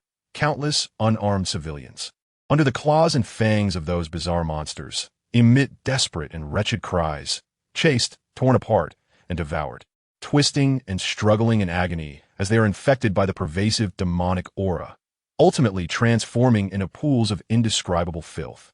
The details of the mural are even more horrifying, seemingly freezing every cruel moment of the disaster forever. Soldiers torn in half by the monsters, civilians completely devoured by the monsters, countless people, under the relentless erosion of the pervasive black demonic aura, twist and struggle in pain, ultimately turning into pools of filthy blood and stark white bones in extreme agony and despair. Each detail is filled with suffocating despair and a bone-deep terror that seems to penetrate the stone wall. The horror of the scene, the richness of the colors, even after hundreds of years of time, and the cold, hard stone wall still allows one to clearly feel that deep-seated, suffocating fear and the endless despair as if the apocalypse were upon the world. In the command center, the atmosphere was oppressive to the extreme. The sound of a pin dropping could be heard, with only the heavy, suppressed breaths of the crowd remaining. Some seasoned experts, who were used to various archaeological sites filled with bloody and brutal ancient burial pits or war remains, could not help but turn pale, their eyes filled with disbelief and a physiological discomfort. Some younger female researchers, with poor psychological endurance, could no longer hold back, covering their mouths and letting out low, suppressed sobs, unable to continue looking. However, amidst this terrifying imagery, symbolizing destruction and despair, dominated by oppressive black and unsettling dark red tones, they're also resilient, unyielding highlights. Though small in number, they shine with a spiritual power as brilliant as stars in the night, symbolizing humanity's final struggle against the cataclysm. On the tall, imposing city tower, already darkened by the demonic aura, a young emperor clad in armor that shone with a deep purple golden light, distinct from the panicked civil and military officials around him, held a uniquely shaped giant crossbow, its arms seemingly engraved with countless mysterious runes that flickered with a faint golden glow. Beside him stood several elderly men in ancient robes embroidered with patterns of the sun, moon, stars, mountains, and rivers, with white hair and youthful faces, exuding an air of immortality, but with expressions of grave solemnity. The young emperor, though pale and haggard from immense pressure and possible exhaustion, had an exceptionally determined and sharp gaze, glinting like a drawn sword, filled with undeniable imperial majesty and a sense of resolve and tragedy that belied his still somewhat tender age. He personally drew the bow and nocked arrows made of an unknown jade-like material, with tips ignited in pale golden flames, shooting them at the monstrous horde descending like dark clouds upon the city. Each arrow shot seemed to become a golden stream of light that tore through the darkness and purified evil, precisely hitting a massive flying monster that attempted to breach the imperial defenses, smashing it to pieces in mid-air, with demonic blood splattering everywhere. Around him, the elderly men with an air of immortality but burning with indomitable fighting spirit, along with a large number of elite secret agents from the Ming dynasty, dressed in flying fish attire and wielding gleaming embroidered spring knives, rushed in like a tide from various places in the capital, as well as some mysterious guards dressed in special blue-black dragon scale armor, armed with various bizarre weapons emitting faint energy fluctuations, faced the monstrous horde surging madly from the depths and cracks in the sky without fear, engaging in a fiercely desperate battle despite the overwhelming disparity in strength. Various spells and supernatural powers, typically found only in legends and filled with Eastern fantasy elements, are vividly displayed on the mural in a rugged and visually striking manner. An elderly Taoist with all white hair and a gaunt figure seems to chant incomprehensible ancient incantations, forming complex mystical seals with his hands, casting golden flame-burning talismans that transform into thick purple heavenly thunder, crashing down like enraged thunder dragons, exploding amidst the dense horde of monsters and instantly scorching many low-level creatures black.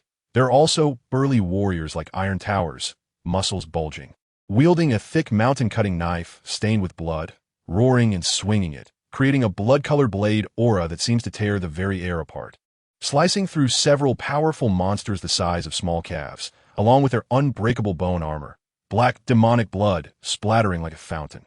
Furthermore, there are agile cultivators wielding flying swords, darting among the monsters, slaying those lower-tier creatures. However, the sheer number of monsters is overwhelming, and they are fearless of death, with some even larger and more terrifying beings whose strength far exceeds that of ordinary cultivators. The mural clearly and cruelly depicts many human cultivators after fierce battles, outnumbered and ultimately torn apart and devoured by the monsters, or being eroded by the pervasive thick demonic aura, turning into mere skeletons in a tragic scene. Crimson blood stained the robes and armor of the warriors, as well as the once prosperous land of the capital, now filled with vast stretches of scorched earth and ruins beneath their feet. The final section of the mural, which occupies the largest area and is depicted with the greatest detail and tragic grandeur, focuses on the ancient battlefield of Yinjiao, located in the eastern outskirts of the capital. In the scene, a team of about 100 elite warriors, dressed in unified black-scaled armor representing the most elite and mysterious forces of the Ming dynasty, wielding uniquely shaped, shimmering demon-slaying weapons, controlling flying swords, or drawing powerful bows ready to shoot arrows ignited with talismanic fire. Engaged in a desperate battle against a much larger and more fearsome force of demonic creatures, clearly the elite assault troops of the demons, at a strategically critical location, with an ancient road leading to the eastern gate of the capital at their backs. Leading them was an exceptionally tall and robust middle-aged general, with a face as tough as if chiseled from stone, eyes as red as blood, drenched in blood from battle. The heavy, long saber in his hand, which once gleamed with a chilling light, was now covered in numerous chips and terrifying damage. But he continued to charge forward with an indomitable will and terrifying explosive power that surpassed his limits, leading the charge. Each time he swung his blade with all his might, he would raise a wave of foul, blackened blood from the demons, cutting down several powerful creatures attempting to breach his ironclad defense, or at least forcing them back a few steps, buying precious moments for his comrades behind him to catch their breath. Behind him, those equally fearless soldiers, though all wounded and exhausted, still relied on their honed teamwork and iron will, forming a unique battle array that, while incomplete, was extraordinarily sturdy. They responded to each other, provided mutual cover, and with their own flesh and blood, built an insurmountable steel wall of defiance that shone with the light of resilience before the narrow pass. Despite being at an absolute numerical disadvantage, they unleashed an incredible, life-defying fighting power, resolutely blocking the elite demonic force attempting to flank and ambush the eastern gate of the capital at this ancient road of Yinjiao, soaked in the blood of loyal souls. The scene of battle could no longer be described simply as tragic. The mural depicted everywhere the broken, specially made weapons smeared with repulsive black-purple demonic blood, shattered armor torn apart by the demonic creature's indomitable claws, and the intertwined limbs, severed arms, and shattered intestines of humans and demons, making it difficult to discern their original forms. The crimson blood, symbolizing the indomitable spirit of human resistance, mixed with the demon's dark, corrosive blood, staining every inch of the pass and the eyes of every person watching this mural filled with tragedy and brutality. The final scene of the mural captured the tragic moment of that brave and fearless general. At this moment, all the soldiers under his command had perished, none survived, their bodies maintaining their fighting postures, piled together with the remains of the demons they had slain, forming a terrifying mountain of corpses. He himself was at the end of his strength, drenched in blood, his body pierced with the bones and sharp claws of demons, his left arm severed at the shoulder, blood gushing out like a fountain, staining the ground beneath him a shocking dark red. The battle knife in his hand had long since shattered into pieces in the fierce clashes with demons, leaving only a half of the handle smeared with blood and brain matter, gripped tightly in his scarred hand, which was bulging with veins from exertion.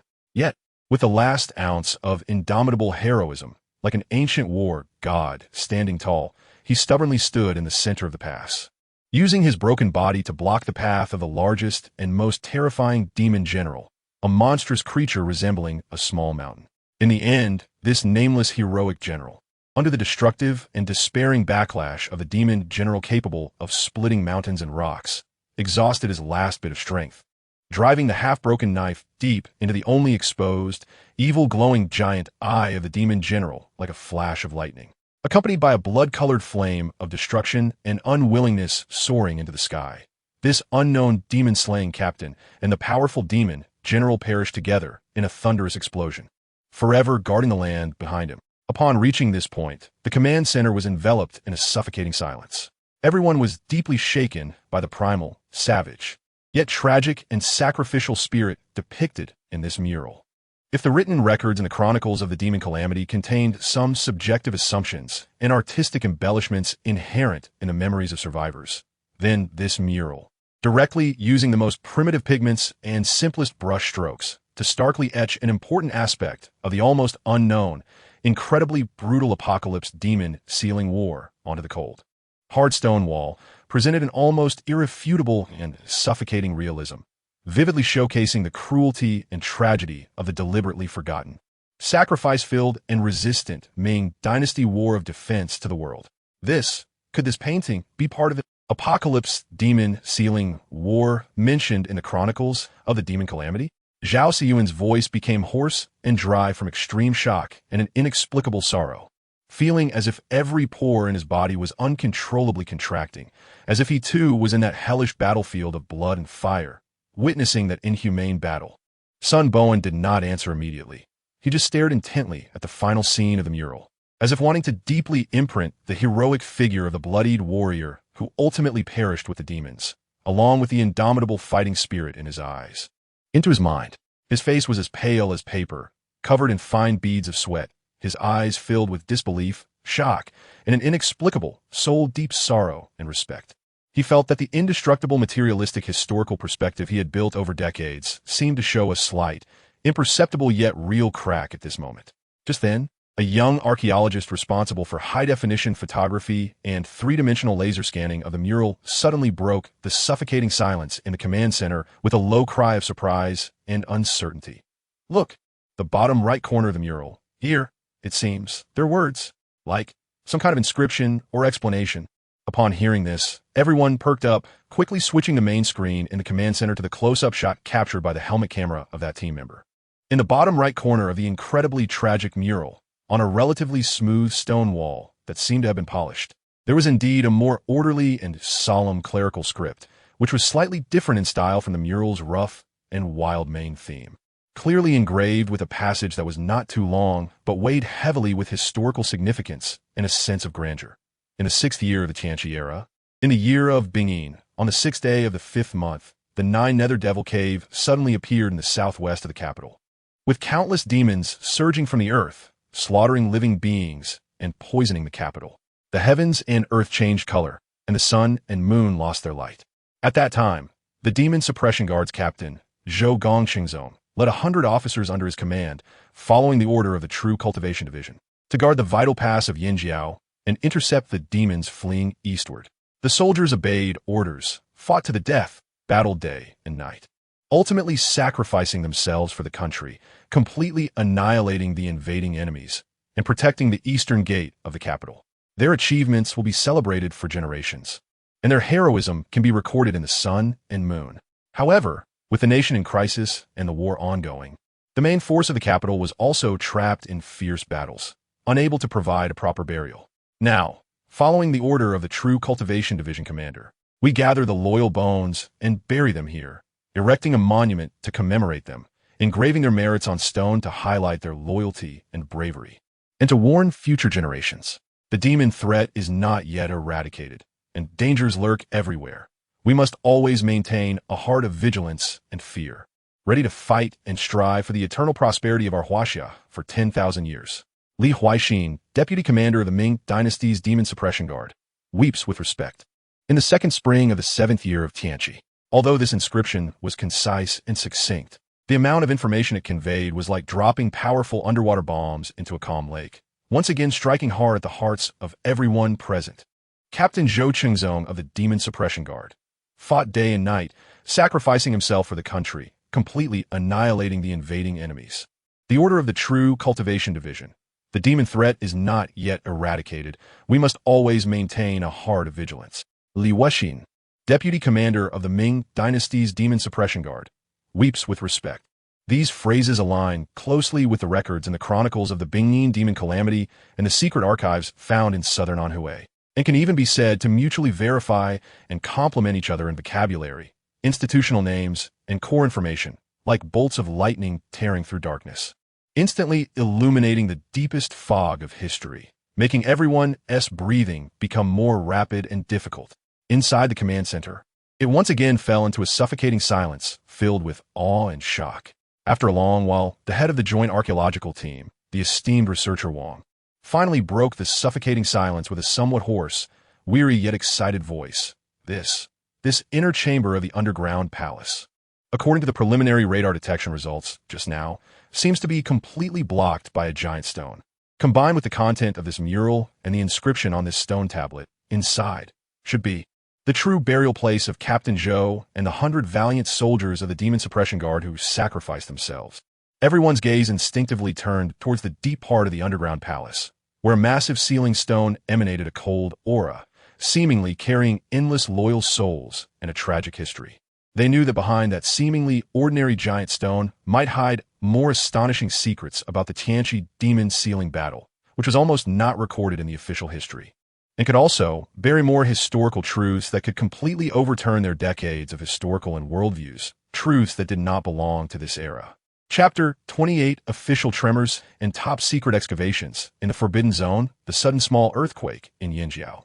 Along with the ancient sword discovered in the mountain crevice and the suspected mystical sword in the outer chamber of the underground palace, was like dropping ice into a boiling pot of oil, instantly igniting the public discourse across the Chinese internet. The intensity and breadth of the discussions surpassed any previous events related to the historical retrieval of the Ming dynasty. The artifacts that were carefully salvaged by archaeologists from the outer chamber of the Zimawai Loyal site, though few in number, were enough to trigger a strong earthquake in the archaeology community and society at large. They were immediately sent under the highest security specifications to several relevant classified research institutes under the prestigious Chinese Academy of Sciences located in the core area of the capital for the most rigorous, precise, and authoritative multidisciplinary joint testing and cross-identification. Days later, preliminary identification reports, jointly issued by top experts and scholars from various fields who enjoy high reputations both domestically and internationally, arrived at the desks of senior leaders of the National Cultural Heritage Administration, national security departments, and other relevant agencies. Although the content of these reports would inevitably undergo layers of desensitization, professional terminology substitutions, and artistic processing using the spring and autumn style before any selective public release. The core conclusions, which are the most astonishing and could even be described as fundamentally challenging existing worldviews, were enough to send chills down the spines of everyone fortunate enough to see the internal reports at first glance, instilling a profound fear and anxiety about the unprecedented impact on the existing cognitive framework of the world. First, regarding the fragments of weapons that caused great controversy during the live broadcast, after employing the most advanced carbon-14 dating, proton-induced X-ray fluorescence spectroscopy, metal element composition spectral analysis, and comprehensive comparative identification of surface rust levels, microscopic or traces, and casting process characteristics, experts in materials science, archaeology, and the history of weapons could basically confirm that these uniquely shaped and exquisitely crafted weapons, including the mysterious bronze sword that seemingly made sounds and suspended itself during the live broadcast, were indeed manufactured in the mid to late Ming dynasty. Certain aspects of their casting techniques and material selections also bore similarities to the equipment characteristics of the most elite units of the Ming army, such as the Divine Mechanism Camp or some lesser-known Special Guard units, and even surpassed them in certain aspects. However, what truly bewildered all the metallurgists, material scientists, and weapons historians involved in the identification, prompting them to exclaim that it was impossible and completely beyond their understanding of ancient craft limits, was that they discovered some extraordinarily anomalous phenomena on the seemingly unremarkable breaks of these weapon fragments, as well as on some relatively well-preserved blade sections and core structures, which could not be explained by existing metallurgical theories or known Ming dynasty craftsmanship. For instance, certain broken sword bodies of waist knives and long swords exhibited an unusually dense and highly uniform microscopic lattice structure under ultra-high magnification, electron microscopy, and synchrotron X-ray diffraction analysis, showcasing a near-perfect microscopic arrangement. The hardness, toughness, and fatigue resistance they exhibited, based on preliminary physical testing results from the laboratory, far exceeded all known types of alloy steels from the same era, even rivaling some modern, specialized alloys processed by advanced powder metallurgy techniques or directional solidification technologies.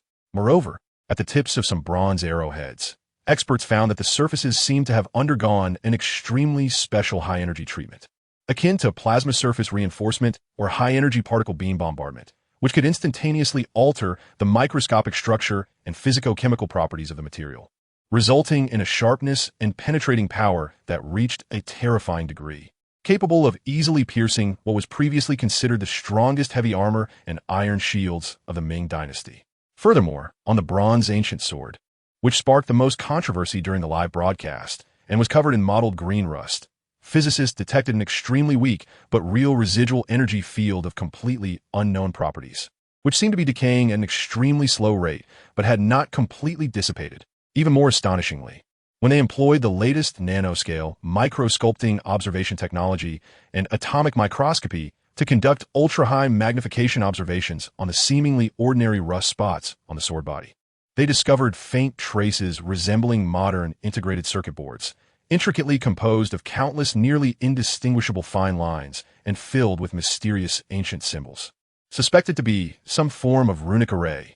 The arrangement and symbolic meanings of these runes bore no relation to any known ancient civilizations or modern scientific systems on Earth, filled with the unknown, mystery, and a sense of awe-inspiring ancient wisdom. Even more chilling, and causing several seasoned forensic experts and biochemists involved in the identification to lose their composure and exclaim that it was absolutely impossible, was the widespread presence of dark red organic residues on these weapon fragments, which had long since dried and turned black, resembling ink stains and speculated by countless netizens during the live broadcast to be the blood of demonic creatures. After undergoing the strictest and most complex biochemical tests, including multiple parallel gene sequence comparisons, protein composition mass spectrometry, amino acid chirality analysis, and isotope tracing, the experts reached a shocking conclusion that sent chills down the spines of everyone who saw the report, almost overturning their decades-long scientific beliefs. The core composition of these residual blood traces was completely different from any known biological entity on Earth or from any fossil records of ancient organisms. They belonged neither to humans nor to any known animals or plants on Earth. Moreover, their peculiar structure and bizarre composition even exceeded existing biological classification categories. It was as if the owners of this blood were terrifying beings from another dimension, completely unknown, filled with malice and a desire for destruction. The preliminary identification results of the murals and stone inscriptions in the underground palace were equally filled with disturbing mysteries and inexplicable anomalies. Through meticulous component analysis of the pigments used in the murals and comprehensive judgment of the weathering degree of the stone of the loyal monument and the inscription carving techniques, archaeologists and paleographers also essentially confirmed that the creation date of these murals and inscriptions roughly aligned with the late Ming and early Qing periods, without any obvious chronological contradictions with the spring of the 7th year of the Tianqi era mentioned in the record of the demonic catastrophe. Although the painting techniques of the murals appeared crude and primitive, filled with an unsettling tension, certain dark pigments used to depict the blood or aura of demons surprisingly also contained traces of unknown organic substances that were completely different from known earthly organisms, just like the blood traces on the weapons. It was as if the creators had indeed used the blood of those demons as part of the pigments to eternally freeze the horrific battle scenes onto the cold stone walls. The clerical script on that loyal monument, while sharing similarities in overall calligraphic style with some official inscriptions or folk epitaphs from the Ming Dynasty, carries an indescribable unique charm filled with the spirit of battle and the tragic feeling of unwavering resolve in the face of death, which cannot be easily replicated by ordinary craftsmen or common scholars. The content of the inscription forms a strikingly high level of correspondence and perfect mutual verification with the core accounts in the similarly mysterious manuscript Bingyin Mojilu, which had previously caused a stir online. It is as if these two isolated pieces of evidence, discovered hundreds of miles apart at different times and places, point to a chilling historical truth that has been deliberately buried. These preliminary, yet revolutionary and supernatural findings have been temporarily contained within a small circle of departments and experts involved in the event, in order to prevent unnecessary social panic and uncontrollable public opinion before the truth is fully clarified and have not been actively disclosed to the outside world. However, the intense shock and fierce ideological clashes they have triggered internally have created enormous waves in the hearts of those who usually pride themselves as the sole guardians of historical truth and staunch defenders of scientific rationality and objectivity. Much like powerful underwater bombs dropped into a seemingly calm, ancient well. Naturally, the news spread rapidly, despite the official efforts to enforce information blockades and confidentiality measures.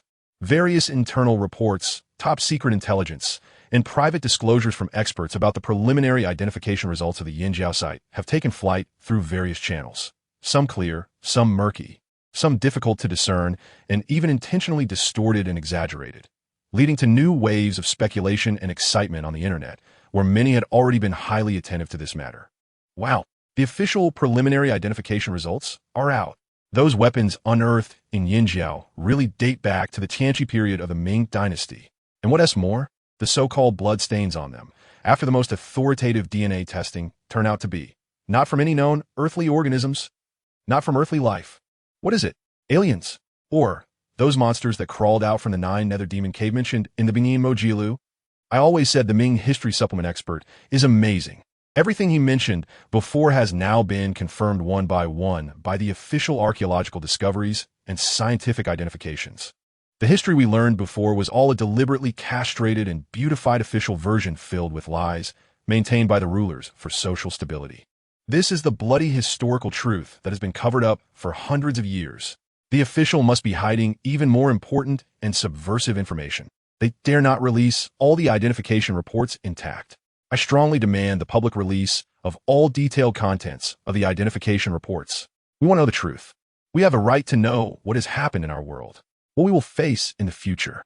The reality of Li Yunpeng surged once again, as if riding an uncontrollable roller coaster, experiencing a wave of even more powerful and fervent resurgence fueled by physical evidence and official, indirect authentication, easily breaking through the 25,000 point mark again and steadily moving towards 30,000. Current total reality, 28,588, 35 points. However, just as the public's excitement and thirst for truth reached an unprecedented peak, with everyone wide-eyed and holding their breath, waiting for the official announcement of more in-depth research results regarding the Yinjiao site and the mysterious Bingyin Mojilu, or even anticipating the moment when they could witness the legendary demon-suppressing Guardian's tomb being officially opened, revealing the remains of unnamed heroes and the secrets they protected. An unexpected, and perhaps expected, event that left many deeply disappointed occurred. The official announcement came suddenly, in an undeniable tone, stating that due to the extremely complex geological conditions at the Yinjiao archaeological excavation site, preliminary explorations had discovered the possibility of large areas of unstable cavities and unknown hazardous materials underground, such as high concentrations of toxic gases, intense radioactive anomalies, and even unknown energy fields that cannot be effectively detected and analyzed with existing scientific instruments, to ensure the safety of the archaeological team and researchers involved in the excavation, as well as to maximize the protection of potentially unearthed precious historical artifacts from secondary damage.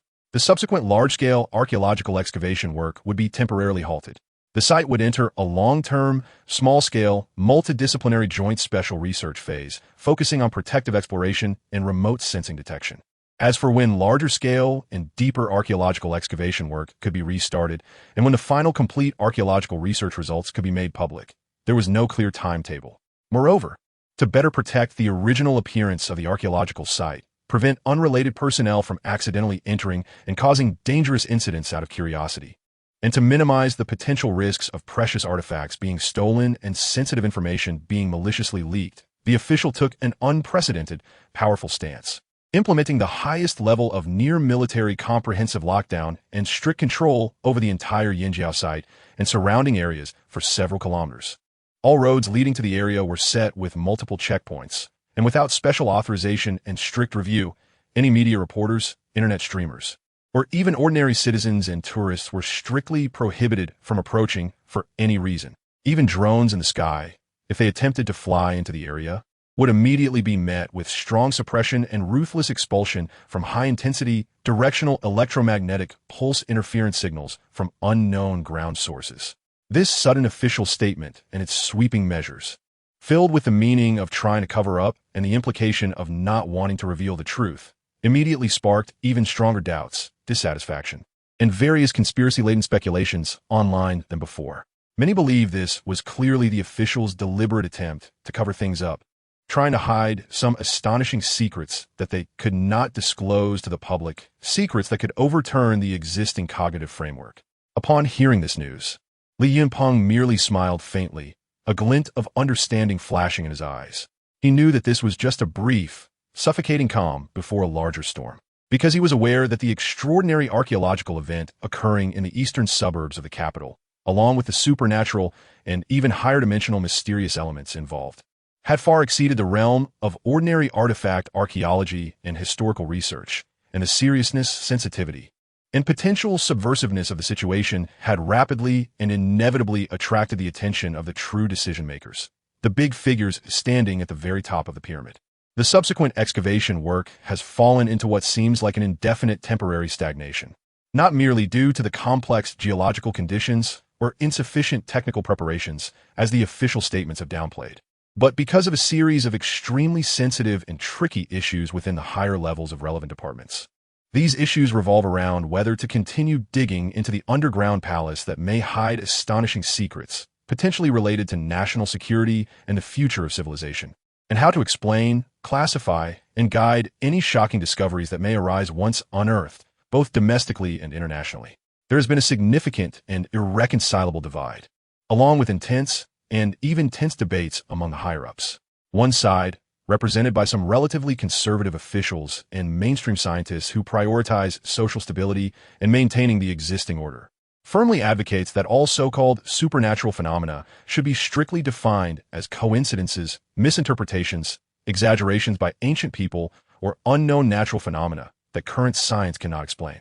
They argue that any potentially disruptive discoveries that could cause social panic, shake the existing historical understanding, or be exploited by hostile forces to create chaos should be kept under the highest level of strict confidentiality and handled with a cold approach, minimizing their impact to avoid unnecessary shocks and negative effects on the hard-won social stability and economic development. On the other side, represented by some relatively open-minded and adventurous younger officials and top experts in non-traditional scientific fields, such as quantum physics, cosmology, and even some marginalized life sciences and esoteric studies. They believe that in the face of these successive appearances of evidence pointing to the possibility that the Ming dynasty truly possessed some unknown extraordinary powers and lost glorious historical truths, adopting an ostrich policy and trying to explain everything with traditional, rigid theories, or even brutally covering up and avoiding the issues, will not quell the public's rising doubts and increasing curiosity. Instead, the lack of transparency could lead to greater social suspicion, a crisis of trust, and the uncontrollable breeding of various conspiracy theories. Rather than passively waiting for the next more shocking discovery, it would be better to take proactive measures, concentrate the best scientific research resources, thoroughly investigate these historical issues, and be prepared to calmly respond to any future unknown challenges. This intense game of negotiation and difficult choices regarding the boundaries of historical truth and the bottom line of real stability within the upper echelons has been like a surging undercurrent beneath a calm sea, lasting for several days, and at one point, it completely brought the subsequent excavation work at the Yinjiao site to a standstill.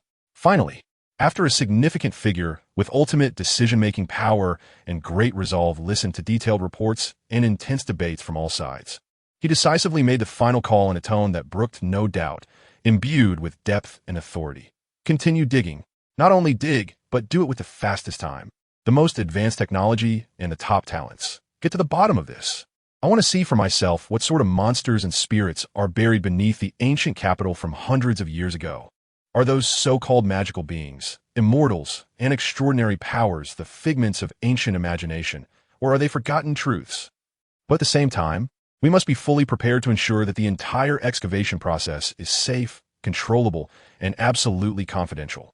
Until everything is completely clarified, no substantial discoveries about the interior of the underground palace may be leaked to the outside world. Not even a word. A few days later, when the last massive ceiling stone, weighing several tons, blocking the entrance to the inner chamber of the underground palace was carefully and slowly moved away inch by inch with the aid of various precision hydraulic devices, a Pandora's box filled with unknowns, mysteries, and possibly great dangers, sealed for nearly 400 years, was finally about to be completely opened under the glow of modern technology.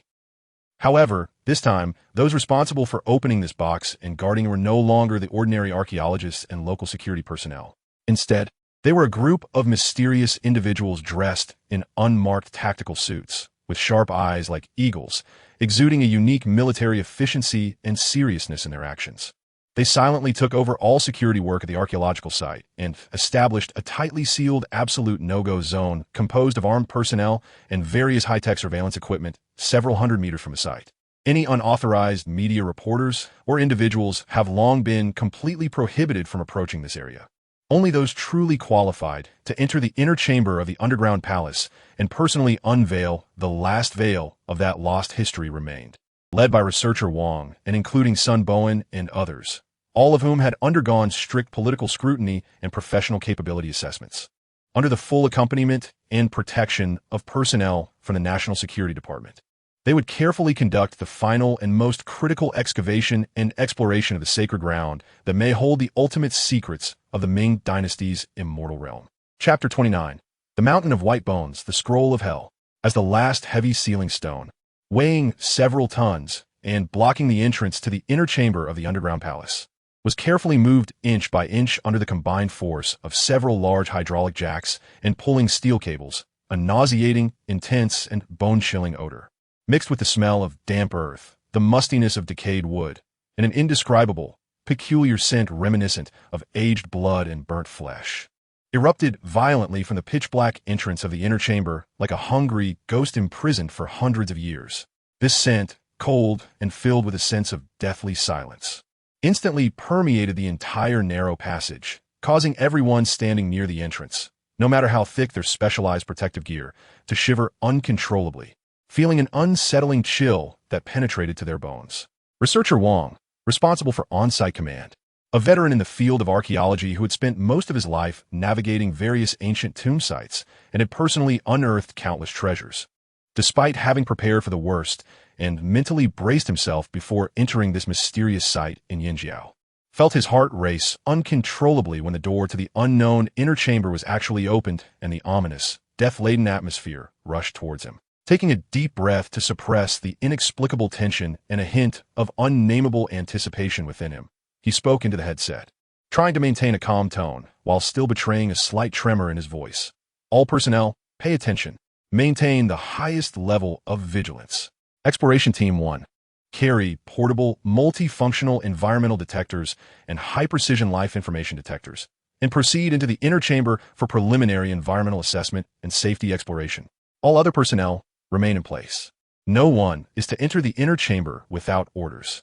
Several elite personnel from the National Security Department, dressed in full special airtight protective suits, carrying small high-pressure oxygen tanks, and wearing integrated high-definition infrared night vision lights and multi-channel communication devices, along with several fully armed archaeologists, including Sun Bowen, immediately held their breath and cautiously entered the dark, unknown, and dangerous realm that had been shrouded in darkness for nearly 400 years. The space of the inner chamber was larger and deeper than they initially estimated through external observations and preliminary radar detection. Near the newly opened entrance, the air was thick with nearly unbreakable fine dust particles. Visibility was extremely low, and even the high-brightness special searchlight beams on their helmets could only barely illuminate a few meters ahead, while deeper areas remained a heart-stopping pitch black that seemed to swallow all light. Initial air quality tests were normal, with no known toxic or harmful gases exceeding safety levels. The oxygen content was slightly below normal surface levels, but still within safe limits for short-term activity. The high-precision life information detector showed no readings, and the infrared thermal imaging scan found no abnormal biological heat sources or unknown energy reactions. Exploration Team 1 quickly and accurately reported the preliminary environmental findings of the inner chamber back to the heavily guarded command center set up on the surface through encrypted radio channels. Good. Continue to remain vigilant and carefully delve deeper into the inner chamber, paying attention to the condition of the surrounding walls and floor. Do not overlook any potential details or clues. Researcher Wang's voice, clear and steady through high-performance bone conduction headphones, reached every team member entering the inner chamber, slightly alleviating their inexplicable tension. Following the command, the exploration team continued to advance cautiously into the deeper parts of the inner chamber in a standard search formation. As they moved, the bright, piercing light beams from their helmet-mounted searchlights flickered and intertwined in the endless darkness, like sharp scalpels attempting to dissect the mysterious space wrapped in layers of historical dust, illuminating the walls made of irregular but exceptionally sturdy, large blue stones, as well as the scattered decayed artifacts and heaps of dust on the ground. At that moment, a young archaeologist at the front of the line, seemingly tripped by an irregular stone jutting from the ground, lost his balance and fell heavily onto the cold, damp, dusty floor. The searchlight he held tightly also fell to the ground with a clatter, bouncing a few times before as if drawn by some invisible force. It shone directly on the largest stone wall at the deepest point of the inner chamber. Immediately, under the flickering light of the searchlight, the young archaeologist appeared to see something far more terrifying than the legendary demons of the 18 layers of hell. A horrifying sight that completely exceeded the limits of his knowledge and understanding. His pupils dilated to their utmost, the color drained from his face, leaving it as pale as paper, beads of cold sweat rolling down his forehead like raindrops, his eyes filled with an unprecedented, overwhelming terror that seemed to swallow his entire soul. What is that thing? He stammered, his voice trembling with a heavy sob, pointing with a shaking finger at the terrifying area illuminated by the fallen searchlight. In the command center, everyone watching through the high-definition camera on his helmet felt their hearts leap to their throats. An ominous premonition quietly crept into everyone's minds. Four. What happened? Report your situation immediately. Stay calm. Repeat, stay calm. Researcher Wong shouted into the headset, his voice slightly hoarse and distorted from the sudden tension. However, the young archaeologist who had fallen was utterly terrified by the indescribable horror before him, his heart racing, unable to respond effectively, merely pointing ahead, his lips trembling violently, producing strange sound from his throat as if he were being choked, yet unable to utter a single coherent word. 1, 2, 3. Immediately check the situation in front of Team 4. Maintain vigilance. Be ready for any unexpected developments. Researcher Wong decisively instructed Sun Bowen, who was closely following and equally startled, and the other exploration team members, as well as the few national security personnel assigned for close protection. Sun Bowen forcibly suppressed the overwhelming sense of foreboding and inexplicable fear swelling within him, exchanging a serious glance with several experienced archaeologists and vigilant personnel. Then cautiously advanced step by step. They focused the beams of their high-brightness searchlights like several sharp swords of light on the massive stone wall located at the deepest part of the inner chamber of the tomb, which had been pointed out by the young archaeologist earlier. When the bright, blinding beams of light illuminated the enormous stone wall, which had been hidden in endless darkness and filled with unknowns and mysteries, time seemed to freeze at that moment. The space also felt completely filled with an invisible, suffocating, terrifying power infused with despair and death. Each person's pupils dilated to the extreme in an instant due to shock and disbelief, their eyes filled with a fear so immense that it threatened to shatter their sanity. A deep horror that penetrated their very bones. What a hellish scene this was. Terrifying, bloody, despairing, gruesome. Any words that had ever been read in historical documents about the brutality of war appeared pale and powerless, trivial in the face of such an intuitive, shocking, and terrifying scene that surpassed human comprehension. Before the massive stone wall, which was now brightly lit by the beams of multiple searchlights, there lay a mountain-like heap of bones, layer upon layer, intertwined and densely packed. Skeletons, countless skeletons, an uncountable number of skeletons. Some were clearly human, and based on their skeletal shape and size. Most belonged to adult males. However, these skeletons were mostly incomplete, presenting a horrifying sight of abnormal death, filled with endless pain and despair. Some skulls bore terrifying cracks resembling spiderwebs, as if crushed by some unimaginable, superhuman force. Some vertebrae were brutally broken in the middle, with jagged edges that seemed to have been violently snapped by some monstrous beast. Some rib cages had fragments embedded that glimmered with a strange light, resembling spines or claws of some gigantic, unknown creature. Even more chilling were the relatively intact human bones, covered in hair-raising scratches and deep, terrifying bite marks, as if they had been savagely gnawed by some massive, ferocious beast with terrifying biting and tearing power. Intermingled with these tragically deceased human remains, entangled in a chaotic, bloody, and brutal manner, almost as if they formed a horrific art installation made of bones and blood, were far more numerous, but with shapes and forms distinctly different from humans and any known life forms on Earth, grotesque. Skeletons. The non-human skeletons were so bizarre and terrifying in form that they were a true reproduction of the monstrous beings depicted in the mural outside the tomb, even more ferocious and brutal than those in the mural. Some skeletons resembled prehistoric giant carnivorous beasts from Earth, but their skulls were abnormally large, with deep-set eye sockets like black holes and a long, sword-like spiraled horn protruding from their foreheads. Their upper and lower jaw structures were also extremely peculiar and horrifying. filled with sharp, dense triangular teeth that gleamed like steel saws, clearly possessing terrifying biting and penetrating abilities. Other skeletons exhibited bizarre forms reminiscent of giant insects or arthropods. Their bodies were covered with layers that shimmered with a dark metallic luster, resembling a shell-like bony exoskeleton. Their limbs were composed of numerous fine, razor-sharp joints, and at the ends of their limbs grew curved and sharp bone spikes resembling scythes or iron hooks. One could imagine how swift and deadly such a creature's attacks would be while alive. Moreover, some skeletons completely exceeded the current biological understanding and human imagination, appearing to be made of a mass of twisted, intertwined black bones like crazily growing vines, combined with some unknown dark purple keratin layer that exuded a strong, ominous aura. Their overall form exhibited a highly uncomfortable, chaotic, frenzied, and purely evil asymmetric geometric structure, impossible to categorize, define, or understand using any known biological concepts.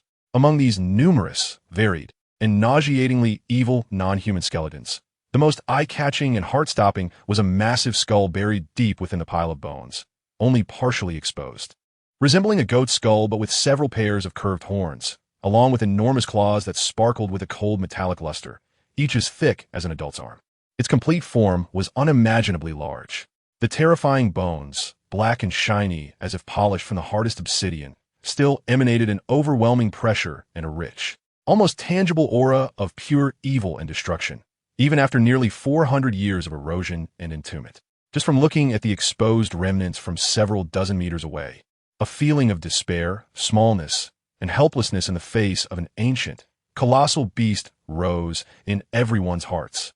The human remains, and those filled with the aura of evil and destruction, seemingly from another dimensional space, intertwined in a gruesome, bloody manner, filled with primal savagery and desperate combat, piled up together, forming a daunting mountain of white bones that reached nearly 10 meters high, almost touching the dome of the tomb. It was as if a part of the apocalyptic sealing battle, filled with sacrifice, struggle, and endless tragedy, that occurred nearly 400 years ago and only existed in the mysterious survivors' journal. The record of the demon catastrophe had been frozen at that moment, then smashed in the most direct, shocking, and undeniable way before the eyes of everyone present.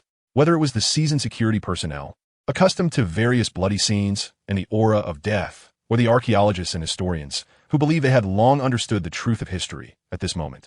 Facing this horrifying scene that seemed to be torn directly from the most terrifying hellish scroll, filled with primal savagery and supernatural horror, they all struggled to suppress the immense fear born from the depths of the human soul, the fear of the unknown and death, transcending their own understanding.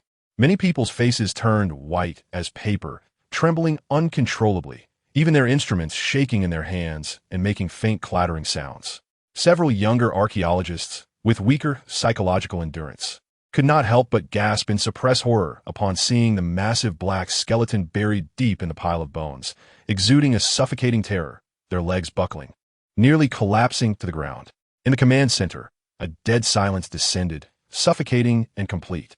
The sound of a pin dropping could be heard. Everyone was completely stunned by the terrifying scene before them, which surpassed their decades of life experience and the limits of their knowledge system. Their minds went blank, as if they had lost the ability to think.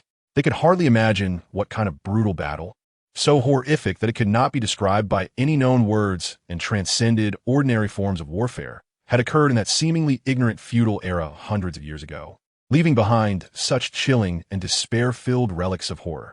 Were those depicted in the murals, those recorded in the chronicles of the demon calamity, really true? Did this world truly once exist? Those monsters that should only appear in the most absurd myths and the most terrifying nightmares, did there also truly exist? Those cultivators who fought bloody battles to protect the seeds of human civilization and ultimately perished here, unknown to the world? One after another, revolutionary questions burned like countless hot irons, deeply branding the hearts of everyone, leaving them feeling as if their brains were blank and their worldview was on the verge of complete collapse. The mountain of bones, formed from human and countless non-human remains, silently stood deep in the dark underground palace, as if coldly and silently recounting that tragic epic, filled with blood and fire, which had been sealed away for nearly 400 years. Chapter 30: The Imprint of History. The real frenzy in the inner chamber of the Yin, Jiao Town Demon Guardian, Loyal Martyr Relics Underground Palace.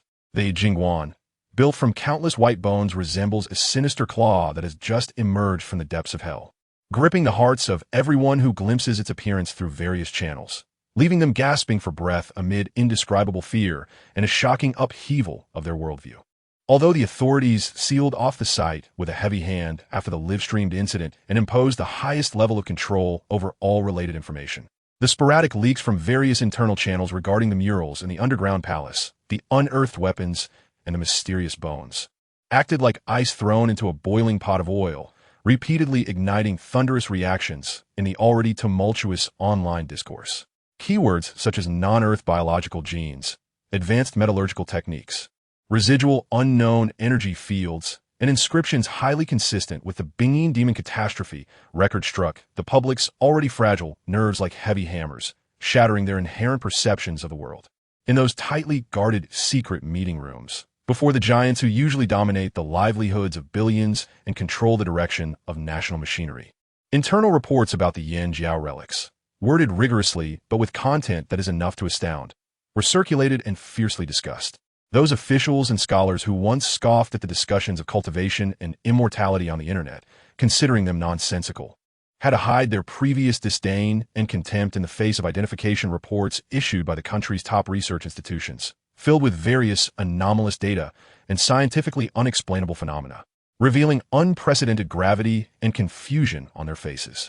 Although concepts like demons, cultivators, and the battle against demons still sound like tales from fantasy world, clashing with the materialist view of history and scientific beliefs they had built over decades, the cold, data-filled reports, the cautiously worded conclusions signed by the most authoritative experts and scholars, and the photos and 3D scans of the mountain of bones buried deep in the eastern suburbs of Beijing, exuding a strong aura of death and ominousness, silently but undeniably struck against their established cognitive frameworks, forcing them to reconsider what seemed like a settled history. Within higher echelons, the significant divisions on how to characterize the astonishing discoveries at the Yin Jiao site and how to respond to the increasingly fervent online discourse surrounding the Ming dynasty's cultivation of immortality and the apocalypse crisis became even more intense and irreconcilable, as if fueled by a flammable substance.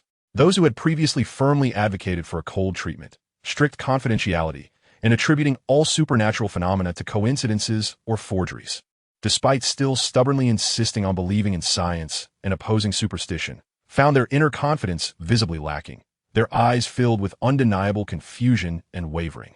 They had to acknowledge that these successive anomalous discoveries, with their bizarre degrees and internal logical coincidences, far exceeded the realm of simple forgery or hype. Meanwhile, those who originally held a more open attitude and believed that no possibilities should be easily dismissed, young officials and some progressive experts, were further solidifying their views. They argued that these emerging anomalies must be confronted head-on, and that the country's top scientific and intelligence resources should be invested for the most in-depth and thorough research, insisting that they could no longer bury their heads in the sand like ostriches and deceive themselves. Otherwise, if a crisis similar to that recorded in the Binging Demon catastrophe record truly occurred in the future, they would be unprepared and regretful. In fact, within a small circle of special individuals in high positions, who usually delve into certain unsolved mysteries or fringe scientific fields, some had already begun to privately express partial agreement or heightened attention to certain core viewpoints raised in the historical retrieval of Ming history. They even started to secretly review and study ancient texts and folklore deemed taboo or unorthodox by the mainstream academic community, searching for more clues that could corroborate these new discoveries. It was precisely because these high-ranking officials, who wield significant influence and decision-making power in the real world, felt the cracks in their once unyielding materialist worldview and scientific faith due to these successive, irrefutable archaeological discoveries, that some even experienced fundamental shifts and transformations in their beliefs. Though their numbers were trivial compared to the tens of millions of ordinary netizens celebrating this matter online, each of them held an astonishing weight in belief, like a ballast stone, capable of substantially influencing the course of reality. Consequently, the authenticity of Li Yunpeng, based on the previous wave of online discourse triggered by the Binging Demon catastrophe record, welcomed yet another surge of high-quality directional growth due to the wavering beliefs of core high-level figures. Along with the continuous fermentation of all previous events online and the long-tail effects generated, Li Yunpeng's overall authenticity soared uncontrollably like a jet plane. 50,000 points. 80,000 points. Finally, on an afternoon about a week later, when Li Yunpeng opened that familiar app again, the number at the top of the screen, representing his authenticity, had steadily surpassed the 100,000 mark. Moreover, this number continued to rise at a commendable, albeit slightly slower. Botchik. Holding over 100,000 points of authenticity, Li Yunpeng felt an unprecedented sense of control and ambitions that nearly overflowed from his chest. However, he was not dazed by this sudden influx of wealth. On the contrary, his mind was clearer and more rational than ever. He keenly realized that although the authorities were temporarily in chaos due to the discovery of the Yanjiao relics, with internal divisions and higher-level information blockades and controls, this precisely indicated the severity of the situation and their extreme thirst and deep fear for the possible truth.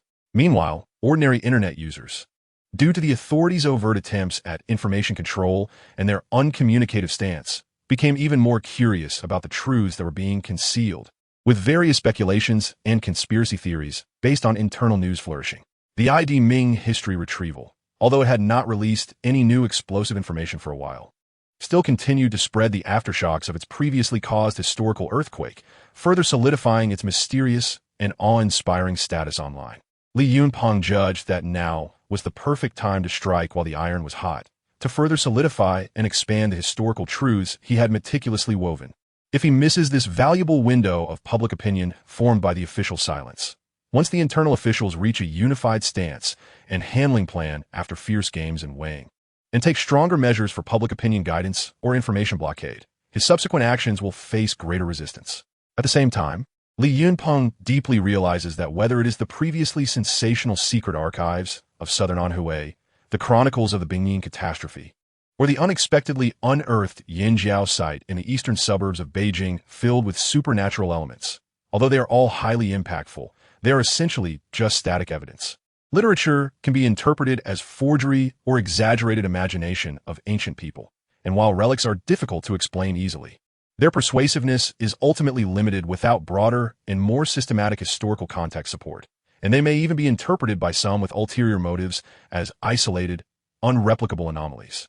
To bring the forgotten history of the Ming dynasty's cultivation to life, to make more people, especially decision-makers in high positions with significant influence on the future direction of the world, genuinely believe in its authenticity from the bottom of their hearts, contributing a continuous stream of high-quality authenticity, and even starting to take some actions in line with his expectations, he needs something more dynamic, profound, and indisputable.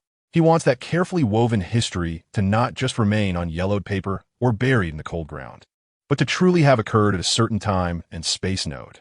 He thought of a bolder and more disruptive plan, so outrageous that it made his heart race, to directly use the system of turning falsehoods into reality to solidify the sub-battle of the apocalypse battle of Yanjiao in the 6th year of the apocalypse, which he had woven as an indisputable historical fact that once truly happened.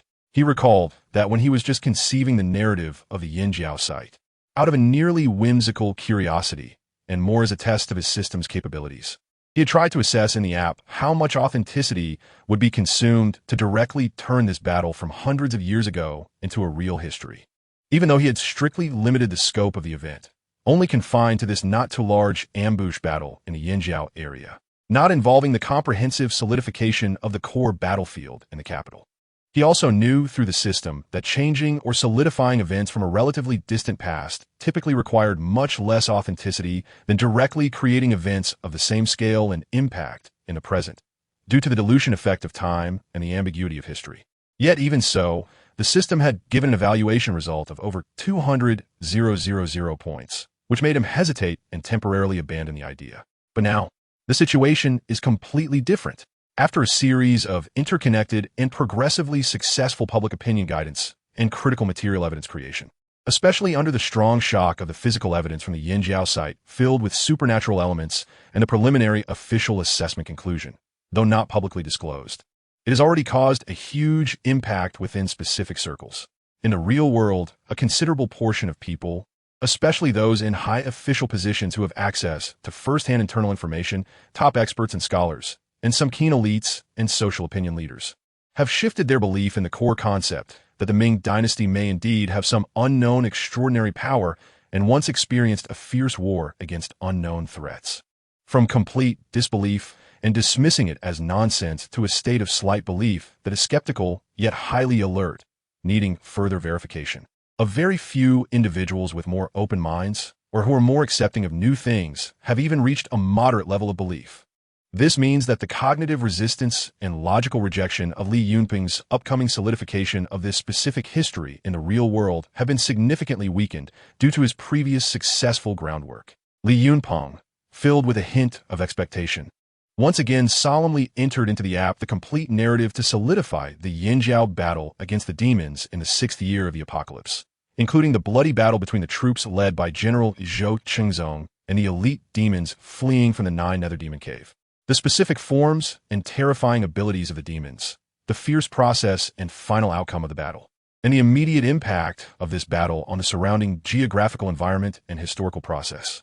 This time, the number of required authenticity that flashed on the system evaluation interface indeed showed an astonishing and delightful change. It only required 300 points, although it is still a considerable number. Even higher than the authenticity required for him to create the entire Yinjiao site, because solidifying history is much more complex than creating relics involving causal chains and underlying disturbances to reality. This number has been reduced by more than 3/4 compared to the previously somewhat despairing figure of over 200,000 points. This is well within the range of his current authenticity reserve of 100,000 points. It seems that my previous experience was correct. Through the early stage cognitive infiltration, public opinion guidance, and crucial reality anchoring objects, the difficulty and cost of further historical solidification or reality reshaping can indeed be greatly and effectively reduced. Li Yunping's eyes sparkled with a bright light like stars. Although the required expenditure is still considerable, even exceeding half of Li Yunping's current savings, he remained unwavering. 100,000 points of authenticity are just a number in hand. Only by spending it to turn into true history can it realize its maximum value. He knows that once he successfully solidifies this Yinjiao battle from a mere possibility existing in literature and relics into a historically indisputable fact that truly happened in this world, then no matter how the official future blocks related archaeological discovery news or attempts to use various scientific theories to provide pale explanations and forced denials, those historical traces and causal echoes that once truly existed in the river of history and were activated and solidified by him, such as deeper, inexplicable geological changes, certain long-ignored sporadic textual records related to this, or even some logically coherent and detail-consistent vague family memories or heirlooms related to the descendants of the soldiers who participated in the battle, will be like countless small but resilient sources of truth cast on the calm lake surface, never to be completely erased. The ripples of history stirred by these sources of truth will continuously seep into every corner of the real world and into the hearts of every individual in a more subtle, harder to detect, and more undeniable manner, ultimately converging into a powerful torrent capable of changing the entire understanding of history and the future direction of the world. This will be a milestone and the most decisive step in his plan to reshape history. It is also a key step in transforming the ethereal and fictitious into an indestructible reality. Let history bear witness for me. Let those forgotten heroes reignite their loyal souls in the real space-time. Let them truly become heroes remembered by history, rather than mere background characters in fiction. Li Yunping's eyes sparkled with intense light, and without any hesitation, he decisively issued the earth-shattering command to solidify history, one that could change the past. Chapter 31, The Imprint of Time. The truth of the blood battle in Yinjiao, Li Yunping's fingertips pressed heavily on the cold screen of the fake-to-real app, confirming the solidification of history. In that instant, he felt as if all his strength had been drained, a feeling of indescribable fatigue washing over him like a tide. At the same time, he clearly sensed that the overwhelming reality, formed by a belief worth 53,300 points, surged out of his account like a breached dam, transforming into a torrent of energy filled with mystery, vastness, and creative majesty that could not be described by any known physical phenomenon. This torrent of energy did not trigger any visible phenomena in the rented room where Li Yunping was. There were no flashes of lightning or thunder, no spatial distortions, and not even a breeze stirred. It seemed to transcend the constraints of the material world, condensing into an invisible pen of destiny that shone with a brilliant and strange light in a way that Li Yunpeng could not comprehend. Next, this pen of destiny seemed to possess its own consciousness, as if drawn by a power from a higher dimension. It trembled slightly, tearing through the dimensions of time, penetrating the layers of the foggy river of history, flowing upstream at an incredible speed, accurately and decisively, targeting the year of the Ming dynasty's Tianqi, the sixth year, a tumultuous time filled with iron and blood, and endless regrets and heroism. The blood-soaked Bingyin, as this creative force, carrying Li Yunpeng's will and a massive amount of reality, attempted to forcibly inscribe a brutal history of the blood battle against the demons in Yinjiao, which had never truly existed, onto that specific temporal node. Li Yunpeng suddenly felt a powerful and intangible resistance from history itself, a cold and indifferent inertia or corrective force. This historical inertia seemed to be an indestructible wall of size, built from countless predetermined historical events, woven causal chains, and the collective subconscious of countless souls that had long since perished. It rejected any external force attempting to alter its established trajectory, ruthlessly crushing and dissolving Li Yunpeng's pen of destiny that sought to alter the past. However, what Li Yunpeng was investing this time was an overwhelming energy worth over 50,000 points, almost more than half of his reality reserves. Under the furious impact of that reality energy, filled with undeniable will, the seemingly indestructible wall of size of history, although still resisting fiercely and emitting silent cries and roars from the depths of time, began to develop fine cracks like ice under the scorching sun, gradually irreversibly melting, collapsing until it completely fell apart. Ultimately, the pen of destiny, shining with strange light, successfully overcame the historical correction force, rewriting the heroic epic of the blood battle against the demons in Yinjiao in the sixth year of Tianqi, filled with sacrifice and tragedy, as if it had been imprinted with divine blood and demonic flames, seamlessly and irreversibly woven into the true history of early May in the sixth year of Tianqi. From this moment on, the blood battle against the demons in Yinjiao in the sixth year of Tianqi was no longer just Li Yunpeng's fiction, nor merely a lamentable record in the Bingyin demon catastrophe record, nor just a possibility revealed by the Yinjiao ruins. It became a segment of history that had truly occurred, although not recorded in later official histories, yet possessing its own complete causal sequence, countless vivid participants, and a real impact on subsequent historical processes. Li Yunpeng could clearly feel that, with the successful solidification of this history, in the real world, all subtle historical bugs, logical gaps, and causal contradictions related to it were being silently repaired, perfected, and rationalized by the fake to real system in a way he could not comprehend, almost omniscient and omnipotent. It was as if the entire history of a world, at that moment, underwent a minor yet profoundly significant self-adjustment to accommodate this newly added reality filled with blood and fire. At the same time, vivid historical scenes filled with details and emotions surged into Li Yunpeng's mind like a tide, making him feel as if he were witnessing the brutal and tragic blood battle against the demons in Yinjiao that he had created in the sixth year of Tianqi. On the sixth day of May, in the southwest of the capital, near Wanggongchong, the nine-nether demon cave suddenly opened, causing the heavens to collapse and the earth to crack. The main spiritual vein broke, unleashing an unprecedented, destructive tidal wave of energy that turned the surrounding area into scorched earth and ruins, countless lives turning to ashes in an instant, the devastation akin to the apocalypse. Immediately afterward, countless bloodthirsty and brutal demon creatures, resembling billions of evil spirits escaping from the depths of hell, surged out of the pitch-black, bottomless cave, sweeping madly towards the capital. Among them, a vanguard of around 1,000 ferocious demons, led by a significantly larger and more terrifying creature, bypassed the central battlefield where the main forces of the capital were engaged in a desperate struggle.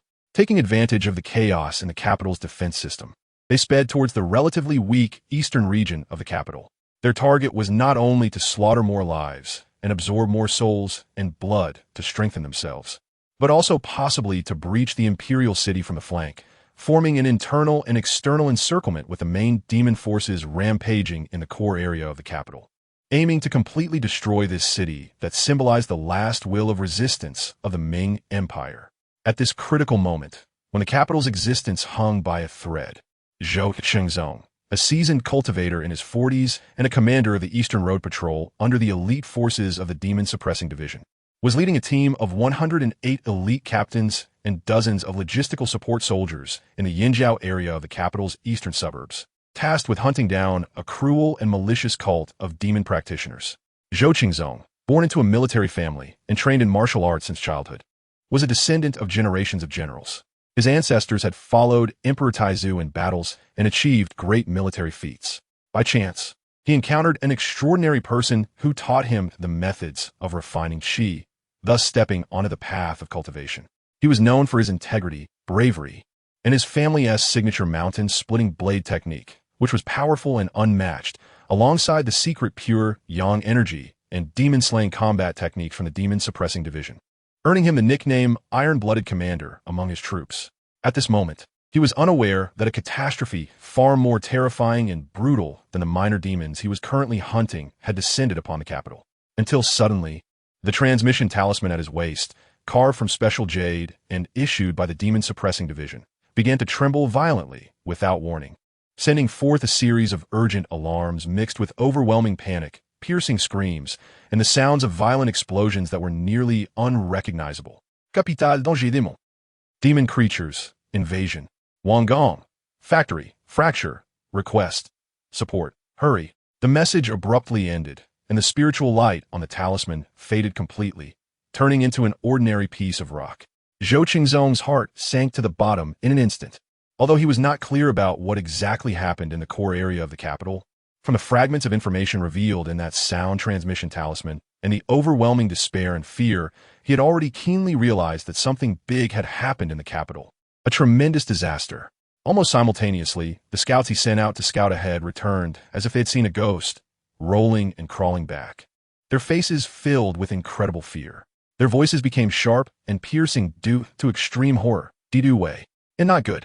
Up ahead, on the ancient road, there has appeared a large number of unknown monsters. Their numbers are overwhelming. Their forms are horrifying. They are rapidly approaching the capital. We can't stop them. Hearing this, Zhou Qingzong's face instantly turned ashen. He grabbed the scout, who was almost collapsing on the ground, and shouted sternly, "Did you see clearly? What kind of monsters are they?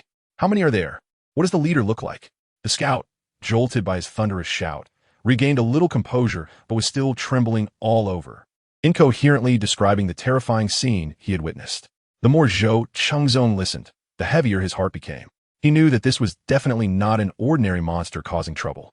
It was clearly a premeditated invasion targeting the capital of the Ming Dynasty, and their small team of only a little over 100 combat personnel in the Demon Suppression Guard was currently blocking the only route that this ferocious group of monsters would take to launch a surprise attack on the eastern gate of the capital.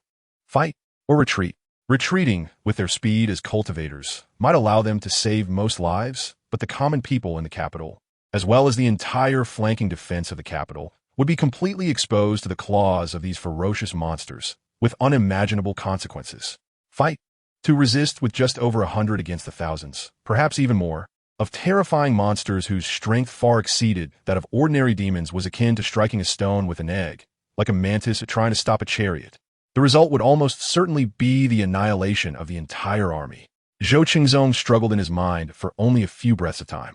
He recalled the oath he had taken before the National Master when he joined the Demon Suppression Guard to eradicate the demonic atmosphere of the world, to protect the Ming Dynasty for 10,000 years of prosperity, even to death, without hesitation. He thought of the millions of innocent citizens within the capital, thinking of the immense danger and endless fear they might be facing at this moment. He remembered even more the heavy responsibility he bore as the Duwei of the Ming Dynasty's Demon Suppression Guard. "Pass down my order." Zhou Qingzong's loud voice, filled with a resolute will, clearly spread throughout the makeshift army formation in the chilly autumn wind. As members of the Ming Dynasty's Demon Suppression Guard, we eat the king's salary and serve the king's affairs. Protecting the country and the people is our divine duty in this chaotic time of demons. With the capital in peril, although we are on the periphery, we must fulfill our duties and share the fate of our position. Behind us are the lights of 10,000 homes, the fathers and mothers, wives and children. In this battle, there is no retreat, only death or life. We are willing to exchange our 100 loyal souls for a moment of peace in the capital, for a glimmer of hope for the Ming dynasty. Brothers, are you willing to follow me? To the underworld together? Willing to follow the due way to the underworld. Eradicate the demonic atmosphere. Never retreat. The over 100 demon suppression guard scouts, upon hearing their leader's impassioned and determined pre-battle mobilization, not only felt no fear or retreat, but were instead filled with fervor. Their fighting spirit soaring. They roared in unison, shaking the surroundings, their weapons buzzing with a thirst for blood due to their master's excitement. In their eyes, there was no trace of fear or hesitation, only a calm and resolute spirit that had already disregarded life and death, and an uncontrollable fighting spirit ready to engage in a life-and-death struggle with a powerful enemy. Seeing this, Zhou Qingzong's eyes flashed with a hint of comfort and tragic heroism. He suddenly drew the treasure blade that had accompanied him for nearly 20 years, which had drunk the blood of countless demons. Pointing the blade to the sky, he shouted sternly, "Good. Today, let us use the filthy blood of these beasts to honor the unyielding fighting spirit of the Ming dynasty. Set up the formation. Prepare to meet the enemy." He quickly and calmly began to arrange the troops. Duanhuan Slope was a strategically crucial ancient road pass, with steep cliffs on both sides and only a narrow passageway in the middle, making it easy to defend and hard to attack.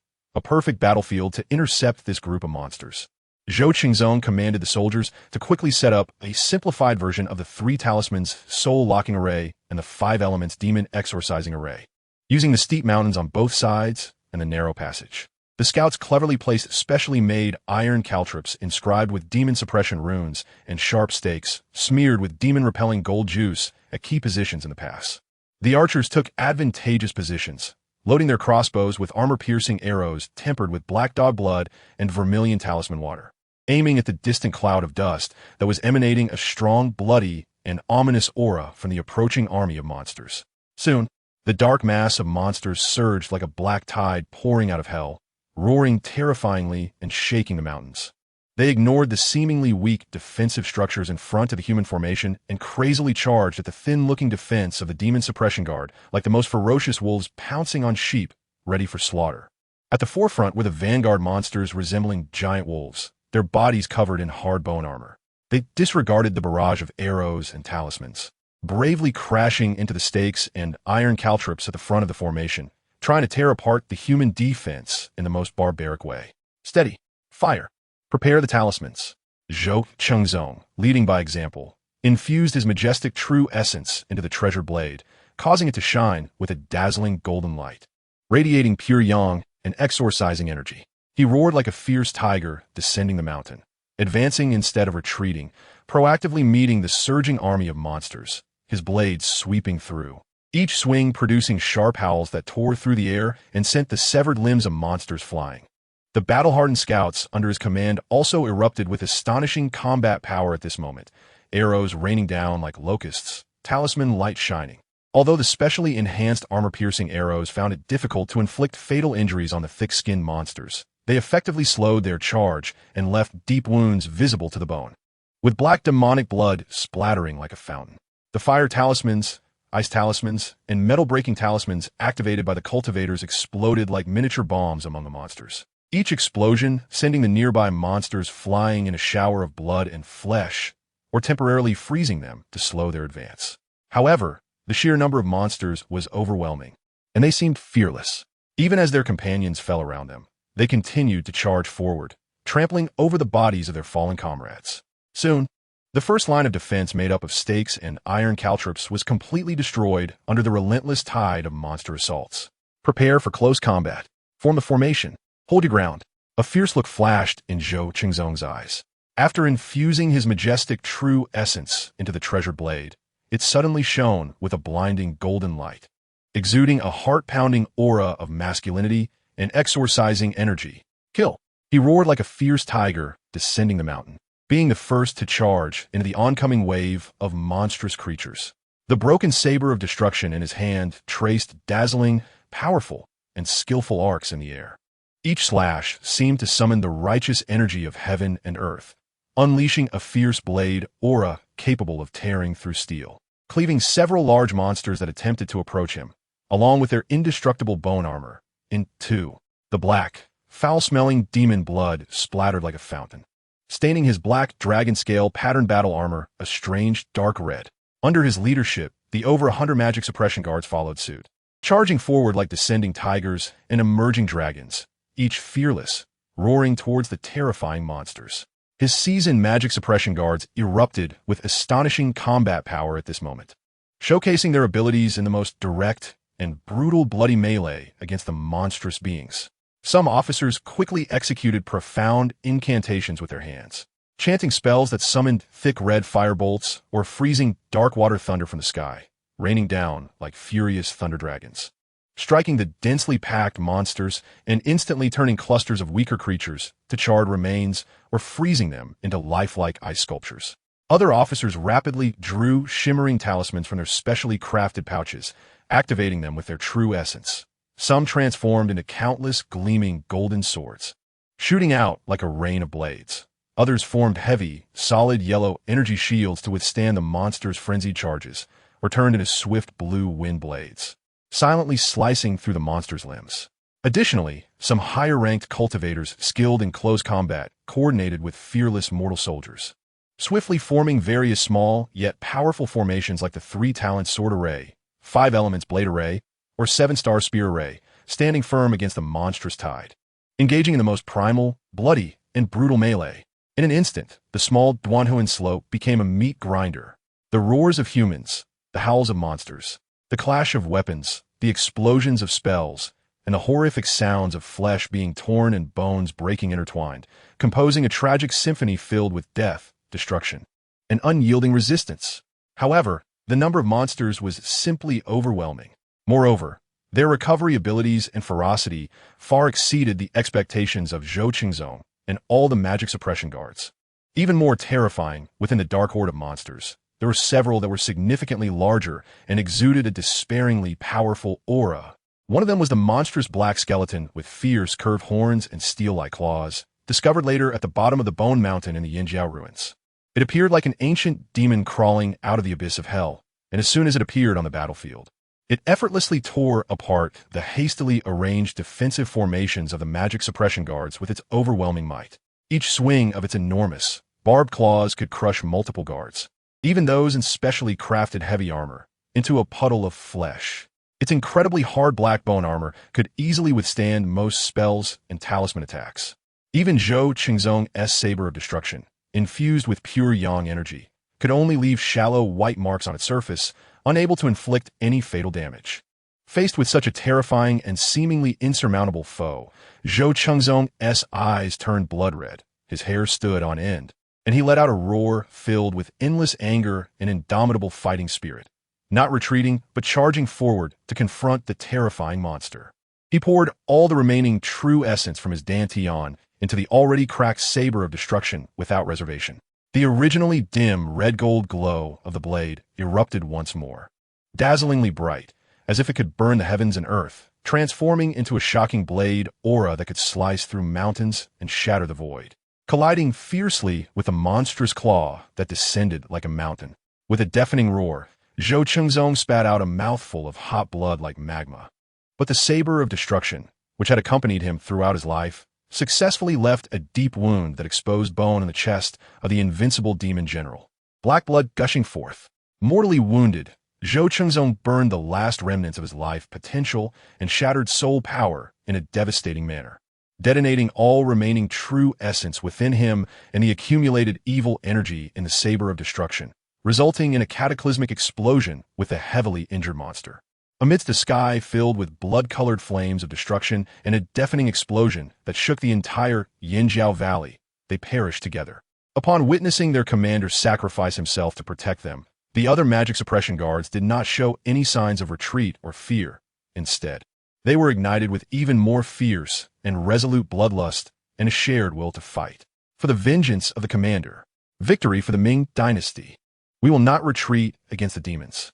They roared and charged forward like moths to a flame, burning their last lives and true essence against the terrifying monsters in a desperate charge. Some officers, after exhausting their true essence and breaking their weapons, directly embraced the leg of a monster attempting to reach the wounded, biting into its flesh with their teeth. refusing to let go even as the monster thrashed and tore at them, ultimately being ripped to pieces. Some officers, knowing they were doomed, resolutely detonated their dantian, taking down multiple attacking monsters with them, leaving behind brilliant and tragic blood-colored fireworks on the battlefield. Others, responsible for the rearguard, seeing their fellow cultivators fall one after another, drew their waist knives and charged towards the monsters, which were several times larger and stronger, using their frail mortal bodies to fulfill their vows of protecting the nation and its people. The battle raged from day to dusk, and from dusk to the starless night. The small pass was completely submerged in endless blood and corpses. The air was thick with the nauseating stench of blood, burnt flesh, and the unique foul odor of decay and foreboding emanating from the monsters. Finally, when the last low-level monster attempted to crawl over the mountain of corpses, it was slain by a blood-soaked magic suppression guard officer who had only one arm left and used his last ounce of strength to achieve a mutual destruction. The tragic and brutal blood battle at Yinjiao came to a close, draping the scene in a shroud of sacrifice and heroism. More than 100 town magic guards and several dozen logistical soldiers were all killed in action, with no survivors. However, they successfully annihilated the vanguard troops composed of nearly 1,000 elite magical creatures that attempted to launch a flanking attack on the capital. With their lives and blood, they built an unbreachable iron wall on this ancient land of Yinjiao for the Ming dynasty, for the capital, and for all the people of the world, forged with loyal souls and indomitable will. Chapter 32 Echoes of Time. Awaken reality when that immense energy transformed from a staggering 300 points of reality, acted like an invisible chisel. It deeply etched the tragic epic of the blood battle against demons in Yinjiao during the 6th year of the Tianqi era into a specific time-space, known nearly 400 years ago. Li Yunpeng could clearly sense that the tremendous power, akin to the creation of the world, was gradually calming, settling, and ultimately dissipating into the formless void. He seemed to see that in the long river of history in the real world, a certain section of river, which was originally smooth and unmarked, was now stirred up by the ripples of reality that were subtle yet profound and irreversible due to his forceful historical rewrite. That past, which should not have existed, had now firmly wedged itself into the torrent of history like the most solid rock, becoming an inseparable part of it. At the same time, Li Yunpeng also keenly perceived that all the intricate details related to this newly added historical reality, such as the seemingly unrelated event records from the eastern suburbs of the capital back then, the life trajectories of relevant figures, like Zhou Chengzong and his soldiers, as well as their families and descendants, and even some subtle changes in the geographical environment related to that bloody battle, were undergoing an extremely subtle yet flawless rationalization and causal chain completion under the almost omniscient power of the system that turned falsehood into truth. It was as if the entire history of the world was, at that moment, undergoing a meticulous self-adjustment and logical coherence to perfectly accept and digest this past filled with blood and fire, without leaving any trace. However, contrary to Li Yunpeng's initial expectations, after this monumental historical solidification, he did not immediately receive the explosive increase in reality that had previously accompanied the creation of material evidence or the guiding of public opinion, which stemmed from the massive feedback of beliefs in the real world. On the contrary, for a brief period thereafter, the number on his app representing the total amount of reality actually showed a slight slowdown in growth as time passed. This abnormal phenomenon left Li Yunpeng puzzled for a time, but soon, through some twinkling prompt messages on the system interface, such as historical anchor points established, reality echoes brewing, causal chains being reshaped, and belief feedback mechanisms adjusting, along with his deepening understanding of the operational mechanism of the system that turned falsehood into truth, he suddenly realized. He understood that the reality yield from solidifying history at this level of reality weaving was fundamentally different from the relatively superficial operations before. It was not an immediate harvest, but more like planting seeds of reality with infinite potential within the long river of history. These seeds would not bloom and bear fruit immediately. They needed to wait for the right soil, such as the attention and research of certain key figures in the real world, suitable climate, the public's general thirst for historical truth and the atmosphere of inquiry, and some indispensable timing, unexpected archaeological discoveries, or the reemergence of dusty historical materials, to truly take root, sprout, thrive, and ultimately bear him bountiful and more credible fruits of reality. All the public opinion guidance and material evidence he had previously created were merely to create more favorable external conditions for the germination of these seeds of real history.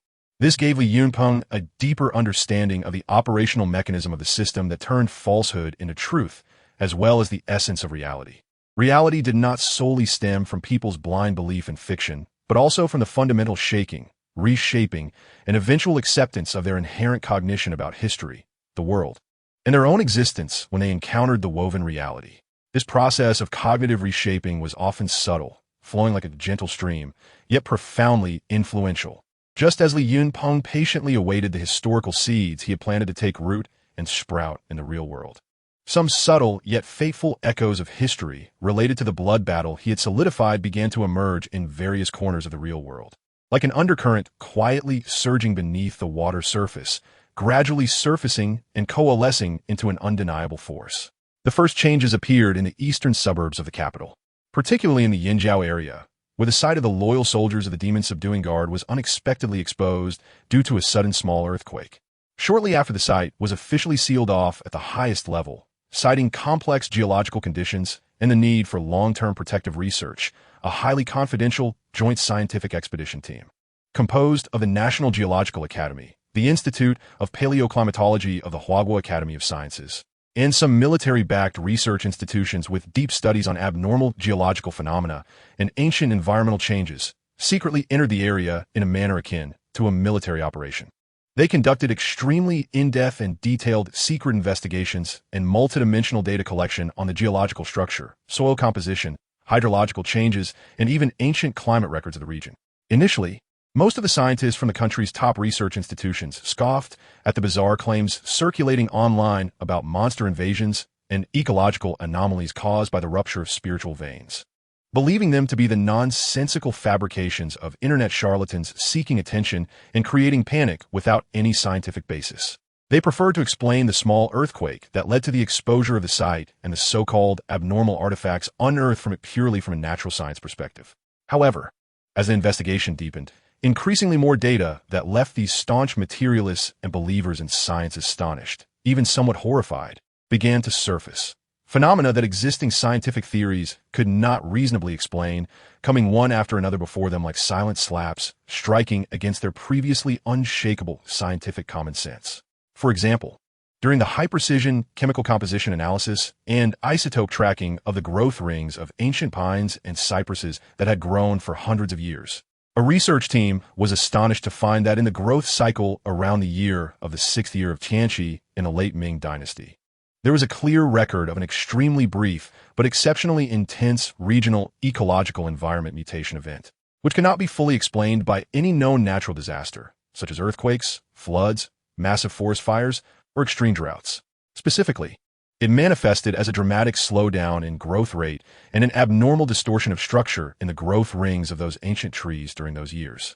At the same time, palynological analysis clearly showed that during that relatively brief time window, the vegetation coverage in the region had experienced a cliff-like, almost catastrophic sharp decline, with many common plant species that should have been widely distributed in the area seeing their pollen content plummet or even completely disappear from the sediment of that period, replaced by some extremely rare spores and fungal residues with strong resilience and peculiar mutation characteristics that would be unlikely to exist in a normal ecological environment.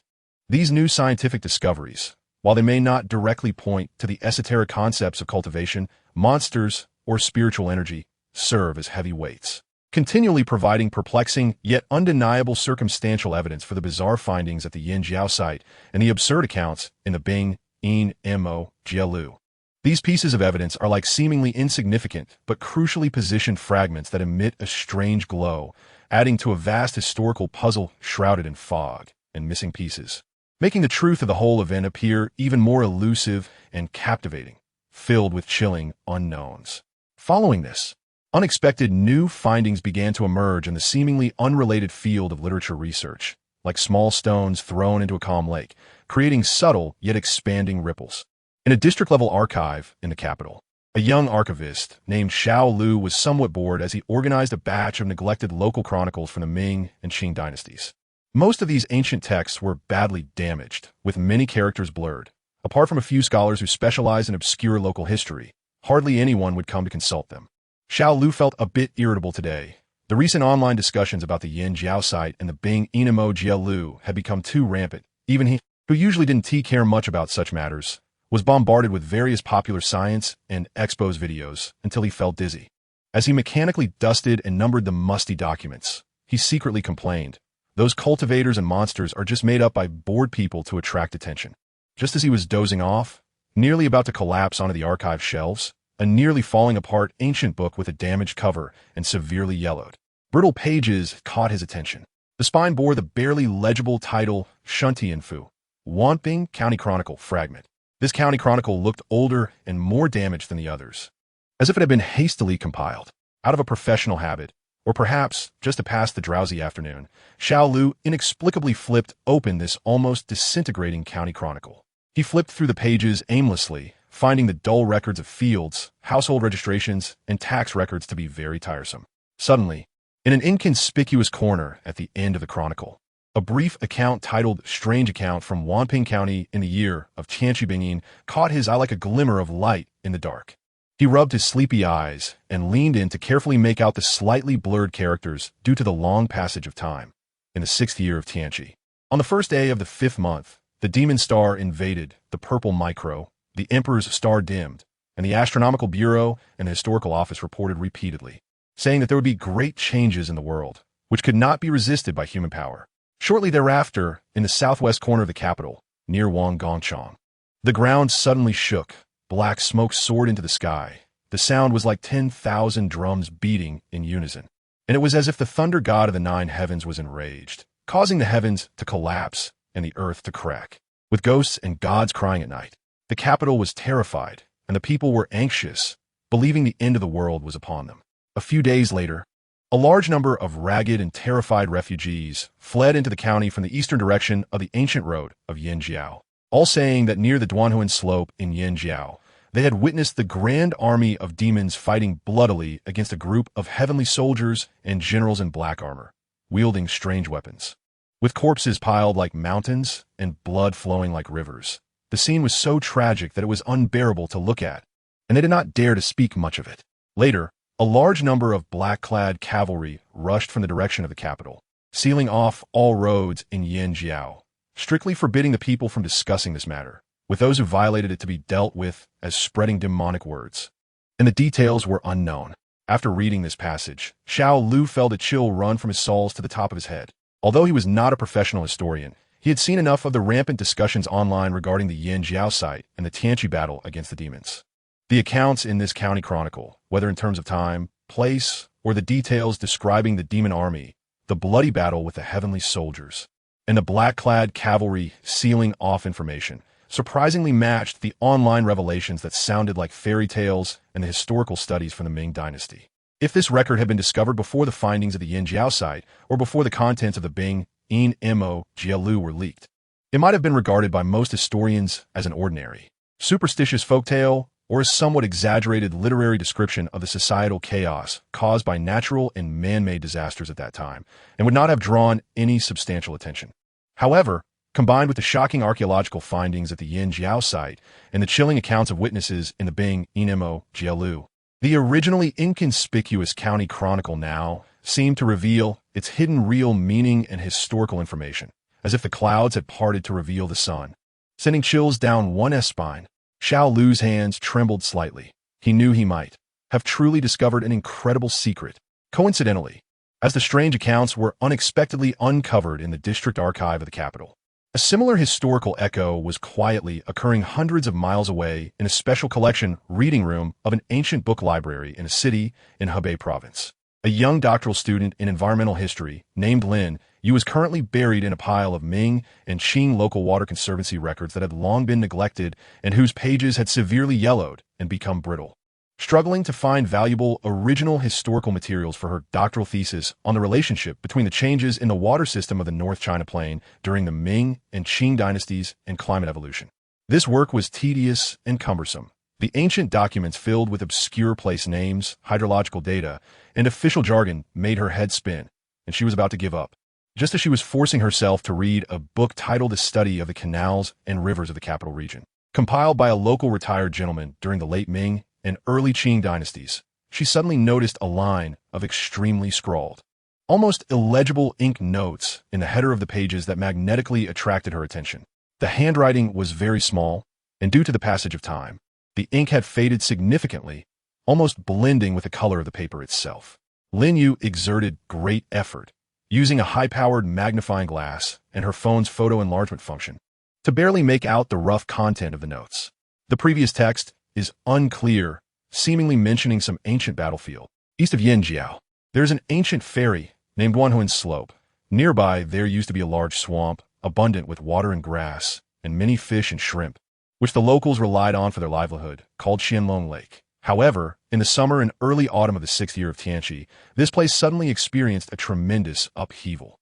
According to the local elders who had lived there for generations, at that time, the lake water inexplicably turned into a nauseating reddish-black color overnight, with a foul stench spreading for miles, making one want to vomit. All fish and aquatic creatures, regardless of size or species, floated belly up, rotting and infested with maggots, with none spared, a sight too horrifying to behold.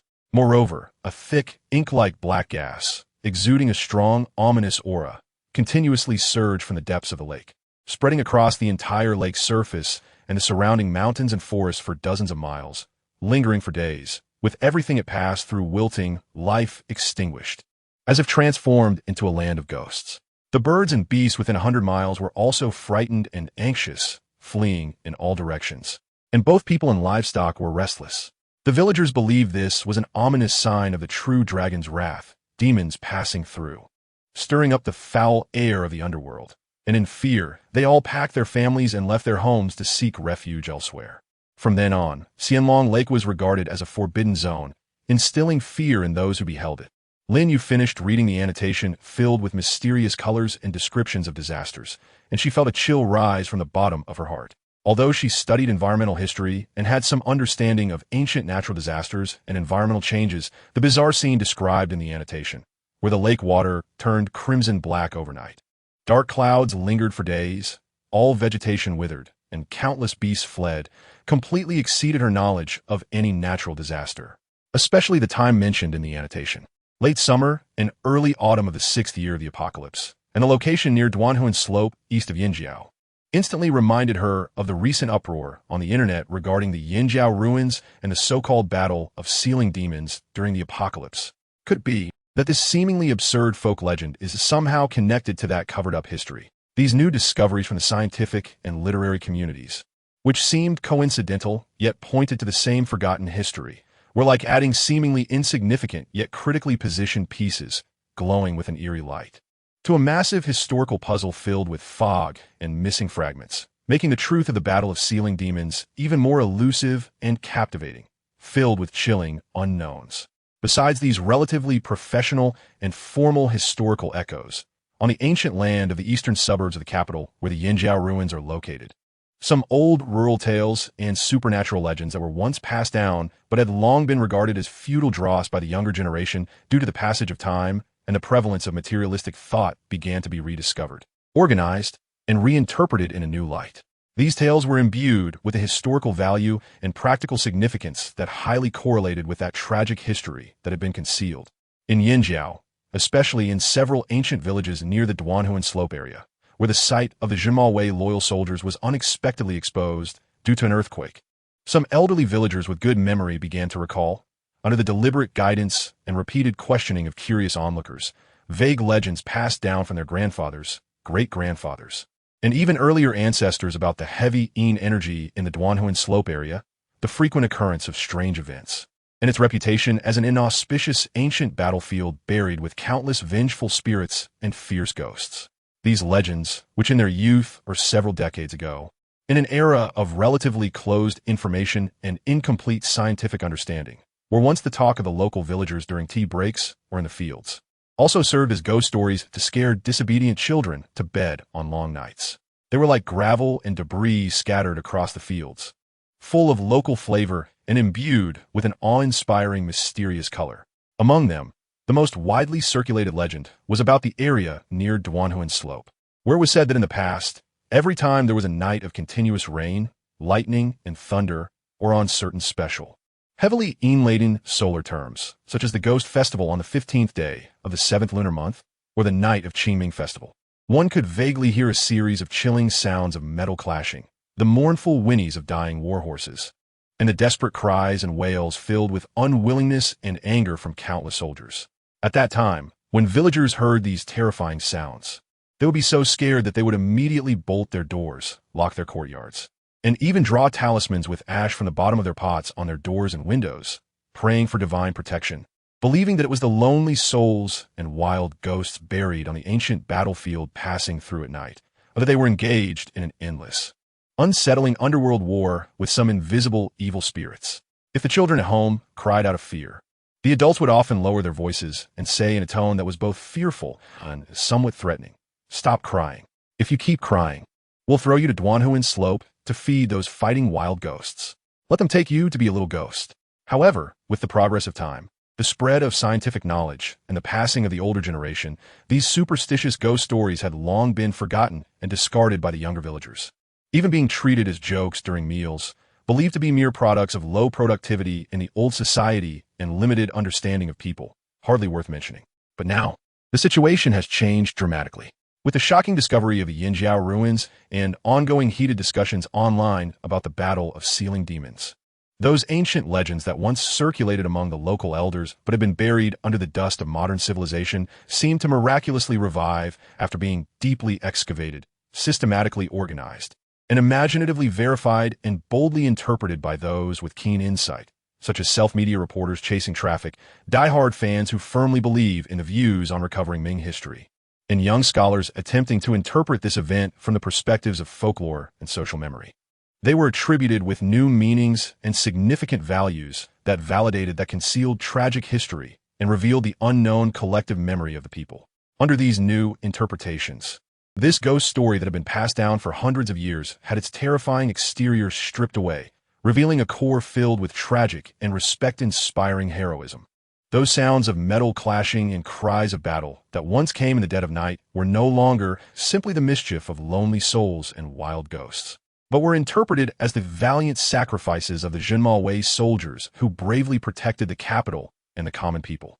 Their indomitable spirits, even after their physical bodies perished and their souls returned to the underworld, continued to engage in eternal, unknown, and tragic battles on that blood-soaked land against the everlasting demonic aura that emerged from the abyss, attempting to erode the human world once again.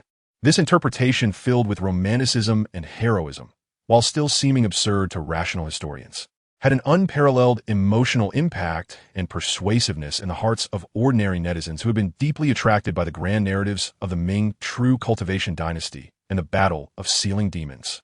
It perfectly explained those supernatural phenomena that science could not account for, and added a more tragic and admirable legendary color to the nameless heroes who sacrificed in the Yinjiao ruins. In no time, various posts and short videos about the undying spirits of Duanhuan Slope, the sounds of battle heard at midnight, the eternal loyalty of the Zhenmao Wei, and the blood battles against demons for hundreds of years spurred a wave of small-scale dissemination online. Some well-intentioned individuals even attempted to infiltrate the areas surrounding the officially sealed-off Yinjiao ruins under the guise of exploring the spirits of Yinjiao and listening to historical echoes, conducting so-called supernatural adventure live broadcasts in the dead of night. Although most were promptly discovered and dissuaded by diligent security personnel, it reflected the surging enthusiasm for folk exploration. These seemingly inconspicuous historical echoes, whether they come from anomalous data in the scientific community, long-buried secrets in literature, or bizarre legends awakened from the folk, are like spring rain, silent yet continuously nourishing the seeds of doubt that Li Yunpeng had meticulously sown before. They cause ordinary people, who initially held a skeptical attitude towards the viewpoints of piecing together the history of the Ming dynasty, to gradually waver in their established historical understanding, leaning towards the belief that behind the history intentionally overlooked or beautified by official records, there may indeed be a more grand and also more cruel and tragic real world hidden. After the initial shock, lockdown, and intense internal debates, the official stance, faced with an increasing number of pieces of evidence and clues emerging simultaneously from various fields that are increasingly difficult to simply explain away as coincidences or fabrications. also begins to tilt in an irreversible direction towards acknowledging these anomalies and investing more resources into in-depth investigations, all within a subtle and unknown dynamic balance. Chapter 33: Sealed Memories. Return across the sea. Nearly half a month has quietly passed since the shocking discovery at the Yinjiao site and the subsequent uproar on the internet regarding the Bingyin demon catastrophe record and the Apocalypse demon sealing war. Li Yunpeng, like a chess player hidden behind the scenes, calmly observes as the solidified historical facts are continuously cast into this turbulent historical lake, creating larger ripples. In Jiangnan, a tranquil ancient town with a history of hundreds of years, the deep alleys paved with bluestones appear particularly slippery and serene in the light rain. In a long-standing old residence that has been passed down for over 10 generations, now somewhat dilapidated but still showing traces of its former scholarly grandeur. A retired teacher named Hu Wenbin, over 60 years old, is as usual organizing some ancient books and documents that have been passed down through his family in a study filled with various historical texts and old artifacts. Hu Wenbin is the 27th descendant of the Hu clan, and his greatest hobby after retirement is to research and organize his family history.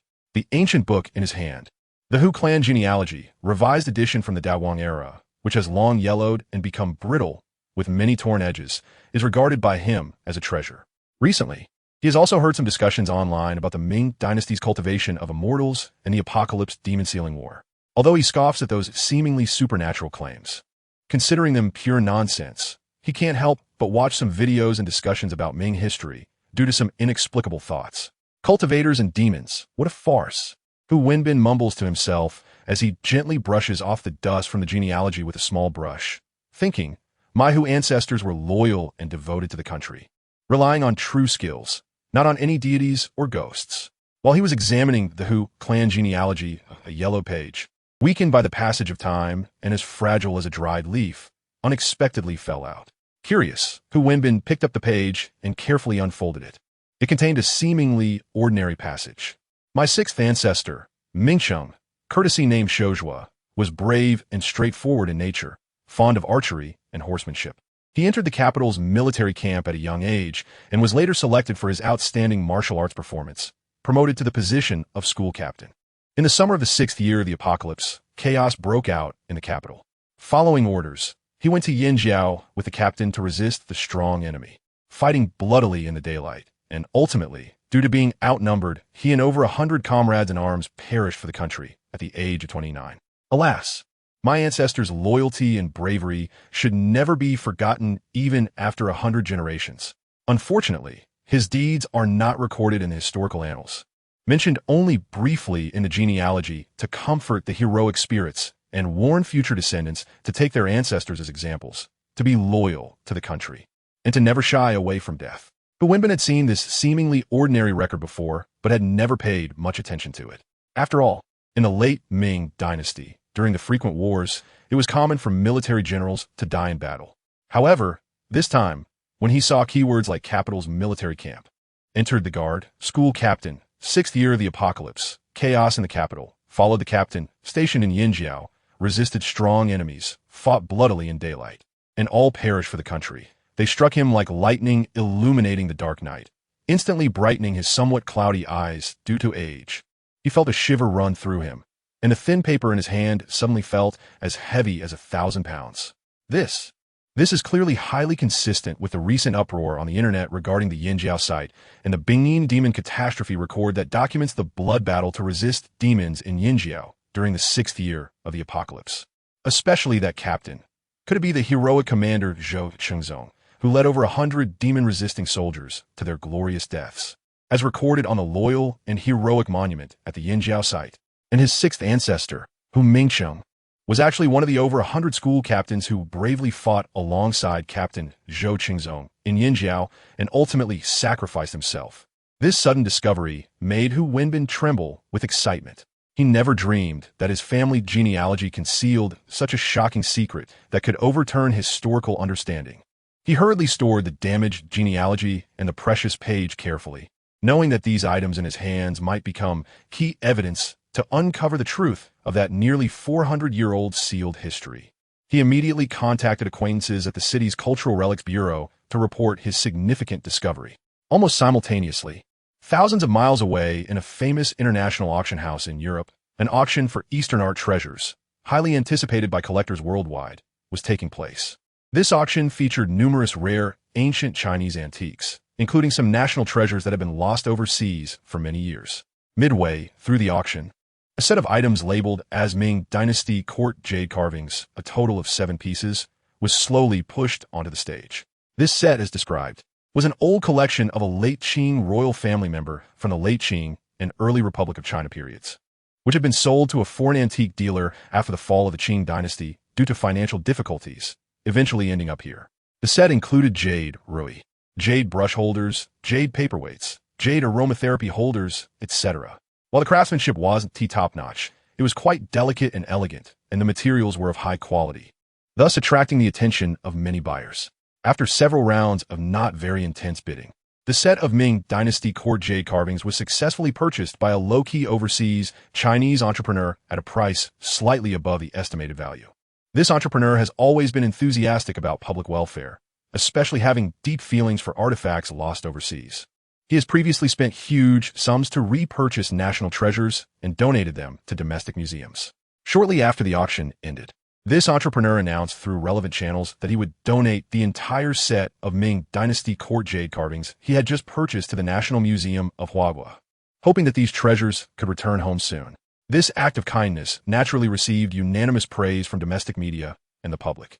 A few days later, under layers of escort, the set of jade carvings arrived safely in the capital and was received, registered, and preliminarily assessed and studied by experts at the National Museum. Just as the experts responsible for the assessment were conducting routine microscopic observations and non-destructive testing on one jade pendant that was ancient and elegant in shape, warm and translucent white jade. This pendant was slightly different in material and style from the other 6 items, as if it were not from the original set, but was forcibly paired together later. An unexpected small detail, enough to astonish everyone present, was suddenly discovered. It was found that at the bottom of the pendant, in an extremely inconspicuous depression that almost blended with the jade's natural texture, there were clearly engraved ancient characters in an extremely small, almost imperceptible in size technique, which were written in a clear and powerful clerical script, even smaller than a grain of rice. The experts quickly used higher magnification equipment and finally deciphered that the ancient characters read, Zhenmao Wei commanding assistant Li Huaixin's seal. Moreover, these engraved characters exhibited a style and technique of engraving, as well as patina, and were marks on the jade surface that could only have formed through hundreds of years of time and use. After preliminary identification, the production date was found to highly coincide with the date inscribed on the loyal and heroic monument unearthed at the Yinjiao site, the end of the apocalypse. Li Huaixin, Zhenmao Wei commanding assistant. Isn't this the signature of the person on the loyalty monument at the Yinjiao site? This jade pendant, could it be the personal item of Li Huaixin himself? How did it end up overseas, mixed with these court artifacts? This sudden, unexpected discovery has sent shockwaves through the expert team at the National Museum and the leaders from the National Cultural Heritage Administration who rushed to the scene. Like a giant stone thrown into a calm lake, they immediately launched an urgent and in-depth investigation into the origins and historical circulation of this set of Ming Dynasty court jade carvings. Soon, they found some key clues from the auction history provided by the International Auction House. The earliest public auction record of this set of jade carvings can be traced back to the 1950s, where it was bundled together with more than a dozen other Chinese antiques, including porcelain, bronze wares, calligraphy, and paintings at a relatively small antique auction, purchased for a not very high price by an obscure European private collector. The auction house even provided a black and white photograph from the auction catalog of that year. In the photo, the jade pendant quietly sat among several other court jade carvings, waiting for its next twist of fate. At that time, no one noticed the tiny, almost negligible in size characters at its base. It was merely regarded as an ordinary, reasonably crafted Ming Dynasty jade pendant. This clear and complete record of circulation spanning nearly a century, along with the undeniable black and white photograph, completely dispelled the last shred of doubt in everyone's mind about the possibility of this jade seal being a modern forgery. This small jade seal, like a ghost suddenly emerging from centuries of historical fog, irrefutably linked the loyalty monument of the Yinjiao site, the mysterious Bingyin demon catastrophe record, and the various speculations online about the Demon Suppression Guard and the Apocalypse Demon battle together, the official stance began to quietly, yet irreversibly, tilt toward a direction where these seemingly inexplicable phenomena, which could not be perfectly explained by the existing scientific system and historical understanding, had to be confronted, prompting the allocation of more and higher-level national resources for in-depth investigation and systematic research, according to some unverifiable internal sources. During a secret meeting involving top leaders from multiple departments on how to respond to the increasingly intense wave of historical, truth-seeking, and potential unknown risks, more than one high-ranking official fell into a long silence after hearing a comprehensive report and preliminary analysis of a series of unusual events at the Yinjiao site. Ultimately, a core decision-maker known for his decisiveness slowly stated in an undeniable tone, "It seems that our previous understanding of history, of this world, may have been too simplistic. These successive things that have appeared, regardless of what they are ultimately proven to be, can no longer be brushed off with simple coincidence or folk fabrication. We must confront them with the most serious, scientific, and responsible attitude, study them, and uncover what lies behind them." A larger scale, officially led, top-secret investigation into lost history seems to be imminent, ready to launch. Chapter 34, Echoes and Undercurrents. Li Yunpeng deeply imprinted the tragic epic of the blood war against demons in Yinjiao during the 6th year of the Tianqi era in a nearly creation-like manner. After a specific time-space node nearly 400 years ago, it was as if a fisherman had cast countless precision sensors into the deep sea, patiently and keenly waiting for the real history he had solidified with his own hands to stir up increasingly clear and undeniable historical echoes under the long wash of time and the complex interpretation of reality. These echoes were not limited to a specific circle or a temporary public opinion frenzy, as when he previously spread rumors or created isolated evidence through the internet. This time, because the tragic history of the blood war in Yinjiao had truly occurred, the causal chain and information radiation it produced began to silently permeate and influence every aspect of the real world in a deeper, broader, and more lasting way. First, those seemingly isolated archaeological discoveries and documentary records filled with supernatural elements gained unprecedented reinforcement in their historical authenticity and internal logic under the reflection of the real history of the blood war in Yinjiao, as if they were suddenly endowed with a soul. The secret archives of the inner court, unexpectedly discovered in the deep mountains of southern Anhui, which recorded mysterious organizations and personnel such as the True Cultivation Division, the Demon Suppression Guard, and cultivators, as well as descriptions of incidents involving bizarre creatures, no longer seemed merely astonishing supernatural tales. Instead, they resembled a fragment of the long-concealed history of true cultivation in the Ming Dynasty, which had been hidden for centuries, now revealed by the heroic deeds of the soldiers of the Demon Suppression Guard who fought bloodily to protect the capital during the Yinjiao Blood War. The chronicle of the demonic calamity of Bingyin, which accidentally leaked from an archaeological site in the capital and recorded the brutal process of the Tianqi Demon Suppression War, gained nearly irrefutable corroboration due to the subsequent shocking discovery of the loyalty monument erected by Li Huaixin, the commander of the Demon Suppression Guard, and his comrades at the Yinjiao site. Both the chronicle and the monument displayed an alarming degree of consistency and terrifying alignment in terms of time, place, core events, and descriptions of demons and cultivators. Moreover, the woodworking treasures originally viewed as the idle playthings of Emperor Tianqi in the National Museum, along with the unexpectedly discovered elements containing special energy and advanced craftsmanship, and a fragment of a mysterious blueprint highly similar to certain mechanical artifacts in the southern Anhui secret archives, were endowed with a new historical interpretation filled with the fantastical reality of artifact refinement and salvation under the backdrop of the mural depicting Emperor Tianqi holding the demon-breaking crossbow, clad in mystical jade armor and attempting to activate the national treasure. These chains of historical evidence, meticulously planned and woven together by Li Yunpeng, were like an invisible thread of fate skillfully linked together, corroborating and complementing each other, collectively constructing a grand historical narrative framework about a possible unknown true cultivation civilization that once existed in the Ming Dynasty and had fiercely resisted terrifying demons from another realm, filled with mystery and tragedy. Although this narrative framework still appeared heretical in the eyes of mainstream historians, it held unparalleled appeal and persuasiveness for the general public, who had long been fed by various historical mysteries and wild tales. as well as for specific groups with a natural curiosity and desire to explore the unknown and extraordinary powers.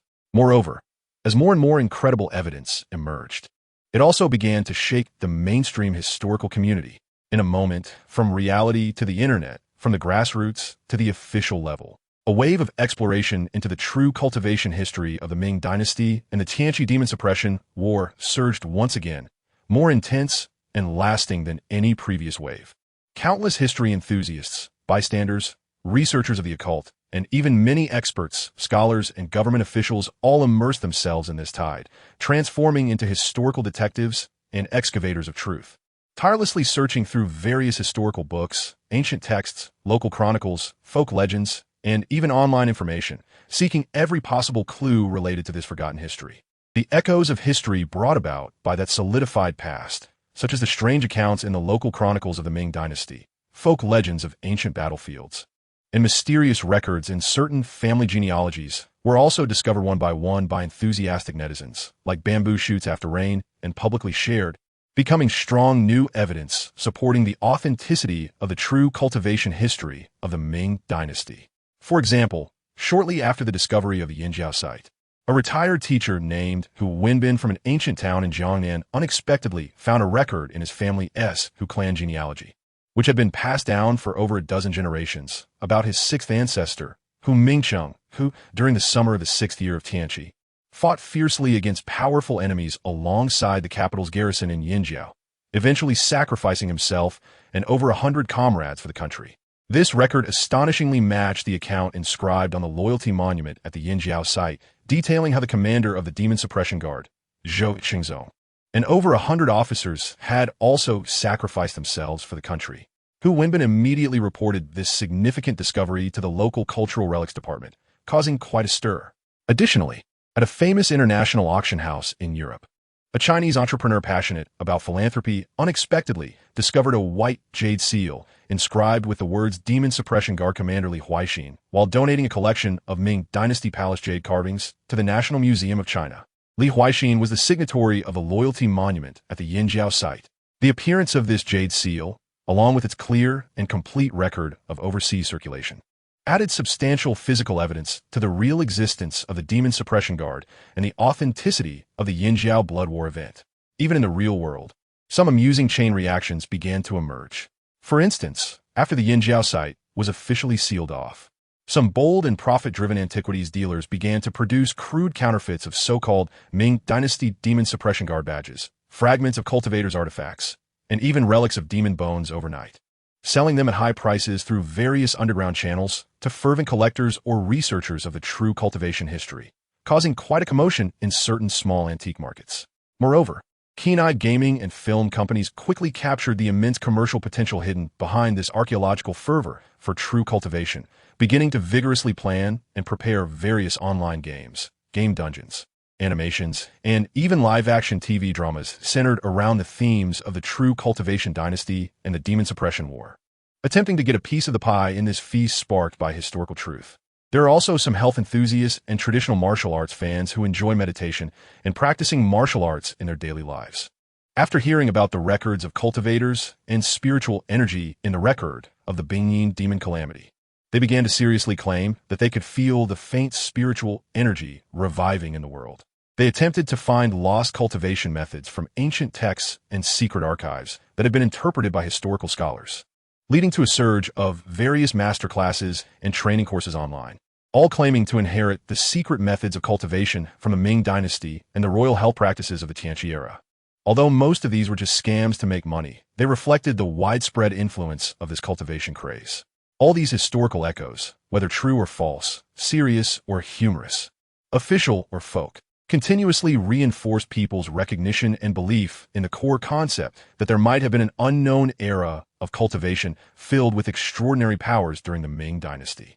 The authenticity of Li Yunpeng also grew exponentially in this wave of historical cognitive reconstruction he directed, akin to a snowball rolling downhill, with the quantity and speed of this growth far exceeding his initially optimistic expectations. 1 month after the critical battle in Yinjiao was successfully solidified as real history, with various related historical echoes continuously emerging and fermenting in the real world. Li Yunpeng's overall authenticity skyrocketed uncontrollably, like a runaway maglev train. 100,000 points, 150,000 points, 200,000 points, 300,000 points. Finally, on a sunny morning, when Li Yunpeng woke up from a refreshing deep sleep and habitually opened that familiar app, the number at the top of the screen, representing the creative power he possessed, had risen to 537,882. 15 points, an astronomical figure compared to his previous score. Over 500,000 points. In just 1 month, a successful historical solidification had brought him nearly tenfold returns in authenticity, and it was still rising. This was simply a windfall. Looking at the number that seemed to shine with infinite brilliance, Li Yunpeng felt an indescribable satisfaction and an overwhelming sense of achievement. It seemed that the operation of solidifying real history, although requiring significant initial investment and high risk, could yield unimaginable authenticity, compound interest once successful. However, just as Li Yunpeng was overjoyed by his remarkable historical weaving and the enormous returns in authenticity it brought, he also sensed through the system that official attention was quietly approaching him in a more covert and professional manner. Although he had previously consumed nearly 4,000 points of authenticity to build an absolutely anonymous high-level protection system for his online identity and all related online activities, theoretically sufficient to cope with all tracking and localization that existing technological means could achieve, he knew that one should never underestimate the resources and determination a national machine could mobilize when facing unknown factors that might threaten its core interests or social stability.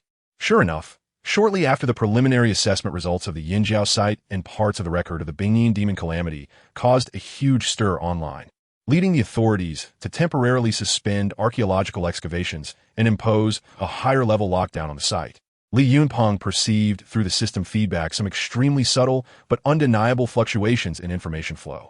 This indicated that a highly powerful secret cross-departmental joint investigation team, composed of top experts and scholars from multiple core national departments, including the Ministry of National Security, the Confidential Bureau, the National Cultural Heritage Administration, etc., and several top research institutes under the Chinese Academy of Sciences, such as the Institute of History, the Institute of Archaeology, the Institute of Physics, the Institute of Chemistry, the Institute of Biology, and even the Computational Technology Research Institute responsible for supercomputer operations, had officially been established. This investigation team's goals were very clear and highly confidential, primarily divided into 2 major directions. On the real level, they aimed to conduct the most thorough, in-depth, and authoritative scientific appraisal and historical verification of the Yinjiao site. The Anhui secret archives, the record of the Bingyin demon calamity, the Tianqi Emperor's carpentry treasures, and a series of events related to the Yinjiao blood battle against demons, as well as unusual archaeological discoveries and mysterious historical documents related to the Ming dynasty's cultivation era, to clarify their origins, dates, and the possible hidden truths behind them. On the network level, they sought to concentrate their efforts to thoroughly uncover the true identity, background, motives, and the almost supernatural network counteraction capabilities of the mastermind seemingly hidden behind this series of earth-shattering historical revelation events, who had remained a mystery under the guise of collecting lost history from the Ming dynasty. Li Yunpeng knew that the previous small-scale, low-intensity online tracking and identity checks led by the National Cultural Heritage Administration and local public security departments were nothing compared to this top-tier treatment initiated by multiple core national powerful departments, which mobilized resources including national strategic supercomputing capabilities. A stark contrast, a truly comprehensive and in-depth secret investigation from the highest levels of the state, targeting the Ming dynasty's cultivation era and all related events, figures, and unknown forces had quietly begun to unfold. Chapter 35. A Fog of Uncertainty. The game before the storm a few days ago, in the depths of the Shishan Mountains in the western suburbs of the capital, there stood a seemingly unremarkable and somewhat aged secret building, with internal security measures that would deter any unauthorized intruder. Inside a large multimedia conference room that could accommodate hundreds, but currently had fewer than 30 attendees, the atmosphere was so heavy that it felt like it could drip with tension. An invisible, unsettling air of anxiety permeated the room. The attendees were all major leaders from various departments, such as the Ministry of National Security, the Confidentiality Bureau, and the National Cultural Heritage Administration, as well as academicians, directors, and chief scientists from the country's top research institutions, including the Historical Research Institute, the Archaeological Research Institute, the Physics Institute, the Chemistry Institute, the Biological Research Institute, and the Computational Technology Research Institute responsible for the operation of the National Strategic Supercomputing Center. Each person's face bore an unprecedented seriousness and confusion, with a hint of unmasked concern over unknown threats and potential dangers. On the table before them lay a document bag marked with the word "Top Secret" in striking red, containing a briefing on a series of extraordinary events, including the Yinjiao site and the Bingyin Demon catastrophe record, which had recently caused a stir online. The meeting was presided over by an elderly man with graying hair, who still stood straight and had sharp, eagle-like eyes that commanded respect without anger. He cleared his throat, breaking the suffocating silence in the conference room, and his voice rang out, steady and powerful, like a bell in the ears of every attendee. Comrades, the reason for today's urgent gathering is clear to all of you who have received this briefing. Recently, surrounding the so-called Ming Dynasty cultivation dynasty and the apocalypse demon sealing war, a series of bizarre claims that have been fervently discussed online, as well as the newly discovered so-called Jama Weishongli site in the Yinjiao area of the eastern suburbs of the capital, which is filled with too many anomalies and coincidences. The seriousness, complexity, and potential social impact of these developments have far exceeded our initial estimates. They have even begun to pose an unprecedented and severe challenge to our nation's existing historical understanding, scientific framework, and social ideology. It is not an exaggeration to say that we may be facing a peculiar and confusing new threat in the realms of ideology and historical cognition. The old man paused, his gaze sweeping over each person present as he continued in an unwavering tone. Following careful study and urgent directives from the highest levels of leadership, we have decided to formally establish a joint special investigation team composed of various core national departments and the country's top research institutions, which will transcend departmental and disciplinary boundaries. The external code name for this investigation team will be reshaping, which symbolizes enlightening the future, uncovering the truth, illuminating the fog, and welcoming the light. The main tasks of the investigation team, I believe, need no further elaboration from me. Firstly, the most critical and urgent task is to spare no effort in utilizing all the most advanced scientific and technological means, top-notch professionals, and ample research funding that our country can mobilize to conduct the most thorough, in-depth, and authoritative scientific verification, historical research, and interdisciplinary comprehensive studies on all physical evidence and documents related to this extraordinary historical event, including the Yinjiao site, the Anhui secret archives, the Bingyin demon catastrophe record, and several dubious apocalypse emperor woodworking treasures in the National Museum's collection. We must, in the shortest possible time, clear away the layers of fog and thoroughly investigate the true origins, accurate dates, and all the unknown truths that may lie behind these items. Regardless of how bizarre, absurd, or subversive this truth may ultimately prove to be, we must face it bravely and reveal it objectively. There must be no ambiguity or retreat. Secondly, we must use all the most advanced network tracking technologies, intelligence analysis methods, and necessary special countermeasures at our disposal to thoroughly uncover the mastermind behind the online phenomenon known as Ming History Supplement, which appears to have orchestrated and driven the sweeping Ming Dynasty cultivation theory public opinion frenzy. We need to clarify who they are, where they come from, their true motives and ultimate goals for doing this, where their astonishing historical information originates from, and what unknown secrets are hidden behind their seemingly supernatural network counter-capabilities that can easily breach our existing network security systems and leave our technical experts feeling helpless. Comrades, the difficulty, complexity, sensitivity, and the profound impact this task may have on the historical foundation, social stability, and future direction of our country are unprecedented. Its importance and sensitivity have transcended the realm of mere academic research or online public opinion control, rising to the strategic level of national security and ideological safety.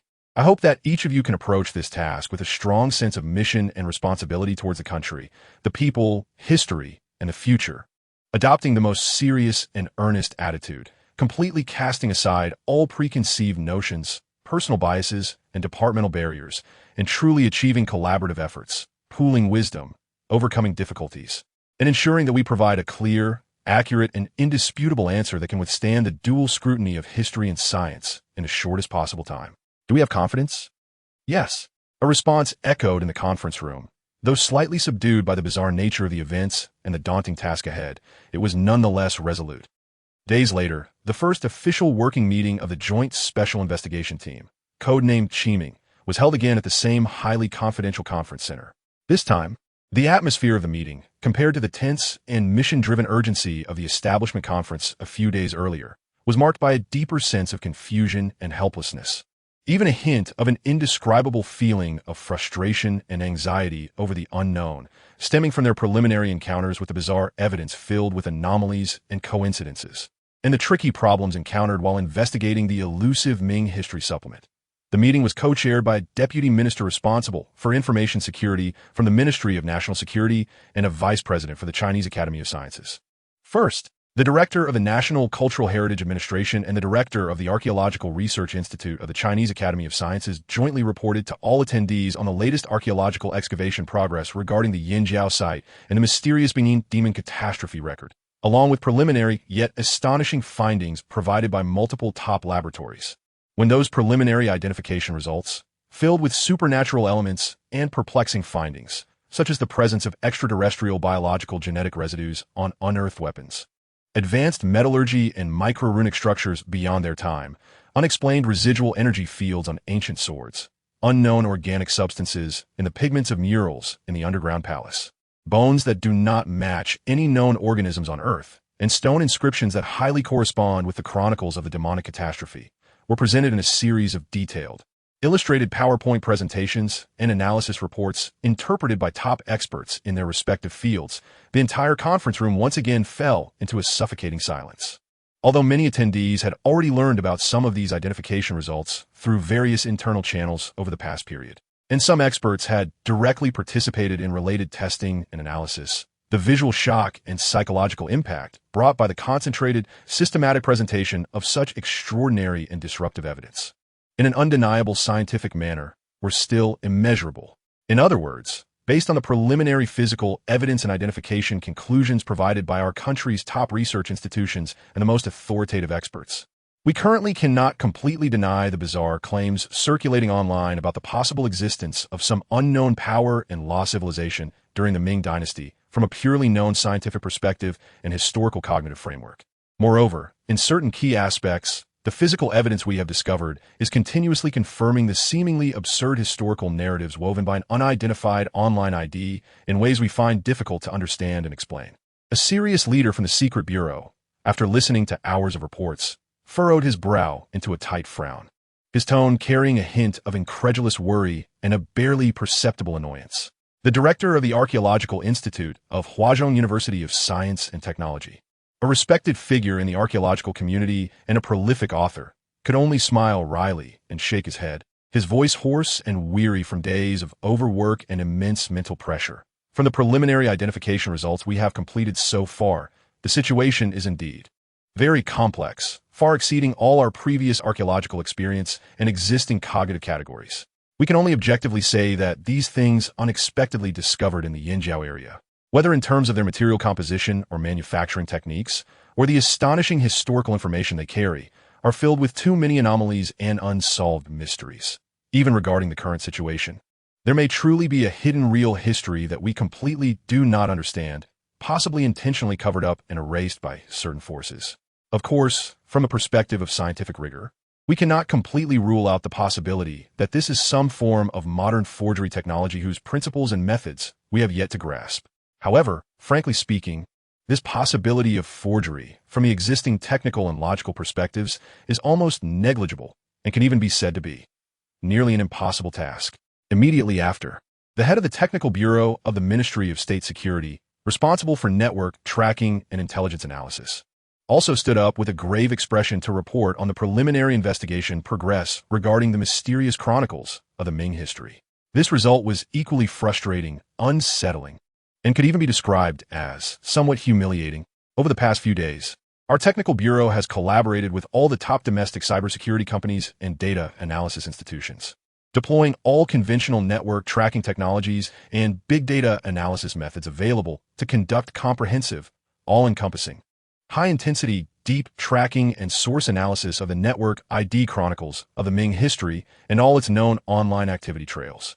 But the results were far from ideal, to the point of being completely unproductive. The head of the technical bureau adjusted his thick glasses, his tone revealing an unmistakable sense of helplessness, deep frustration, and a subtle awe of unknown technological forces. All traces of the other party's online activities had undergone extremely sophisticated and outrageously complex professional-level camouflage and anti-tracking processing. The pathways of the IP addresses used, the data encryption methods, and the identity concealment techniques were so complex and technologically advanced that they likely exceeded our current understanding and countermeasures in cybersecurity.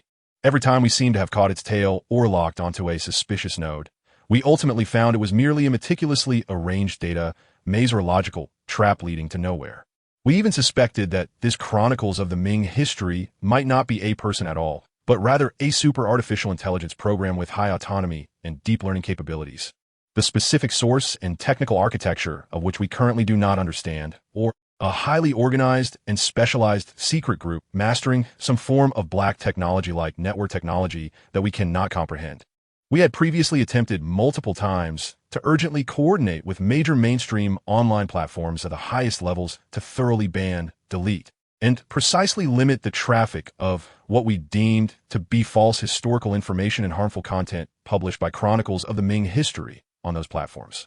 However, each time, these operations, which seemed easy to us, were as ineffective as a cow sinking into the sea. The violating information we watched being completely removed from the servers would often reappear in the public eye within mere minutes or even seconds, in a manner we could not understand or prevent, using the same ID, the same title, and even the same exact publication time, as if it possessed some kind of divine power to manipulate network data at will and bypass all security protocols, rendering it impossible to be truly deleted or banned. Currently, the only preliminary conclusion we can draw, though it is extremely unsettling, is that this chronicles of the Ming history, or the mysterious organization that may exist behind it, possesses top network technical capabilities and information control abilities far beyond our imagination, to the point of being almost unfathomable. To clarify its true identity and background in a short time, using our existing conventional technical means would likely be much more difficult than we previously anticipated, and may even require us to fundamentally reassess and upgrade our entire national cybersecurity defense system. After listening to the preliminary reports on these two core investigative directions, the atmosphere in the conference room became even more oppressive and heavy, as if the air itself had solidified. If the archaeological discoveries at the Yinjiao site, filled with supernatural elements, had only deeply puzzled and shaken their beliefs in the authenticity of history and the boundaries of science, the mysterious supplement to the history of the Ming dynasty, which seems omnipotent and may even control behind-the-scenes forces that surpass contemporary technology, has instilled a deeper and more direct sense of unease and a strong sense of crisis regarding the safety of the real world, the confidentiality of national information, and the controllability of future situations. In other words, what we are facing now is not just a potentially monumental super-archaeological dilemma filled with unknowns and dangers that may require us to fundamentally re-examine and rewrite hundreds of years of history, but also a highly dangerous unknown adversary lurking in the shadows, possessing a formidable strength whose technical principles we cannot fully comprehend and whose actions we cannot effectively counter. This adversary seems to be systematically attempting to influence and even manipulate the collective cognition of our entire society and the future direction of public opinion through revealing and weaving historical truths.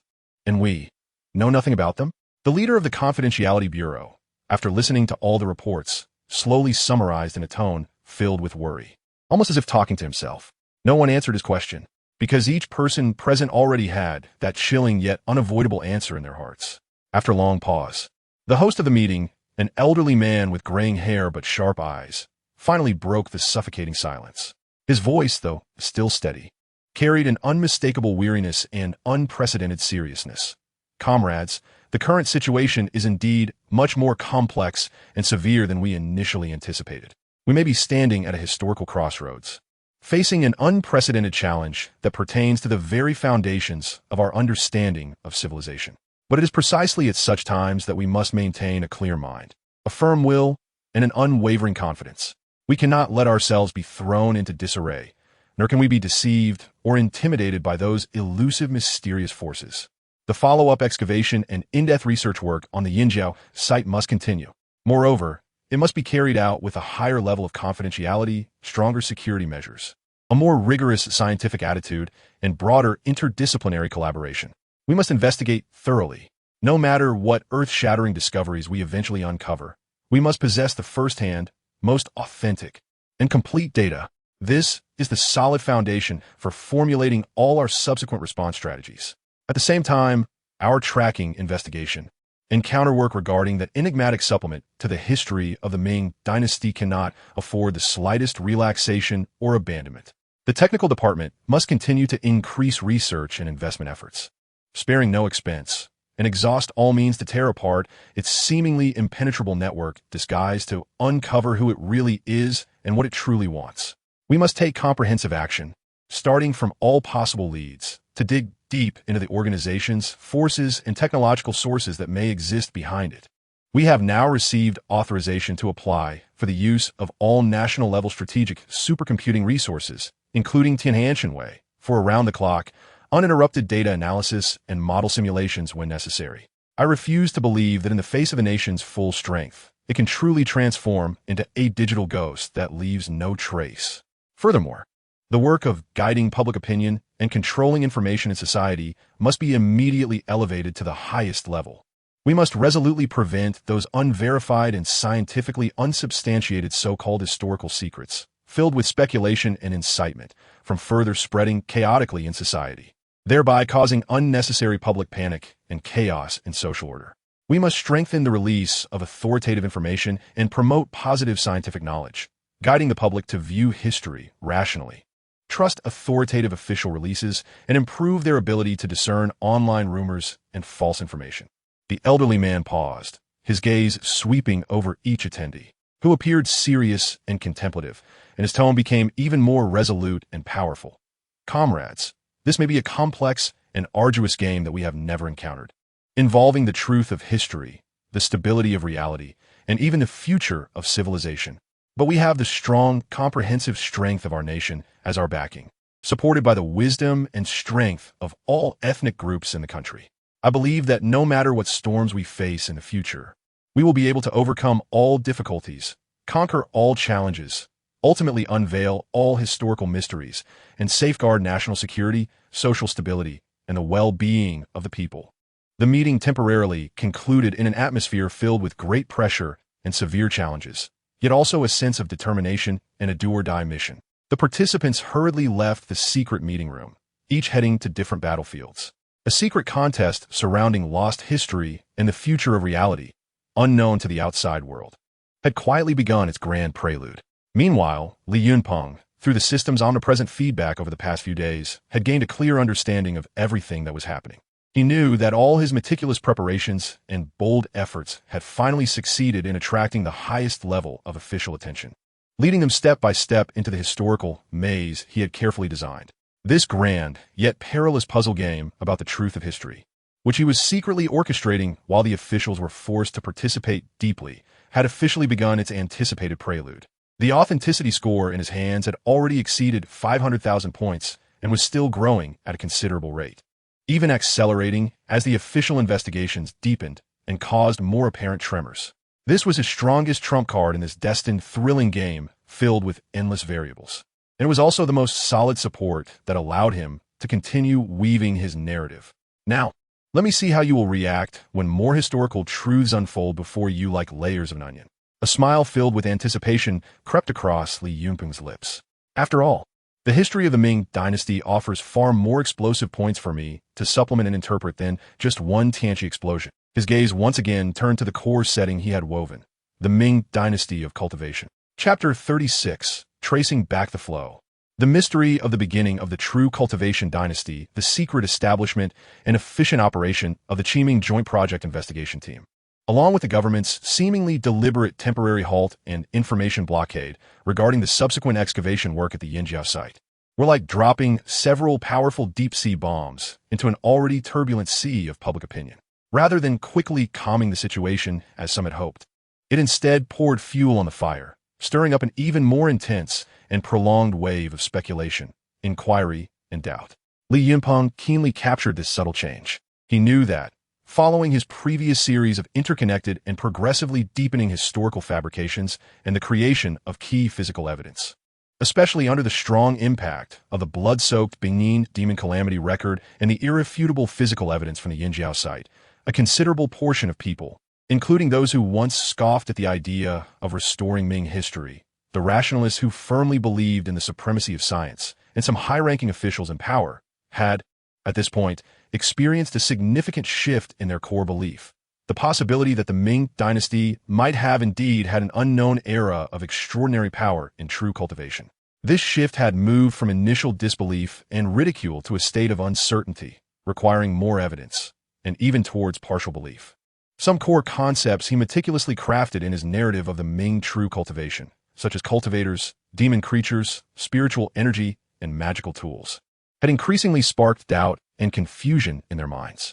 This loosening of belief was like quietly scattering countless seeds full of infinite vitality and potential on the seemingly barren wasteland he had carefully cultivated. These seeds were rapidly absorbing nutrients from every corner of the real world at an astonishing speed, whether from the curiosity and speculation of ordinary internet users, the confusion and exploration of professionals, or the vigilance and attention from high-ranking officials, continuously converting into the heart-pounding realness score in his app that represented the power of creation.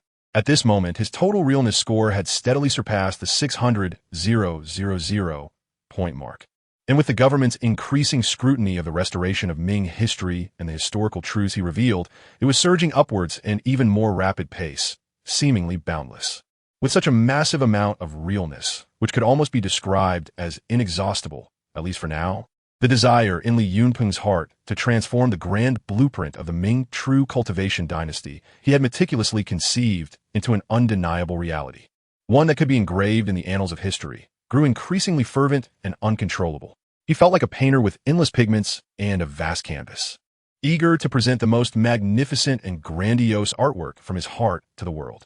As the weaver of this narrative, he felt more composed. With such strong realness backing him, he could boldly weave more disruptive settings that were closer to the core truth, without the previous concerns of lacking realness or fearing excessive backlash from reality. He even began to enjoy the sensation of being like a creator, subtly plucking the strings of history from behind the scenes, guiding reality's direction. However, he also understood that what he had revealed so far was merely the tip of the iceberg of the grand epic of the Ming true cultivation dynasty, primarily focused on a tragic and brutal demon sealing battle during the late Ming Tianqi period and its related relics and documents. Although the evidence emerging under his operation was already shocking enough to overturn many people's preconceived notions of that specific historical period, to make more people, especially those with significant discourse power in academia and society, who had received rigorous academic training and had extremely rigorous logical thinking, as well as more government officials, truly accept and believe in the real existence of the Ming true cultivation dynasty from the depths of their hearts, there were still two core and fundamental questions, like two towering mountains standing before him, that could not be avoided and must be answered convincingly and logically. Where did this mysterious Ming true cultivation dynasty, which left almost no trace in official history, yet seemed to flicker in various unofficial histories and archaeological discoveries, come from? How did its unique official cultivation system and those unknown cultivation institutions, such as the True Cultivation Division and Demon Suppressing Guard, mentioned in the Anhui Secret Archives and Benin Demon Calamity record, as well as subsequent Yinjiao site findings, take root and thrive in the Ming Empire? And if this so-called true cultivation dynasty was indeed once so powerful and glorious that it could engage in life and death battles with terrifying otherworldly demons from the abyss and ultimately succeed in sealing them, how did it eventually decline and even completely vanish from the historical record, leaving almost no direct, concrete evidence in later official histories? Only a few vague legends and perplexing mysteries?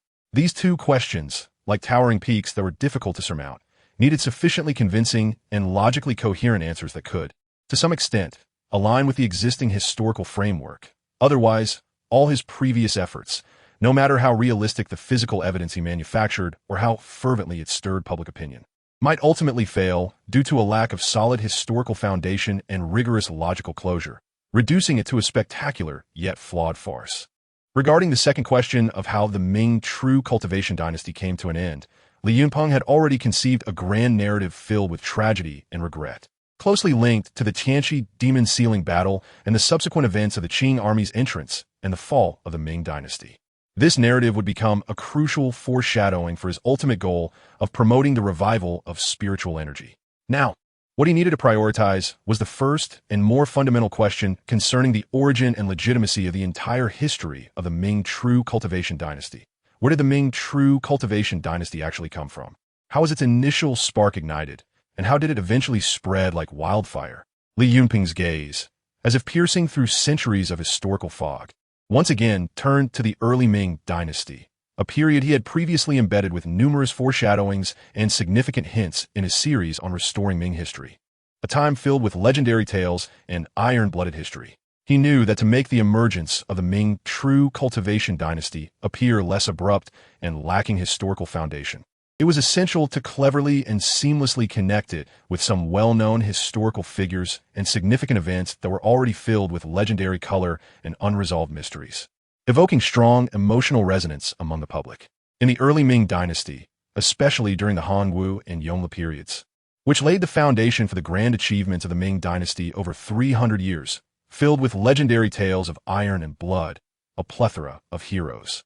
In a time of great talents and strategies, undoubtedly represents the best choice for weaving such historical origins and implanting extraordinary powers. His earlier published articles on Zhu Yuanzhang's early adventures and the divine winds aiding in the battle at Poyang Lake, although only scratching the surface and hinting at the possibilities, have already successfully planted a seed of doubt in the reader's minds that the success of the Ming Taizu Zhu Yuanzhang may not have relied solely on mundane powers and personal efforts, and that there might be some unknown mysterious factors behind it. Furthermore, and most crucially, he had already prepared to elaborate on a core historical figure, one who left a striking mark in the history of China, filled with endless controversy, legendary colors, and a mysterious veil. The first demon monk, the black-clad Prime Minister Yao Guangxiao. This individual, who became a monk at a young age, with the Dharma name Dao Yin, was proficient in Confucianism, Taoism, military strategy, Buddhism, yin-yang, and various scholarly theories. Under the title of the demon monk, he played an irreplaceable key role in the brutal civil war of the Jingnan campaign, which determined the fate of the Ming dynasty. As he schemed behind the scenes like a ghost, assisting Zhu Di, who was then the Prince of Yin, with a small army of vassal kings. After years of bloody battles, he ultimately succeeded in turning the tables and seizing the entire Ming territory from his nephew, the Jiangwen Emperor. As a result of his extraordinary contributions, Yao Guangxiao was honored by Emperor Yongle, granted the title of Taizi Shaoshi, and, after his death, was posthumously awarded the title of Duke of Ronghua, with the posthumous name Gongmin, and was allowed to be honored in the ancestral temple, which can be considered the highest honor attainable by ancient scholars and strategists. His legendary experiences, inscrutable methods, and profound influence have no precedent in Chinese history. His life is filled with numerous mysteries, legendary stories, and historical blanks open to endless interpretations and bold imaginations by future generations. In various folk legends, operatic adaptations, and unofficial historical notes, tales of Yao Guangxiao's adventures abound, almost depicting him as an omnipotent figure of semi-divine status. Among these, the most widely circulated and intriguing is the story that in his youth, he wandered the world and, by chance, encountered a profound recluse in a remote mountain who imparted secret knowledge of heavenly scriptures to him, thus granting him the supreme wisdom and mysterious powers capable of changing dynasties and communicating with spirits. Previously, Li Yunpeng had cleverly hinted in his research articles about Yao Guangxiao that the mysterious inheritance he received might not solely involve military strategies and diplomatic maneuvers, but could also involve deeper, taboo knowledge related to the mysteries of heaven and earth, the laws of the universe, and the use and control of extraordinary powers. Another closely related subject filled with immense mystery, providing Li Yunpeng ample room for exploration, is the grand compilation known as the Yongle de Dian, which he personally supervised with thousands of top scholars over several years of arduous efforts, yet bizarrely and mysteriously lost its original text in the annals of history. This colossal encyclopedia, claiming to encompass all significant texts and knowledge in various fields since the ancient 3 sovereigns and 5 emperors, raises questions about its true purpose.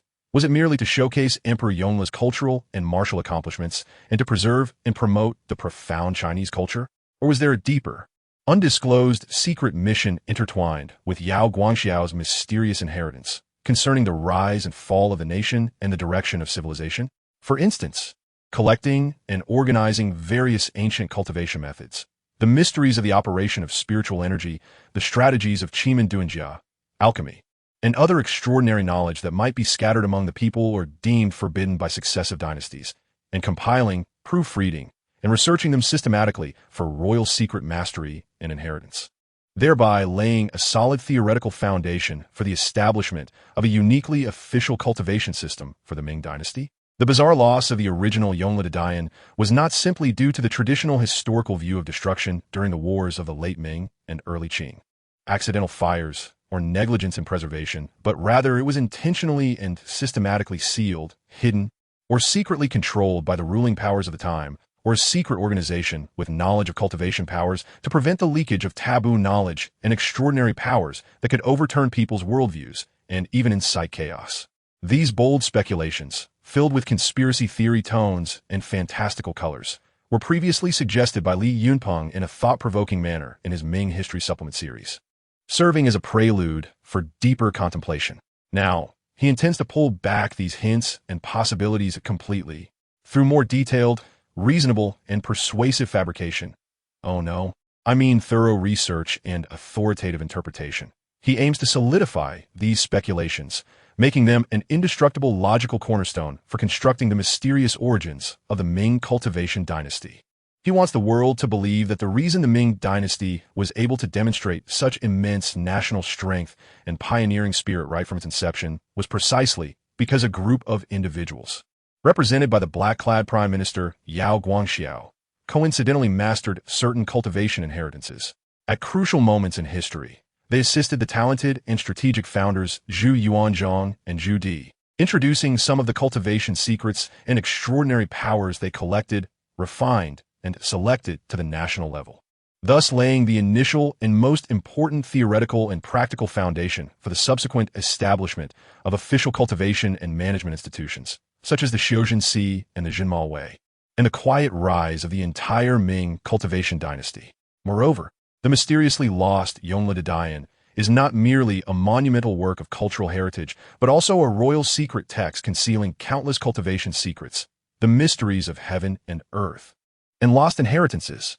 The truth behind its original loss is far from the simplistic accounts found in historical texts. Li Yinpeng took a deep breath, his eyes shimmering with the light of planning and creation. He knew this would be a more intricate and challenging historical weaving project than any before. He needed to weave those seemingly isolated historical events, vague historical records, and folk legends filled with infinite imaginative possibilities together as skillfully and seamlessly as a master chess player orchestrating a spectacular game concerning the fate of the entire world, ultimately pointing clearly to the truth about the origins of the Ming cultivation dynasty that he had long set. He opened his computer again, skillfully logging into the exclusive account of Ming History Supplement, which had been revered by countless netizens as a god-level research platform, and began his new round of historical reconstruction journey, destined to once again ignite the entire Chinese internet. This time, his writing will directly point to the beginning of the Ming dynasty, filled with mystery and legendary colors, as well as the incredible secrets behind the legendary life of the black-clad Prime Minister Yao Guangxiao and the lost classic Yongle Dian, shrouded in layers of fog regarding the mysterious origins of the Ming dynasty's cultivation of truth, secrets that would leave everyone speechless. Chapter 37. The Demon Wind of Baigo, prelude to the cultivation of the Jingnan Rebellion. Although the battle of Tianqi against the demon was tragic and heroic, it resembled a desperate struggle of a cornered beast under the dying rays of a doomsday.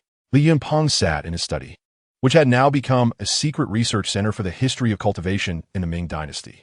His gaze moved slowly across the complex diagram on the computer screen, which illustrated the connections between major historical events of the Ming and cultivation nodes. To stabilize the foundation of this cultivation dynasty, it was essential to reveal how the extraordinary power intervened and influenced the course of history from its inception. All of this inevitably revolved around the legendary and bloody Jingnan Rebellion and the black-clad Chancellor Yao Guangxiao, who manipulated events from behind the scenes. Once again, under the guise of a historian uncovering lost tales of the Ming, He published a deeply researched long article and a corresponding video generated with minimal realism on platforms like Bilibili, Douyin, and various historical forums after a period of silence. The title was filled with suspense and subversion: The Demon Wind of Baigo River, or the Black-Clad Chancellor's Reversal of Fate. A new exploration of the cultivation shadow behind the Jingnan Rebellion. The article began in the usual style of uncovering lost tales of the Ming, citing numerous records from the official history regarding the severe predicaments faced by Prince Yanzhu at the beginning of the Jingnan Rebellion, particularly the Battle of Baigo River, which occurred in April of the second year of Jiangwen, 1400, and almost determined the course of history, was elaborately detailed. The Grand General Li Jinglong of the Jiangwen Emperor's army, with an army of 600,000, claimed to have 1,000,000 troops, banners obscuring the sun, and armor gleaming, advanced to Baigo River with the intent to wipe out the Yin rebels in one fell swoop, its momentum fierce and unstoppable. Although Prince Yanzhu was known as the god of war beyond the Great Wall, his forces numbered only around 100,000, mostly weary troops, hastily engaging in battle, and the situation was perilous, reaching a critical juncture of life and death. The pen of the historian meticulously depicted the dire straits of the Yin army after their initial defeat on April 24th. The ambush by the Jiangwen Emperor's army against the 10,000 elite soldiers of the Pinyin force was like a blade falling from the sky, piercing into the Yin army's formation. The Grand Commander Chu Neng and his son were exceptionally brave, leading their iron cavalry as if entering an unguarded territory, sweeping away all opposition, inflicting heavy casualties on the Yin army's vanguard, causing chaos in their ranks, and almost shaking their morale. Zhu Di had no choice but to endure his fury, retreating in a disheveled manner to avoid the onslaught. The next day, Prince Yanzhu Di, who would later reign supreme and establish the Yongle era, seemed to be driven to the brink of despair. If he were to lose this battle, Beiping would be in jeopardy, and his grand ambitions would turn to vapor. Thus, he risked everything, personally leading his forces to cross the Baigo River again, seeking a decisive battle with Li Jinglong. However, the scales of fate seemed not to tilt in favor of the future Yongle Emperor. The Pinyin force displayed their might once more, reminiscent of the previous day, decisively breaking through the rear guard of the Yin army led by Feng Quan, while the captured General Qin Heng was grievously wounded and fled in disarray. Although Zhu Di led the charge with several thousand of the finest Yin mountain guard cavalry, like a sword drawn from its sheath, he bravely penetrated deep into the enemy lines amidst a rain of arrows and a forest of spears, fighting fiercely, slaying generals and seizing flags, inflicting heavy casualties on the Jiangwen Emperor's army. Yet the enemy's numbers were overwhelmingly large, like an unending tide, encircling him and his few thousand elite cavalry tightly, leaving him in a dilemma, engaged in relentless bloodshed. The article conveys a strong sense of immersion, vividly depicting Zhu Di's dire circumstances on the battlefield of Baigo River. Particularly, the thrilling scene where Zhu Di changed horses 3 times, exhausted his arrows, and was almost captured by Chu Neng, made all readers sweat for this future Yongle Emperor. On the battlefield of Baigo River, the sounds of killing shook the heavens, and arrows fell like locusts. Prince Yanzhu Di led his elite troops in a battle, but was besieged by Jiangwen Emperor's Grand General Li Jinglong and the Pinyin forces from both front and rear, trapped in a heavy encirclement. Amidst the chaos, Zhu Di's war horses were shot down one after another. The first horse was struck and fell to the ground with a mournful cry. He leapt onto the mount his guards had yielded. The second was pierced through the abdomen by a spear, blood splattering on the dust. The third was struck in the neck by a stray arrow and staggered to its death. Zhu Di changed horses 3 times, his armor stained with blood, his quiver empty, with only the cold glimmer of his sword remaining in hand. In a moment of crisis, the commander, Chu Neng, and his son charged like a raging tide, shouting, "The Yin king is exhausted. If we do not seize him now, when will we?" Amidst the flashing blades, Zhu Di fought desperately, his sword shattering, and his guards were nearly all slain. Chu Neng's long spear thrust towards his throat, and Zhu Di dodged, the spear narrowly grazing his neck, almost capturing him. Life and death seemed to hang in the balance at that moment. Just as the Yin soldiers found themselves encircled, their morale plummeting, on the brink of total collapse, an unexpected change occurred on the battlefield. The historian's pen suddenly took on a tone filled with mystery and suspense here. Official histories like Ming Shiji Benmo and Ming Tongjian all coincidentally mentioned a seemingly coincidental, yet strange and unbelievable phenomenon during the critical turning point of the Baigo River battle. at that moment. A sudden whirlwind arose, breaking Li Jinglong's flag, causing the soldiers to look at each other in confusion. It was this sudden demon wind, like divine assistance from above, that not only severed the main flag of the Jiangwen Emperor's army at a critical moment, greatly intimidating and disturbing the enemy's morale, but more importantly, it provided the Yin army, which was on the brink of despair, with an excellent and unique opportunity to turn the tide. Seizing this heaven-sent opportunity, the Yin forces, with their elite cavalry, flanked the enemy, igniting fires and launching a counterattack from a desperate situation, decisively killing core generals of the Jiangwen Emperor's army, such as Chu Nong, Yu Tongyuan, and Tang Ju, completely defeating the Pinyin forces and ultimately turning the tide of the battle, achieving a crucial victory in the Baigo River battle. From then on, the Jiangwen Emperor's side could no longer initiate attacks and could only turn to defense, while Prince Yanzhu Di gained the initiative following this battle. However, have you ever wondered whether this whirlwind, which history books lightly described as favorable weather or coincidence, was truly just an ordinary natural phenomenon? Why did this demon wind not blow earlier or later, but precisely at the most critical moment when Prince Yanzhu Di was on the verge of defeat and death, as if it descended from the heavens to blow against the Jiangwen Emperor's main flag? Why do historical texts also vaguely mention that before the demon wind arose, there were strange records of mysterious fog enveloping the battlefield, causing the enemy to lose their formation? To uncover these astonishing secrets hidden in the fog of history, as well as why Prince Yanzhu Di was able to repeatedly turn misfortune into fortune in desperate situations, we must once again focus on the mysterious figure who played a crucial role in the Jingnan Rebellion, the black-clad Chancellor Yao Guangxiao. This legendary strategist, who became a significant force in the world under the name of Demon Monk after early ordination, what unknown secrets does he hide? Some readers may recall that I previously mentioned the extraordinary aspects of this black-clad Chancellor Yao Guangxiao, but I only touched upon it briefly. Today, let us delve deeper. The historian begins to detail the various records about Yao Guangxiao, whose Dharma name is Daoyin, found in both official and unofficial histories.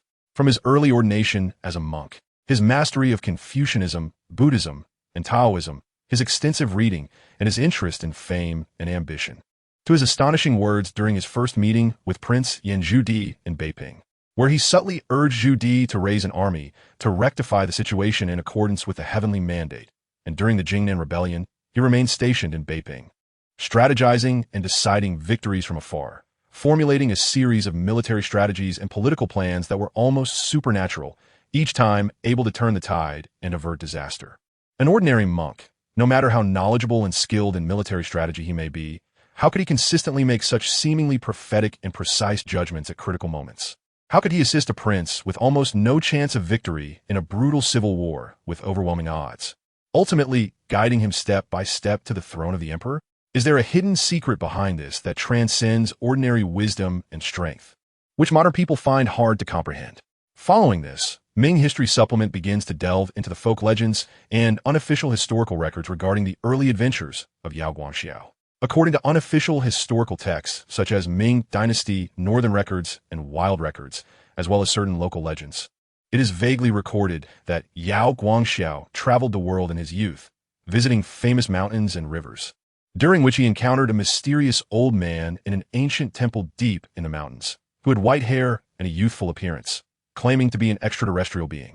The old man, seeing that Yao Guangxiao had extraordinary bones, deep wisdom, and aspirations to support the world, was greatly pleased and led him into a secluded cave paradise, generously imparting several volumes of what was said to be heavenly books left by ancient immortals. These heavenly books not only contained strategies for governing the country and military tactics, but also recorded numerous secrets about the mysteries of the operation of the spiritual energy of heaven and earth, methods for stimulating human potential, mysterious formations of strange door techniques, and even secret techniques for communicating with spirits and borrowing external forces.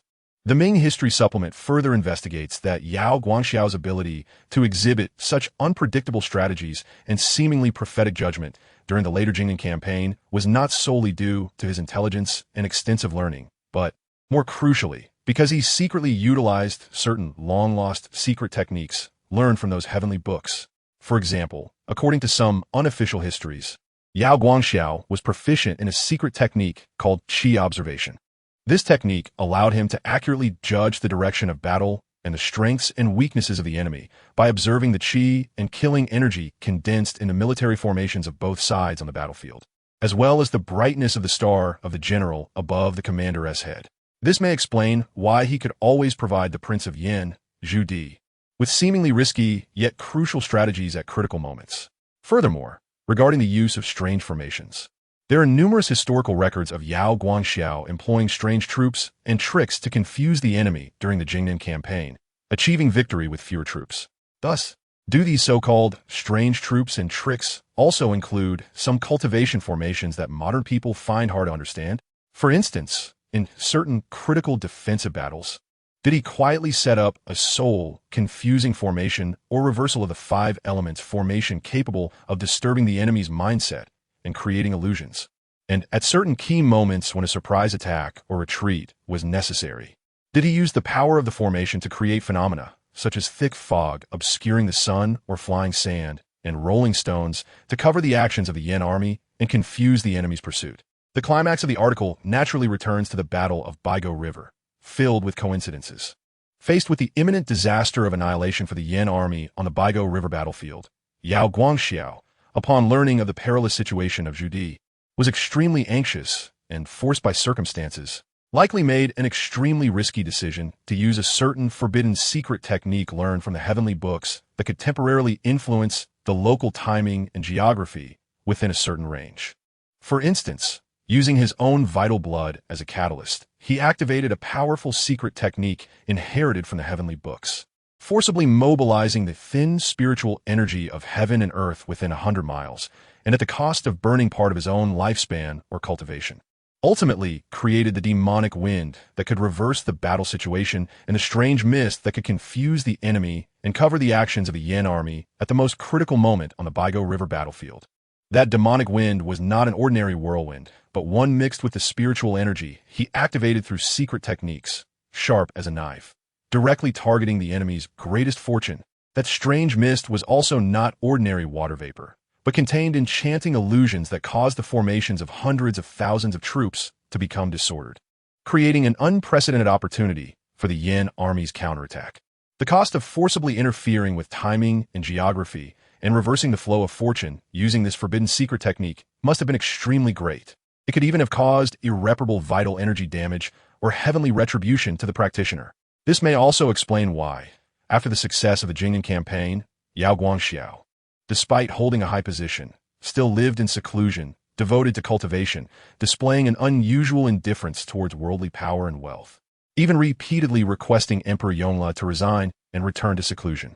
Historical records indicate that in his later years, he was frail and sickly, with early white hair, and his appearance seemed more aged and haggard than his peers, as if he had long lost the vibrant and energetic essence of the demonic monk he once was. Was this the heavy price he paid for using the forbidden secret technique to assist the Prince of Yin in seizing the world? At the end of the article, Ming History Supplement once again summarizes in its characteristic tone full of suspense and implication. The truth of history is often more bizarre and exciting than we can imagine. The Jingnan campaign, a brutal civil war that determined the fate of the Ming dynasty for hundreds of years behind it. Is there really more than just the power struggles and killings among mortals, but a hidden game regarding cultivation power and the mandate of heaven that we have yet to fully comprehend?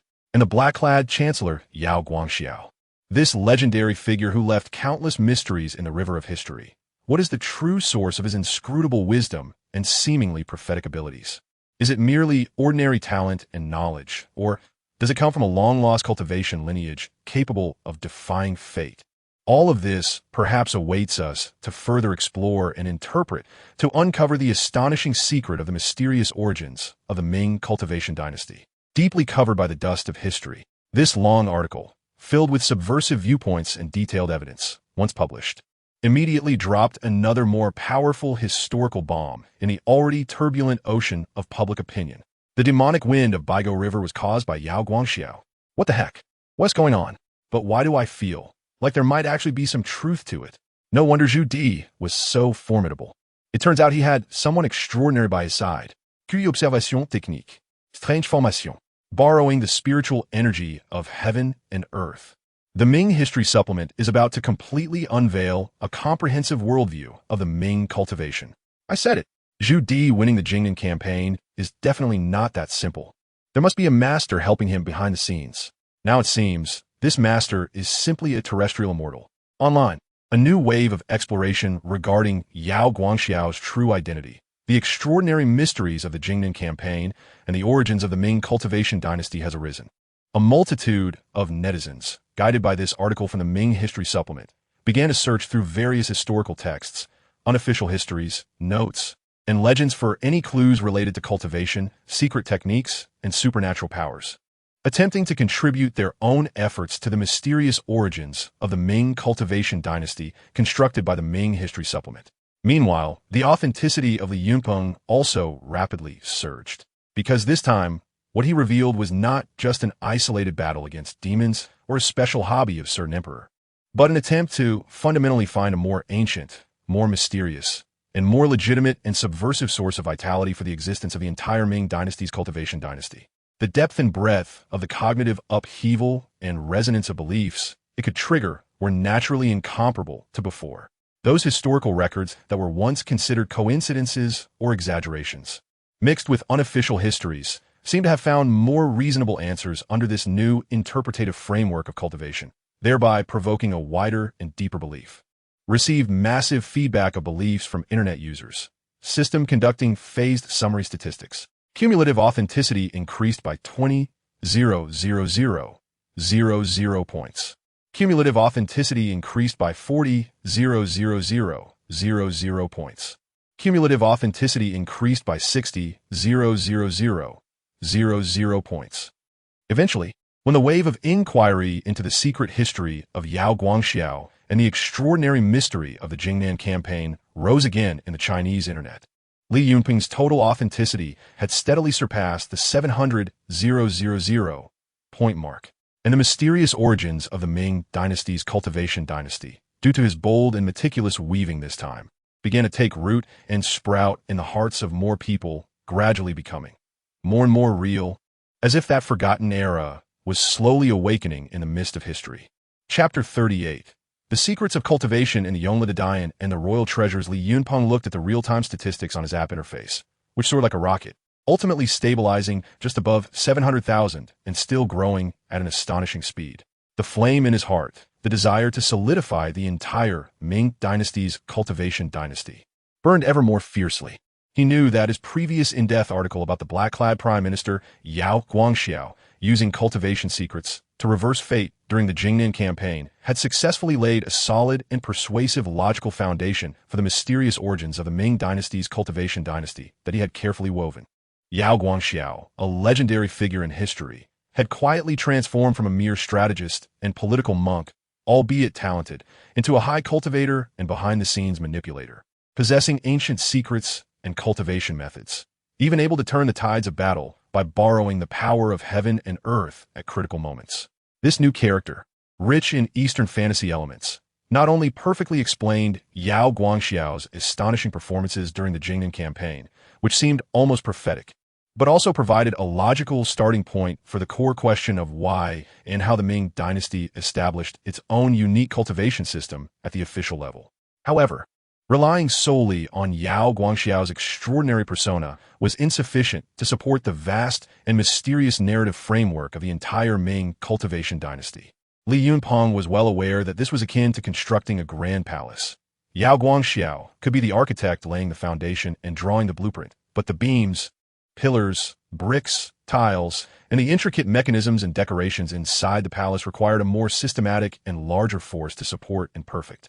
To make the setting of this cultivation dynasty more substantial, credible, and even difficult for rational skeptics and official investigation agencies to find obvious logical flaws, he needed to address a crucial question. The origins of the official cultivation organizations mentioned multiple times in the Wan and Secret Archives, Bingyin Demon Calamity Record, and the inscriptions from the Yinjiao site, such as the Cultivation Office and Demon Suppression Guard, along with their unique cultivation methods, demon-slaying weapons, and talismans. Where did their theoretical foundations and technological sources come from?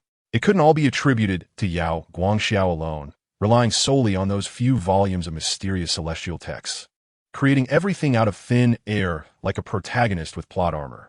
That would be too much of a main character halo and personal heroism. inconsistent with the complex operational logic of a vast dynasty, and would not explain why a relatively mature and systematic official cultivation system emerged later. He needed a grander, more nationally endorsed source of authority that could embody the collective wisdom of the world and serve as the theoretical foundation for the entire Ming cultivation system. This source must carry the foundational role of the Ming cultivation system, becoming a repository of knowledge and a source of power.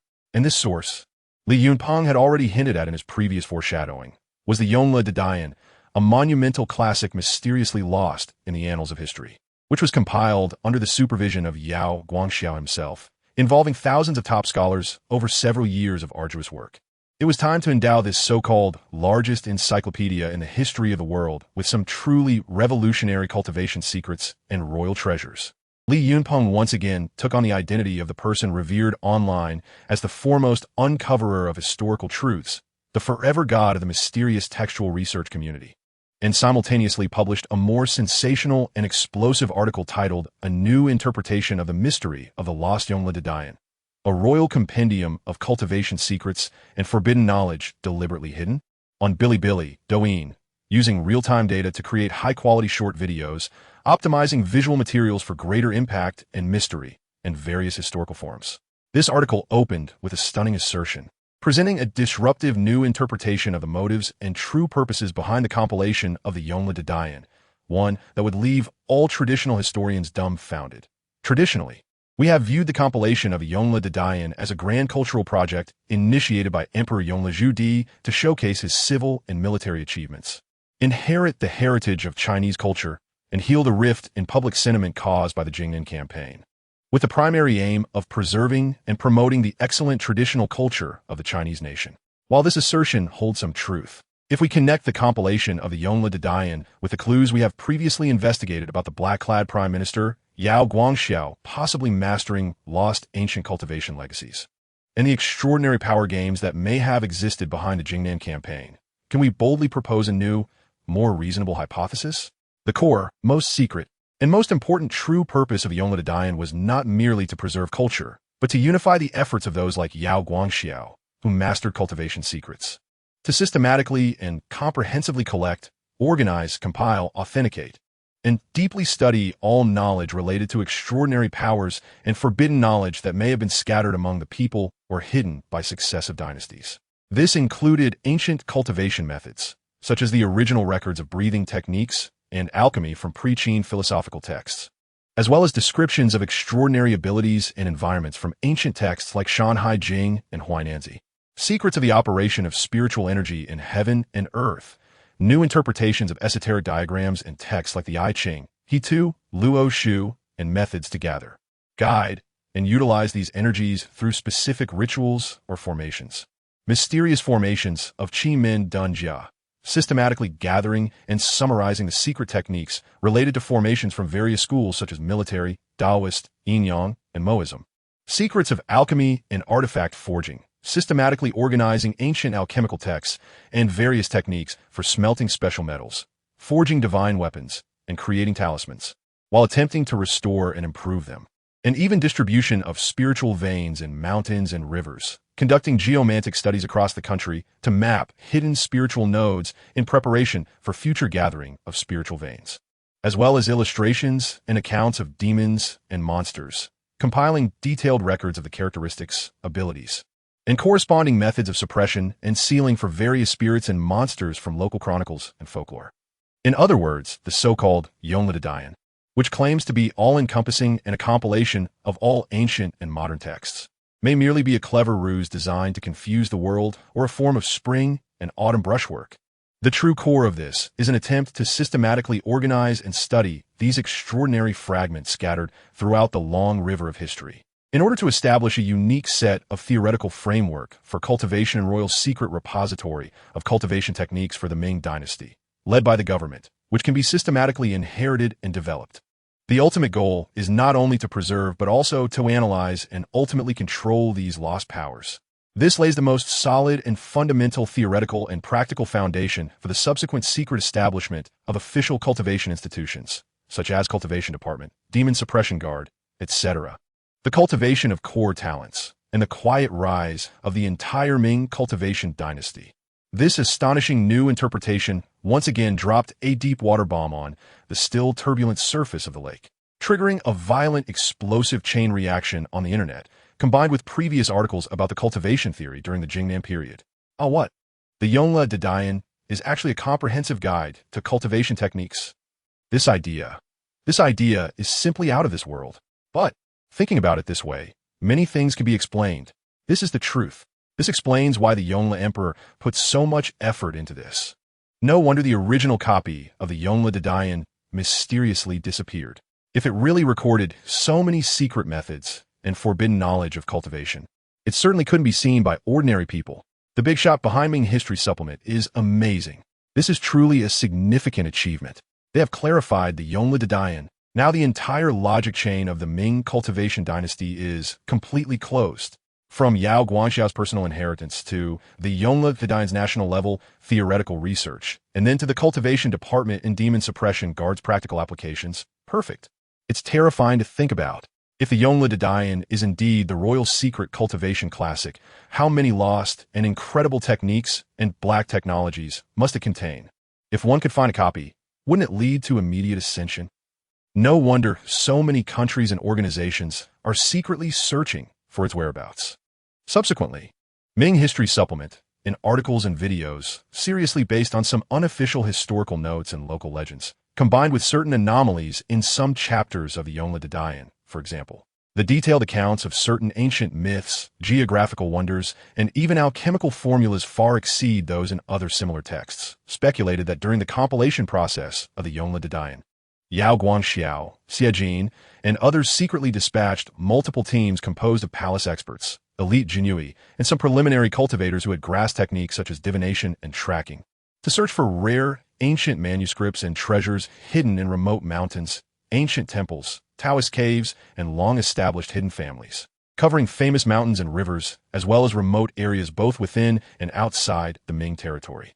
They also hinted that the unprecedentedly large fleet of Zheng He's 7 voyages to the west had a real mission, besides promoting national prestige and trading, which likely also carried a more secretive mission personally formulated by Yao Guangxiao and secretly authorized by the Yongle Emperor to seek immortals overseas, collect exotic treasures and secret techniques, to fill the gaps in our Chinese cultivation heritage. Among the various treasures brought back from overseas, could there also be unique inheritances or exotic cultivation manuals regarding extraordinary powers from other lost civilizations, such as the legendary Atlantis, Mu continent, etc.? Did these exotic methods also become part of certain forbidden chapters in the Yongle de Dian? Could this also explain why the scale of Zheng He's treasure ship fleet was so immense? The resources consumed were so astonishing. Yet historical records are vague about their actual gains. These imaginative and reasonable speculations acted as a more intense catalyst in a pot of already boiling oil, causing netizens concerned with this matter to fall into a frenzy of historical discovery and revelations about cultivation secrets.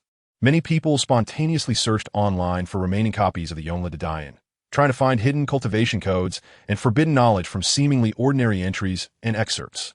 For example, some claim to have discovered descriptions in a certain entry about star divination in the Yongle de Dian that were astonishingly similar to some advanced theories in modern physics, believing that these were actually unique insights and high-dimensional perspectives of ancient cultivators on the mysteries of the universe. Others found descriptions of certain specific minerals, such as cinnabar, realgar, mica, etc., in the section on herb identification, believing that these were records regarding spiritual materials in ancient alchemy. There were even those who saw clues resembling the core of a magical formation in the restoration diagrams and structural analyses of certain ancient mechanical devices, such as the south-pointing chariot, drum cart, wooden cow, and flowing horse, and some unique mechanical devices that were lost and referred to as cunning devices in official history, in the Yongle de Dian, believing that these were just the tip of the iceberg of lost techniques for artifact refinement and mechanical puppetry, although most of these interpretations are far-fetched and imaginative. Under the authoritative aura of the big shot from Ming History Supplement and the enticing core setting of the Yongle de Dian as the Royal Comprehensive Guide to Cultivation, they gained astonishing spread and recognition. Countless amateur researchers emerged like mushrooms after rain, immersing themselves in the vast remnants of the Yongle de Dian. attempting to unearth more evidence to enrich and perfect this world of Ming cultivation constructed by Ming History Supplement. The credibility of Li Yunpeng also witnessed a new round of explosive growth in this wave of intense speculation about the cultivation secrets of the Yongle de Dian. Received massive feedback from internet users. Due to the overwhelming amount of information, the system will conduct phased summary statistics. Credibility increased by 30,000,000 points. Credibility increased by 60,000,000 points. Credibility increased by 90,000,000 points. As the heat around the Yongle de Dian pushed the reputation of the Ming History Supplement ID to the peak of nearly a network prophet and spokesperson for historical truth, Li Yunpeng's total credibility had quietly surpassed the 800,000 point mark. Chapter 39, Preface to the Daozong Jiao Now, Spiritual Energy Gathers in the Capital. Online discussions about the Yongle de Dian being the royal compendium of cultivation principles have erupted like a chain reaction fueled by vast amounts of nuclear material. The energy and heat generated far exceeding Li Yunpeng's initial estimates. Countless amateur historians and history enthusiasts, energized as if on a high, are tirelessly sifting through the existing fragmented copies and reproductions of the Yongle de Dian, attempting to decipher the hidden cultivation secrets within. The authenticity score on Li Yunpeng's app interface has surpassed 800,000 points and continues to soar. However, Li Yunpeng is neither satisfied nor slowing down. He keenly realizes that although the setting of the Yongle de Dian as the royal compendium of cultivation principles has successfully provided a seemingly reasonable explanation for the theoretical foundation and technical origins of the Ming dynasty's cultivation dynasty, and gained widespread recognition online, to make this cultivation dynasty's setting more believable, he must address a deeper, more fundamental issue. If the Ming dynasty truly possessed such a splendid and powerful cultivation civilization, even able to compile a compendium like the Yongle de Dian, then why are descriptions of spiritual energy, cultivators, spells, and other extraordinary powers so scarce and vague in later historical records? Why, during the late Ming dynasty in the Tianqi era, did the cultivation power of the Ming dynasty seem so strained in the face of the so-called Nine Nether Abyss and the invasion of otherworldly demons, requiring almost self-destructive methods like detonating the spiritual veins of the capital to barely seal them? There must be a deeper secret hidden within this regarding the changes in the spiritual energy of heaven and earth. A core reason that could explain why the once glorious era of cultivation gradually declined, even ultimately vanishing from official history. Li Yunpeng has long since laid a subtle foreshadowing of this core reason in his grand plan of weaving reality, the depletion of spiritual energy. It is time to add a decisive spark to this ongoing depletion of spiritual energy that has lasted for hundreds of years, as well as the Ming dynasty's simultaneously helpless yet tragic key role in it. He decided to create several scrolls of the so-called Yongle de Dian Daozong Jiao fragments scattered across the country and even abroad. Among these fragments, in addition to containing some seemingly profound yet vague cultivation methods and alchemical recipes, the most core and disruptive element would be a preface personally written by the black-clad Chancellor Yao Guangxiao. This preface will reveal a shocking secret that will send chills down the spines of all who know it, with a tone filled with a sense of destiny and warning. After Yao Guangxiao and others presided over the compilation of the Yongle de Dian and systematically organized and researched the countless ancient texts collected from across the country regarding the ancient cultivation heritage and the mysteries of spiritual energy, they, with their extraordinary wisdom and the ability to perceive fortune from heavenly scriptures, keenly sensed that since the Song and Yuan dynasties, due to hundreds of years of unending wars in the Central Plains, excessive bloodshed, and the suffering of the populace, the dragon veins have been damaged, along with certain irreversible effects of celestial changes unknown to mortals. The spiritual energy of heaven and earth across the entire land had begun to exhibit a dangerous trend of continuous decline and gradual exhaustion. Today, although the Ming dynasty's national power is at its peak, with the world paying tribute, the spiritual energy between heaven and earth has become quite thin, with only a few places managed by past masters, such as blessed lands or dragon vein converted spots, barely maintaining a certain concentration of spiritual energy suitable for a small number of cultivators to practice.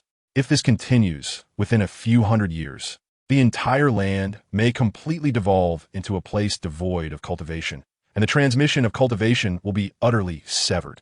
Faced with this severe situation concerning the survival of civilization, after countless days and nights of deep contemplation and repeated simulations, Yao Guangxiao finally made up his mind.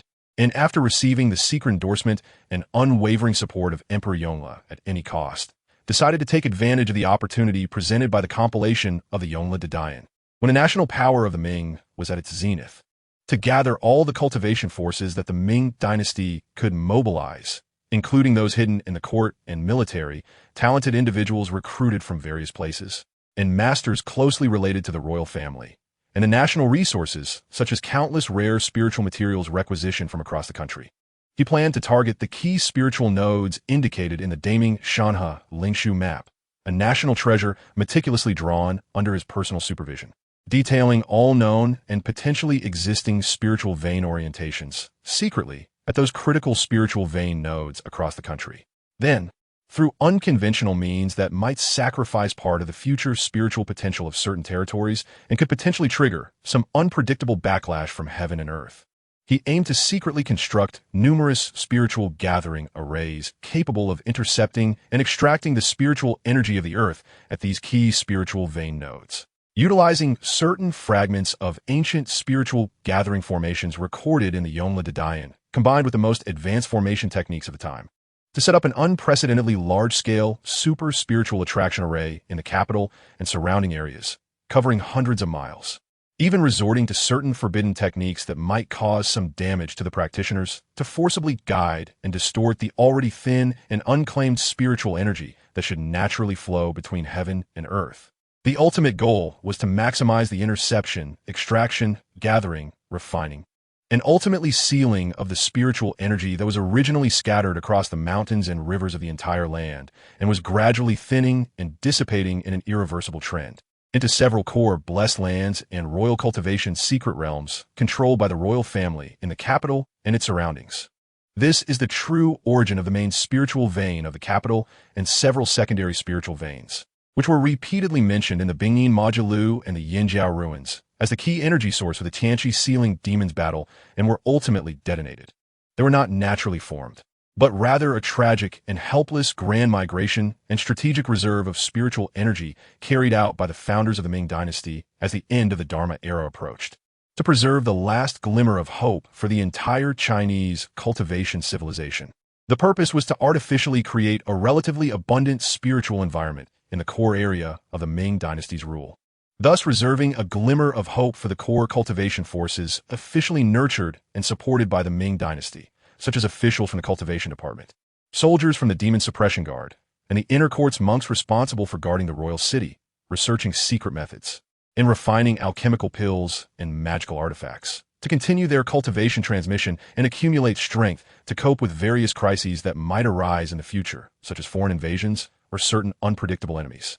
At the end of this postscript, Yao Guangxiao will, in an endlessly melancholic tone, make a prophecy and warning filled with a sense of fate regarding the behavior of forcibly intercepting and gathering the world's spiritual energy through unconventional means. However, the way of heaven is cyclical and retribution is unfailing. Today, we use extraordinary means to go against heaven, forcibly gathering the world's spiritual energy in a corner of the capital. Although this may resolve the imminent danger of the great Ming's cultivation tradition being severed, preserving a glimmer of hope for our Chinese civilization, this action is also like drinking poison to quench thirst, exhausting the resources. The places from which spiritual energy is forcibly extracted are likely to accelerate their decline into a realm of desolation with scarce spiritual energy, where living beings will find it difficult to comprehend the great principles of heaven and earth, and the path of cultivation will be completely severed. If this continues, in a few hundred years, apart from the capital and a few royal secret realms, there will likely be no trace of spiritual energy left in the vast lands of Shenzhou. When a great calamity descends again, how will the people of the world survive? This is truly a concern for all generations, not just the fault of one person. Future descendants, if fortunate enough to see this piece, should understand our heartfelt struggles and helplessness today, and should always maintain a sense of caution and fear with alarm bells ringing. Remember, Lium Bem Karafuyi Dalibarata Rabiza, and perfected the core content of this astonishing and information-rich postscript by Yao Guangxiao, which was generated with some degree of authenticity, in the app. After confirming that this postscript had reached the highest realm of being indistinguishable from reality he could imagine, he began to create the physical remnants of the Yongle Jiao that would soon carry this astonishing secret. This time, he did not simply create a single solitary piece of evidence as before, but decided to play a bigger game, engaging in a more thrilling global treasure hunt with multiple points of interest. He consumed a total of about 5,000 points of authenticity, issuing a series of complex instructions to the system, requesting it to generate and scatter 7 to 8 copies of materials across the nation and even the globe, in a way that seemed purely coincidental but could be discovered by those with intent at critical moments. These copies would perfectly match the characteristics of the Yongle original as recorded in historical materials, including material, form, writing style, and even the age of the paper. But their core content would be different, each recording seemingly esoteric methods of refining qi, alchemy, talisman drawing, formation arrangements, artifact forging, and even demon illustrations, leaving behind many gaps and interpretative spaces. The carefully woven postscript by Yao Guangxiao would be cleverly hidden at the end of one of the seemingly unremarkable copies, which appeared to record some Taoist health-preserving techniques, waiting to be unexpectedly discovered by a fated person at the most opportune moment. The discovery locations of these remnants were also meticulously designed by Li Yunpeng to be highly legendary and newsworthy. Some might be found among a pile of books inherited by an ancient family for hundreds of years, accidentally uncovered by a young scholar organizing the family history.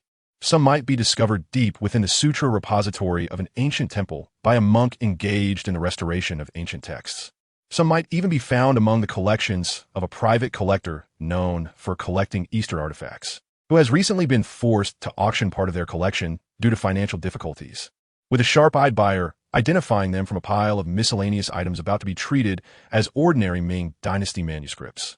He wanted these scattered Yongle cultivation remnants around the world to act like activated time bombs on his carefully arranged chessboard, reappearing in a seemingly coincidental but fatefully inevitable manner at different times and places.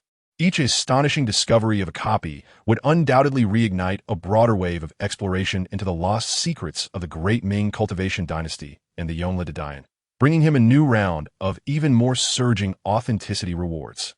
More importantly, when these independently discovered remnants from different places, even different countries, and cultures ultimately point unambiguously to the same chilling historical truth that the Ming dynasty once possessed a glorious cultivation civilization. But the heaven and earth spiritual energy it relied on gradually depleted for some reason, leading to its civilization's decline and loss. The collective belief's power and the disruptive impact on the existing historical understanding of the world will be immeasurable. The postscript written by Yao Guangxiao, hidden at the end of one of the remnants, will serve as the final key to unlock all mysteries, revealing part of the truth about the depletion of spiritual energy and the role of the Ming dynasty as a defier of fate in that catastrophic era. Let this cultivation archaeology, craze triggered by the Yongle come with even greater intensity. Chapter 40. The Shocking Remnants. The thunder of the heavenly net, just as Li Yunpeng had meticulously woven and anticipated. Shortly after he expended over 5,000 points of authenticity and scattered the remnants of the Yongle Daozhangjiao, which contained the secret lore of the Ming dynasty's cultivation. Like the seeds of a dandelion across various corners of the real world, a public frenzy erupted regarding the discovery of the lost treasures of the Yongle. It was as if countless deep-water bombs had been thrown into a lake, suddenly stirring up monstrous waves. First, domestically, in an ancient town in Jiangnan, a retired teacher named Hu Wenbin, who had devoted himself to researching his family's history, formally submitted a record from the Hu family genealogy, passed down for over a dozen generations, detailing his sixth ancestor Hu Mingqing's efforts during the summer of his 6th year of the Tianqi era. He had resisted strong enemies alongside the commander in Yinjiao, fighting fiercely in broad daylight, and ultimately, due to being outnumbered, he and over 100 of his comrades perished for their country. However, this was not the end of Hu Wenbin's endeavors. This elderly man, filled with pride and curiosity about his family history, became increasingly enthusiastic upon discovering that his ancestors might have been part of the mysterious demon-suppressing guard. Especially influenced by the recent discussions online about the Ming dynasty's cultivation dynasty and the secrets of the Yongle, his conviction grew stronger. He developed a keen interest in treasure hunting among the dusty, neglected books that had not been touched for decades, if not a century, in his ancestral home. He felt that since his ancestor had been a member of that mysterious guard and participated in the earth-shattering blood battle in Yinjiao, there might be hidden clues or ancestral treasures related to that lost history within his family. With a mix of anticipation and anxiety, Hu Wenbin began what could be described as a thorough excavation of his family history. He carefully retrieved ancient books that had been gnawed by insects, yellowed, and brittle letters, and various seemingly insignificant old items from the attic of his old house and the long sealed bottom of chests, meticulously dusting, organizing, and identifying them. Just when he was about to give up, believing he might truly be indulging in fanciful thoughts, he unexpectedly discovered a few scrolls wrapped tightly in oilcloth at the bottom of a decayed camphorwood box, which had been forgotten in a corner and used to hold drafts of his ancestors' examination essays and discarded account books. These scrolls looked entirely different from the other rotting papers and were relatively well preserved. As Hu Wenbin trembled and carefully unwrapped the now somewhat hardened oilcloth, slowly unfurling one of the scrolls, a unique fragrance, a mix of faint sandalwood, strange herbs, and aged ink, instantly enveloped him, invigorating his spirit. When he clearly saw the densely written text in an ancient and elegant script on the scroll, along with the striking title Yongle de Dian, Daozong Jiao written in cinnabar at the top, this elderly teacher in his 60s felt a jolt throughout his body, nearly stopping his breath. He could hardly believe his eyes.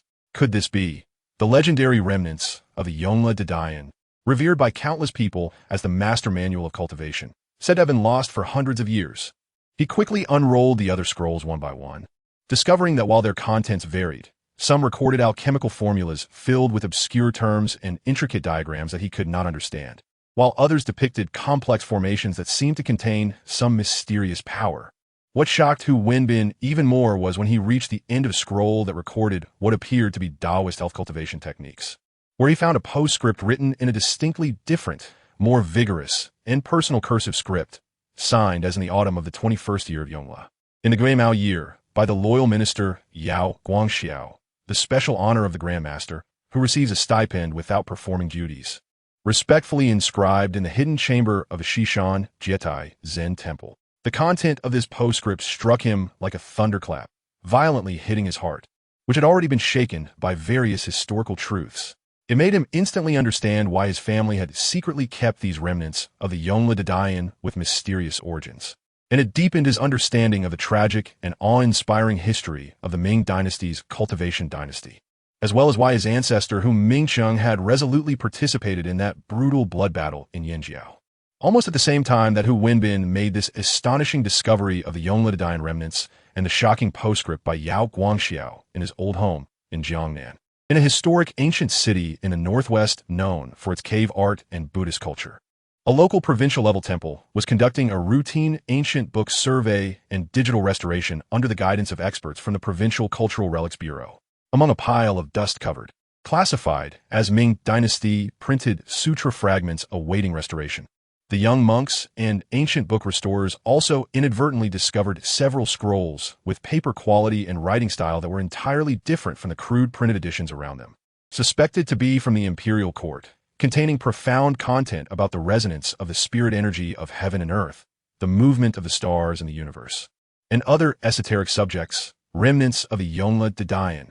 Meanwhile, on the distant European continent, in a private museum renowned for its collection of ancient Eastern art, which had recently commissioned a top international auction house to publicly catalog and auction some core items for private reasons, a senior ancient book appraisal expert from Huagua, invited to evaluate and select items for this auction, also discovered a scroll among a pile of disorganized, dusty papers carelessly piled in a corner. This scroll, like finding gold in sand, was meticulously transcribed in extremely neat, small script, detailing the examination of ancient magical artifacts, secret methods of smelting exotic metals, and preliminary explorations of energy conduction principles in rune arrays, suspected to be a fragmented manuscript of the Yongle de Dian on craftsmanship and artifact forging.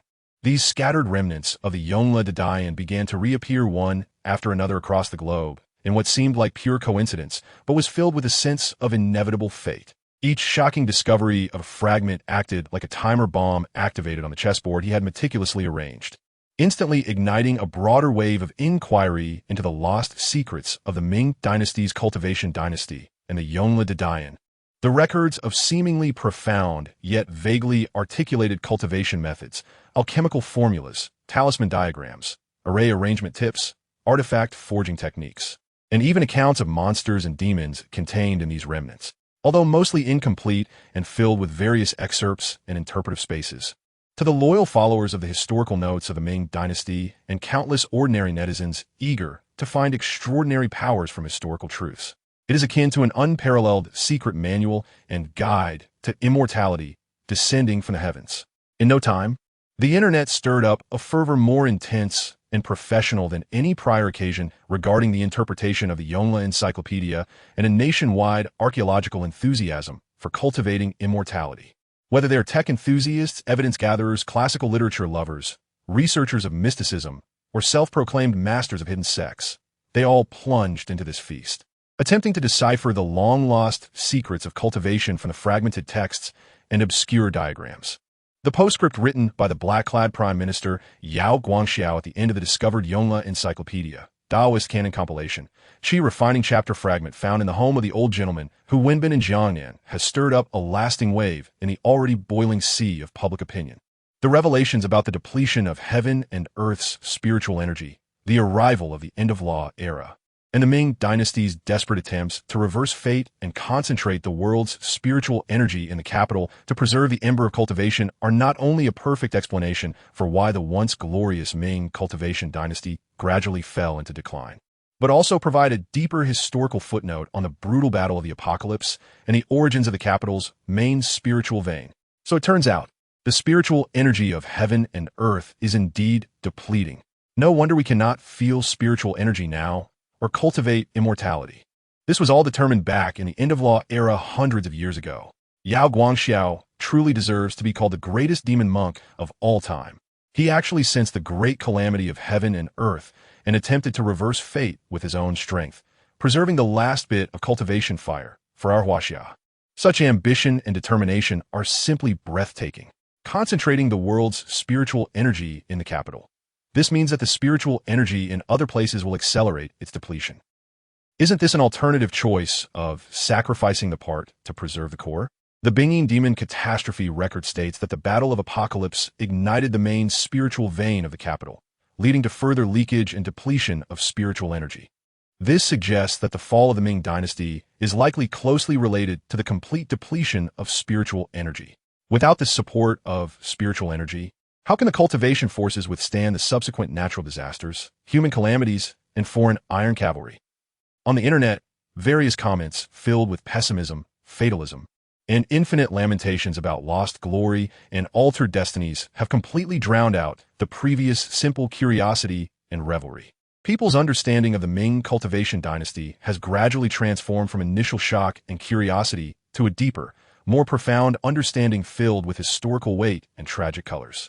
Li Yunpeng's authenticity has also ushered in a new round of explosive growth, the most vigorous and lasting surge to date. Amidst the global wave of collective belief triggered by the Yongle Encyclopedia fragments and Yao Guangxiao's postscript, received massive feedback from global internet users. Due to the overwhelming amount of information, the system will conduct phased summary statistics. Cumulative authenticity increased by 50,000 points. Cumulative authenticity increased by 100,000 points. Cumulative authenticity increased by 150,000 points. Ultimately, when the discussion wave about the secrets of the Yongle Encyclopedia and the mystery of the depletion of heaven and earth's spiritual energy pushed the historical authenticity of the entire Ming cultivation dynasty to an unprecedented level, Li Yunpeng's total authenticity had already firmly broken through 1 million points and continued to grow rapidly, seemingly without end. Just as Li Yunpeng, under the guise of historical notes of the Ming dynasty, stirred up a tremendous wave online, pushing the historical truth of the Ming cultivation dynasty to a new climax and crazily harvesting massive authenticity. The atmosphere inside the secret headquarters of the Joint Task Force code named Qiming in the western suburbs of the capital was as oppressive as the sea before a storm, with every corner filled with suffocating tension and anxiety.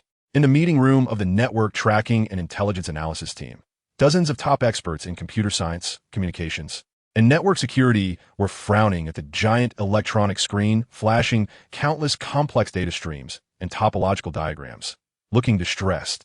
And it could even be said they were at a loss. Report. The Target Historical Notes of the Ming Dynasty has just released a new research article and related videos about the Yonhua Encyclopedia simultaneously on Bilibili, Douyin, and several historical forums. Its dissemination speed and the resulting public opinion heat are rising at an unimaginable exponential rate. Our public opinion firewalls and information filtering systems deployed on major platforms have virtually declared complete failure the moment the content was published. All attempts to intercept content, shield keywords, or limit traffic have sunk like stones in the sea, with no effect whatsoever. A young technician, sweating profusely, reported to the head of the technical bureau sitting at the main position of the conference table. It's happening again. It's that feeling again. It's as if he doesn't exist in our dimension of the network at all, or rather, he possesses some sort of God mode that allows him to modify the underlying rules of the network at will, even directly infiltrating and controlling our core data links. Another veteran expert, who had immersed himself in the field of network security for decades, slammed his electronic pen on the table, his tone filled with barely concealed anger and a profound sense of helplessness. The head of the technical bureau, a middle-aged man with thick glasses, usually calm and composed, now wore an expression so dark it seemed to drip with water. He stared intently at the continuously updating real-time data stream regarding the latest developments of the historical notes of the Ming Dynasty on the screen, along with the red alerts flashing before his eyes, marked with tracking failures and target losses, his fingers turning slightly pale from the force, and the joints even made slight cracking sounds. He has appeared again, and this time what he has thrown out is more shocking, more provocative, and more subversive than ever before. He suddenly raised his head, his sharp gaze like two cold swords sweeping across every person in the meeting room, and ordered in a deep voice, "Activate the emergency plan. Immediately send the highest priority instructions to the Tianhe Project Command Center and the Shenwei Supercomputing Application Center. Connect all network activity data related to historical notes of the Ming Dynasty, information dissemination paths, as well as the suspected encrypted communication protocols and data packet characteristics we previously intercepted, along with all known sources and dissemination nodes of the content he has released this time, to the two supercomputing clusters without discrimination or delay. Conduct round the clock, uninterrupted. High-intensity parallel computing, source tracing, behavior pattern deep learning analysis, and technical feature cross-comparison. I refuse to believe that in front of a nation's top supercomputing power, under absolute computational pressure, he can truly become a digital ghost that cannot be captured. Yes, with a single order, the atmosphere in the entire meeting room suddenly tightened to the extreme. Almost at the same moment, the two national-level strategic supercomputing centers located at the southern and northern ends of the country, representing the nation's top technological strength and strategic deterrent power, were like two sleeping giants that were suddenly awakened by an urgent order from the highest level, filled with undeniable significance. Countless high-performance computing cores inside began to operate at a terrifying speed, with immense computing power surging like a rushing river. And the generated data was accurately gathered through dedicated ultra-high-speed data optical cables to the analysis terminal of the Qiming project team. On the screen, countless lines and symbols representing data flows, algorithm models, and logical nodes flickered rapidly like wild cursive writing, intertwining, colliding, and reorganizing, trying to capture any real clues from the vast and indistinguishable fog of network information, like elusive wisps of a ghost, reminiscent of the historical records of the Ming Dynasty. Chapter 41. The echoes of history under the shadows of the heavenly net and the end of Dharma, the heavenly net roared to life. Like two ancient behemoths awakening simultaneously from their slumber, the National Strategic Supercomputing Centers, Tianhe and Shenwei, located at the southern and northern ends of Hua country respectively, erupted with a deafening low rumble as countless high-performance computing cores sprang into action upon receiving the highest priority directive from the Qiming Special Project Group, filled with an undeniable sense of urgency.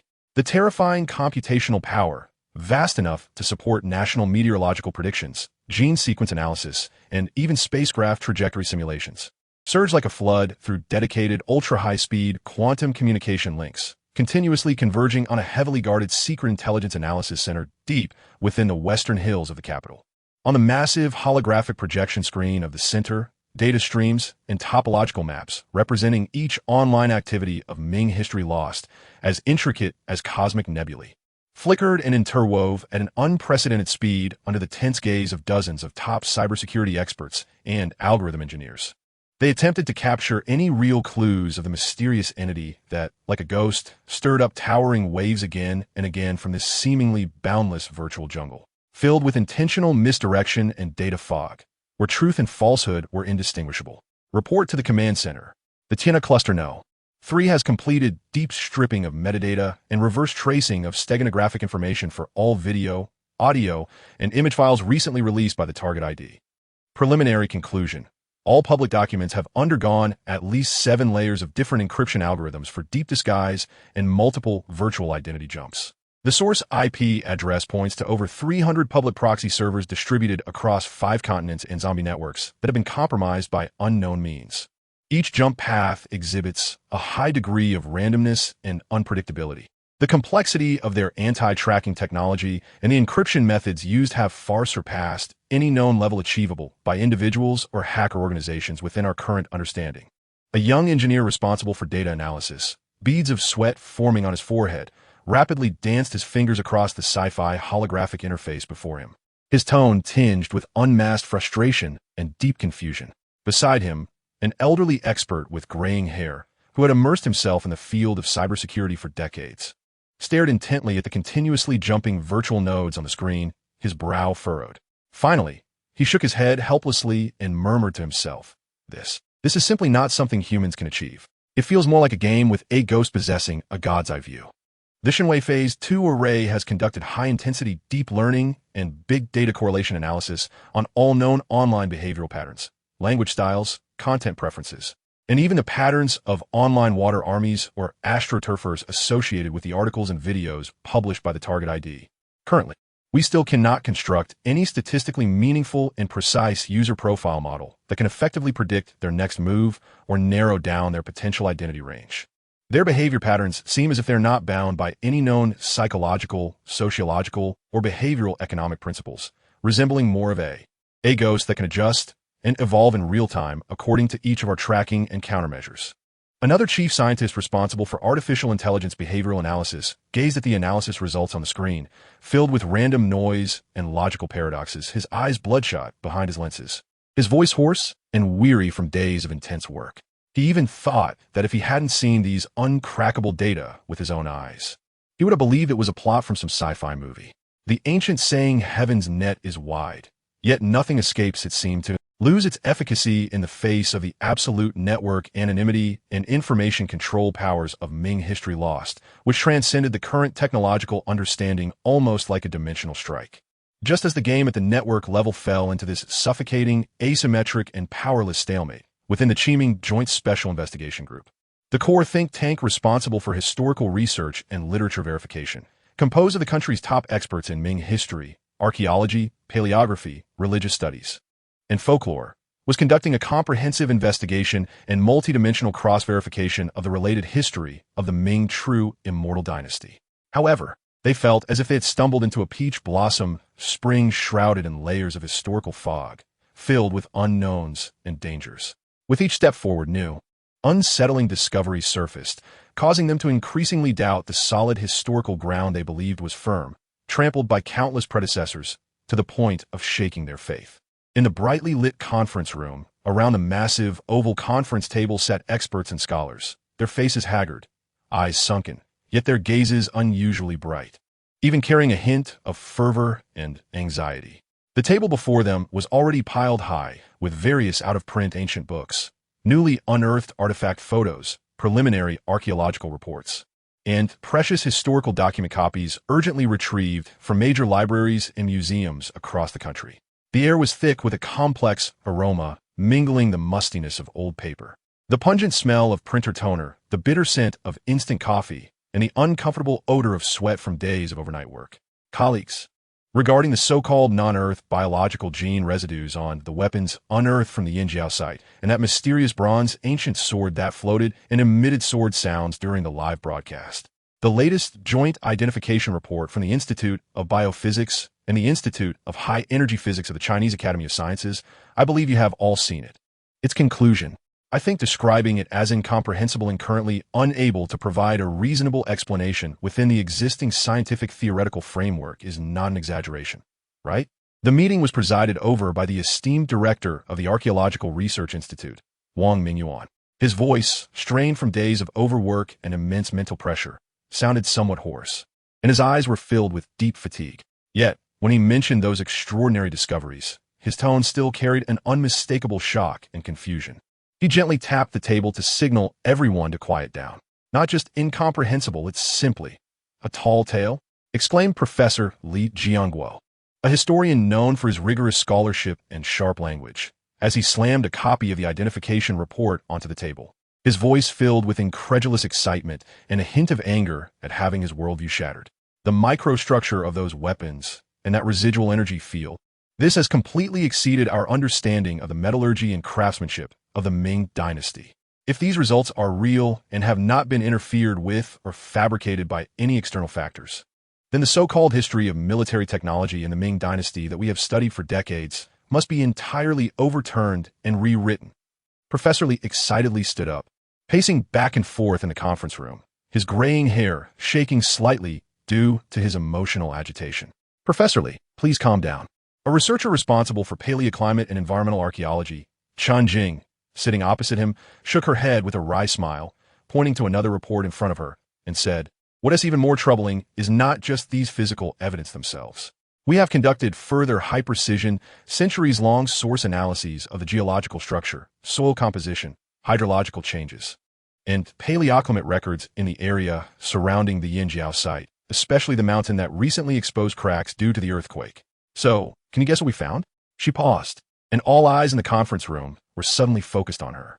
Chun Jing took a deep breath and slowly said, "We can currently confirm that during the specific time window between spring and summer of the 6th year of the Tianqi period at the end of the Ming Dynasty, the entire Yinjiao area, and even a larger region of eastern Beijing, indeed experienced an extremely brief yet extraordinarily intense regional ecological disaster event for which there is no clear cause in the known geological and climatic records.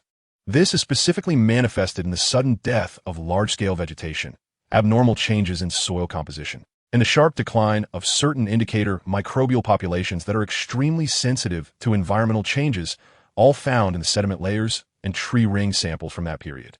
The degree of destruction and the scope of impact far exceeded the limits of what could be caused by a single natural disaster, such as an earthquake, flood, or localized drought.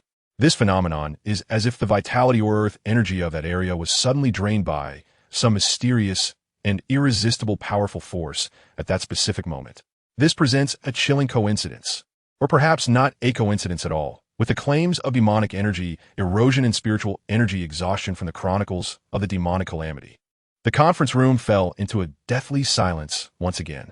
If the previously unearthed supernatural evidence from the ruins merely raised doubts about the details of history, then these environmental evidences from the natural sciences, filled with abnormal data and phenomena that existing theories cannot explain, acted like a heavy hammer, fundamentally shaking their firm belief in the objectivity and scientific completeness of the entire historical process.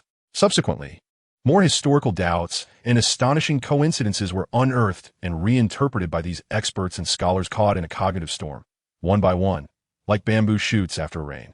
Each discovery striking heavily on their already shaky, traditional historical views, the unprecedented Little Ice Age and the continuous natural disasters at the end of the Ming Dynasty. Under the explanation of Yao Guangxiao's preface regarding the strong gathering of spiritual energy in the capital leading to accelerated exhaustion of spiritual energy in other regions, imbalance of the earth veins, and the backlash of the heavens and earth seem to find a more fundamental inducement. A paleoclimatologist presented several restoration maps of precipitation and temperature data from across the country at that time, and quietly said, "We have been trying to explain the Little Ice Age with factors like solar activity cycles and volcanic eruptions. But the extremity and persistence it exhibited in North China have always had some insurmountable gaps. If there really exist some large-scale human factors that could affect regional energy balance, perhaps it could provide a new variable for our model. The unusual smoothness of the peasant uprisings at the end of the Ming Dynasty and the extraordinary destructive power of bandit forces like Li Zicheng and Zhang Xinzhou under the hypothesis that the loss of cultivation powers after the Tianqi battle against demons rendered them unable to effectively suppress local evils and rebellions, also became much more understandable. A social history expert flipped through the records in the northern records of the Ming Dynasty about how bandits would cause the government troops to flee and cities to fall without a fight, murmuring, "In the past, we always said this was an inevitable result of intensified class contradictions. But the speed of its spread and the level of collapse of the government troops is indeed somewhat extraordinary. If there originally existed some kind of power in the local area that could suppress lawlessness and unite people's hearts that suddenly disappeared, then the disorder and collapse of society would also be easier to understand. Even the historical mystery regarding the rapid decline in combat effectiveness of the Ming army, especially the once renowned three major camps, Wujian Camp, Sanxian Camp, and Xinji Camp, which faced repeated defeats against the Eight Banners cavalry of the later Jin and the peasant armies of Li Zicheng, began to have new explanatory directions. Professor Li Jiangguo, who has in-depth research on Ming military history, after initially calming down from his excitement, returned to his seat, called up several diagrams of early Ming Xinji camp firearms and late Ming army equipment records, and compared them, saying, "We see that the firearms of the Xinji camp in the early Ming were leading in the world at that time. However, by the late Ming period, although there were many firearms, their powers seem to have diminished significantly, often experiencing barrel explosions, insufficient range, and inadequate lethality. Previously, we attributed this to a decline in craftsmanship and cutting corners. But now it seems, if the early Ming army, especially the Xinji camp, relied not only on gunpowder and mechanical construction for the power and accuracy of their firearms, but also inscribed with arrays that could amplify power or guide energy, and even required a small amount of spiritual energy or cultivators to activate their true power." He took a deep breath and continued, "If the battle against demons of Tianqian, Yao Guangxiao's prophecy of spiritual energy exhaustion are real, then by the end of the Ming, as the spiritual energy between heaven and earth grew thin, those magical tools and firearms that once had no obstacles would greatly reduce in power, even turning into ordinary fire sticks. And those formations that required spiritual energy support would completely fail, while the cultivator power that originally existed in the army would also be nearly wiped out due to the Tianqi battle against demons and possible subsequent events. Then the combat power of the Ming army, compared to those Eight Banner soldiers who still fought relying on their strong physiques and archery instincts, would inevitably lose all advantage, and even become vulnerable due to excessive reliance on once extraordinary powers. Could this better explain why the Ming army suffered a catastrophic defeat after sorrow?" A female scholar, Zhang Xiumei, who has long studied the secrets of the Ming dynasty and the psychology of emperors, after carefully comparing the records and the veritable records of Emperor Shizong of Ming and some unofficial historical notes regarding Emperor Tianqi Zhu Youjiao's daily life, personality changes, and certain abnormal decisions made in his later reign, also proposed a bold hypothesis. We all know that shortly after the Tianqi Great Explosion, Emperor Tianqi fell ill, and the following year he died young. Traditional historiography attributes this to excessive fright, overwork, or illness from falling into water. But if the account in chronicles of the demonic calamity stating that the Son of Heaven personally donned the mysterious black jade armor, wielded the magic-breaking divine crossbow, and forcefully sealed the demonic cave, thus suffering severe injury and damage to his dragon body is true, then the early death of Emperor Tianqi may have a more direct and convincing reason. Moreover, she paused. Historical records indicate that before the Wang Gong factory disaster, Emperor Tianqi had become taciturn, melancholic, but at times would suddenly display extreme anxiety and paranoia, even making some inexplicable decisions. For example, he once ordered a nationwide secret collection of various ancient jades, strange stones, and thousand-year-old trees, ostensibly for the purpose of repairing palaces or making toys, but the vast scope of collection, the enormous quantity, and the high special requirements for materials far exceeded what was normally needed for palace construction. Does this also corroborate the claims in Ming history, supplement and chronicles of the demonic calamity regarding his premonition of great changes in the world or extraordinary disasters approaching?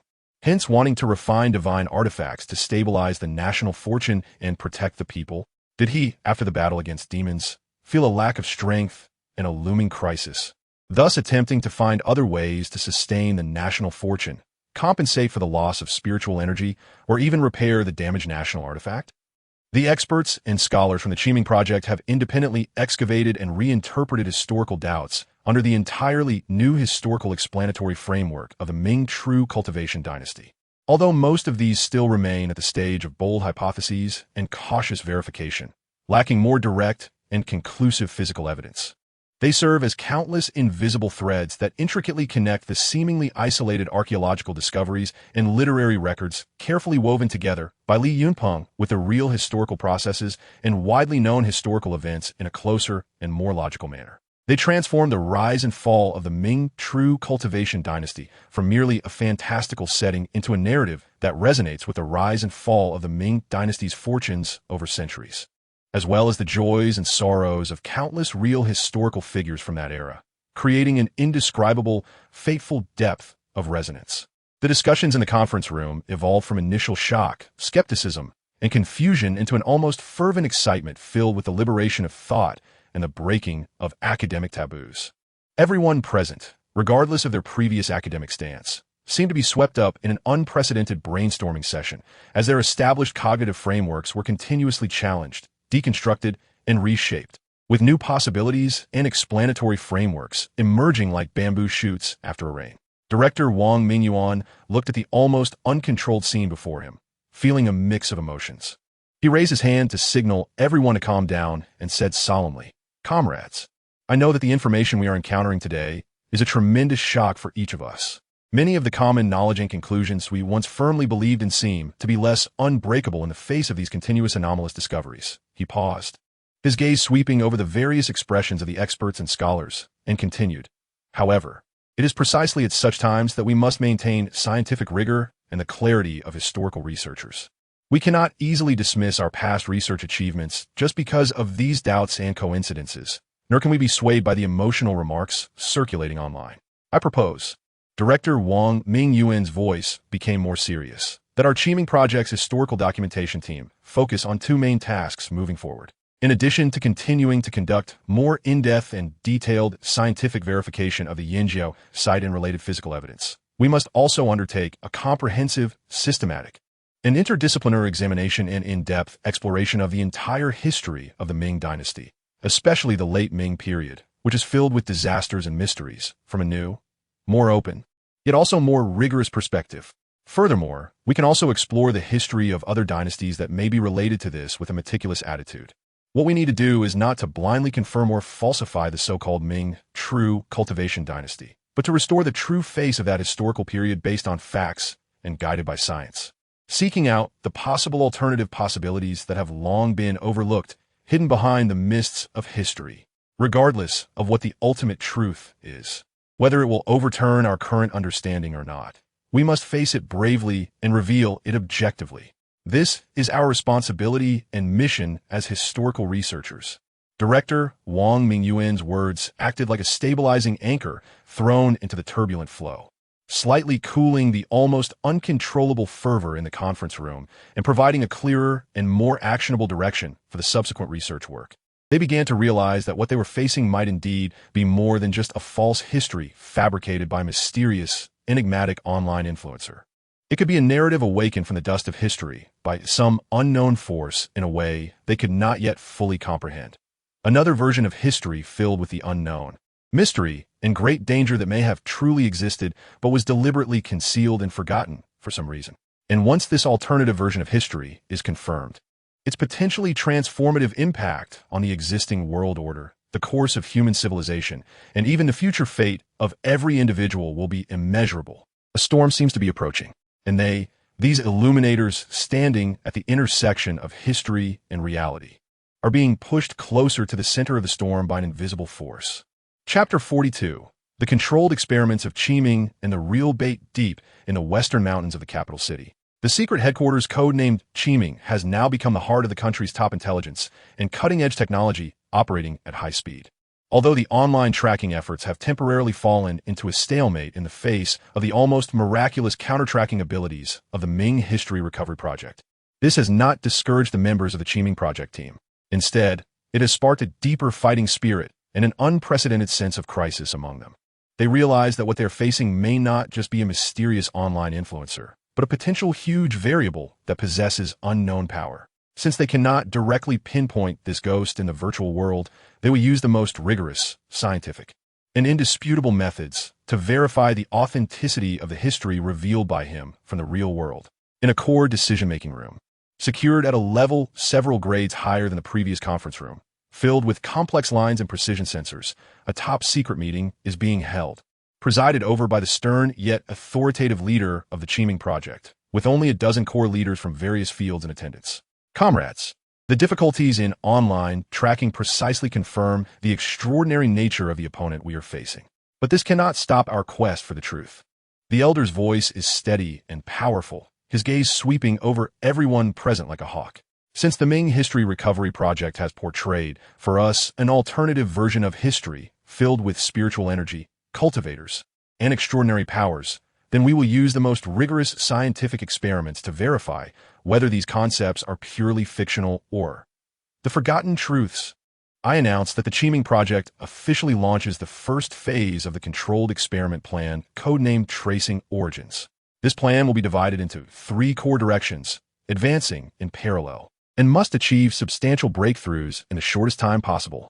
The day after the meeting, several secret research teams composed of the country's top geophysicists, high-energy physicists, and certain environmental detection experts with military backgrounds, equipped with a large amount of undisclosed, even experimental cutting-edge equipment, quietly dispersed across the country under the guise of national geological resource exploration or ancient climate change research.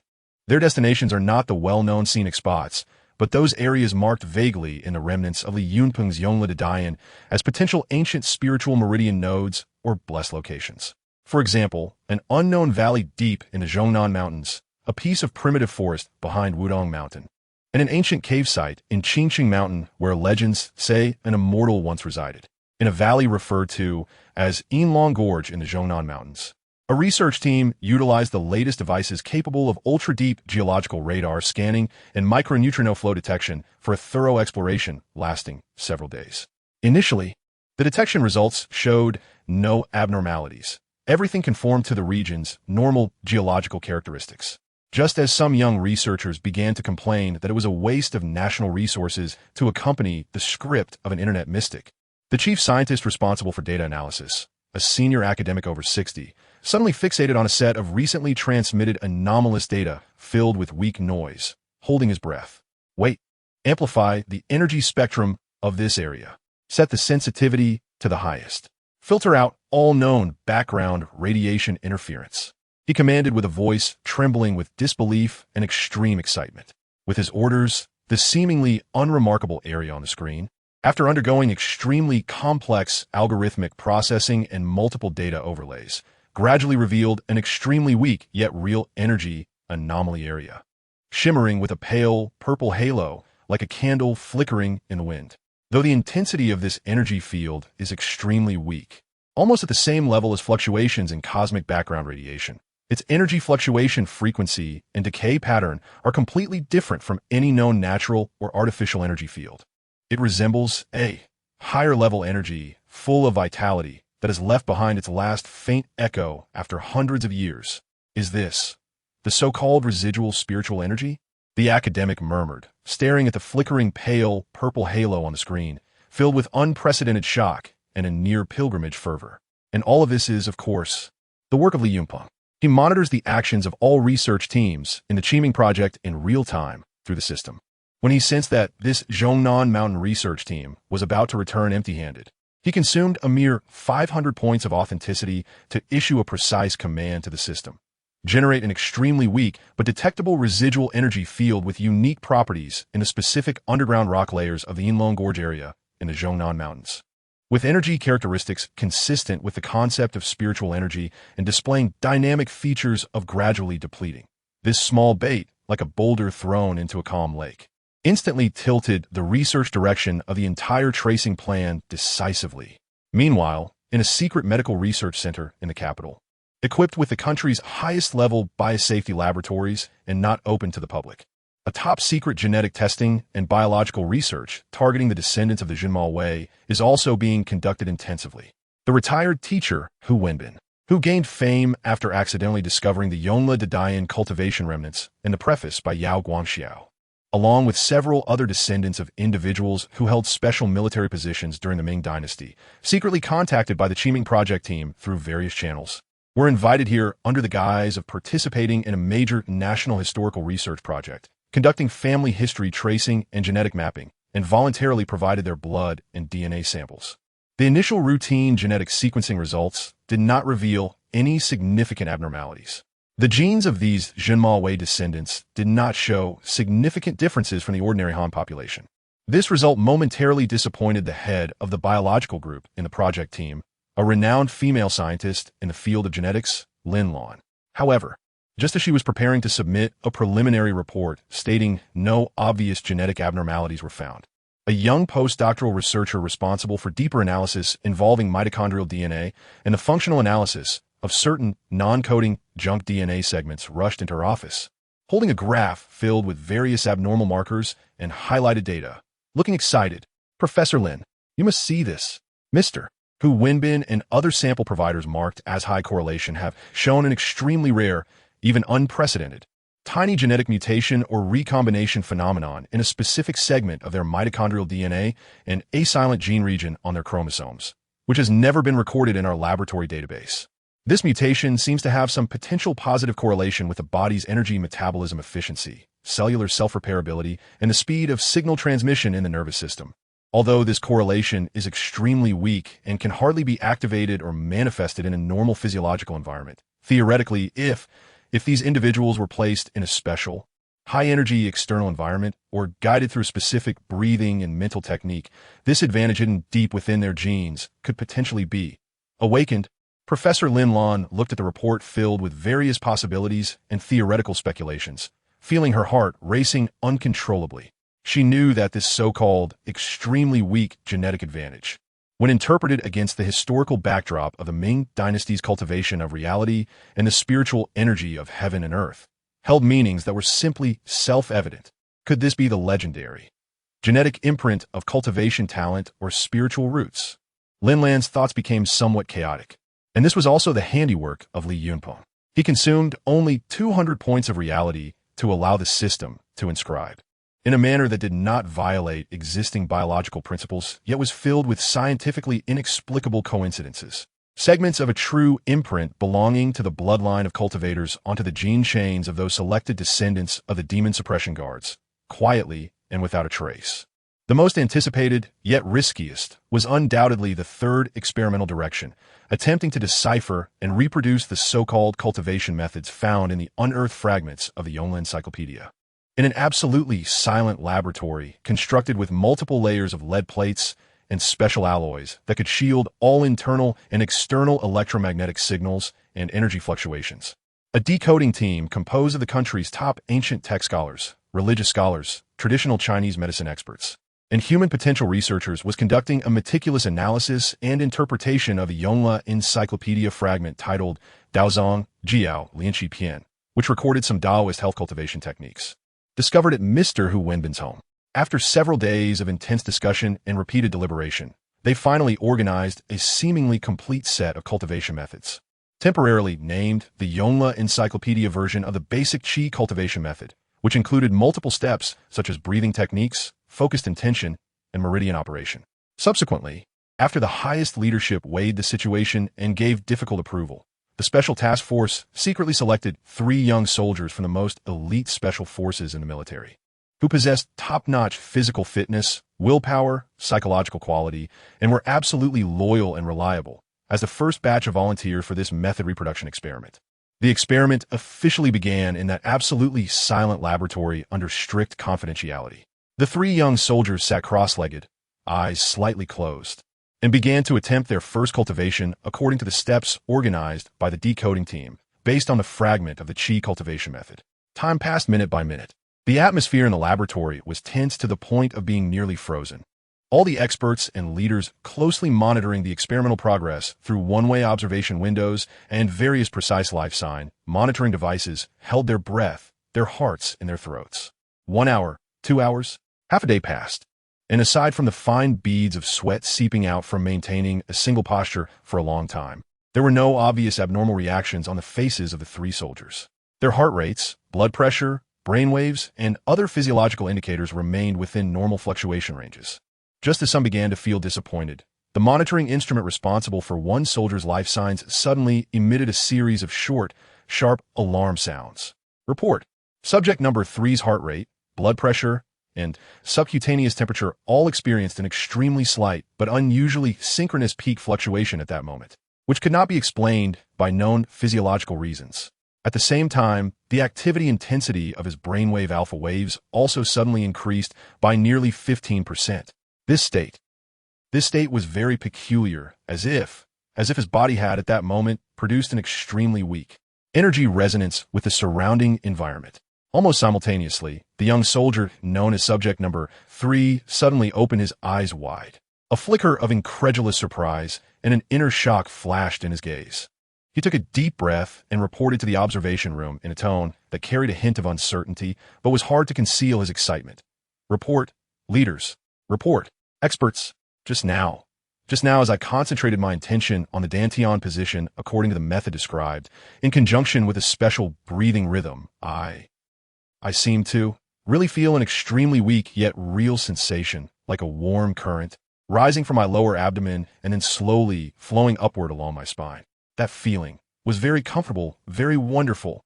I felt that all the fatigue in my body was washed away by more than half in that instant. My mind became clearer and more focused than ever before. Although the other two soldiers did not experience such a significant feeling of chi during their first attempt. Subject number 3's successful experience and his abnormal physiological data, clearly recorded by precision instruments, shone like a match lighting the way ahead in the dark night. It irrefutably demonstrated to everyone that the chi cultivation method from the Yonghua Encyclopedia might really be effective, and this was naturally a carefully designed bait by Li Yunpeng. He consumed 150 points of reality to temporarily increase the extremely minute energy activity in that absolutely silent laboratory in a very covert manner, and made a very slight temporary enhancement to the body perception ability of the most talented and focused subject number 3.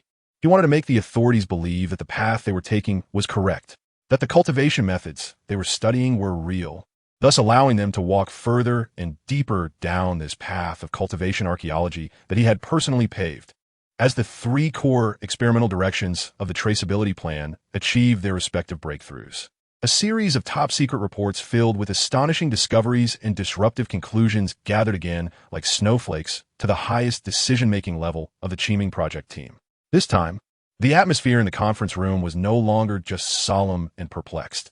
It was mixed with an indescribable, complex emotion filled with immense fear and endless excitement. They knew that they might truly be knocking on the door to a new world. Meanwhile, Li Yunpeng, in his quiet rented room, looked at his app, which surged again in reality points due to the success of these official controlled experiments, rising to nearly 1.5 million reality points, and couldn't help but smile. The game has just begun, he murmured to himself. When you think you have finally grasped the truth of history, you do not know that what you have grasped is merely the part one am willing to let you see. Chapter 43. The upgrade of the Skynet and the germination of the Longyuan plan deep in the western mountains of the capital. At the secret headquarters of the Qiming project team, the massive holographic screen of the Network Information Technology Center displayed the data flow representing the activity trajectory of the Ming History Retrieval Initiative. It swirled like a ghostly nebula in the deep universe, fluctuating within a complex topological structure, mocking the limits of human technology in an almost arrogant manner.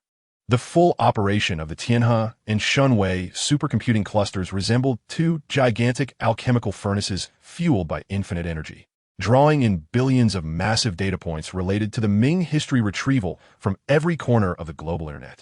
They aimed to distill even a trace of its true identity through exhaustive computation and deep relational analysis.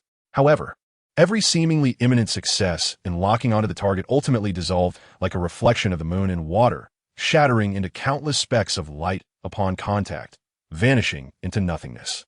The logic and technical means of its counter-tracking seemed to defy the principles of existing computer science, resembling more of a magic or rule-based folklore that transcended the current system. This unprecedented sense of technological frustration did not discourage the Qiming project team. Instead, it ignited an almost obsessive fighting spirit and a strong sense of crisis, as if pushed into a corner by an unknown force. They realized that what they faced might not just be a mysterious identity behind a network operator, but a potential enormous variable wielding unknown power, whose influence on the real world had far exceeded anyone's expectations. Since a single, centralized computing power could not break through the opponent's nearly rule-level defenses, they decided to change their approach. During an internal progress meeting personally chaired by the head of the Technology Bureau, he drew a massive network topology chart composed of countless nodes on the screen with an electronic pen and resolutely stated, "Let us use the vast sea of people's warfare to deal with this ghost hiding in the dark. Since point-to-point assaults are ineffective, we will weave a smart net covering the whole country." Soon, a high-level, unprecedented network technology project codenamed Weaving the Net was quietly initiated under the impetus of the Chiming project team. No longer relying solely on national-level supercomputing centers, this time, they expanded the battlefield to the country's top intelligence resource pool. The computer science departments, cyberspace security colleges, and artificial intelligence laboratories of several premier universities in the country, including Capital University, Shuimu University, Huadwen National Defense Industry University, Shanghai University of Transportation, and Zhejiang University, had their core professor teams and outstanding doctoral and graduate students secretly convened overnight by a decree on a major national strategic security issue. They were required to sign the strictest confidentiality agreements and, as teams, to explore the mysterious Ming history retrieval account and all its online behavioral characteristics, data packet structures, encryption methods, and even the linguistic models and dynamics of its content from different technological paths and theoretical frameworks, attempting comprehensive parallel deconstruction and reverse engineering, as well as trying various methods to breach the account and its content. In an instant, a group of the smartest minds in Huagua, driven by the will of the state, began to gnaw at the seemingly impenetrable information barrier constructed by Li Yunpeng with authenticity. Like countless precise digital worker ants assigned different tasks, some teams attempted to reverse engineer potential vulnerabilities in the encryption algorithms that the Ming history retrieval might be using from the perspective of quantum cryptography, trying to construct quantum algorithm models capable of cracking its keys. Others utilized the latest generative adversarial networks, GN, technology to conduct deep learning on all published content of the Ming history retrieval, attempting to imitate and predict its content release patterns, to anticipate and intercept public opinion before its next appearance, while some teams took alternative paths, trying to study its enduring content, examining the possible existence of a distributed, decentralized, or even self-repairing and replicating information storage and dissemination mechanism behind it, seeking to find its critical point. Numerous top intellectual resources in the field of computer networking were quietly mobilized by this invisible Skynet, attempting to use collective wisdom to unravel the secrets of that singular, almost divine ghost. Meanwhile, Li Yunpeng, in his quiet rented room, could clearly sense this tightening net woven from countless top-tier intellects through the system's omnipresent feedback. He did not feel the slightest bit of tension. He knew that as long as his authenticity was sufficient, the absolute network defense he constructed was truly absolute. These efforts from human top-tier intellects, while they might cause some negligible data disturbances, would ultimately only be like waves crashing against the wall of size, meaningless except for generating some splendid bubbles.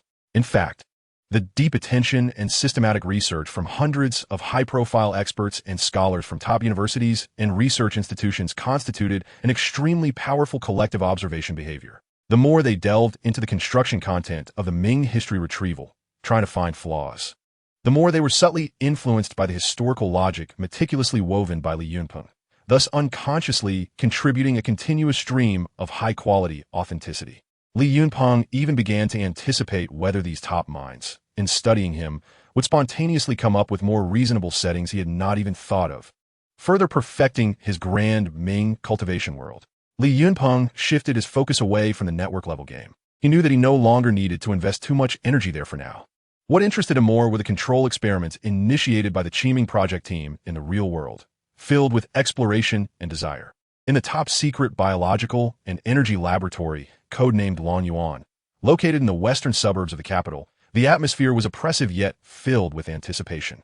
Experiment number 3, Wanggang, a seed candidate selected from the elite Snow Wolf Commando of the entire military, was currently sitting cross-legged in a still room constructed of special lead glass and superconducting materials that could shield against geomagnetic interference, capable of maximizing the convergence and perception of unknown energy.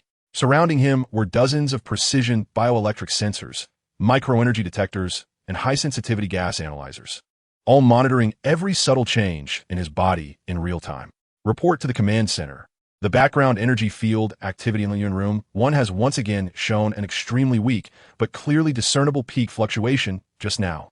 The fluctuation frequency exhibits a high degree of synchronous resonance with experiment number 3, Wang Gang's alpha brainwave. Repeat, it is a high degree of synchronous resonance. The scientist responsible for data monitoring in the observation room excitedly reported to several core leaders of the Qiming project team. His voice slightly altered due to excessive excitement. On the screen, the curves representing Wang Gang's heart rate, blood pressure, subcutaneous temperature, and even cellular oxygen consumption rate once again exhibited an extremely synchronized, slight jump as if it had been rehearsed beforehand. The perfect synchronization anomaly of multiple physiological indicators is something that no known physiological or psychological phenomenon can explain. Inside the observation room, Wang Gang suddenly opened his eyes wide, and an indescribable brilliance erupted in his gaze. He felt that the faint, warm current within him had, under the continuous guidance of the top traditional Chinese medicine and Taoist health experts who refined and improved the cultivation plan based on the fragment of the Yongle Encyclopedia Qi refining technique, become slightly stronger than at the beginning. Although the strengthening was still extremely weak, and he was far from the legendary realm of true Qi circulation capable of splitting stones, the clarity of mind, vitality of the body, and heightened sensitivity to the surrounding environment it brought were undeniably real. He even felt he could vaguely hear the suppressed breathing of his colleagues outside the observation room and see the trajectory of tiny dust particles floating in the air. It worked, although the progress was incredibly slow. This path seemed truly feasible. In the observation room, the leader of the Qiming project team, an imposing elder who exuded authority without anger, looked at the screen displaying the small but hopeful abnormal data, his tightly clenched fists trembling slightly with excitement. However, the joy was short-lived. Soon, a new and even more troublesome problem presented itself to everyone, a bottleneck, whether it was Wang Gang or the other promising candidates. After the initial slight improvement in physical fitness brought by their cultivation, their progress had almost simultaneously come to a complete halt. The faint warm current within them, no matter how hard they tried to follow the methods recorded in the Qi refining technique for breathing and guidance, could no longer grow even a bit, as if it were firmly suppressed by an invisible and unbreakable ceiling. They even began to experience some mild side effects, such as difficulty sleeping due to mental agitation, internal heat, and emotional restlessness. Based on our preliminary speculations, during an internal discussion about the progress of the Lonyuan project, the leader of the technique deciphering group, a white-haired paleographer, said solemnly that the problem might lie in two aspects. First, the Qi refining technique we currently possess is incomplete and may only be a basic introductory method, lacking subsequent higher-level cultivation methods, and may even be missing accompanying techniques for calming the mind, resulting in a surplus of Qi but insufficient spirit, showing early signs of Qi flourishing but spirit declining. Second, and more crucially, he paused, his tone becoming heavier, just as prophesied in the Yao Guangxiao preface. The spiritual energy in this era that we can utilize may have really thinned to a despairing extent, relying solely on these basic breathing techniques. It has become difficult to draw enough energy from the outside world to support their continued breakthroughs. Now, they seem to be consuming their own innate essence to forcefully generate that Qi sensation, which is akin to drinking poison to quench thirst. In the long run, it would not only be unhelpful, but also harmful. This conclusion plunged the entire conference room into silence once again. They seemed to see a door to a new world and had even managed to push it open a crack, catching a glimpse of the dazzling scenery behind it, but were firmly stuck outside due to the lack of a key to fully open the door, caught in a dilemma. This feeling was even more agonizing than having never seen that door at all. The extreme yearning for higher-level techniques and the infinite longing for cultivation resources, such as the legendary spirit stones, elixirs, and rare treasures, weighed heavily on the hearts of every member of the project team. Meanwhile, Li Yunpeng, through the system, observed everything. He knew that the bait he had meticulously prepared had been firmly taken by the fish. Now it was time to reel it in and throw out the next sweeter and deadlier bait. It was time to feed these thirsty explorers with more enticing and valuable new clues. A mysterious smile curled at the corner of Li Yunpeng's mouth. He did not intend to immediately hand over those higher-level cultivation techniques or elixirs directly to the authorities. Doing so would be too deliberate and too easy to expose his intentions. What he needed to do was to continue playing the role of the mysterious historical excavator, casually guiding them to discover these lost treasures on their own. His gaze once again turned to the history of the Ming dynasty's cultivation, a period filled with tragedy, regret, and endless mysteries at its end. A bolder and more subversive historical weaving plan had quietly formed in his mind. Next time, his target would be the final moments of the Ming dynasty and the lament of the last cultivators amidst the flames of the dynasty's downfall, as well as their final and most tragic sacrifice for the inheritance of Huaxia.